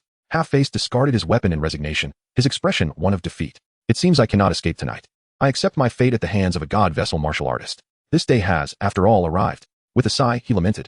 To achieve the perfection of the god vessel and seek vengeance, I have taken countless lives, yet I find myself still on the threshold, unable to cross into true power. Meeting you, I can only blame my mediocre talent. Chapter 70. Inquiries. Qin Yu, somewhat exasperated, remarked, why do you people incessantly dwell on revenge? It's quite tiresome. Half-face suddenly cackled. In that case, boy, prepare to die? With that, he produced an iron sphere the size of a palm, poised to hurl it at Qin Yu. Yet, before he could act, Qin Yu seized him by the throat, applying pressure until he crumpled to the ground. Curious, Qin Yu glanced at the rolling iron sphere. Could it be a new type of grenade? He recalled Half-face's prior musings, sensing a hidden menace lurking beneath his words. As soon as he moved, Qin Yu's instincts alerted him to imminent danger. Without hesitation, he swiftly approached, gripping Half-face's neck and ending his life in one decisive move. Impressive speed, boy. Your agility is commendable, but your fighting style lacks finesse, resembling someone untrained in martial arts. An elderly man, robust and sharp-eyed, emerged from the shadows, critiquing Qin Yu's performance. Are you with them? Qin Yu queried, maintaining eye contact with the old man, unperturbed by his sudden appearance. He had sensed the elder's presence long before, remaining vigilant. Now, with 6 corpses littering the ground, the man's allegiance remained ambiguous. Rest assured, young brother, I am here to apprehend these criminals and fortuitously stumbled upon your confrontation with them. The elder reassured. But be cautious with that iron sphere, it contains a trigger. If you tamper with it, even if you escape unscathed, you may still sustain severe injuries. What is this object? Do you recognize it? Qin Yu inquired, gesturing toward the sphere. You've never encountered this before? The elder stroked his thinning hair. May I ask your name and the family that nurtured your talents? Are you not from a prominent lineage? His curiosity piqued further. How did you attain the realm of god vessel martial artist? Why should I disclose my training methods to you? Qin Yu replied, his wariness evident. You claim to be pursuing these individuals. What is your identity? The elder's eyes brightened. So, now that you've dispatched these 6, are there no repercussions? Fear not. These individuals are notorious criminals, particularly Half-face, whose crimes have warranted a recent wanted status. I happen to be in the vicinity to pursue them, he explained. In that case, I've done a service to the community, Qin Yu mused, a smile gracing his lips. Could you enlighten me about martial artists? The elder's eyes sparkled with enthusiasm. You wouldn't tell me you've never heard of martial artists before? Today is my first encounter, Qin Yu admitted, chuckling at the elder's reaction. So what exactly are martial artists? Martial artists utilize the blood or blood crystals of the blood-devouring iron-armored beast to transcend the limits of human physiology, thereby attaining martial prowess. The realms of martial artists include body refinement and the god vessel, progressing upward to the master of strength and the grandmaster of qi. You should now grasp the concept. The elder concluded. Qin Yu remained silent, absorbing two critical pieces of information, the blood-devouring iron-armored beast and the hierarchy of martial artists, both of which were essential. With a contemplative pause, he asked, Elder, what realm have you reached? Shall we spar? The elder laughed heartily. I am on the cusp of entering the master of strength realm. Do you truly wish to challenge me? While I acknowledge that you fought without exerting your full strength, the gap between us is still considerable. Not necessarily. Why not test our strength directly? Qin Yu suggested, stroking his chin, feeling confident that in a contest of raw power, he stood a favorable chance. However, the outcome remained uncertain if weapons were involved. Feigning reluctance, the elder replied, Well, seeing your earnest desire to learn, I shall reluctantly agree. Let us engage in a friendly match, allowing you to witness the disparity between a god vessel martial artist and a half-step master of strength. Although he feigned disinterest, he was eager to assess Qin Yu's abilities and gauge the extent of his mastery over the god vessel realm. When shall we commence? Qin Yu inquired, a smirk playing on his lips. First, set that object down. We should move to the woods for our contest. Here, the impact of our strikes might damage your precious car, the elder suggested. Let us proceed to the woods behind us, Qin Yu agreed, placing the iron sphere on the ground before following the elder into the thicket. Are you ready? The elder called out after ensuring they maintained a safe distance of 20 meters. Let the match begin. As the words fell, a gust of wind followed, and the two figures swiftly intertwined like fleeting shadows, colliding with one another, their palms striking with a thunderous sound. The impact reverberated like a clap of thunder, waves of energy rolling forth, causing their garments to billow in the fierce wind. Both retreated a few steps simultaneously. The elder, with a look of astonishment, exclaimed, Impressive. Young one, I underestimated you. Let us continue. Be cautious this time, for you have withstood 70% of my strength. I shall unleash my full power now. Then let us both give our all. Qin Yu replied with a subtle smile, inwardly reflecting that the elder had already exerted 70% of his energy. While he had yet to reach that threshold, the elder's vitality surged, enveloping him in a veil of white mist, a manifestation of semi-materialized vigor that could both harm and protect. He unleashed a punch while softly murmuring, Sky collapsing palm. Qin Yu countered with his most potent strike, utilizing the strength of his 10th-tier physique. The collision produced a deafening roar akin to an explosive detonation. The surrounding winds sliced through the air like blades, uprooting vegetation and severing leaves that fell like rain. Both combatants emitted a muffled groan, propelled backward until they finally landed. Although the elder possessed extraordinary physical prowess, he was still no match for Qin Yu. Upon landing, he staggered back several paces, crushing stones beneath his feet to dissipate the force that had reverberated through his body. The recoil had sent his internal energy into turmoil, nearly forcing him to expel blood, but after a moment, he managed to stabilize his breathing. Qin Yu, on the other hand, merely took a single step back before regaining his composure, appearing quite relaxed. Again, the elder declared defiantly, losing to such a young opponent, especially in a contest of internal strength, stung his pride. Come at me. Qin Yu's blood surged with excitement at the elder's challenge. The two engaged once more, the sound of their strikes echoing like thunder. Although they had agreed to compete solely in strength, the elder unleashed a flurry of techniques. Initially, Qin Yu found himself somewhat flustered, but soon he adapted seamlessly. Each attack from the elder was deftly neutralized, and what began as an assault aimed at exploiting Qin Yu's weaknesses turned into the elder exposing his own vulnerabilities, resulting in clashes where both forces collided. After another exchange of strikes, the elder withdrew to a nearby spot to recuperate, no longer paying attention to Qin Yu. Qin Yu, having sustained some injuries and feeling somewhat drained, rested for a few minutes until the fatigue subsided and his energy was replenished. A wave of exhilaration washed over him as he felt the pent-up power within him, akin to a volcano on the verge of eruption. What a thrill, he exclaimed, smiling at the elder. Shall we continue? I have not yet had my fill. Noticing the elder's injuries were more severe than his own, he felt a twinge of satisfaction. The elder, still recuperating, reacted slightly to Qin Yu's words, his lips twitching before he spoke in a low voice. This shall be enough for today. You may leave now. I will seek you out next time. Very well, I shall take my leave, Qin Yu replied nonchalantly as he departed. Once Qin Yu had been gone for some time, the elder could no longer contain himself and coughed up a mouthful of blood, cursing, that kid is too ruthless. He muttered to himself, what an anomaly. How could such a prodigy arise in this small place? Qin Yu sped along the suburban road, one hand deftly retrieving his phone to dial a number. When the call connected, the voice of Chao Jinghua resonated. Brother Qin, is there something you need? Qin Yu chuckled, Brother Hua.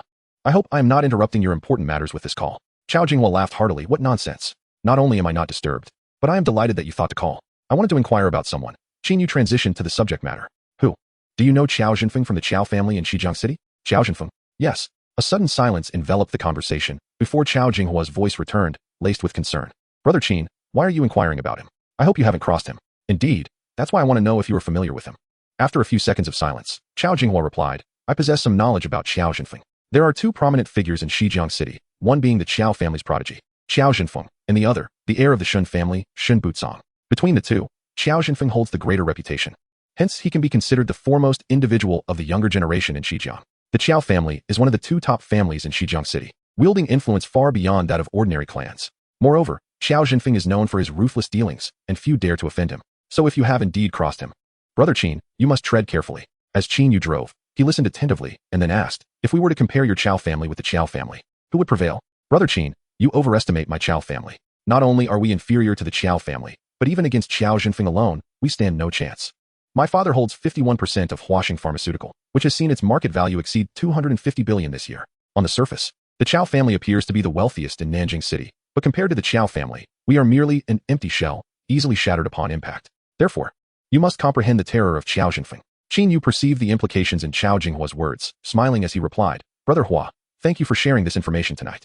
However, there is no need for concern. While Qiao Zhenfeng may seem formidable to you, he holds no significance in my eyes. Qiao Jinghua chuckled wryly, Brother Qin. No matter the circumstance, caution is wise when dealing with Qiao Zhenfeng. You are right. I will heed your advice and remain vigilant. Should you require anything, do not hesitate to call upon me for assistance. No need for that. I shall reach out if necessary. I am still driving. Let's converse another time. All right, goodbye. After hanging up, Qin Yu fell into deep contemplation. It seemed that Qiao Zhenfeng was indeed not to be trifled with. Unfortunately for him, he had crossed paths with me. Noticing that the fuel gauge was nearly empty, he pulled over at a gas station. After refueling, he drove to the roadside but suddenly noticed an advertisement board. The information displayed announced that there was an open mountain racing circuit 10 kilometers ahead, a semi-open track, welcoming racing enthusiasts to come and experience it. Upon seeing the advertisement, Qin Yu felt a surge of excitement. I had no idea there was a racing track nearby. Since I'm here, I might as well give it a try. Not only will I enjoy the thrill of speed, but I can also hone my driving skills. With that thought, he pressed down on the accelerator, heading towards the racing circuit. 10 kilometers passed swiftly, and after a turn, he arrived at the side entrance of the track. There was a gate manned by 2 security guards, and one had to complete the necessary procedures to obtain a ticket for entry. Qin Yu parked his car and approached the front desk to register and complete the paperwork. It was nighttime, and other than Qin Yu, he had yet to see any other customers. After filling out the forms and providing vehicle information, he paid the track fee along with over 100,000 in insurance before finally completing the process. Sir, would you like to rent a racing suit? Safety first.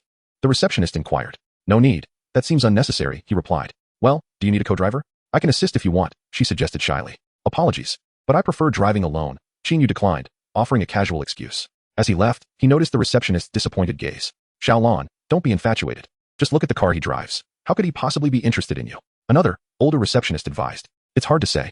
How would I know unless I give it a try? Besides, he is quite handsome. I have to at least make an attempt, she retorted. The two continued their playful banter until their supervisor, a stout man in his 30s, hurried over. He directed the two receptionists. We just received a last-minute notification. The racing circuit will be hosting a race now, so we must immediately suspend customer access. Xiaolan's face turned pale. Manager Zhao, something terrible has happened. A customer just drove in.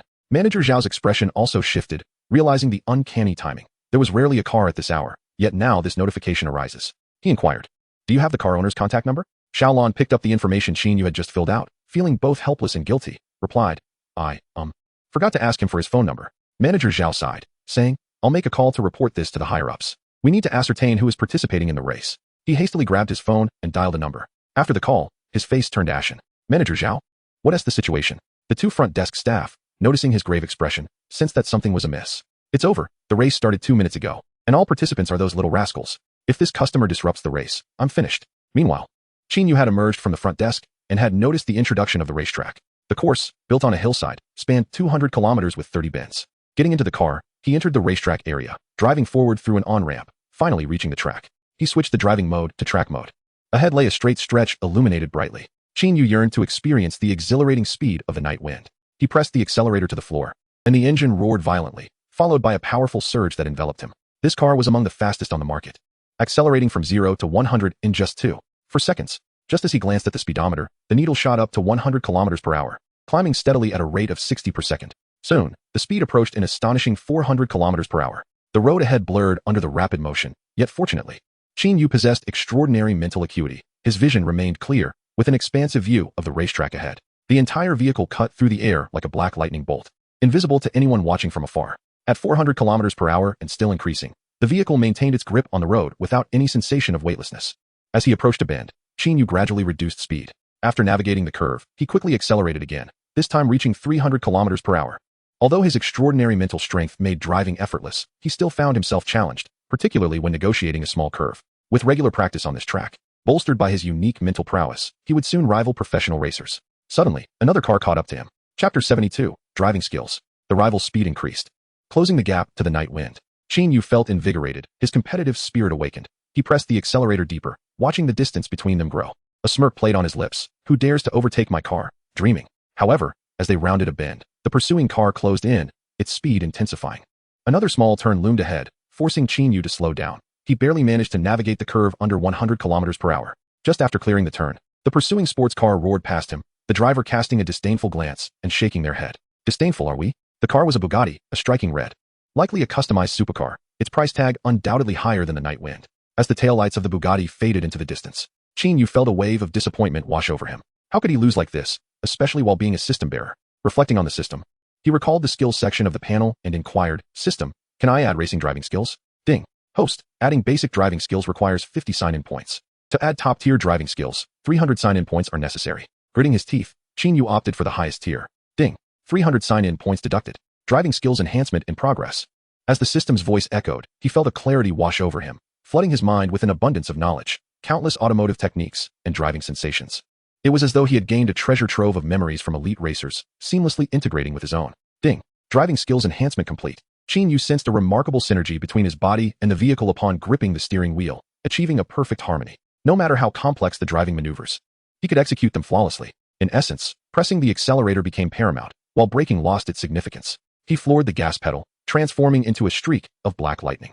Speeding away, after navigating one bend with a drift, he tackled the next with ease, and on the straightaway, his speed soared beyond 500 kilometers per hour. Before long, he spotted the red Bugatti's taillights again, and his speed visibly closed the gap. The driver ahead seemed aware of the approaching vehicle, quickly ramping up their speed. Qin Yu chuckled coldly and continued to accelerate, narrowing the distance until he was nearly alongside. The Bugatti's driver, sensing the threat, pushed their speed past 350 kilometers per hour, nearing 400. Yet, the night wind steadily pursued. Approaching another bend, the red Bugatti was forced to brake sharply to navigate it, while the night wind glided through effortlessly, closing the gap further.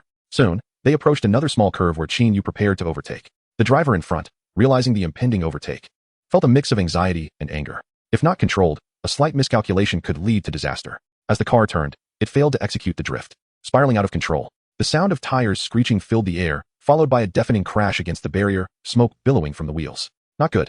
Qin Yu furrowed his brow, pulling over to inspect the situation. To his relief, the driver appeared unharmed.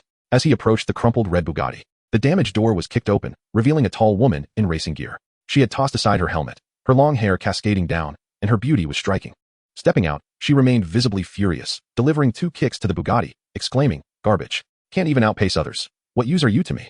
Her voice was melodious, yet her words were somewhat crude. Witnessing her fierce demeanor and unexpected strength, Qin Yu couldn't help but twitch his lips, regretting his decision to investigate.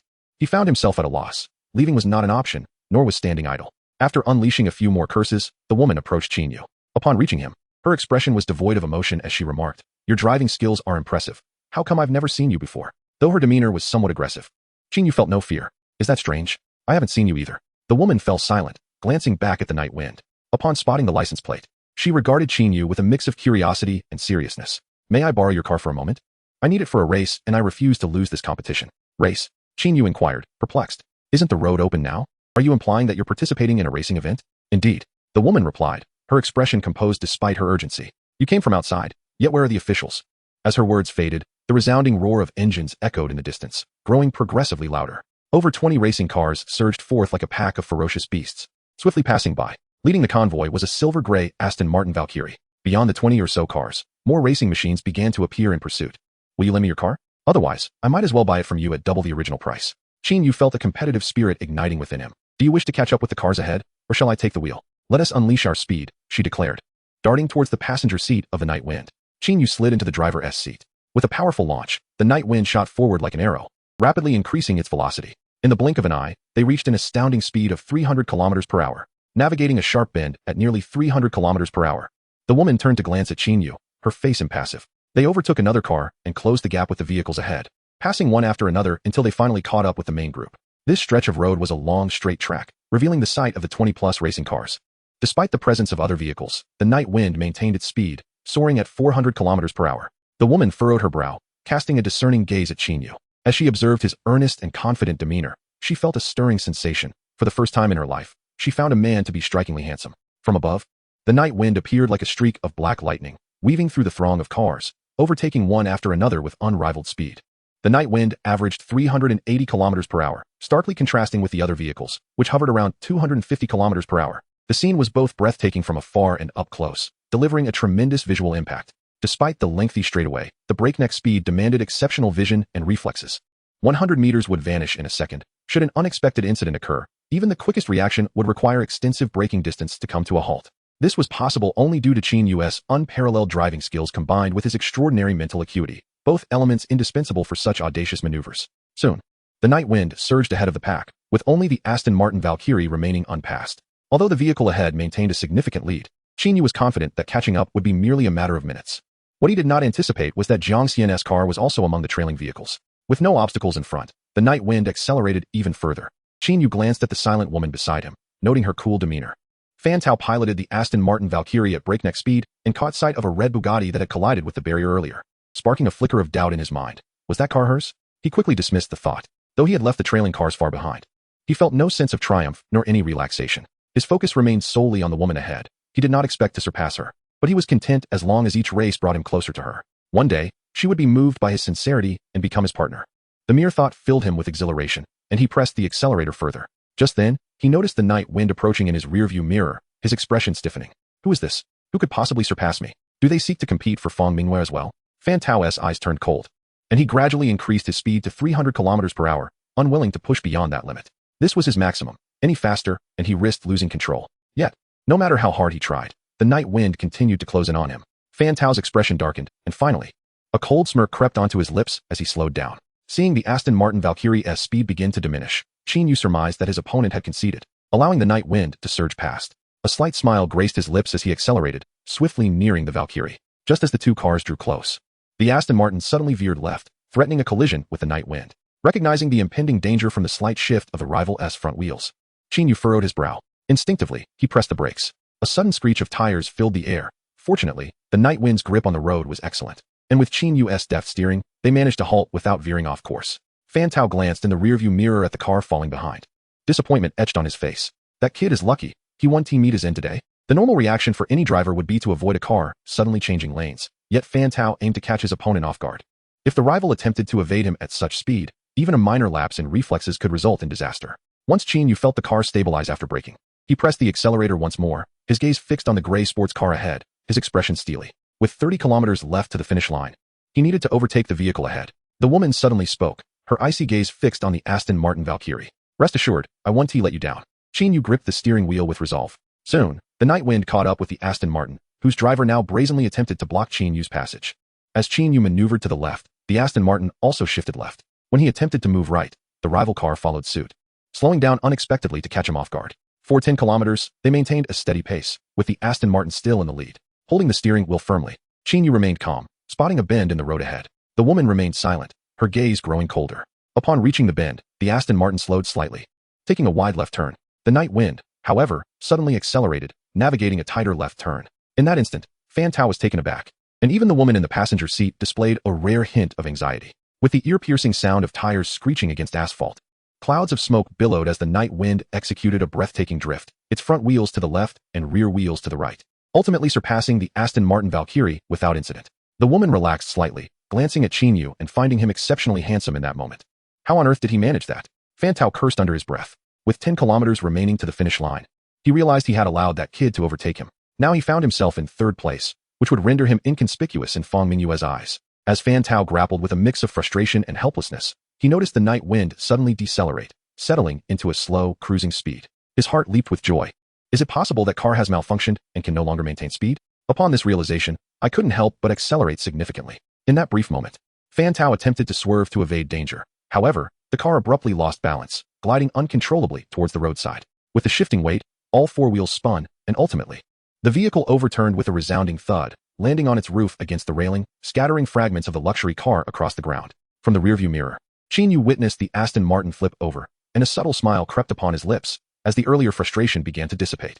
The woman beside him, rarely showing any emotion, remarked with a hint of amusement, "Weren't you concerned about the driver's fate?" Qin Yu replied candidly, "Of course I was. Seeing that car in such a state pains me deeply. I can only offer my silent condolences. I hope that individual receives their due retribution, but if misfortune befalls them, it is not my concern. The woman couldn't suppress her laughter. After a few more minutes of driving, Qin Yu finally arrived at the racetrack, the endpoint of the circuit. The venue was ablaze with lights, and dozens of spectators stood by the finish line awaiting the arrival of participants. Once Qin Yu crossed the finish line, he brought the car to a halt and said to the woman, "I shall let you off here. I have to take my leave now." With a rare smile illuminating her otherwise impassive face, she expressed her gratitude. "Thank you. If it weren't for your assistance, I might have lost. Until we meet again." With that, she exited the vehicle with a sense of finality. However, after a moment's contemplation, she tapped on the window of the dark night wind. When the glass lowered, she inquired, "I still do not know your name. Would you be so kind as to share it?" Qin Yu scratched his nose, his eyes shifting.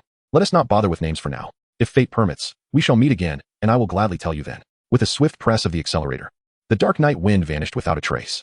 Chapter 74. Fang Mingwei, though he found the woman remarkably beautiful, revealing his name at that moment felt inappropriate, especially since he had yet to resolve the trouble encountered on the racetrack that evening. Fang Mingwei stood there, staring incredulously at the fading silhouette of the dark night wind.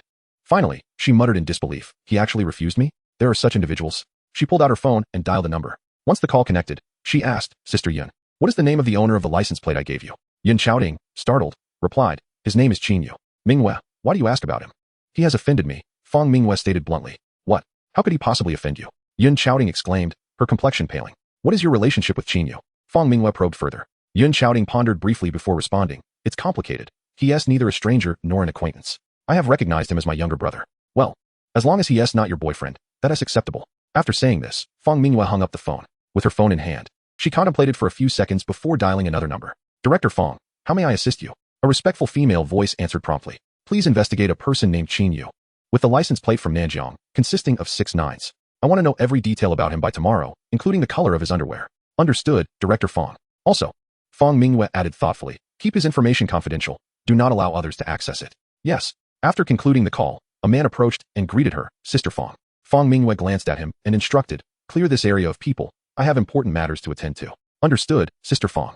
Fan Tao finally managed to crawl out from the wreckage of the overturned Aston Martin, his face a mask of rage. This limited edition sports car had cost him over 50 million. Now, reduced to mere scrap, he felt both heartbroken and furious. Whose car is this? Which despicable wretch did this?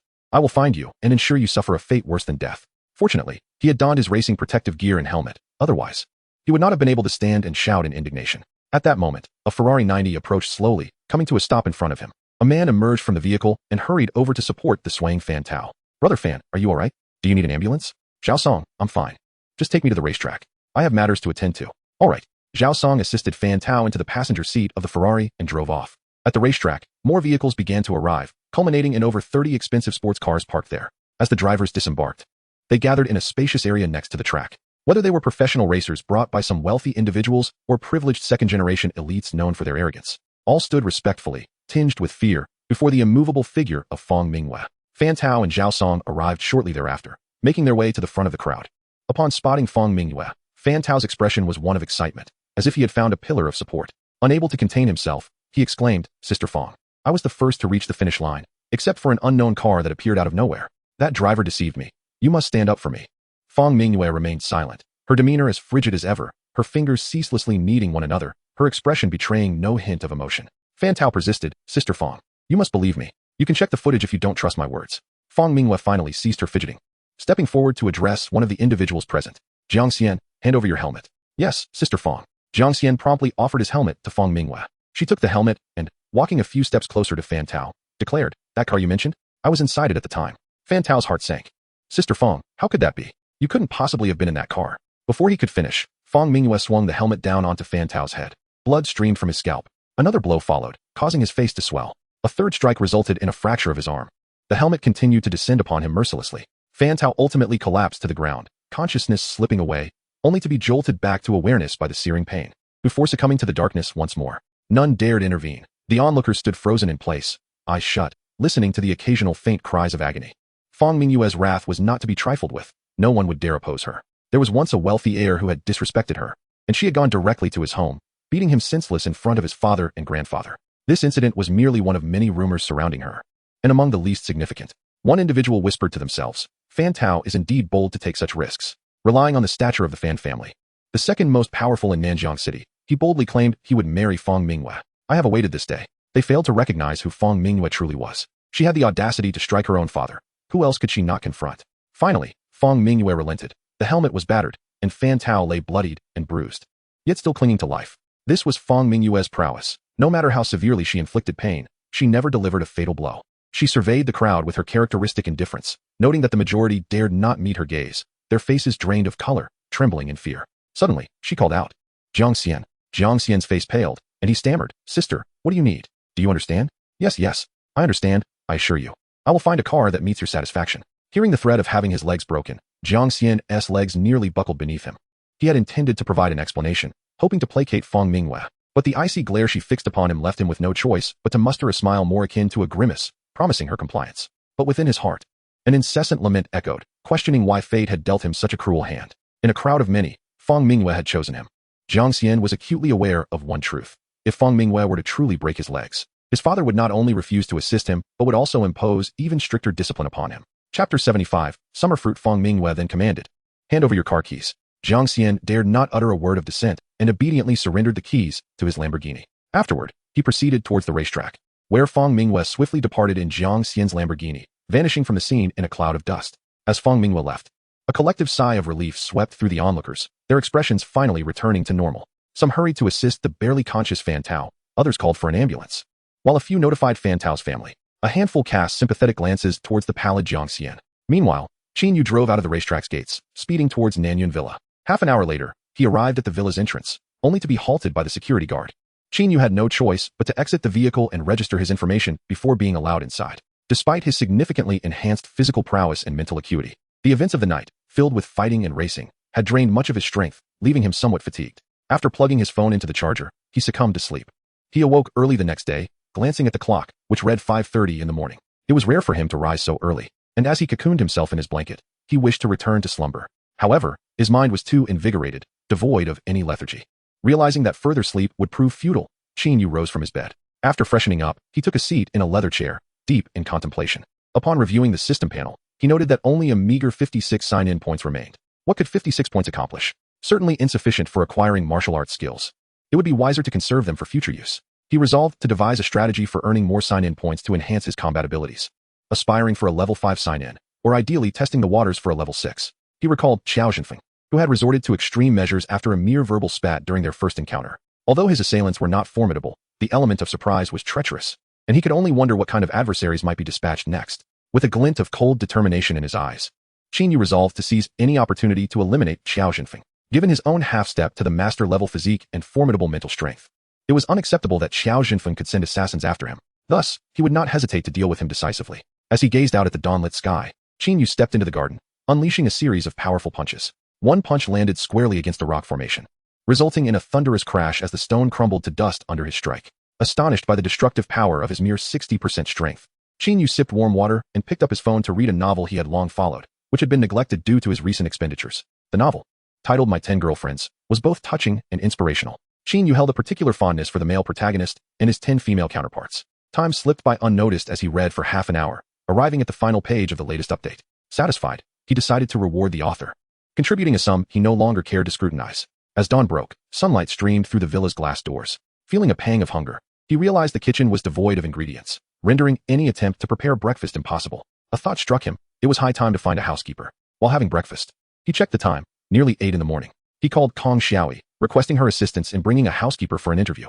She promptly responded, assuring him that the housekeeping agency was nearby and she would head over immediately. An hour later, Kong Xiaoyi arrived at the villa, and Qin Yu activated the intercom to unlock the entrance. Shortly, she entered, accompanied by a young woman. As they settled down, Qin Yu scrutinized the prospective housekeeper. She appeared youthful, likely younger than Kong Xiaoyi, dressed somewhat plainly, yet her figure and exquisite features were undeniable. Notably, he noticed her slightly elongated ears, a detail that struck him. Is this the housekeeper you found for me? Is she really this young? Qin Yu questioned, casting a reproachful glance at Kong Xiaoyi. Mr. Qin, you mentioned wanting a young and beautiful housekeeper, and I believe I have found one for you. Kong Xiaoyi explained hastily. She seemed to regret her choice, acknowledging that the housekeeper was not from the agency, but rather a connection made through manager Zhu, where she had found someone she considered fitting for Mr. Qin's standards, around 30 years old. However, when she contacted the intended candidate, that woman had already secured employment elsewhere. Left with no other option, Kong Xiaoyi brought along Xiaogua, who had recently left her position at a different agency. Noticing Qin Yu's apparent dissatisfaction, Kong Xiaoyi quickly offered, if you're not satisfied, Mr. Qin, I can help you find someone else. Qin Yu, observing the downcast and somewhat pitiful girl, sighed, since she's here, let her stay. He had come to understand Kong Xiaoyi's nature, which often led to peculiar choices. If he dismissed this housekeeper for her youth, she might next present him with someone far older. What is your name? He inquired. The girl, her voice soft and sweet, replied, Hello, sir, my name is Xiaogua, and I am from Qinzhou Wuqing. Xiaogua, Qin Yu repeated, a spark of recognition flickering in his eyes. Yes, my name is indeed Xiaogua. She gazed at him with her large, expressive eyes, misunderstanding his surprise as a need for confirmation. Qinzhou Wuqing is quite distant from Nanjing City. What brings you here for work? Qin Yu asked. Chapter 76. Huluatong Xiaogua lowered her head, explaining, I came with 2 older sisters from my village, and together we joined the housekeeping agency. Qin Yu listened intently. Would you like to introduce yourself and share your skills? She suggested, casting a furtive glance at him. An introduction is unnecessary. You will stay in the guest room on the first floor, responsible for daily cleaning and cooking, and your performance will determine your future here. Thank you, sir. I will do my utmost to satisfy you, Xiaogua replied, beaming with joy. What are your salary expectations? Qin Yu inquired further. Kong Xiaoyi, delighted that Qin Yu accepted Xiaogua, felt compelled to clarify. She cautiously glanced at him and whispered, Mr. Qin, there is something I haven't mentioned yet, and I must apologize. Qin Yu sensed something was amiss by her expression. What is it? Please, tell me. Mr. Qin, it is about the housekeeper. Yesterday, with Manager Zhu's assistance, I indeed sought a candidate from the agency. Upon contacting the nanny I had spoken to earlier, I discovered she had already secured another employer. In a rush, I enlisted the help of Xiaogua, who resides with me. However, rest assured, Xiaogua had been working as a nanny at a domestic service company just last week. She was dismissed by several employers due to their unpleasant attitudes, and ultimately, the agency no longer required her services. Therefore, Mr. Qin, I hope you can pardon my failure to inform you beforehand about bringing Xiaogua along. After speaking, Kong Xiaoyi resembled a child who had erred, apprehensive of reprimand, her gaze cast downward. Qin Yu paid no heed to Kong Xiaoyi, turning his attention to Xiaogua. Xiaogua, please tell me the reasons behind so many employers dismissing you. Xiaogua replied, somewhat bashfully, perhaps my cooking didn't suit their tastes. Is that truly the reason? Qin Yu inquired, his expression skeptical. Xiaogua earnestly nodded in affirmation. Feeling a twinge of frustration, Qin Yu thought there was more to this situation than met the eye. Ultimately, he relented, saying, let us not dwell on this matter. You may stay for now. I will provide you with a key card for the villa shortly, and your salary will be 10,000 a month. I will transfer 100,000 to you shortly. Xiaogua beamed with gratitude. Thank you, Mr. Qin. I will strive to work diligently. Kong Xiaoyi, standing nearby, wore a joyful smile as well. Finally, Qin Yu inquired about Xiaogua's contact number and bank account details. As he prepared to transfer the funds, he observed Xiaogua's plain and rustic attire. Thank you, sir. Xiaogua expressed her gratitude. Consequently, Qin Yu transferred 200,000 and handed her a key card for the entrance door. Xiaogua and Kong Xiaoyi exited with buoyant steps. Once the 2 girls had departed, Qin Yu's demeanor shifted to one of solemnity. From the moment he first laid eyes on Xiaogua, he felt an intense psychological impact. An unsettling sensation enveloped him, as if he could sense an imminent, objective danger emanating from her presence. It was akin to standing here while feeling a nuclear bomb detonating 10 kilometers away. Xiaogua was not an ordinary individual. Qin Yu concluded, simultaneously feeling a surge of curiosity about her. At that moment, his phone, resting on the table, chimed. He picked it up to see an unfamiliar number. Who is this? Hello, I am Li Junxiao. I apologize for the intrusion. May I inquire if you will be visiting the sales office at Tianhu Century City today? It dawned on Qin Yu that he had promised Li Daiju yesterday to purchase 4 properties from Tianhu Real Estate, considering the proximity from Nanyun Nanzhuang to the sales office. He responded, all right, I will head over now. Very well, Mr. Qin. Please take your time. I will be waiting for you at the sales office, she said before ending the call. Glancing at the time, it was already past 9 in the morning. He rose, exited, and drove away. Upon leaving the residential area, it took less than 3 minutes for him to arrive at the parking lot entrance of Tianhu Century City's sales office. The arrival of his car immediately drew the attention of prospective buyers, as several pairs of eyes turned to catch a glimpse of the driver. The closest individual, seeing the car halt at the entrance, hurriedly took out their phone and snapped a couple of photos. One photo captured the sleek side of the sports car, clearly displaying Qin Yu's profile. The photographer, named El Xiao, recognized the car and felt a sense of familiarity. After taking the pictures, he searched online for the model and discovered it was the Dark Knight Wind, with a factory price exceeding 80 million and only 3 units produced. Presently, offers exceeding 130 million were being made, yet none could secure a purchase. El Xiao was astounded, and as he looked up, found the Dark Knight Wind had already entered the parking lot, leaving only a distant view of its glossy black exterior. Regret washed over him. He wished he had taken more photographs. Why are you so entranced by that sports car? Someone asked. Though it is indeed beautiful, we must hurry to view the properties. There are simply too many people here today, another replied. You don't understand. That car is worth over 100 million. How can I not take a closer look? Over 100 million.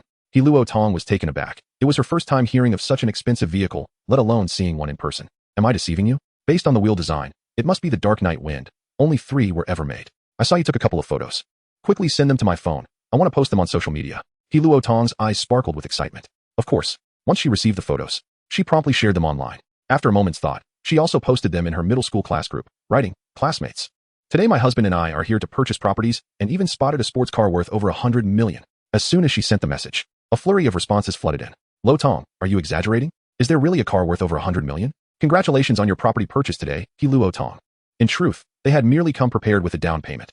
Even the smallest units here were nearly 4 million. And it would take years of hard work to accumulate such an amount. Chapter 77. Jiang Xian's fear after parking the car. Qin Yu proceeded towards the sales office. The expansive grounds of the office featured a spacious parking lot, a long corridor, and a 200 square meter water feature before one could finally enter the building. Both the corridor and the 3-story sales office were festooned with decorations, bustling with customers, and brimming with energy. Sir, welcome. Are you here to purchase a property? A sales consultant rushed over, holding an umbrella for Qin Yu as she approached. I am here to buy a property. Is the deputy general manager, Li Junxiao, present? Qin Yu inquired, his brows slightly furrowed. Li Junxiao. Oh, you know our general manager Li. How may I assist you? The girl's demeanor became more courteous upon hearing his name. Please have Li Junxiao come to find me. My name is Qin Yu. Certainly, Mr. Qin. Would you like to wait in the lounge area until Mr. Li arrives? Very well. Qin Yu's earlier annoyance dissipated. Li Junxiao had mentioned he would be here to greet him, primarily to confirm whether Qin Yu would indeed visit today. When Qin Yu stated he was on his way, Li Junxiao may have assumed he was still at a hotel and would take some time to arrive. Since that was the case, he might as well sit and wait. Following the sales consultant into the sales office, Qin Yu settled in the lounge area on the first floor. The sales consultant soon returned with a glass of water before stepping outside. Feeling restless, Qin Yu took out his phone to read a novel and pass the time. Just as he opened the device, a call came in. It was Jiang Xian calling. Upon answering, he eagerly asked, Qin Gu, tell me, last night at 9 o'clock, were you driving the Dark Knight wind up the mountain racetrack? Indeed, Qin Yu admitted without hesitation. Qin Gu, you're incredible. I knew it was you. The Racing Alliance's WeChat group is buzzing. Many are eager to know who the owner of the Dark Knight Wind with a local license plate is. Your performance last night was simply astounding, as if the spirit of a racing god possessed you. I was also racing at the time and saw a black sports car zoom past, only catching a glimpse of its taillights. It startled me. Come on, how fast were you going? Qin Yu pondered for a moment before replying. I wasn't going that fast. You all were just too slow. Jiang Xian felt somewhat disheartened, exclaiming. Qin Gu, you've become a prominent figure in the racing community. Many are seeking you out to learn driving skills and are investigating your identity. No one could uncover your information, not even your name. There was a fellow who discovered that Fang Jia had concealed all your details, and he dared not investigate further. Many others ceased their inquiries upon hearing this. Of course, I have long known it was you, merely choosing not to make it public. Qin Gu, remember to take me racing in the future. I wish to learn some techniques from you. Qin Yu disregarded Jiang Xian's remarks and posed a question. You mentioned that Fang Jia concealed my information. Who is this Fang Jia? You don't know? What a silly question. If I knew, why would I ask you? Jiang Xian paused, recalling something. All right. Fang Jia's car crashed into the barrier last night. Is it related to you? I heard you were with her, surpassing all the race cars on the track to reach the finish line. Upon hearing this, Qin Yu realized. So the Fang Jia you mentioned is indeed her. Her car crashed into the tracks barrier because of me. Because of you? Jiang Xian exclaimed, then inquired. Did she not hit you? Why would she hit me? Though, to be fair, that woman is rather violent. The car she drove was utterly wrecked. Jiang Xian further questioned. I heard Fan Tao's car also crashed, and it was a ploy against you. Is that true? Are you referring to the silver sports car? Don't speak recklessly. His crash is not my concern. He drove carelessly and cannot blame anyone else. By the way, did the driver survive? Is it that serious? Qin Yu was somewhat taken aback. It's not the crash that caused this. It was the beating he received, Jiang Xian said, a hint of trepidation in his voice. Beaten? Don't tell me it was his father who did it, Qin Yu said, increasingly curious. Where did your mind wander? What kind of parent would inflict such severe harm on their own child? It was Fang Jia who struck him. It may take several days for him to regain consciousness. Qin Yu chuckled heartily, saying, well done. She deserves it. Although Fang Jia may be a bit violent, I must say I support her in this instance. That may be so, but you should be cautious. I fear Fan Tao will seek vengeance once he recovers. The Fan family is quite influential in Nanjing City, far more formidable than our Yun family. I understand. I will remain vigilant. Qin Gu, I am quite curious to ask, were you not with Fang Jia last night? Did she say anything to you? Jiang Xian inquired. Qin Yu pondered for a moment and replied. She seemed rather reticent. The only thing she asked before leaving was my name. And then, Jiang Xian was astonished. Fang Jia had taken the initiative to inquire about someone else's name. Upon hearing this, Jiang Xian's heart raced, and he felt a chill for Qin Yu. After a moment's thought, he seriously said, Qin Gu, I must sever ties with you. Sever ties? Yes, you have already offended Fang Jia. I fear she may also target me. Are you truly that afraid of her? She is merely a bit violent. Would she actually kill someone? Who says she wouldn't? Qin Gu, you truly do not understand her. She has taken many lives. In all of Nanjing City. Aside from her grandfather, no one dares oppose her, not even her father, who has received a thrashing from her. So do not view her through the lens of an ordinary person, especially do not mistake her beauty for weakness. Given that, she must have a significant background. What is her name? Qin Yu was equally surprised. Her name is Fang Mingwe. She is the eldest daughter of the Fang family. Fang Mingwe, Qin Yu repeated, then asked. She cannot be that old. Why do you call her Fang Jia? In the circle of wealthy second-generation elites in Nanjing City, No one dares address her without the title of Jia, regardless of age. Of course, there is one exception, the person you have met, Hua Ge. Chao Jinghua. Yes. Why? Hua Ge is Feng Jia's cousin. I see. However, even Chao Jinghua must refer to her as cousin in her presence. The two exchanged a few more words before ending the call. Chapter 78. An encounter. As Qin Yu spoke with Jiang Xian, the property consultant who had attended to him earlier, sought out the sales department manager, Yang Hui. He reported that a guest named Qin Yu specifically requested Li Juanxiao's presence. After hearing the sales staff's words, Yang Hui pondered for a moment before responding. I will make a call to inquire. He then picked up his phone and dialed a number. As the property sales manager, Yang Hui had contact information for various superiors within the company, whether from the project department or the headquarters. After several rings, the call connected. Manager Yang.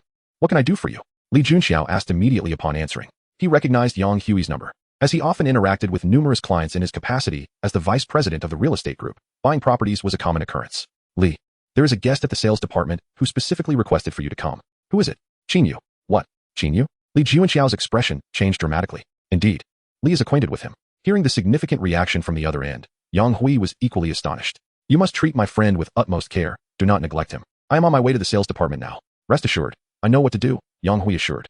Good. After hanging up, a look of anxiety and regret crossed Li Junxiao's face. He was en route to the sales department, initially assuming Qin Yu would not arrive so soon. Now, it dawned on him that Qin Yu might already be at the sales department, having arrived before him from Nanyun Villa. Junxiao, has Qin Yu arrived at the sales department?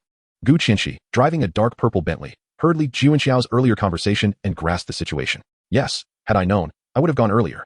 Since Qin Yu had already arrived, there was no use in rushing. He would sincerely apologize when they met.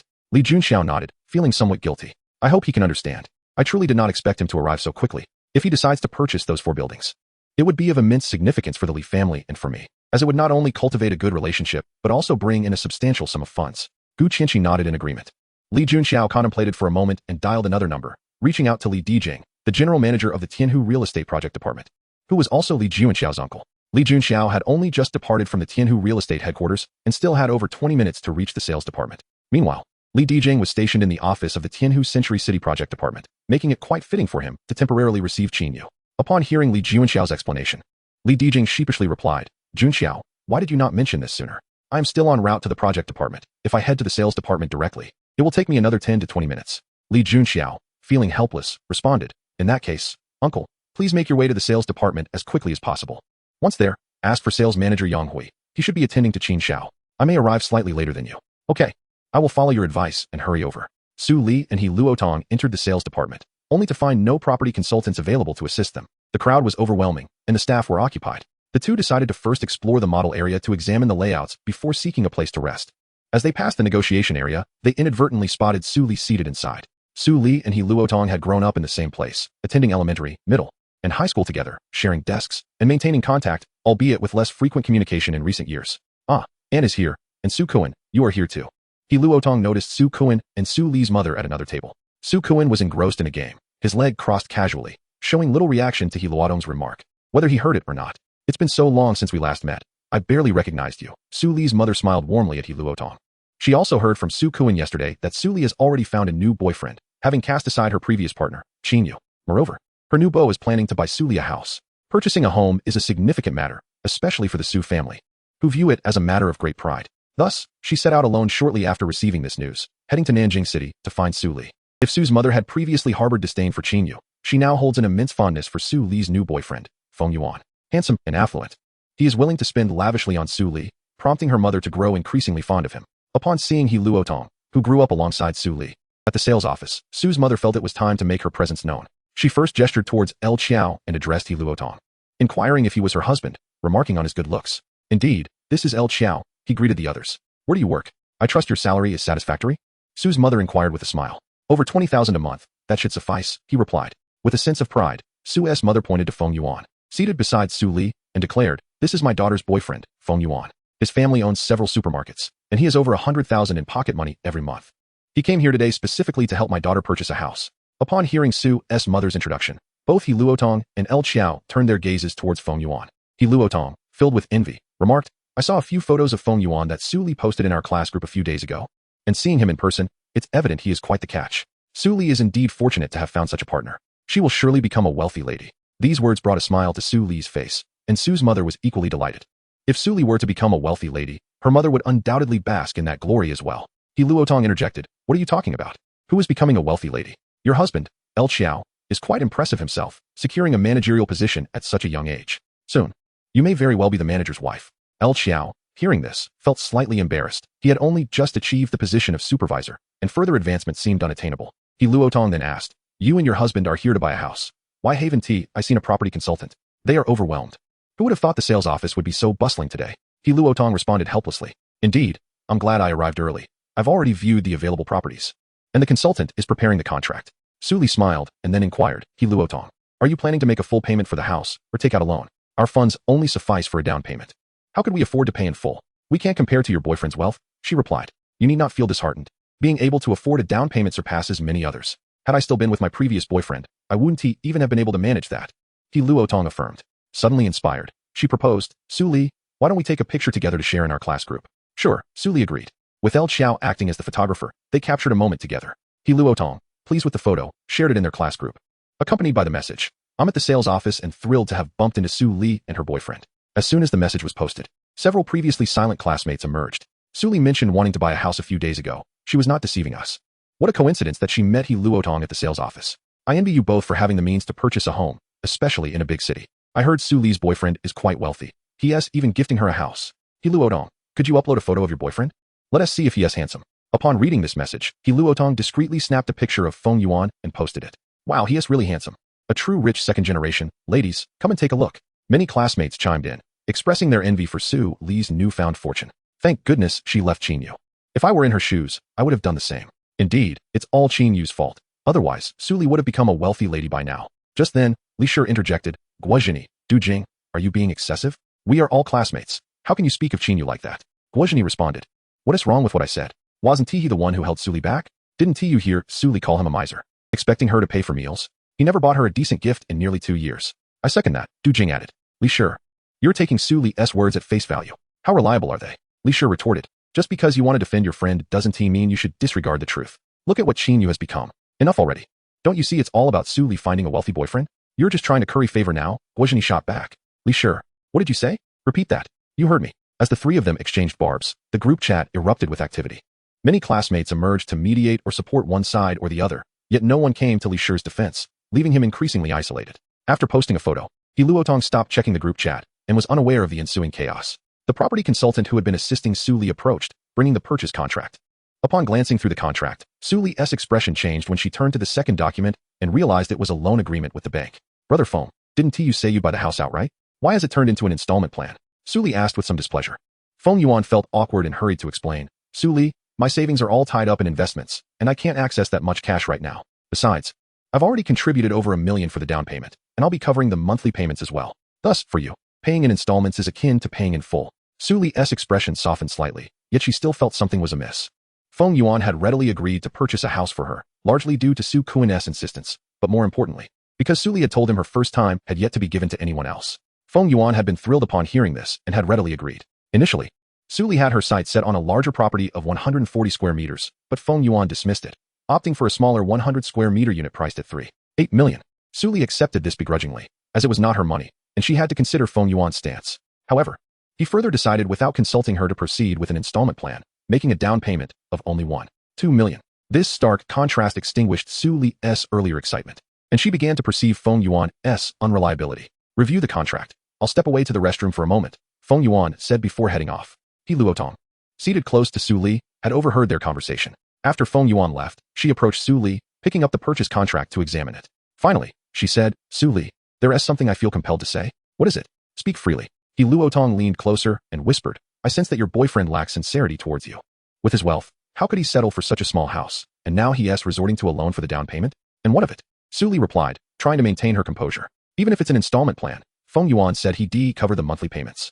"And the house is in my name." He Luotong glanced around and then addressed the waiting property consultant. "Could you excuse us for a moment? I need to discuss something with her." "Of course." The consultant, casting a brief look at Su Li, stepped away. He Luotong lowered her voice. "Su Li, tell me, have you and Feng Yuan been intimate? Which intimacy are you referring to? Don't play coy. You know what I mean." "Not yet." "Then that is precisely the point." He Luotong expressed her thoughts. "Su Li, my greatest fear is that Feng Yuan will slander your reputation and put on a show in front of you. How can one describe such behavior? The true nature of a wealthy heir is not lost on me. They are fickle, flitting from one woman to another. If Feng Yuan genuinely wished to be with you, he would not resort to taking out loans for a house, as it would tarnish his image, wouldn't it? As he Luo Tong articulated her concerns. Su Li's expression grew increasingly grim. What should I do, Luo Tong? Is your worry unfounded? Perhaps Feng Yuan isn't as you perceive him. He might genuinely be short on cash at the moment. If we speculate thus, are we not measuring a gentleman's heart with a petty mindset? Su Li mused, secretly acknowledging he Luo Tong's words. She had some understanding of Feng Yuan's character. He was far from being a devoted man, and certainly not solely interested in her. Chapter 80. Refusal yet. Su Li continued to indulge in her fantasies of being a wealthy wife, turning a blind eye to Feng Yuan's shortcomings. Especially in front of her former classmates, she had just been looking down on them. If she were to suddenly confront Feng Yuan, would she not lose face? Would she still have a place among her middle school peers? Contemplating this, Su Li fell silent. Even if it seems petty, it is better than suffering losses. I suggest you firmly insist that Feng Yuan purchase the house for you outright and draft an agreement stating that the funds he provides are a gift to avoid future complications. Very well, let us proceed as you suggest. But what if he insists he lacks sufficient cash? Then wait until he can afford it. And only then should you proceed with the purchase. Of course, maintain some distance. He will be more anxious than you. All right, I shall heed your advice. Su Li was finally swayed. This was indeed the best course of action. When Feng Yuan arrived, Su Li laid her cards on the table. Brother Feng, I have reconsidered. Let us postpone the house purchase. Feng Yuan was taken aback. Su Li, didn't you express a strong desire to buy a house? Why this sudden change of heart? You mentioned your cash was tied up in investments. I have thought it over and decided it is best to wait until you have sufficient funds to purchase the house outright. Taking a mortgage would incur significant interest from the bank, wouldn't it? This way is better for you, Su Li explained. Feng Yuan's expression shifted, but he quickly feigned indifference. You make a valid point. Then let us defer the purchase for now. By the way, I've booked a room at the hotel for tonight. Do remember to come. Su Li smiled subtly. It's still early. Perhaps we should wait until I can buy the house outright. Feng Yuan could not restrain himself, so, you mean you will only agree to see me if I purchase the house for you outright? Indeed. And you must draft an agreement stating that the funds are a gift to me. Once the matter is settled, you may dispose of it as you wish. What do you think? Su Li replied, a hint of shyness in her tone. Upon hearing this, Feng Yuan's expression soured. In a low voice, he remarked, if that is the case, do not expect me to finance your house purchase. Feng Yuan had never truly intended to assist Su Li in buying a house. With several million, he could easily find multiple women of equal beauty. If it had not been for Su Kuan's meddling and hearing Su Li claim her virtue was intact, he would not have verbally agreed to assist her. His plan was to seduce Su Li, enjoy her company, and then cast her aside without spending a dime. Why had she suddenly become so astute? Feng Yuan cast an irritable glance at He Luo Tong, who had been eavesdropping. It must be this woman who has thwarted my plans. I saw her whispering to Su Li just now. Women truly are troublesome. Brother Feng, what do you mean by that? So you're saying you actually have the money but simply don't wish to help me buy the house outright? Su Li asked, her face pale. I apologize. I was too impulsive earlier, Feng Yuan hastily explained, feeling reluctant to let Su Li go. Su Li scoffed, Brother Feng, let us consider your earlier words as mere anger. Don't expect me to forgive you next time. Su Li did not believe Feng Yuan's words were merely anger, but she did not want to escalate the situation. However, her attitude had shifted. She no longer relied on Feng Yuan and had begun to guard herself against him. With a heavy sigh, her thoughts wandered to Qin Yu. Meanwhile, Qin Yu sat in the lounge and, after a few minutes, suddenly heard someone call his name. Qin Yu, what are you doing here? Guo Yifeng emerged from a room in the back, struggling to carry a box of 24 bottles of mineral water. Upon spotting Qin Yu, her face lit up with surprise, and she set the box down. Guo Yifeng, I nearly forgot you also work at Tianhu Real Estate, Qin Yu remarked, smiling at her flushed face from the exertion. Qin Yu, you're not telling me you're here to buy a house, are you? Guo Yifeng asked. Her gaze had changed from before. It was no longer distant, but rather warm and inviting. Indeed, I am here to purchase a property. Do you have a sales consultant to show you around? I've arranged for a friend. He will be here shortly. Oh, I see. Guo Yifeng felt a tinge of disappointment. Though she had customers to attend to, she would have preferred to set them aside to spend time with Qin Yu. There are quite a few customers here, and many sales staff are busy. You must be quite occupied as well, right? Qin Yu inquired. It's manageable. I did just finish with one customer, and am now attending to another, Guo Yifeng replied with a wry smile. Why did you carry the mineral water yourself? I needed to take it to the negotiation area. They ran out of water, and my client was waiting for a drink. I couldn't find anyone to help, so I had to do it myself, Guo Yifeng explained, her expression reflecting her fatigue. Let me assist you with that box of water. I saw you struggling.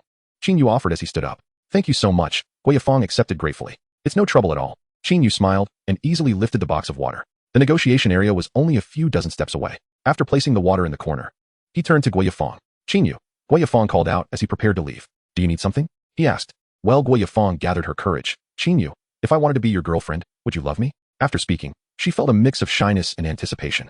Qin Yu chuckled awkwardly. Yifeng, you're putting me in a difficult position. Since our last conversation, I haven't thought of you in that way. Especially after my breakup with Su Li.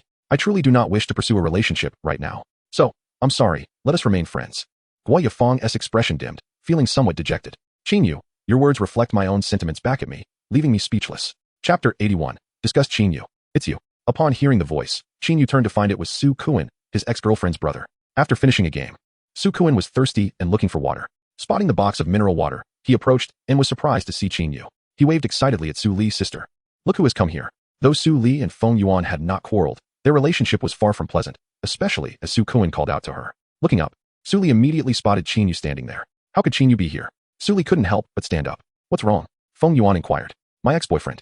The one you met last time, he is here too. So it was that scoundrel. Feng Yuan sneered. Let's go, I want to see him too. With that, Su Li and Feng Yuan walked over together. As soon as Su Li left, He Luodong's gaze followed her and landed on Qin Yu. Turning to El Qiao, she said, Come, I've spotted another familiar face. After speaking, she pulled El Qiao along with her. Qin Yu had not anticipated encountering Su Kuan and Su Li, along with Su Li's new boyfriend, at a real estate office. These were the very people he disliked the most, now all standing before him. His expression soured as he glanced at Gui Yafeng and prepared to leave, wishing to ignore the approaching group. Qin Yu, why are you leaving? Are you afraid now that you see my brother-in-law here? Weren't you quite arrogant last time? Su Kuan mocked.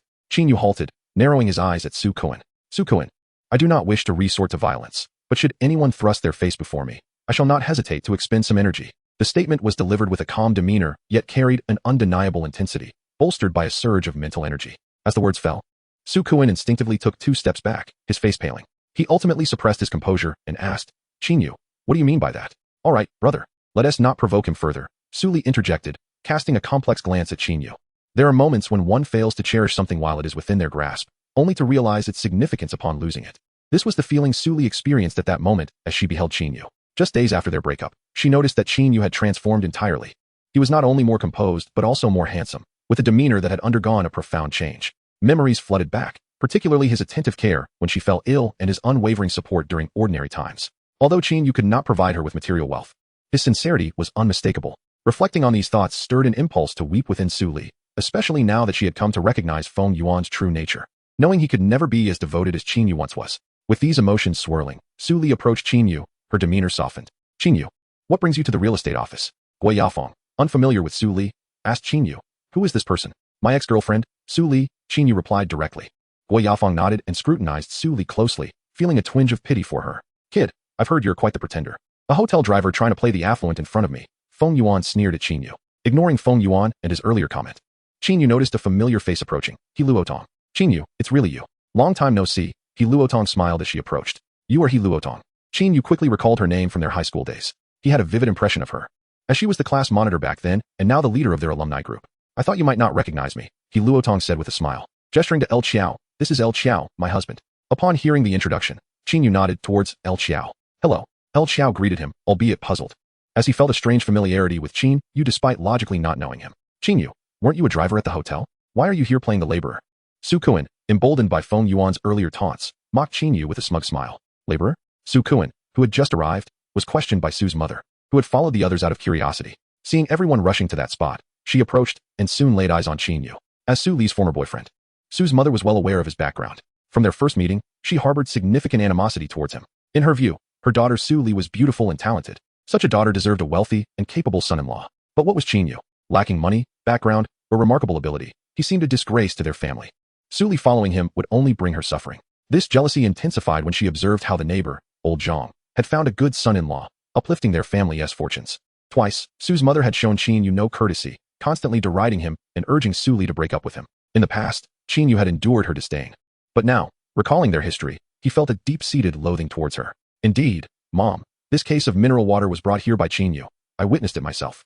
Su Kuan pointed to a box of mineral water on the ground. So that's it. Qin Yu, I knew you were the most useless in my eyes. Look at Su Li's new boyfriend, Feng Yuan. He is here to buy her a house today. And you, reduced to a mere laborer.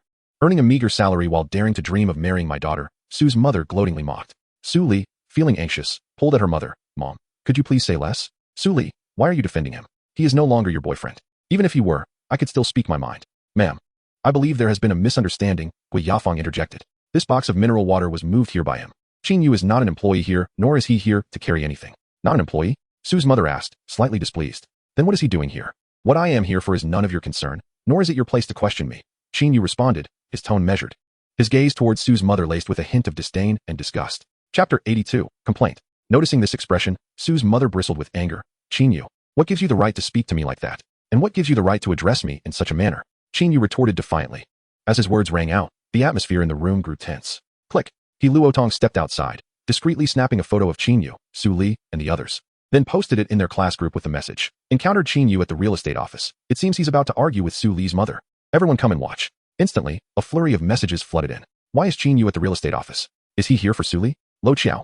Did you say Qin Yu was arguing with Su Li's mother? Is that true? Or is it actually him arguing with Su Li's new boyfriend? Sounds like there's a good show to watch. Seeing the excitement in the group, He Luotong felt a twinge of regret for posting the photo.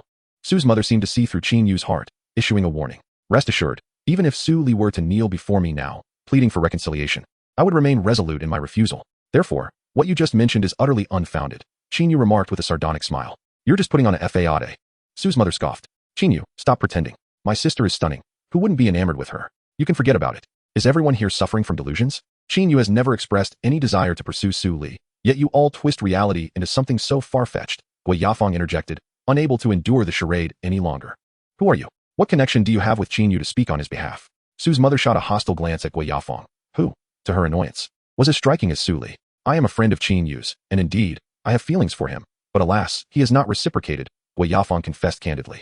What? You actually like Qin Yu? Many were taken aback, uncertain whether Gui Yafeng was sincere. Though dressed in the uniform of a sales consultant, her beauty was remarkable, especially when compared alongside Su Li, subtly overshadowing her. Such a girl, enamored with Qin Yu? Even Feng Yuan felt a twinge of jealousy as he glanced at Qin Yu, realizing that if given the choice between Su Li and Gui Yafeng, he would unhesitatingly choose the latter. You claim to know Qin Yu, so naturally, you are defending him. I refuse to believe that you could possibly be attracted to this impoverished fellow. So, Qin Yu, if you aren't here for my daughter, what brings you here? Surely, you aren't claiming to be here to purchase a property? Su's mother questioned, her disbelief palpable. Huh, Qin Yu buying a house. Miss, don't be deceived. That boy is quite the pretender, Feng Yuan sneered. As soon as he spoke, a voice filled with surprise echoed through the room. Mr. Qin, so it is you here. The sales consultant who had initially attended to Qin Yu, accompanied by the sales department manager, approached him with a smile. Mr. Qin, I am Yang Hui, the manager of this sales department. I apologize for keeping you waiting. I have already contacted Mr. Li, and he is on his way here, Yang Hui said, having rushed to find Qin Yu after speaking with Li Junxiao. Oh, so you are the manager here. Mr. Qin, why don't you accompany me to the reception area on the second floor? Mr. Li will be arriving shortly, Yang Hui invited courteously. Manager Yang, don't let this boy fool you. He has no money to buy a house. You would be better off attending to us, Feng Yuan interjected, feeling belittled by the manager's deference to Qin Yu. Indeed, my brother-in-law is correct. Are you blind, manager? Attending to a penniless boy is a waste of your time. Su Kuan chimed in. Yang Hui glanced at Feng Yuan, then Su Kuan, and finally rested his gaze on Gui Yafeng. Gui Yafeng, who are these people? Surely, they are not your clients? Manager Yang, I do not know them. They were quite rude to Qin Yu a moment ago, Gui Yafeng explained. Sensing the tension in the air. In that case, summon security to have them removed, Yang Hui said coldly. Mr. Li had made it abundantly clear that they must not slight Mr. Qin, and with such an important guest present, he would not allow anyone to offend him. What did you say? You want to throw us out? I am a prospective buyer here. Is this how you treat your clients? Su's mother fumed. Complain all you like. The exit is over there. You are not welcome here. Yang Hui gestured towards the entrance. Su's mother was so furious she could hardly speak, pointing at Yang Hui. Manager Yang, you intend to throw us out, yet you personally attend to this boy? Have you lost your mind? If this is how it is, I shall directly contact Mr. Li to lodge a complaint. I know him well, Feng Yuan sneered. Feng Yuan had met Mr. Li through a friend at a nightclub, and he had just called him for a discount while looking at properties. Feng Yuan, you certainly have a way with connections. Quickly call Mr. Li to lodge a complaint. I can see that this manager is not to be trusted, Su's mother declared proudly. Brother-in-law, make the call and let us see how arrogant this manager remains, she urged. Feel free to call whoever you wish. However, I reiterate, please leave this premises first, Yang Hui replied, unflinching. Chapter 83. Recognition. Since that is the case, do not blame me for being impolite. Feng Yuan's gaze turned icy as he picked up his phone to make a call. After exchanging pleasantries, he stated his reason and directly lodged a complaint against the sales department manager. You say Manager Yang is with you in the negotiation area? The voice on the other end inquired. Very well, I shall be there shortly, the caller responded before hastily hanging up. After hanging up, Feng Yuan chuckled coldly. What a coincidence. Mr. Li has already arrived and is on his way here. Manager Yang, it seems your position may be in jeopardy. Qin Yu cast a disdainful glance at Su Kuan and the others. Manager Yang, perhaps you should take your leave. Remaining here to witness these clowns is quite vexing. Of course, Mr. Qin, please follow me, Yang Hui said, hastily gesturing towards the exit. Qin Yu turned to Gui Yafeng. We shall converse another time. I will take a seat over there. Very well, I too have matters to attend to, Gui Yafeng replied as Qin Yu walked towards the door, followed closely by Yang Hui and the sales consultant. Hold on, do you think you can just leave like this? Are you feeling guilty now that Mr. Li is coming? Or are you simply afraid? Su Kuan blocked their path with a mocking smile. Step aside. Qin Yu's cold gaze bore into Su Kuan, who had long been an eyesore to him. If Su Kuan continued to provoke him, he was prepared to retaliate. Su Kuan, why are you still blocking the way? What are you doing? At that moment, Su Li reprimanded Su Kuan, having remained silent due to her internal conflict. As she approached Qin Yu, Her following words stunned everyone present. Qin Yu, I am truly sorry. I sincerely apologize. It was my mistake. The room fell silent, and even Qin Yu was taken aback. What was this woman up to? Had she experienced a change of heart? The previously boisterous atmosphere had quieted significantly, and Gua Yafeng, who had been preparing to leave, halted in her tracks. Suddenly, a voice filled with astonishment broke through the silence. Luo Tong, I remember now. What do you recall? Luo Tong turned with a puzzled expression towards the man beside her. Did we not see a car worth over 100 million when we arrived? Yes. Why do you mention that car? The driver of that car is none other than your old classmate. Qin Yu. El Qiao gestured towards Qin Yu. I'm not lying. If you don't believe me, take a look. El Qiao quickly pulled out his phone, revealing a freshly taken photo of the luxury car, clearly showing Qin Yu in the driver's seat. Upon examining the image closely, Luo Tong recognized the profile of Qin Yu immediately. It truly is him. He drives a car worth over 100 million? My goodness. Luo Tong exclaimed, overwhelmed with excitement. She then opened the class group chat, uploaded the photo of Qin Yu in the luxury car, and added a caption. This is the second time I'm sharing this photo today. Everyone. Guess why I'm posting it again? Luo Tong, I saw you post this earlier, claiming it was a car worth over 100 million. Don't keep us in suspense. Spill the beans. Luo Tong noticed someone inquiring and began to type, explaining the reason. That car belongs to Qin Yu. If you don't believe me, take a close look at the photo. It's Qin Yu behind the wheel. After some contemplation, he sent another message. Just now. Suli apologized to Qin Yu. After sending this message, Luo Tong ceased to check the class group. However, the group was already in an uproar. It's true. I examined the photo carefully, and it is indeed Qin Yu driving that luxury sports car worth over 100 million. I'm astounded. I never would have imagined that everyone was kept in the dark. Not even Suli realized that Qin Yu is a deep-rooted mogul, a top-tier wealthy individual capable of driving such an extravagant vehicle. Suli must have recognized Qin Yu's true identity and regretted her actions, seeking his forgiveness. Who knows if the car Qin Yu drove was rented, or if he was merely serving as a chauffeur for someone else. Guozhani interjected. Guozhani, are you overthinking this? That car is worth over 100 million and is a limited edition. Whoever owns it would surely keep it under wraps and wouldn't lease it out or hire a driver. Even if that car belongs to Qin Yu. And even if he is wealthy, it pales in comparison to Li Junqiao. Du Jing remarked with a hint of bitterness. Of course, he cannot be compared to Li Junqiao.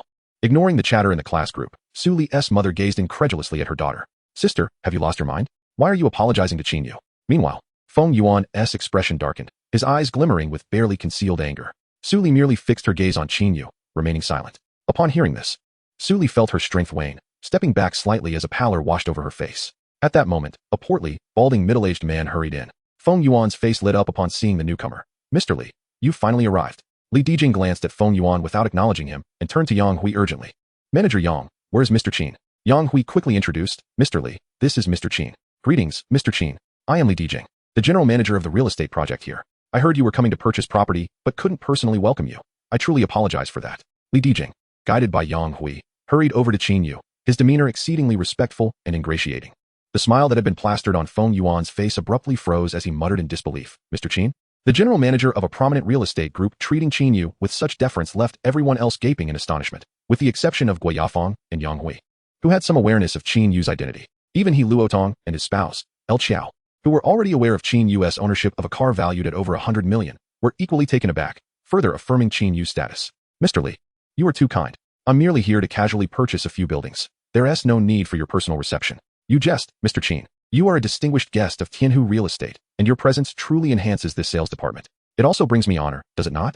Li Dijing's lips twitched at Qin Yu's words, yet his expression remained one of deep respect. It was evident from Qin Yu's remarks that Li Junqiao's description was not only accurate, but perhaps an understatement. Chapter 84. Apology, even if she were somewhat slow-witted. Su Mu understood that Qin Yu's identity was anything but ordinary. From their words, it was clear that Qin Yu had indeed come to buy property. Could it be that Qin Yu possesses a significant background or immense wealth, and had deliberately concealed it from them all along? As this thought crossed her mind, Su Mu felt she had missed a tremendous opportunity that rightfully belonged to the Su family, and that she might have inadvertently destroyed that chance. Throughout Su Li's relationship with Qin Yu, she had often called to urge her daughter to break up with him. Ultimately, Su Li decided to end things. Primarily because the son of her company's owner was pursuing her, and she couldn't resist the temptation of wealth. However, part of the reason was also Su Mu's incessant nagging, which had affected her daughter's mindset. As Su Mu's expression shifted, it was clear she was reluctant to accept this reality, hoping it was merely an illusion. Unable to restrain herself, she asked, Qin Yu, are you really here to buy property? Qin Yu glanced at Su Mu, disregarding her question, and addressed Li Dijing instead. Let's discuss this elsewhere. Of course, Mr. Qin. Please follow me, Li Dijing replied, stepping aside to gesture invitingly. This time, Su Kuan dared not intervene, sensing the atmosphere was not in his favor, especially with Mr. Li present. As Su Mu noticed Qin Yu ignoring her, she felt no anger. Instead, her anxiety grew. Wait. Su Li spoke up.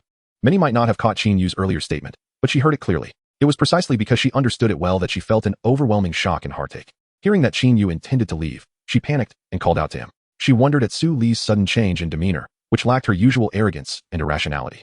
Qin Yu, you just said you were here to buy a few buildings. Not just a few apartments or villas, but several buildings? Su Li carefully articulated her thoughts, eagerly awaiting Qin Yu's confirmation. A few buildings? Qin Yu intends to buy several buildings? The others present exchanged bewildered glances, as if two question marks had appeared above their heads. They recalled Qin Yu's words, though they were unsure if it was a slip of the tongue or a misunderstanding. To buy a few buildings? That seems impossible, they thought, and Su Li's inquiry only drew amused glances from everyone. Su Li, what has gotten into you today? How could Qin Yu possibly come to purchase several buildings? Did he really say that? Can you believe it? Sumu looked concernedly at her daughter. Sister, have you truly lost your mind? Su Li, think about it. One building has over 150 apartments. How much would that cost? The price is unimaginable. Even if Qin Yu is wealthy, he might not be able to afford a single building. Feng Yuan chuckled. He Luotong and El Qiao nodded in agreement. And even Gui Yafeng found Feng Yuan's reasoning sound. Just as Feng Yuan finished speaking, a voice suddenly rang out from outside. Su Li, you are correct. Young Master Qin indeed intends to purchase several buildings. As the voice spoke, two figures entered. It was Li Junxiao and Gu Qianqi.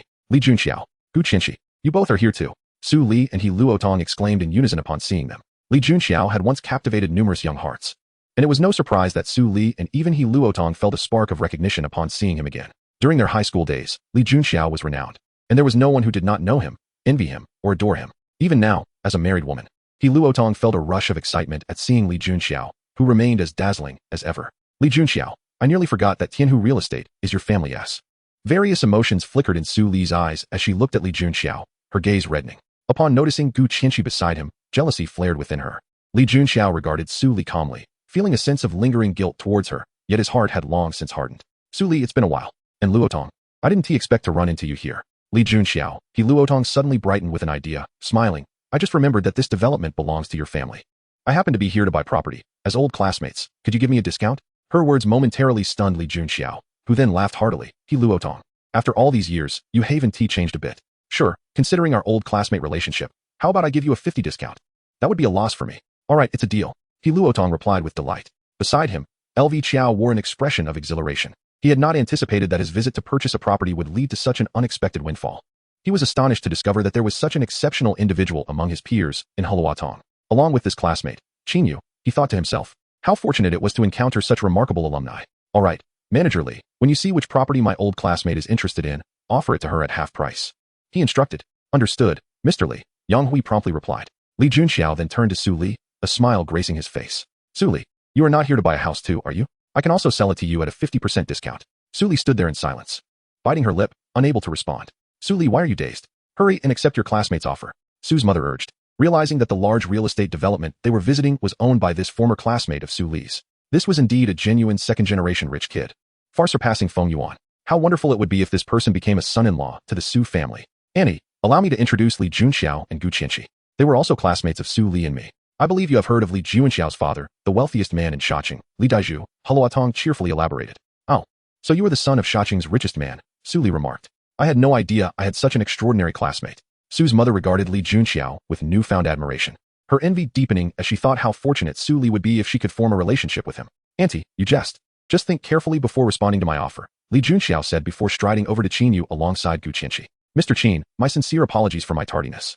I have failed to extend a proper welcome. It is my fault, Li Junxiao. In unison, both Li Junxiao and Gu Qianqi bowed respectfully to Qin Yu, a gesture that conveyed the esteem of the lesser to the greater, devoid of any self-deprecation. However, everyone except the well-informed Li Degan was taken aback by the sight of Li Junxiao bowing to Qin Yu. The more composed Li Junxiao appeared, the more astonished and shocked they felt. The son of Shaqing's wealthiest man was bowing in apology to someone he once regarded with disdain. Su's mother stood in a stupor, unable to comprehend how such an outstanding individual as Li Junxiao could lower himself before Qin Yu. With a few steps back, Su Li felt her heart twist in pain. In that moment, she began to grasp the magnitude of her mistakes. She had erred in breaking up with Qin Yu, missing the chance to ascend to wealth and status. Especially considering how deeply Qin Yu had loved her before. Gu Yafeng remained silent, her heart heavy with regret. Heluotong's hand trembled slightly as he held his phone.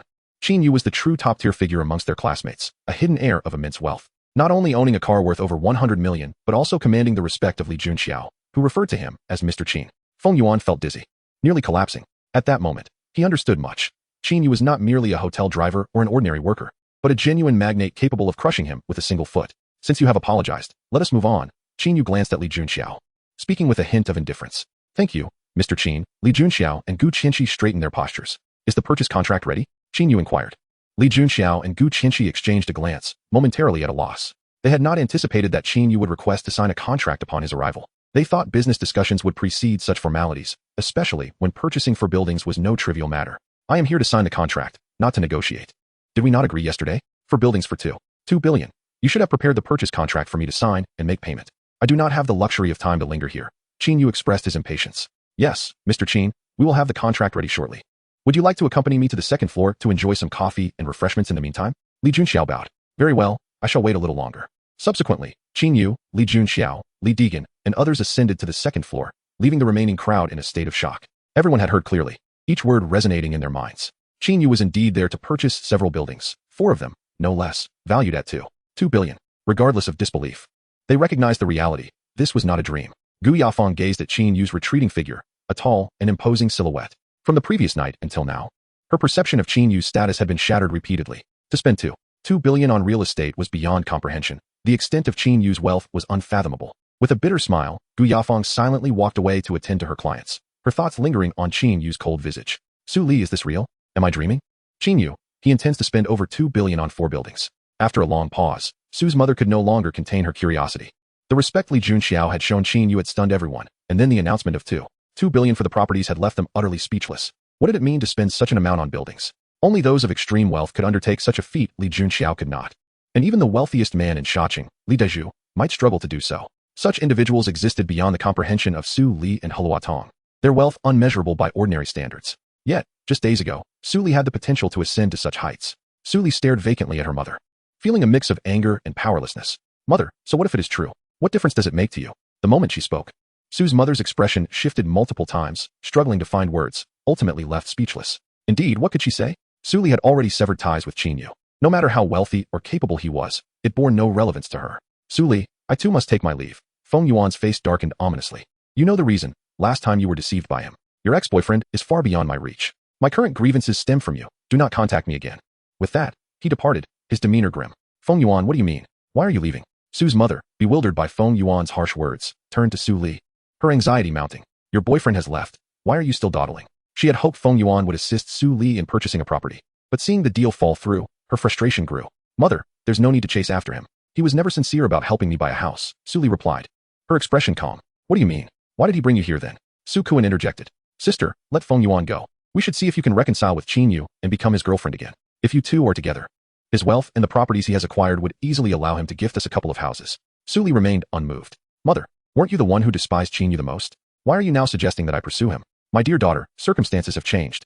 I must admit I was blind before. Look at how handsome Qin Yu is, even more so than Li Junxiao. Such a man deserves you to put aside your pride and pursue him, Su's mother encouraged. Su Li, Auntie is right. Happiness must be fought for.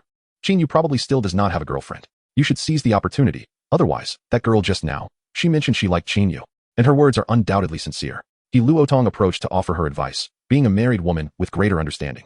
Some opportunities, once grasped, can lead to a life of happiness and fulfillment. Su Li's vacant gaze flickered momentarily, but upon recalling Qin Yu's demeanor, it dimmed again. She shook her head and remarked, I know Qin Yu's character. If he were an ordinary person, perhaps I would still have a chance. However, his display of status and wealth has exceeded common perceptions. Given his attitude, the likelihood of him accepting me is almost non-existent. Don't lose heart. How can you know it won't succeed if you don't try? He Luotong encouraged. Well, think it over. I must go see a property. Li Junxiao promised me a 50 discount, so I need to finalize the deal quickly. After encouraging Su Li, she took her husband and departed, not forgetting to boast in the class group. Dear classmates, I must go look at houses. Li Junxiao has promised me a 50 discount. This message garnered much envy. In fact, she recounted all that had transpired in detail in the group chat. Her enthusiasm for sharing surprising news was primarily to enliven the atmosphere, as she was the group leader. Chapter 86. Do you deserve it? As He Luodong's messages flooded the chat like a barrage of underwater bombs, classmates who had remained silent for long, even a year without uttering a word, were drawn into fervent discussions about Qin Yu's affairs. Initially, it was revealed that Qin Yu drove a car worth over 100 million. Su Li even apologized to him.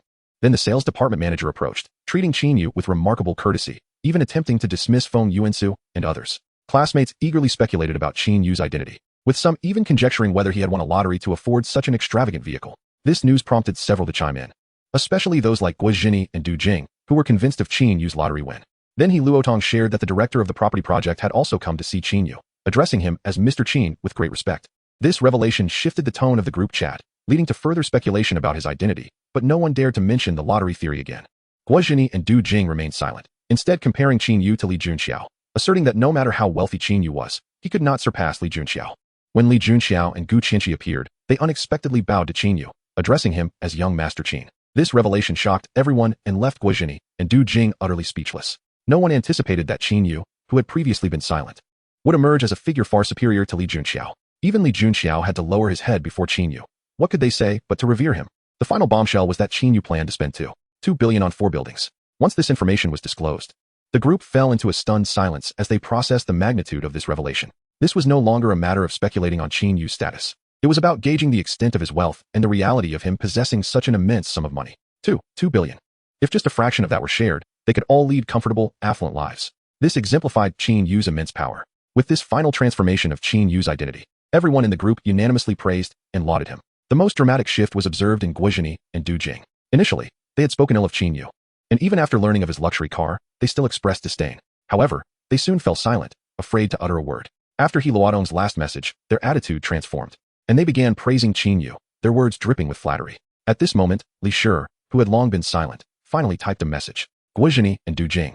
Can you forget the words you just spoke as easily as passing gas? You may forget, but I remember every word. You spoke ill of him, and now you sing his praises. I have screenshots of everything you said, and I'll send them to Qin Yu to see how he reacts. Upon reading this, Guo Zhini and Du Jing turned pale, their hands trembling with their phones.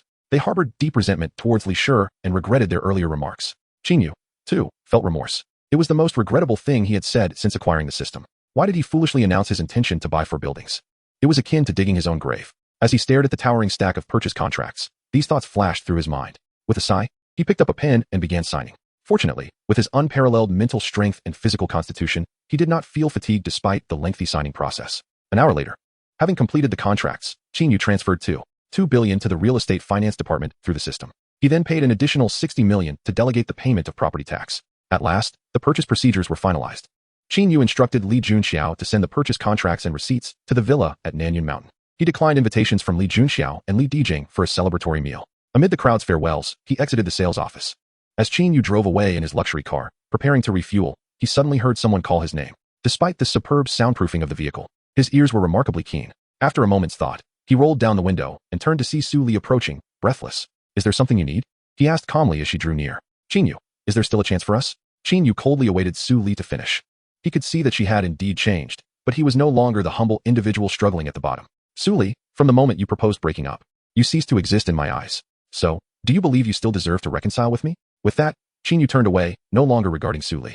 With a powerful roar, his car sped off into the distance. Unbeknownst to Qin Yu, during their brief exchange, someone captured the moment with a high-definition camera.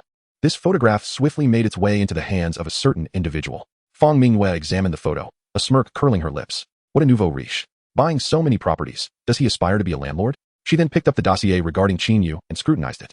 The document elaborated on every aspect of Qin Yu's life, from his birth and education to his work in Nanjing and his ex-girlfriend, Su Li, culminating in his acquisition of Huajiang Plaza and the Jianyun Hotel, detailing his bank account balance. It even noted the color of his underwear with striking specificity. Placing the dossier down, Fang Mingyue cast a discontented glance at her assistant, Xiaoya. Xiaoya, why can't we trace the source of Qin Yu's funds, or how he obtained the Supreme Black Card? Director Fang, I apologize. His information originates from abroad. Although Mingyue Group possesses vast influence throughout Longsha country, we cannot penetrate deeper foreign networks, Xiaoya explained. Fang Mingyue ground her teeth in frustration, exclaiming, I simply cannot comprehend how an upstart can possess a VIP black card while I, Miss, do not. Wu Xiaoya responded. Is there any way to help me acquire one? Fang Mingyue fixed her gaze on Wu Xiaoya, who, feeling the pressure, began to sweat. Well, to obtain a VIP black card, your qualifications as a young lady are sufficient. However, you must deposit a staggering 50 trillion yuan in one of the 5 major banks to apply for it. Wu Xiaoya elaborated, then added, this means a deposit of 50 trillion, not merely assets amounting to that figure. Fang Mingyue retorted coldly, are you implying that I cannot produce this 50 trillion? Wu Xiaoya nodded hesitantly, remaining stationary. After a moment's contemplation, she cautiously mentioned, Chairman Fang, I just received a call from the sales manager of the Sacred Medicine in Zhongzhou Longqing. Many there are dissatisfied, complaining about the meager distribution of sales shares, with some even causing a ruckus at the sales building. Fang Mingyue scoffed, with so many cities nationwide, Longqing alone accounts for 10% of the share. What more do they desire? If they are dissatisfied, let them purchase abroad. I, Fang Mingyue, do not require anyone's guidance. Wu Xiaoya replied, yes, Chairman Fang. I shall take my leave. With that, she cautiously exited. Fang Mingyue remained seated, her expression solemn, suddenly calling out, "Aunt Qin." Moments later, a figure materialized. A woman clad in gray and veiled, standing before Fang Mingyue. "Young master, what is your command?" Qin Sanyang bowed respectfully. "Aunt Qin, please personally visit the Yuqing Zhantian auction house and see if there are any rare medicinal materials for auction or any effective healing potions. If so, bid on them." Fang Mingyue instructed. "Young master, would it not suffice to send a few holy guards for this task? I fear for your safety if I depart. Rest assured, this is Longxia, no danger lurks here. Besides, none would be foolish enough to seek trouble with me. The items my master bestowed upon me are not to be trifled with." With that, Fang Mingyue produced 2 items, a black bank card and a peculiar dark silver key resembling a plaque, engraved with a distinctive emblem. "Very well, I shall attend to it. Young master, take care. I will arrange for additional holy guards to ensure your safety." After accepting the bank card and the key, Qin Sanyang cast a lingering glance at Fang Mingyue before gradually vanishing. This was all the handiwork of Xiaogua, who had just finished cleaning the windows and the furnishings and appliances within the villa. Qin Yu nodded in satisfaction, offering a commendation. "Well done. Thank you for the praise." "Sir, are you hungry now?"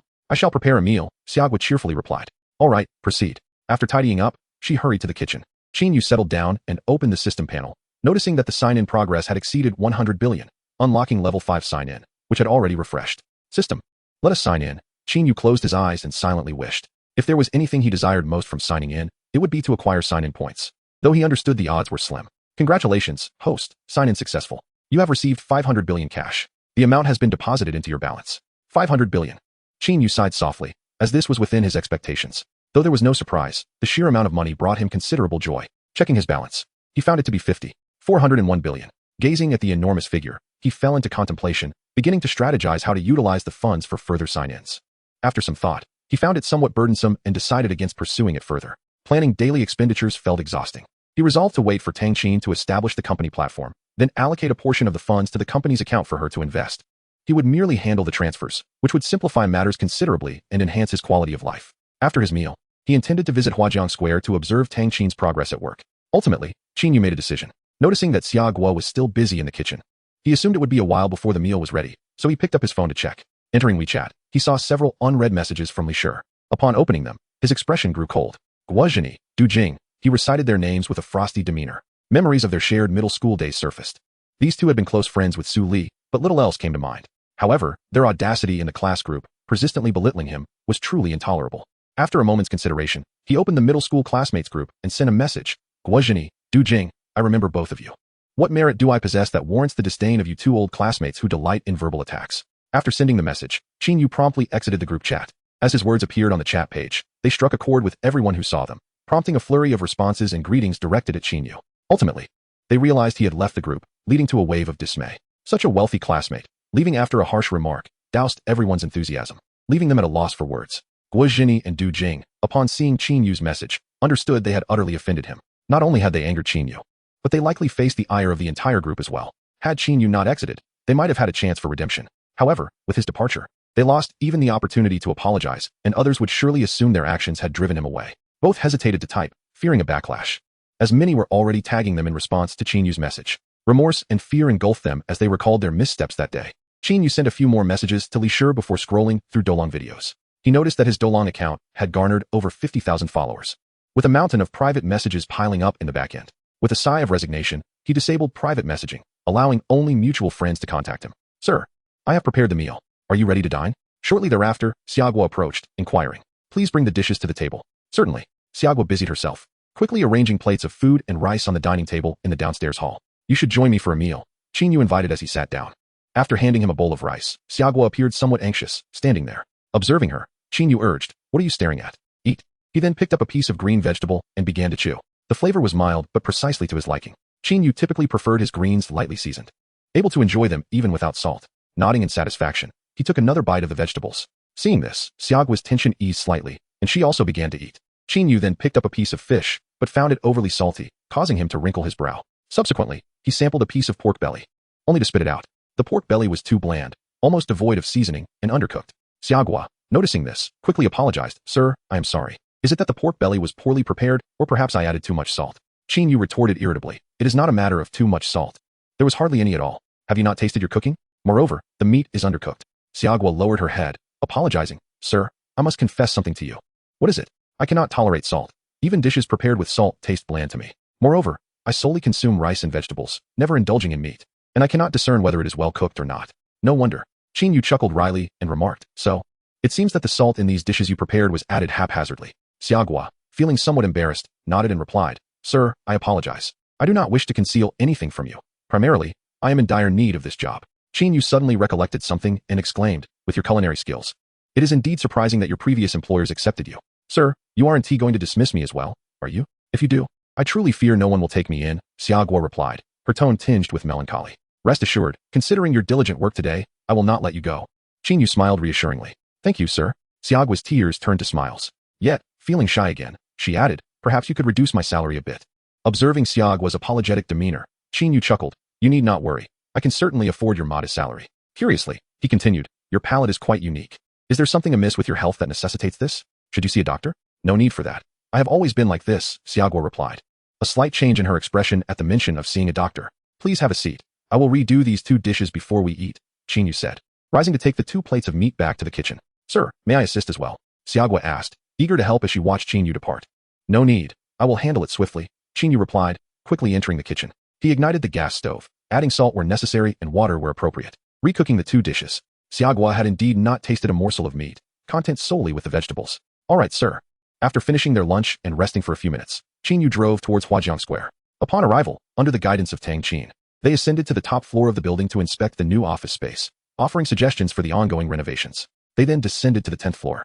Entering a temporary office area, Qin Yu encountered over a dozen new employees recruited by the headhunting firm. These individuals were commencing their first day at work, with tasks yet to be assigned. They were merely getting acquainted, attending meetings, and familiarizing themselves with their new roles. As an investment company, once personnel and funding were secured, work could be promptly allocated. Among these new recruits were legal experts responsible for handling legal matters and drafting contracts, as well as proficient employees skilled in investment assessments and financing. The finance department had also hired 3 employees, and there were 2 in the management department.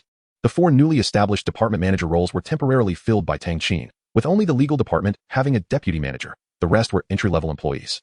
The new employees were unaware that the company they had just joined would eventually evolve into a formidable parent company, its rapid growth exceeding all expectations. What a trillion-dollar conglomerate it would become, with any subsidiary beneath it incomparable. In the future, some might even regard Tianyu Capital as a peer, marking it as the largest local company in scale over the past 2 centuries. As an elder employee of this colossal enterprise, one could only imagine the fortune that awaited them. Tang Qin, having only 1 management staff is indeed insufficient, Qin Yu remarked, seated on the sofa by the floor-to-ceiling windows of Tang Qin's office. Tang Qin prepared a cup of coffee and placed it on the glass round table before Qin Yu. Sitting beside him with her own cup, with a rueful smile, she said, Boss, are you not satisfied with the number of employees after just 1 day? Were it not for the generous service fees and competitive salaries, the headhunting firm would not have sent so many candidates so quickly. It is not easy to find high-level executives with both technical expertise and extensive management experience. It requires time. Dressed in a fashionable light gray short-sleeve suit and a knee-length skirt, Tang Qin's long legs elegantly crossed beside Qin Yu, revealing a glimpse of her fair skin. As she spoke, she gracefully lifted her coffee cup to take a sip, her lovely gaze lingering on Qin Yu's face, seemingly evaluating him with a hint of fascination. Feeling a bit awkward, Qin Yu sipped his coffee, fully aware of Tang Qin's admiring gaze, understanding that his enhanced physique and mental acuity had rendered him more handsome. With an aura distinctly his own. Men must avoid being overly handsome, lest they attract unwanted attention from women, he mused. Fortunately, with his martial prowess nearing that of a half-step master, he could likely fend off any advances, although with Tang Qin, it was a different matter entirely. Chapter 89. Tang Qin's birthday. At that moment, Tang Qin was seated too close for comfort. Her fragrance, whether it be her natural scent or perfume, wafting towards him like a delicate jasmine. His peripheral vision was unintentionally drawn to her flawless figure.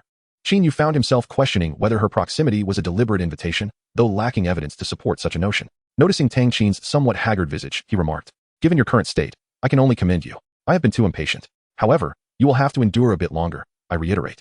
Do not hesitate to spend as needed. You may consider hiring a deputy or another assistant to alleviate some of the pressure. Tang Qin smiled and replied, I have indeed identified a potential executive, a vice president from a venture capital firm who has successfully invested in several listed companies. She is exceptionally capable. Currently, she is in conflict with her firm's major shareholder and is in touch with headhunters to make a move. The headhunter manager recommended her to me, and I have already offered her a salary increase of 50%. Negotiations are underway, and I am confident we will secure her soon. Qin Yu nodded approvingly. Well done. The new company's various departments are gradually taking shape. We can always establish the human resources department later as the company expands. What remains is the risk control and fundraising departments. After a moment's contemplation, he added, the risk control department can be set aside for now. The company is just starting out, and we must prioritize accordingly. As for the fundraising department, it is entirely unnecessary. Why? Tang Qin inquired, her curiosity piqued. Qin Yu shot her a glance, slightly exasperated. It's obvious. Your boss has sufficient funds and does not require fundraising. Please do not disclose this to anyone. I cannot afford such embarrassment. This statement was more directed towards the system than her. Tang Qin playfully stuck out her tongue, acknowledging, I understand. I was indeed too frugal. I underestimated you, boss. I shall not make this error again. By the way, how much is left in the company account? Approximately 8 billion. Would you like me to fetch the statement? Tang Qin assumed Qin Yu wished to review the accounts. No need. Is the company account the same one you sent me last night? Yes. After a moment of contemplation, Qin Yu remarked, 8 billion is too little for investment. I shall transfer more funds into the account. Tang Qin replied, actually, since the company is newly established, we must proceed cautiously. In terms of investments, starting small is prudent.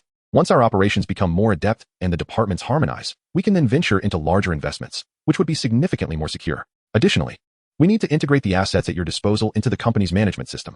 After taking a sip from her coffee cup, Qin Yu felt an overwhelming urge to reward Tang Qin with a round of applause. If we are to take such measured steps, how shall I allocate funds for the system setup? Let's do this. I will first transfer 2 billion to the company account. Before he could finish his statement, he noticed that Tang Qin, who had just taken a sip of her coffee, was unable to suppress her urge to spit it out, directed right at him.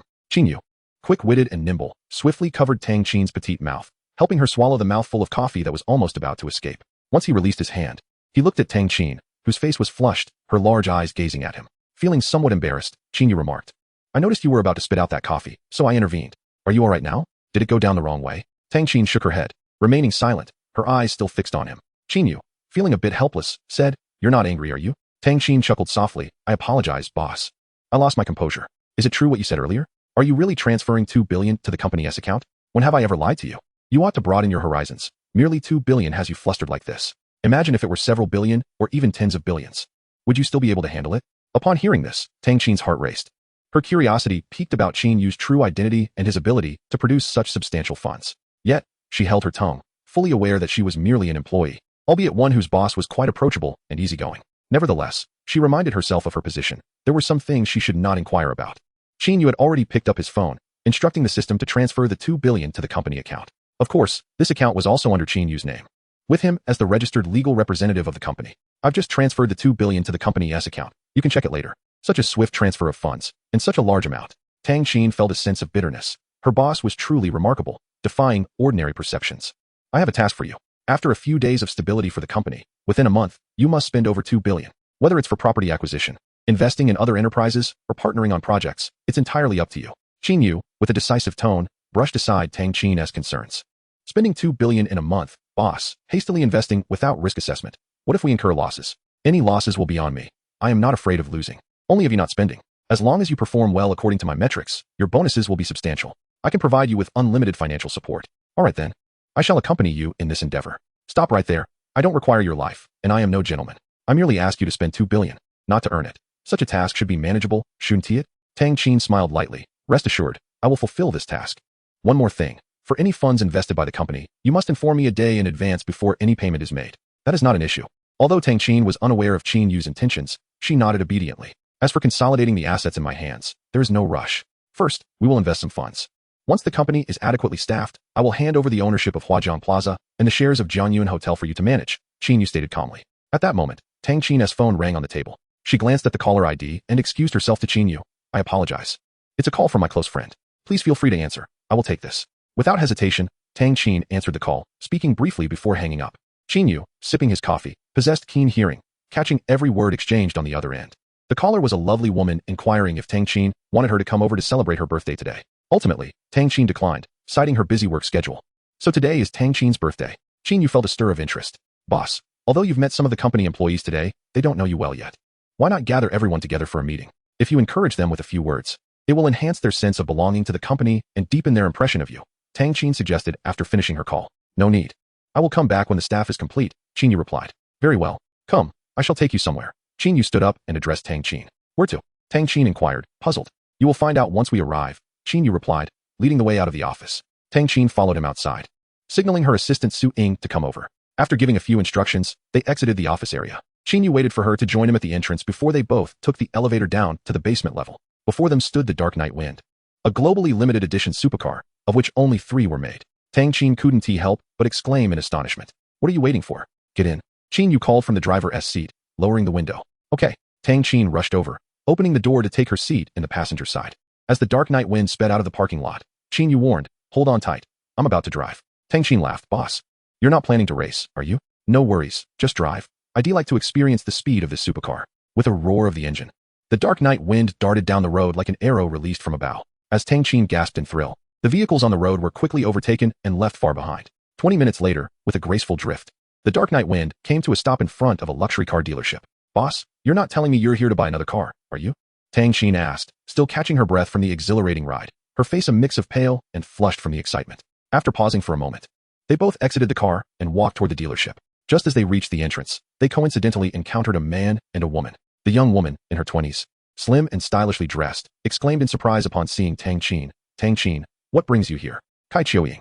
After scrutinizing the woman for a moment, Tang Qin finally recognized her. I almost didn't recognize you. She pointed to the middle-aged man beside Kai Chiuying and asked, and who is this? The middle-aged man's appearance led Tang Qin to wonder if he was Kai Chiuying's father, but noticing their affectionate demeanor, she quickly rephrased her question. This is Lu Chaoqi, the owner of a trading company, earning over 10 million a year. He is also my boyfriend, Kai Chiuying replied proudly without reservation. Tang Qin realized with clarity that she had heard rumors about Kai Chiuying dating a wealthy boss and quitting her job. Now it all made sense. Chiuying, who is this? She asked, noticing a strikingly handsome young man accompanying them, stirring a hint of jealousy within her. This is my former colleague from Jiangyan Hotel. Her name is Tang Qin. Kai Chiuying introduced. Ah, so you were her colleague, Lu Chaoqi said, his eyes lighting up as he extended his hand toward Tang Qin. Hello, Miss Tang.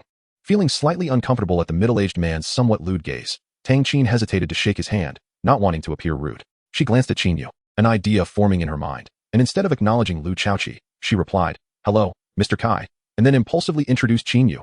Let me introduce you. This is my boyfriend, Qin Yu. Your boyfriend? Kai Chiuying's jealousy flared as she took in Qin Yu's youthful and handsome face before glancing back at Lu Chaoqi. With a natural smile, she remarked, Tang Qin, your boyfriend is quite impressive. What does he do? Suddenly, Qin Yu took Tang Qin's hand, intertwining their fingers. She was momentarily taken aback but quickly relaxed, understanding that Tang Qin was merely trying to alleviate any awkwardness. With no change in her expression, Qin Yu, as the employer, felt it was inconsequential to indulge in a bit of advantage over his employee. He decided to be magnanimous. He had not engaged in any real work, spending most of his time in leisure.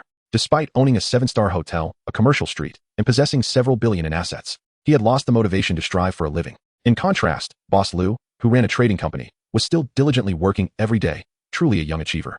Qin Yu mused. He could see through Kai Chiuying's ill intentions when she inquired about his job, particularly the brazen way Lu Chaoqi eyed Tang Qin.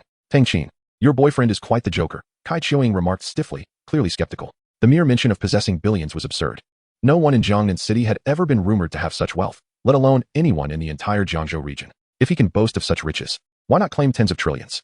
Lu Chaoqi's expression darkened, his gaze towards Qin Yu shifting from unfriendly to icy. His words were sharp, deliberately targeting Lu Chaoqi's vulnerabilities. At that moment, a female car salesperson approached with a professional smile, slightly bowing as she welcomed them. Welcome, I am a car salesperson here. Are you all looking to purchase a vehicle? Lu Chaoqi nodded at the salesperson, pulling Kai Chiuying along. Let's go inside. Sure, let's head in together. Kai Chiuying replied with a smile, seemingly reminded of something joyous. Thus, the group of 4 entered the car dealership's main hall. The female salesperson, adept at reading the room, recognized that Lu Chaoqi was the most likely buyer and focused her attention on him. Sir, what type of vehicle are you looking for? What price range? I can show you around. I'm here to buy a car for this lady, Lu Chaoqi replied, gesturing towards Kai Chiuying. You can ask her what she wants. She is in charge. Thank you. Chao Gu, I want to hold back then, Kai Chiuying said happily before turning to Tang Qin. Tang Qin, did you come here to buy a car for yourself, or is your boyfriend buying it? Chapter 91. Enthusiasm. I hope you're not buying a car for your boyfriend. Lu Chaoqi interjected, feeling the sting of Qin Yu's earlier comment. He had long been seeking a way to retaliate against that remark. He certainly did not believe Qin Yu could afford a car, knowing well that the vehicles here started at several $100,000. Seizing the opportunity, he couldn't let it slip away. Tang Qin glanced at Qin Yu, suppressing a chuckle. As long as he wishes to, I have no objections. It's just a car. I can afford it. Qin Yu's expression soured as he shot a fierce glare at the smirking Tang Qin. He remained silent, seemingly dismissive of the need for clarification. Having already revealed his identity, further explanation would only diminish its value. Tang Qin, are you serious? You're going to spend your hard-earned salary on a car for your boyfriend? That is hardly worth it, Kai Chiuying expressed, her disbelief evident. Though her demeanor suggested she was genuinely concerned for Tang Qin, lamenting her choice in a partner. In contrast, her own man was capable of gifting her a luxury car, which she deemed a fitting match. I see this guy as a gigolo, living off a woman, Lu Chaoqi scoffed. Qin Yu couldn't help but retort. So what if one relies on a woman? That too is a form of strength. If you had the capability, perhaps you could seek out a beautiful woman and see if you could live off her. Although aware that the remark was meant to tease, Tang Qin's cheeks flushed slightly at being called beautiful. Lu Chaoqi's face, however, turned a shade of purple, momentarily speechless. as he realized the truth in Qin Yu's words. Unfortunately, he now found himself an oily middle-aged man, forever out of reach of such a status. Yet, he remained undeterred. For wealth granted him the luxury to look down upon youthful, attractive men. Youth should not be squandered on relying on women. One should build their own career. Only men of success, like myself, are revered wherever they go. Here in this car dealership, the sales staff recognize that I am indeed the most capable buyer, treating me with the utmost respect. Lu Chaoqi shook his head at Qin Yu, asserting that while youth may be an asset, one's status and identity are paramount in the outside world. Without money and influence, how could one expect respect from others? Chao Gu, you speak the absolute truth, Kai Chioying exclaimed, her eyes sparkling as she turned to Tang Qin, advising her, Tang Qin, I'm not trying to criticize you, but you must keep your eyes wide open and not be deceived. Just as she finished, a strikingly attractive female salesperson hurried over, exclaiming excitedly, Mr. Qin. Qin Yu turned to see that it was Chun Yan, the salesperson who had attended to him during his last visit. Having just dealt with a customer who left after a brief conversation, she was thrilled to see Qin Yu and rushed over, greeting him with a deep bow. Mr. Qin, how may I assist you today? Are you here to purchase a vehicle again? Chun Yan had gained notoriety in the dealership after selling a luxury car worth 100 million, eagerly anticipating a substantial commission next month. Yet, despite that sale, her luck had not changed. She had not sold a single vehicle since. Seeing Qin Yu again brought her overwhelming joy, almost making her want to call him father. Lu Chaoqi felt a tinge of jealousy as he witnessed Chun Yan approach, bowing deeply to Qin Yu while ignoring him entirely. Such differential treatment was irksome, particularly after his earlier comment, which felt like a slap in the face. Humph, he scoffed. Salespeople should be discerning. This young man has no money to buy a car, yet here I am, genuinely interested in making a purchase. One must not judge solely by appearances. True capability matters, understand? He stood there with his nose in the air, feigning discontent. Who are you? Chun Yan looked at Lu Chaoqi, bewildered, as if she had just heard the most ludicrous joke. Mr. Qin, welcome back. What vehicle are you interested in? Shall I show you around? In an instant, several attractive female salespeople approached Qin Yu, bowing in unison. Even the older, plain-looking saleswoman, Sister Wang, couldn't resist joining in. The enthusiasm in their gazes toward Qin Yu was palpable, almost unnerving, as if they were seeing their benefactor or the long-awaited individual. Qin Yu recognized a few from his previous visit, yet there were many he did not know. The stark contrast between their treatment now and the indifference he faced on his last visit was striking. Regrettably, missed opportunities remained forever lost. Thank you, everyone. There's no need for concern. Chun Yan will assist me, Qin Yu replied with a smile, feeling it inappropriate to maintain a cold demeanor amidst such warmth. Very well, Mr. Qin. Should you need anything, please do not hesitate to call. We shall take our leave. Throughout this exchange, neither Lu Chaoqi nor Kai Chioying received a single glance from the sales staff, who were solely focused on Qin Yu. Lu Chaoqi's expression soured, watching the attractive saleswomen walk away, feeling increasingly discontent. However, he was quick-witted enough to recognize that Qin Yu's popularity here indicated he was not merely a gigolo living off a woman. They had all played the fool in this situation, and the thought of it burned his face with embarrassment. Sir and madam, allow me to first lead you to the vehicles. We can discuss the pricing and specifications once you have selected a car. As Xie Xiaoqi observed the warm reception Qin Yu received from his colleagues, she found it somewhat peculiar, but maintained her professionalism, politely inquiring of her customers. Let us take a look. Lu Chaoqi, having just lost face, preferred not to linger in the same spot. Kai Chioying shared a similar sentiment. Both she and Tang Qin had previously served as butlers for presidential suite guests at Jianyan Hotel, where Lu Chaoqi was one of her former clients. She believed aligning herself with this affluent businessman, earning tens of millions annually, would elevate her status before Tang Qin. However, the man accompanying Tang Qin was not only handsome but also appeared to possess a commendable social standing. In comparison, she felt diminished, leaving her with little desire to remain. Sir, this way please, Xie Xiaoqi gestured. Subsequently, Lu Chaoqi and Kai Chioying, looking somewhat disheveled, followed the female sales representative to the automobile exhibition area. Mr. Qin, may I inquire if you are purchasing the vehicle or if it is for this lovely lady? Chun Yan asked with a smile, aware that Qin Yu had recently acquired a car, likely intending to gift one to a woman in his life. Observing the closeness between Tang Qin and Qin Yu stirred a hint of envy in Chun Yan, who admired Tang Qin's fortune. It was evident that Qin Yu was wealthy, young, and handsome, her envisioned Prince Charming. Indeed, Qin Yu contemplated. Today is a friend's birthday, a female friend. I plan to purchase a car as a birthday gift, but I am uncertain of her preferred style. He turned to Tang Qin. So, Tang Qin, could you help me select a car that she might like? I believe your preferences will align as you are both women. You are buying a car for your friend, yet asking me to choose? How do I know her taste aligns with mine? Tang Qin replied somewhat enviously, her tone tinged with bitterness. This is your primary task today, perform it well, and there will be a bonus. And how much is this bonus? Tang Qin inquired, her demeanor brightening at the mention of rewards. I assure you, it will meet your satisfaction. Very well, boss. I shall go and take a look. However, if the car you choose fails to please your friend, do not hold me responsible. Tang Qin clarified. Rest assured, the car you select will certainly meet her approval. Qin Yu replied with an enigmatic smile. He then addressed Chen Yan. Please take my friend to explore the cars. Check both the first and second floors. Should she find something appealing, the price will not be an issue. I will not accompany you on this venture. Qin Yu had lost interest in the car selection process and wished to delegate the task entirely to Tang Qin, preferring to enjoy his leisure time instead. Boss, you truly know how to utilize your employees. You want me to handle everything. Shouldn't you at least accompany me to ensure we choose wisely? After all, this is not merely for you, but for your friend, Tang Qin responded, slightly annoyed. Qin Yu sighed. Tang Qin, your work ethic is lacking. It is still working hours. Isn't it your duty to alleviate your boss's burdens? Fine, for the sake of the bonus you mentioned, I shall get to work, Tang Qin conceded. This way, madam. Please allow me to show you the vehicles, Chun Yin said, realizing her earlier misunderstanding. This striking woman was not Qin Yu's girlfriend, but merely his employee. I shall begin my search, Tang Qin stated, and Qin Yu settled into a sofa in the lounge area, pulling out his phone to read a novel. Shortly thereafter, a hurried figure approached. It was Lu Xing, the manager of the dealership. Mr. Qin, it is a pleasure to see you again, Lu Xing greeted with a smile. He had been informed by one of his employees about the arrival of the owner of the Angel Qing, prompting his swift descent from the second floor. Mr. Lu, Qin Yu replied, shifting his gaze from the screen to Lu Xing with a smile. Would you like to come upstairs for some tea? Lu Xing invited. That sounds good. Qin Yu agreed, casting a glance at Tang Qin, who was busy examining cars, before rising to join Lu Xing upstairs into the manager's office. Lu Xing brewed a cup of his treasured Dahong Pao tea and presented one to Qin Yu. Mr. Qin, your Angel Qing is still in our shop for repairs. I have requested our finest metal workers to restore the dents, and the painting will be completed today. So, it will be ready for delivery tomorrow? Please provide me with a total for the repair costs, and I will settle it, Qin Yu responded with satisfaction. Actually, it won't be ready by tomorrow. When can I expect it? In that case, please call me once the repairs are complete. If I am unavailable, I will provide my address so that you can send my car. Certainly, Mr. Qin, that won't be an issue at all. After a moment of thought, Qin Yu inquired, do you have any more Angel Qing cars available? I am interested in acquiring a few more. Mr. Qin, how many are you looking to buy?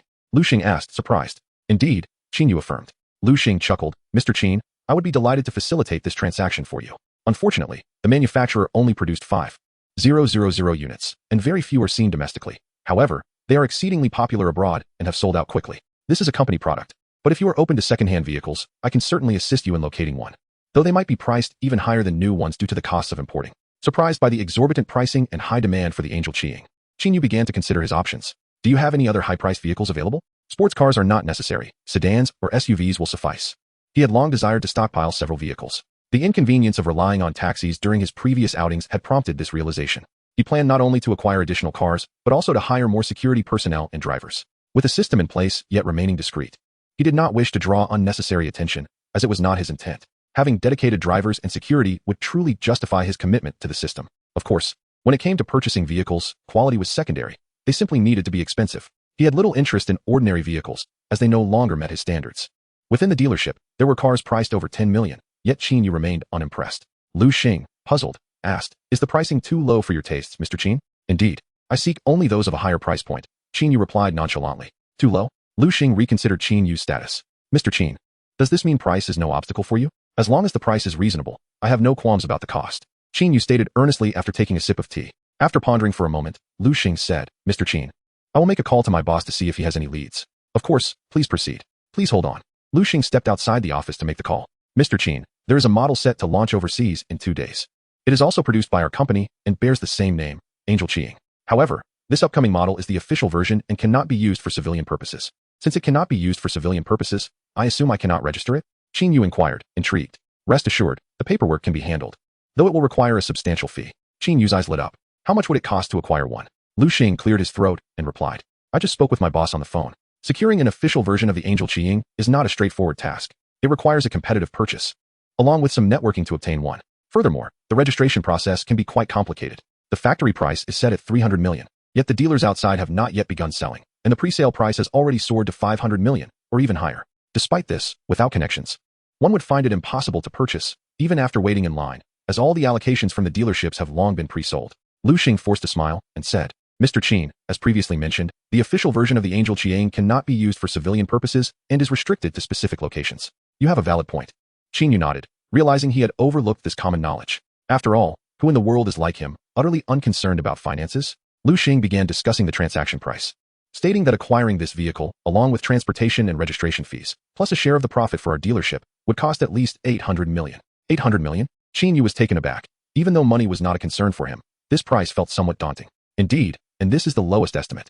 Should the cost exceed our budget upon delivery, we would need to adjust the price accordingly. But rest assured, the increase won't be exorbitant. After a moment's silence, Qin Yu inquired, given how difficult it is to purchase the official version of the Angel Qing, how many units are being produced? It shouldn't be many, right?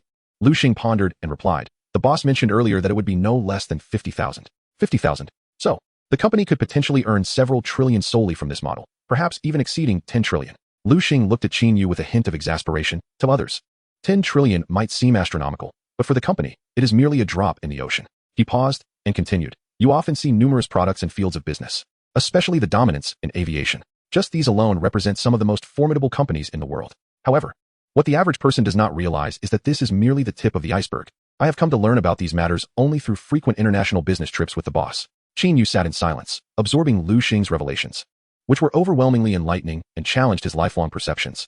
The surface is already vast, and the company's value cannot merely be quantified in monetary terms. It is now apparent that this company could rival a sovereign nation, yet he realizes that this is only a fraction of its true potential.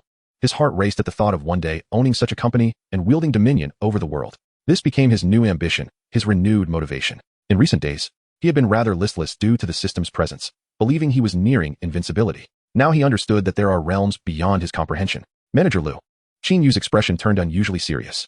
Mr. Qin, feel free to speak. Lu Xing looked at him, eager for further dialogue. He hoped Qin Yu would agree to secure the vehicle, as selling just one would yield substantial profit for the dealership, and his commission could surpass his annual bonus.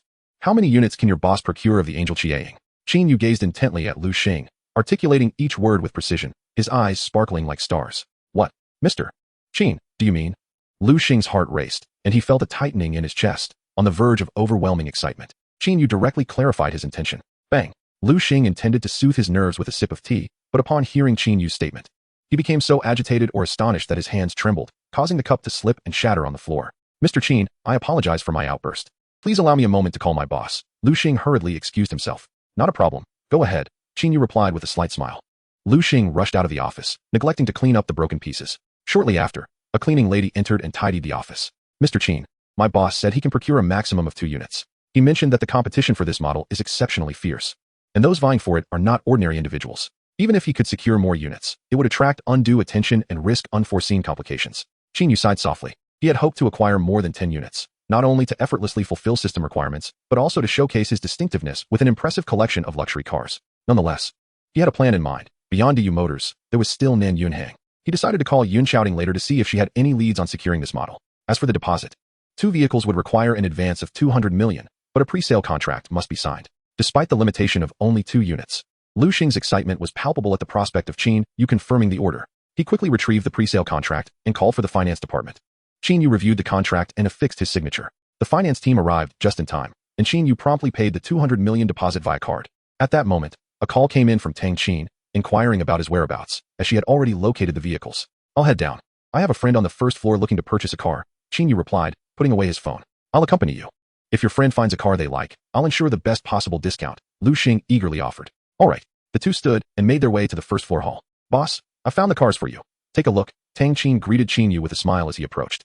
Qin Yu nodded and introduced Lu Xing, the manager of this dealership. This is my friend, Tang Qin. Hello, Ms. Tang. Good to meet you, Manager Lu. Tang Qin expressed her delight at being introduced as a friend rather than an employee. After shaking hands with Lu Xing, she turned to Qin Yu. Based on my preferences, I've selected 2 vehicles for you to consider.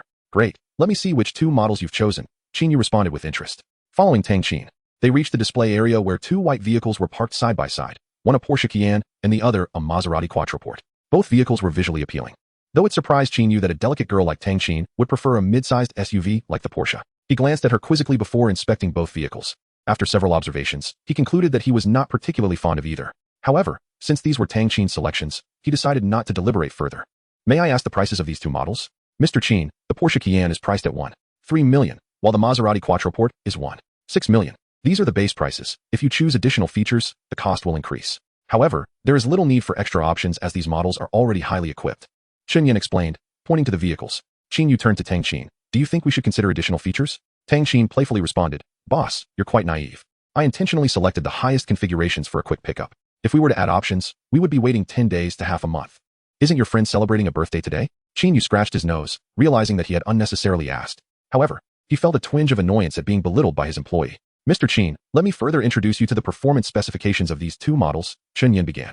However, before she could continue, a familiar voice interrupted. Manager Lu, I was just looking for you, and here you are. The speaker was Lu Chaoqi, accompanied by Kai Qiuying and sales representative Xie Xiaoqi. This interruption halted Chen Yan's explanation as Lu Chaoqi approached, making his way toward the first floor negotiation area, where he spotted Qin Yu and Tang Qin. He was reluctant to engage, having already discerned that Qin Yu was not on friendly terms with him. Moreover, he had his suspicions regarding that young man's true identity. Were he not a scion of wealth, he would dare to sever his head and offer it as a seat. Previously, his ignorance of the other party had already caused him embarrassment, and now he had no desire to seek further discomfort. Unexpectedly, from the corner of his eye, he spotted a familiar face, Lu Xing, who stood beside Qin Yu. Lu Xing was someone he recognized. They had conversed amiably during his last visit when he purchased a vehicle. Seeing Lu Xing, there stirred something within him. Kai Qiuying had already set her sights on a pink Audi Q4, the top configuration, with a price tag nearing 400,000. Now, encountering manager Lu, it was the perfect opportunity to negotiate, ideally saving a few thousand in the process. While that sum was merely a trifling benefit for him, having been in business, any savings were welcome. After all, who would not appreciate saving tens of thousands with just a few words? Turning on his heel, he made his way toward Lu Xing. Before he reached him, a broad smile broke across his face. "It's you, General Manager Lu," Lu Xing remarked, a flicker of confusion crossing his features before he quickly recognized who Lu Chaoqi was. As a regular patron of the car dealership, he was familiar with all prominent customers, and his impression of Lu Chaoqi was particularly strong. They exchanged warm handshakes. "Are you here to purchase another vehicle today, General Manager Lu? It hasn't been long since your last purchase," Lu Xing teased. "Not exactly a replacement," Lu Chaoqi replied, gesturing toward Kai Qiuying, who had just arrived. "This is Kai Qiuying. I am here to assist her with her car purchase." Lu Xing greeted Kai Qiuying and inquired, "So, Miss Kai is here to buy a car? Have you chosen one?" His gaze shifted toward the sales representative, Xie Xiaoqi. "Manager Miss Kai has her eyes on a pink Audi Q4, the top configuration, priced at 390,000. Lu Xing smiled at Lu Chaoqi. "For your sake, let us reduce the price by 40,000, making it 350,000 for Miss Kai." Xie Xiaoqi was momentarily taken aback, but quickly responded, "Understood, manager. I will arrange that immediately." "Thank you so much, manager," Lu Chaoqi expressed gratefully. Lu Xing replied, "You flatter me, General Manager Lu. As a valued customer, you deserve the best offer. Please proceed with the purchase formalities. I must attend to another guest." With that, Lu Xing turned away, offering an apologetic smile to Qin Yu. Lu Chaoqi, having sensed Lu Xing's intentions, understood that his primary task was to cultivate a good relationship with Qin Yu, whose status overshadowed his own. Realizing the situation, Lu Chaoqi no longer wished to pursue further engagement. An awkward smile crossed his face as he grasped Kai Qiuying's hand, intending to leave. Unbeknownst to him, Kai Qiuying had not noticed his discomfort. Her attention was captivated by two vehicles ahead, particularly a Maserati Quattroporte, which she instantly adored. She had previously considered this vehicle but had refrained from purchasing it due to its exorbitant price, which Lu Chaoqi had not approved. Now, it lay before her. Curiosity got the better of her, and she asked, "Tang Qin, you aren't considering purchasing one of these cars, are you?" Upon hearing this, Tang Qin glanced at Qin Yu and replied with a smile, "This is for my boyfriend. I'm helping him choose a car." Lu Xing's expression shifted to surprise as he looked between Tang Qin and Kai Qiuying. "So you two know each other," he remarked, now understanding the situation. Kai Qiuying, having caught Tang Qin's earlier statement, realized that she was indeed aiding her boyfriend in selecting a vehicle. However, she found herself puzzled. She had sensed that Qin Yu was no ordinary person, seemingly a regular at this establishment. "Tang Qin, you aren't seriously suggesting you're financing your boyfriend's car, are you?" she inquired, eliciting chuckles from Lu Xing and Chen Yan. Tang Qin, suppressing her laughter, replied, "If he likes a car, I can certainly help him pay for it." This response only deepened Kai Qiuying's confusion, as her question had been casual. Chapter 95. For you, she had initially assumed Tang Qin would deny her intentions, but the truth was that she was indeed considering purchasing a vehicle. Kai Qiuying felt a headache coming on, perceiving the odd looks from the others. Initially, she believed Qin Yu lacked sufficient funds, and that Tang Qin was merely assisting him. However, witnessing Qin Yu's popularity and Lu Xing's deference changed her perspective. Qin Yu noticed Tang Qin struggling to contain her laughter and understood that she was teasing him. "Tang Qin, if you keep this up, I might have to dock your salary or revoke your bonus," he said, eliciting an immediate change in her demeanor. "Apologies, boss." "I'm sorry," she replied sincerely. "Boss." Kai Qiuying's eyes widened in disbelief. "Indeed, he is my boss," Tang Qin confirmed. Yet she did not refute that Qin Yu was her boyfriend. "But I thought you worked at Jianyun Hotel. How has he become your employer? Have you left your position?" Kai Qiuying pressed. "I have transitioned to a new role, but I still work at Jianyun Hotel, and Qin Yu is indeed the owner," Tang Qin explained. Emboldened by Qin Yu's silence on the matter. "He is the owner of Jianyun Hotel?" This revelation left Kai Qiuying, Lu Chaoqi, and Lu Xing astonished. Jianyun Hotel was renowned as the most prestigious 7-star hotel in Nanjing City, with vast construction and remarkable daily profits. To be the owner of such an establishment implied a status far exceeding that of Lu Xing and Lu Chaoqi. "Tang Qin, you must be joking. I recall there are several shareholders in Jianyun Hotel." Kai Qiuying expressed her skepticism. "He just acquired Jianyun Hotel the day before yesterday and is now its sole owner. Didn't he mention during your previous encounter that he owned a 7-star hotel?" Tang Qin insisted earnestly. Kai Qiuying fell silent, her expression betraying disbelief. She regarded Tang Qin as someone trying to deceive her. The notion of a young, sole proprietor of a 7-star hotel seemed implausible. "Believe it or not, I don't wish to elaborate further," Tang Qin conceded. "So, Mr. Qin is the owner of Jianyun Hotel." "My apologies." Lu Chaoqi and Kai Qiuying were incredulous. Yet Lu Xing seemed to accept it, promptly apologizing to Qin Yu. Qin Yu remained unfazed by Lu Chaoqi and Kai Qiuing's disbelief, calmly stating, "My identity is of little consequence. I am here to purchase a vehicle, not to engage in social hierarchies." After this declaration, he turned to Chun Yin and added, "You need not provide further introductions for these two cars. I will take both. Since they are high configurations, there is no need to customize further. Please calculate the total cost for both vehicles, including all expenses." "Certainly, Mr. Qin." Chun Yin was pleasantly surprised by his intent to purchase both cars. She had no doubts about his capability. After all, he seemed unconcerned about spending billions on luxury vehicles. So two cars totaling nearly 2 to 3 million would be no issue.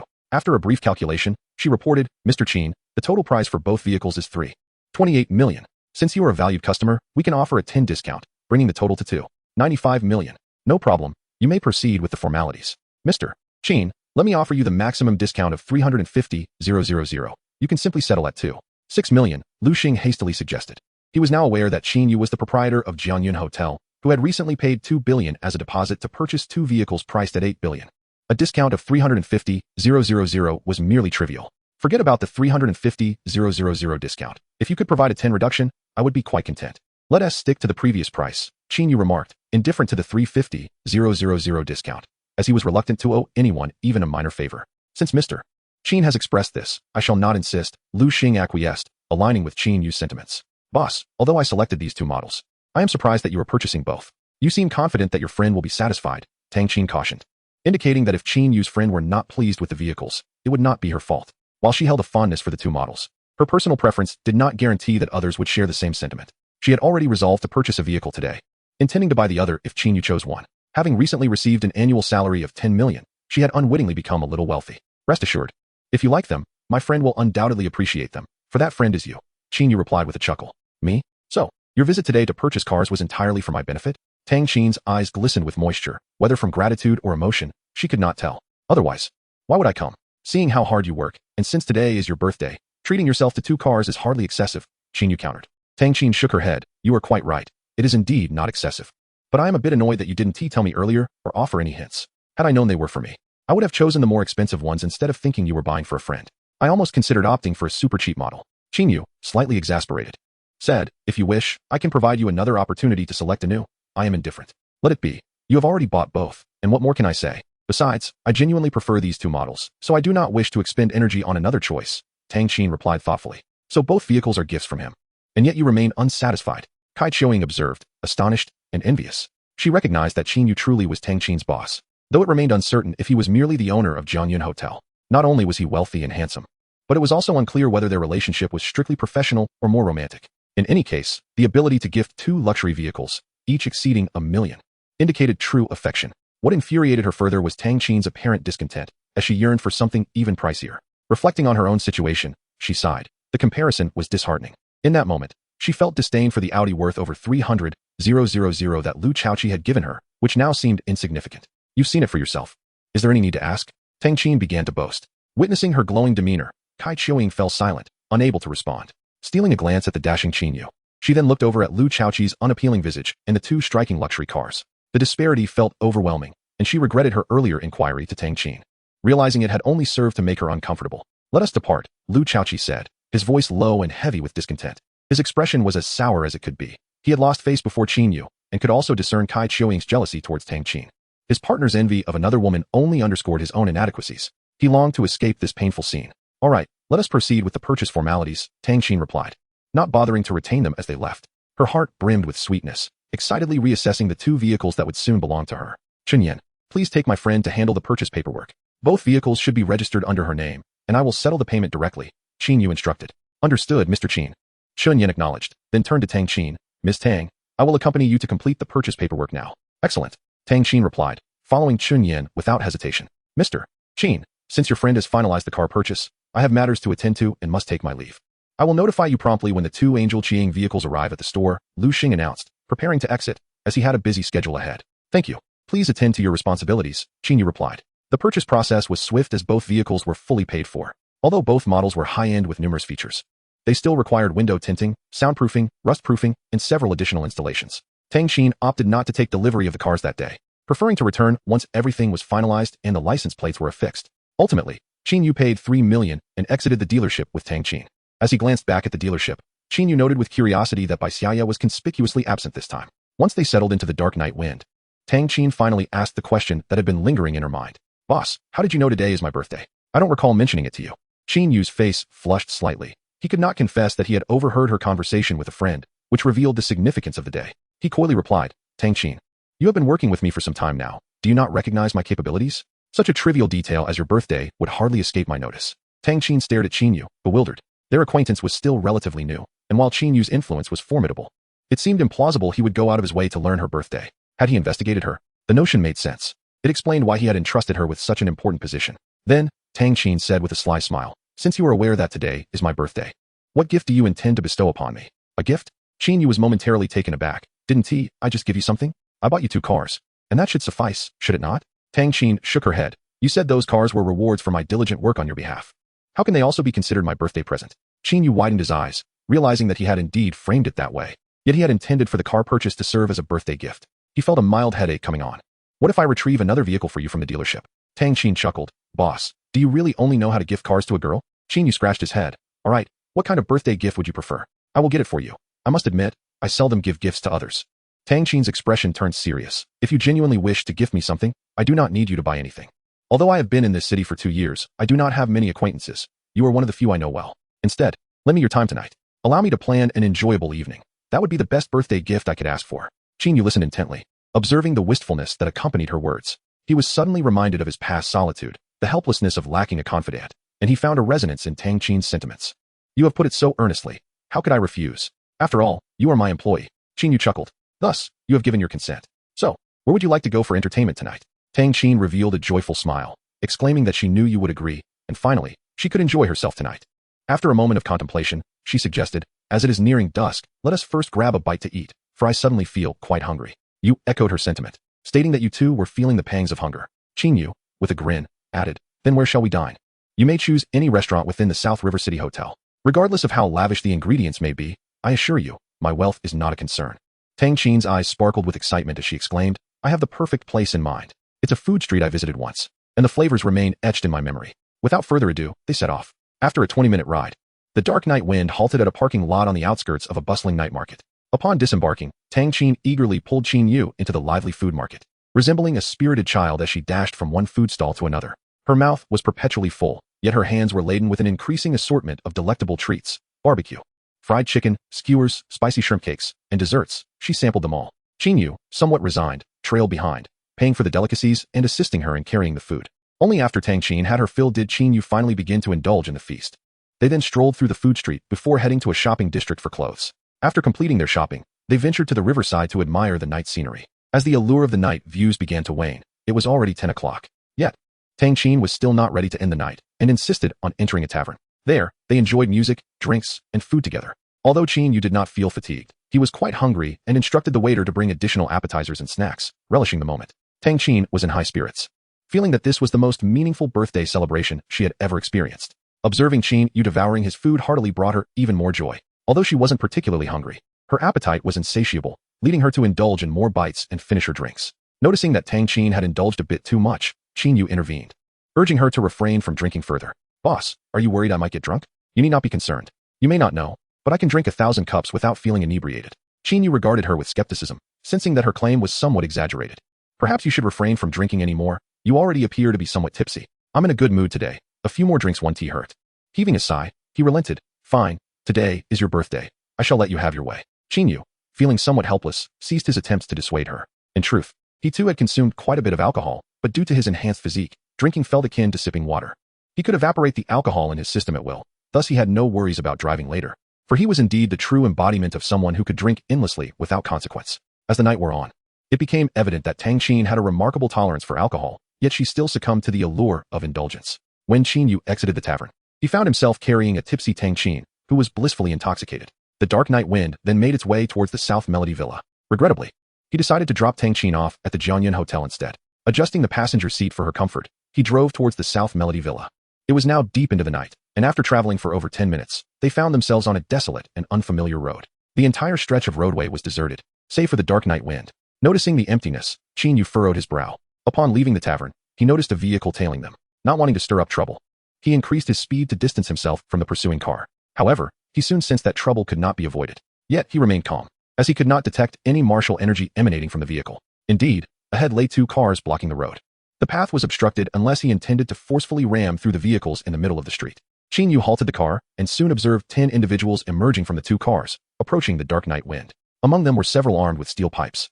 Stepping out of the car, Qin Yu advanced a few paces, watching the approaching thugs with an icy demeanor, unperturbed. To him, these 10 men resembled nothing more than a flock of weak chicks. Compared to the half-faced assailant from his previous encounter, these individuals were mere trifles. Initially expecting a confrontation with Xiao Jinfeng's henchmen, he realized they were nothing more than common robbers. Brother, your flashy sports car must have cost a fortune. At least 10 million, right? You rich kids waste money on such things, remarked a burly man with a tiger tattoo on his bare chest, who appeared to be the leader of the group, a cigarette dangling from his lips. You think 10 million can buy this car? I'd offer you 50 million if you could find me a similar one, Qin Yu retorted with a smirk. The man's eyes widened. So? How much did you pay for this car? 200 million, Qin Yu replied, holding up 2 fingers. The man was taken aback, exclaiming, incredible. I've never encountered a $200 million sports car before. Poverty truly limits one's imagination. Perhaps you should read more to broaden your horizons and avoid such unworthy pursuits. Qin Yu teased. Are you instructing me on how to conduct my affairs? The man flicked away his cigarette, but his demeanor shifting to one of menace as he bared his teeth. Brother, since you are so wealthy, why not treat us to a meal? I was initially seeking a few million, but given your generosity, I'll settle for 50 million. And if I refuse to pay this amount? Qin Yu inquired, feigning curiosity. The man grinned ominously. Then I'm afraid I'll have to take you and your car. Surely, selling your car will yield a handsome profit. You do realize this is illegal, don't you? Aren't you afraid of facing repercussions? Qin Yu replied calmly. The man burst into laughter. Brother, you jest. Of course, we fear it, but he suddenly adopted a fearsome expression. You had better comply. Or else I can assure you that your demise will go unnoticed in the wilderness. Amused, Qin Yu discerned that the man's threats were mere bluster. If I comply, can you guarantee my safety? How do I know you won't silence me afterwards? Rest assured, I, Wolf, am known for my integrity on the streets. My word is my bond, the leader asserted, attempting to dispel Qin Yu's skepticism. If you transfer 50 million to a designated account, I will guarantee your release. However, before that, we must take a few selfies as mementos of our encounter. Artistic poses, of course. And should you ever seek vengeance, well, I cannot promise those photos won't find their way online. Qin Yu was somewhat impressed. You certainly have thought this through. Flattery will get you nowhere. I'm simply trying to earn a living. As their conversation unfolded, headlights illuminated the road behind them. The black BMW that had been trailing them emerged, and 2 men, one lean and one portly, exited the vehicle. They approached, greeting their leader with respect. Wolf, brother. The Wolf leader expressed his satisfaction to the approaching figure. Hu, you performed commendably this time. If this deal goes through, there will be benefits for you. Thank you, Wolf brother, the slender man replied, elated. Both men regarded Qin Yu as merely a lamb to be slaughtered, openly discussing their division of spoils post-deal. Qin Yu remained silent, his heart tumultuous, for he had just received a notification. Ding, new task, recruit Lei Qin as a subordinate. Completing the task grants a level 4 sign-in reward. The system had issued a new mission. Upon hearing the notification, Qin Yu felt a surge of excitement. Although the reward was merely a level 4 sign-in, it held a significant opportunity for obtaining a system task, far superior to mundane sign-in tasks that required payment. However, who was Lei Qin? Qin Yu glanced at the Wolf leader, scrutinizing him, but felt uncertain. He inquired, you are called Wolf brother, correct? May I ask if your real name is Lei Qin? Lei Qin? The Wolf leader's brows furrowed in confusion before he chuckled. Kid, are you dazed? Who is Lei Qin? Ignoring the Wolf leader, Qin Yu turned to the slender man called Hu and asked, so you must be Lei Qin? Don't ask about that. None of us bear that name. Hu retorted angrily. With that, Qin Yu ceased his search for Lei Qin and began to size up these men, particularly contemplating whether to break Hu's jaw or his legs. However, upon hearing Hu's next remark, Qin Yu decided he would also shatter his third leg.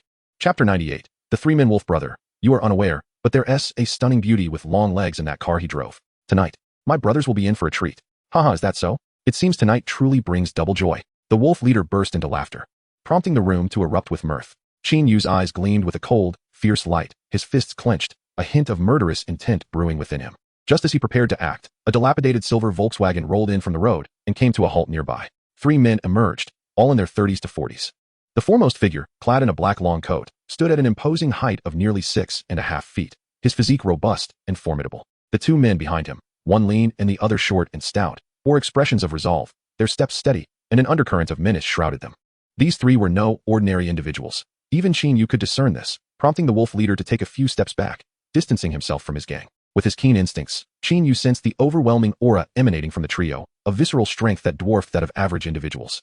Each one of them possessed a warrior's essence that surpassed the last half-step master he had encountered. Particularly, the tall man in black exuded an aura far beyond that of his companions. What astonished Qin Yu most was the palpable weariness etched into their features, a stark contrast to the world around them. as if they had clawed their way out of a graveyard. Lei Qin? Could the leader be Lei Qin? Qin Yu quickly deduced, gazing at the tall man in black with a slight smile. The target of the system task had finally appeared, and there was no rush now. Though they were only 3, they emanated an aura of invincibility that subtly overshadowed the entire scene. Gentlemen, I care not who you are, but I advise you to leave. This is not a place for you to linger, the wolf leader asserted, aware of the trio's formidable presence but undaunted, buoyed by the support of his numerous subordinates. With a loud and confident voice, he rallied his men. Brothers, should we heed their call to leave? The gang collectively glared at the 3, their expressions fierce, ready for conflict at the slightest provocation. Qin Yu, observing the escalating tension, crossed his arms over his chest, savoring the unfolding drama, as if he were enjoying a show. A bag of sunflower seeds in hand. The tall man in black surveyed the wolf leader and then glanced at Qin Yu, assessing the situation. Finally, with a disdainful look at the wolf leader, he uttered a single word, scram. The wolf leader's expression hardened, his voice sharp. You have quite the gall to dismiss us. Especially with just the 3 of you. I suggest you make your exit in 30 seconds, or you shall face the consequences, the tall man in black replied coldly. The wolf leader laughed heartily. You think you can order us out? You must consult my brothers first. He turned to his men. Brothers, do we agree to leave at their command? The gang, fueled with righteous indignation, collectively shouted, Wolf brother, spare the words. Let us take them down. Take them down. The wolf leader then turned back, his voice low and menacing. Have you heard? This is the will of my brothers, and I stand by it. Whether you come to meddle or to seize my lamb, be prepared to face the repercussions of your actions. The tall man in black observed the wolf leader with cold indifference, stating, You have 10 seconds left. Then let us see whose fist is stronger. The wolf leader retorted, his eyes narrowing. As his words echoed, his gang moved forward, grinning menacingly as they surrounded the trio. The previously empty hands of the gang were now armed with gleaming metal rods, glistening under the streetlight. Seeing that the 30 seconds had elapsed, the tall man in black instructed one of his companions, Tong Jun, handle them. But avoid fatalities. We are in Longxia, and killing them would risk exposing our identities. Understood. Brother, Tong Jun replied, stepping forward toward the wolf leader's gang. The wolf leader chuckled derisively. You think one man can face us all? Are we in a movie? He rallied his men. Brothers, don't hold back. Charge at them. Erhu brandished a short stick, rallying. Brothers, let us go. Immediately, the first 2 men lunged at Tong Jun, swinging their steel rods down upon him. With a chilling smile, Tong Jun vanished just as the rods were about to strike. Utilizing incredible speed, he seemed to teleport in front of one assailant, his fingers striking like a blade, piercing the man's chest. Then, he disappeared again, appearing before the other with another swift strike. In the blink of an eye, Tong Jun had traversed past both men, standing behind them. To the onlookers, his movements were imperceptible, his strikes undetectable. Like a specter, he darted about, reappearing in front of one, then the other, delivering 2 swift blows. In a flash, he stood behind them, his gaze sharp as a knife directed at the wolf leader's gang. The 2 men, frozen in place with their steel rods raised, crumpled to the ground, groaning in pain. Both had suffered multiple fractured ribs and internal injuries. Though agony coursed through them, they dared not scream, for any sound would exacerbate their suffering, leaving them only able to whimper in agony. This was the prowess of a warrior, speed, strength, and resilience beyond the reach of ordinary individuals. Qin Yu, with keen perception, observed Tong Jun's lethal efficiency with admiration. The moment the scout exerted even a modicum of effort, 2 lives would undoubtedly be extinguished. At this juncture, the minions of the wolf leader, witnessing the onset of combat, transformed their ambulation into a fervent charge, surging forth like a torrential flood while brandishing their clubs. A cruel smile curled at the corners of the scout's lips. Although unarmed, he stood as an impenetrable barrier, a solitary figure against a multitude. His form once more vanished like a specter, reappearing with striking precision before an adversary, his palms slicing through the air like a dagger, his strikes as swift as lightning. In the blink of an eye, he materialized before another foe, delivering a blow devoid of afterimages. Occasionally, a silent kick would shatter an opponent's leg. When an assailant swung a weapon from behind, the club struck only a fleeting phantom. So rapid was his movement. Thus, a bizarre scene unfolded in the eyes of the wolf leader. His gaze failed to capture how the scout maneuvered. He was but a shadow weaving through the throng. Even if someone managed to strike this shadow, they would only make contact with an apparition. With each appearance before an opponent, that individual would invariably collapse.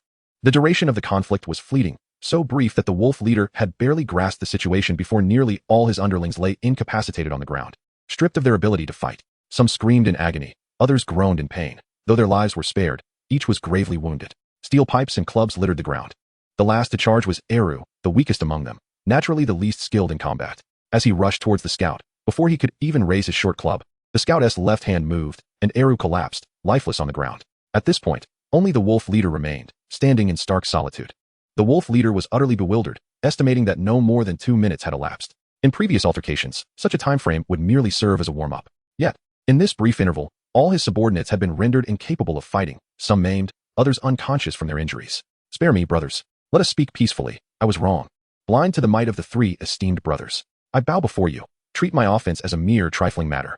Upon witnessing the dire state of his men, the wolf leader, trembling with fear, knelt and began to repeatedly bow in supplication. He understood that with over 10 of his comrades dispatched in a heartbeat, he would be insufficient to even fill the gaps left behind. What he had initially perceived as a stroke of good fortune had swiftly transformed into a misfortune of unimaginable proportions. Seeing the enemy plead for mercy, the scout refrained from further violence, casting a silent glance towards the tall man in black. "Rise, I shall not strike you," the tall man intoned coldly. Upon hearing this, the wolf leader felt a flicker of hope. Rising, he exclaimed, Thank you for your mercy, esteemed brother." The tall man snorted, "I told you to leave.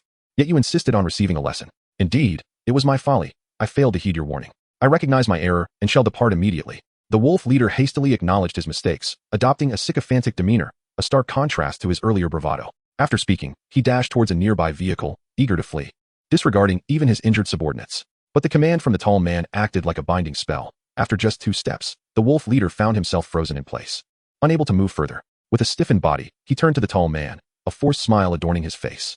"Brother, do you have further instructions for me? Did I instruct you to leave?" The tall man huffed. "Clean this place up. Those who can stand, assist in carrying your comrades away." "Understood. I shall attend to it immediately." Following the tall man's orders, the wolf leader complied without question. "Once that is done, you shall break one of your own hands. I hope we need not intervene." The tall man spoke with an air of indifference. The color drained from the wolf leader's face, and he nearly wept. "Esteemed brother, you said you would spare me. As long as I am not forced to break a hand, I will comply with any of your demands. You lack the standing to negotiate terms with me. Should you refuse, we will take matters into our own hands.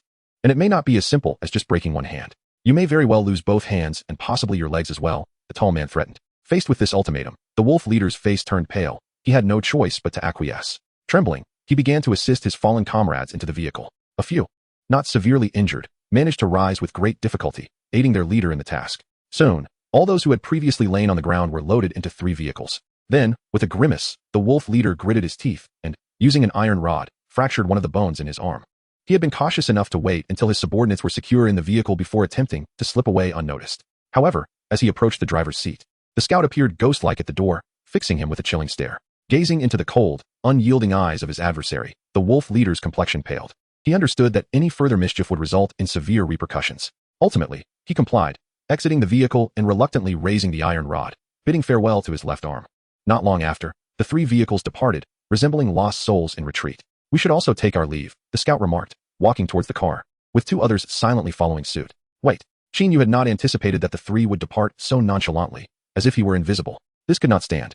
His mission had yet to be fulfilled, and he could not allow them to leave, even if he had to resort to binding them. He intended to capture the one named Lei Qing and make him an employee. "Brother, the roads at night are perilous. You should depart while you still can." With that, he took another step forward. Qin Yu grew anxious. "I have yet to learn your name. May I ask for your esteemed title? Our paths have crossed. Names need not concern us. Nonetheless, you aided me tonight. Allow me to treat you to supper?" "That is unnecessary. It was but a trivial matter," the tall man dismissed. Continuing towards the vehicle, as he observed the 3 nearing their departure, Qin Yu ceased his hesitations and directly inquired, "I wish to ask, is your name Lei Qing?" Upon hearing Qin Yu utter the name, the tall man's demeanor shifted dramatically, his presence sharpening as he turned to face Qin Yu, his eyes glinting with a menacing light. "Who are you, and how do you know my name?" The scout and the other man immediately tensed, scanning their surroundings with heightened vigilance.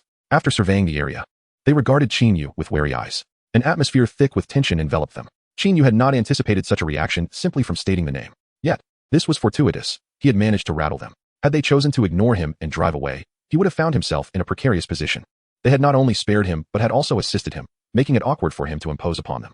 "Quite the surprise, isn't it? That I am aware of your name? If you wish to know more, perhaps we should engage in a duel. Defeat me, and I shall reveal the reason." Seeing the tension in the tall man's posture, Qin Yu remained unperturbed, adopting an air of inscrutability. He had devised a plan. His mission was to recruit Lei Qing as his subordinate or employee. However, he was not well acquainted with the man and lacked any knowledge of his background. Knowing only a name, to accomplish this task, he could resort to the most straightforward and forceful means, defeating Lei Qing until he yielded and complied. "Very well. If that is the case, do not blame me for being uncivil." Lei Qing observed Qin Yu, noting his confidence, yet felt no hint of martial prowess emanating from him, leaving him puzzled. However, despite his confusion, he dared not underestimate Qin Yu, yet he remained undaunted. If one could easily intimidate a young man of unknown origin, it would indeed render his years of experience as the leader of a mercenary organization futile. Therefore, as soon as Qin Yu concluded his statement, he accepted the challenge. "How about this? If you manage to defeat me, you may do with me as you wish. However, should you fail, you must grant me one request."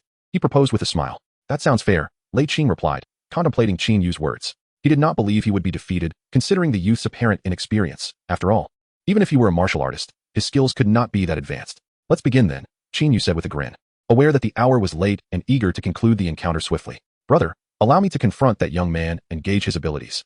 I suspect he is merely putting on a fade, Tong Jun declared, his irritation growing at Qin Yu's composed demeanor. Go ahead, but be cautious. That fellow is rather peculiar, Lei Qin cautioned. Tong Jun scoffed, convinced that the young man was nothing more than a pretender, and vowed to shatter his teeth. In an instant, he vanished from sight, reappearing 10 meters away. Tong Jun specialized in speed and close combat, and few could rival his swiftness among those of the same rank. Are you ready, young man? I am about to strike, he announced, adopting a formal tone before engaging. Enough with the chatter, come at me. I need no preparation to deal with you, Qin Yu replied impatiently. Tong Jun's expression hardened, angered by Qin Yu's dismissive words. He sprang forward with the agility of a shadow, swiftly closing the distance between them. In a blink, he vanished again, only to reappear behind Qin Yu, striking with his palm like a blade aimed at his back. This attack was as swift as lightning, and Tong Jun anticipated that he would soon force his opponent to beg for mercy. However, the next moment, astonishment gripped his features. He realized he had struck only at an afterimage of Qin Yu. Are you looking for me? A voice called from behind Tong Jun, just as he became momentarily dazed. He suddenly realized he had underestimated his opponent's speed, and his earlier lack of seriousness had cost him dearly. This fellow truly possesses remarkable skills. As he flipped his hand, a dagger of exquisite material appeared, and he turned, aiming the short blade at his rear. The air resounded with the sound of the blade slicing through. Unfortunately, he again found himself striking at empty space, his counterattack proving futile. Damn it, this is infuriating. He cursed inwardly. Suddenly, Lei Qin's warning echoed from afar. Be cautious behind you. Tong Jun's heart raced as he held his breath. The speed of his opponent was terrifyingly superior, and he realized he had underestimated him. It became clear that he was either facing a martial artist of a significantly higher realm or an expert specializing in speed. In any case, he was confronted by a formidable opponent. At that critical moment, Tong Jun understood that turning to attack was no longer an option. He had to dash forward to evade the incoming assault. However, as he moved, a foot struck his back. The force propelled him forward, transforming his attempt to dodge into a clumsy tumble onto the ground several meters away. Though Qin Yu had not exerted his full strength, the kick was far from light. Tong Jun lay sprawled on the ground, attempting to rise, but he found himself unable to do so. While his attack speed was impressive under Qin Yu's mental prowess, it appeared sluggish, rendering his every move transparent. Despite Qin Yu's lack of formal combat techniques and minimal experience, his sheer mental strength rendered him nearly invulnerable against an opponent of Tong Jun's caliber. The burly man, seeing Tong Jun falter, decided to act. Exuding an aura not inferior to Tong Jun's, he approached Qin Yu with fists raised, relying on his brute strength. While his physical power exceeded that of Tong Jun, his speed was comparatively lacking. He mistakenly believed that strength alone would suffice against Qin Yu. Inevitably, after only a few exchanges, he found himself on the ground, injured far more severely than Tong Jun. As Tong Jun regained his footing, his eyes gleamed with malice, preparing to charge at Qin Yu once more. Tong Jun, step back.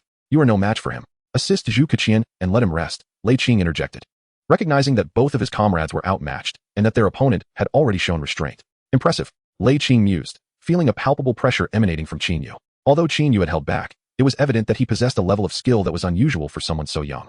Once Tong Jun had helped Zhu Keqian to a safe distance, Lei Qin turned to Qin Yu. You are extraordinary, having reached such a martial realm at such a young age. May I ask for your name? I am Qin Yu, he replied, a smile gracing his features at the compliment. Youthful exuberance surged within him. Who does not appreciate recognition from others? Qin Yu, since you possess such strength, I shall unleash my full might. I hope you are prepared to withstand it. Should you fail to endure my strike, you cannot blame me, Lei Qin declared, his aura intensifying as a faint white mist enveloped him, a manifestation of his defensive energy, indicative of a martial artist nearing the pinnacle of their abilities. Enough with the preamble. Unleash your attack swiftly, Qin Yu commanded, standing tall with his hands behind his back, exuding an air of confidence. His gaze was unwavering, conveying a sense of superiority as if he were facing not an impending battle, but a mere, trivial task. Indeed, Qin Yu was reveling in the moment, embracing the thrill of the challenge ahead.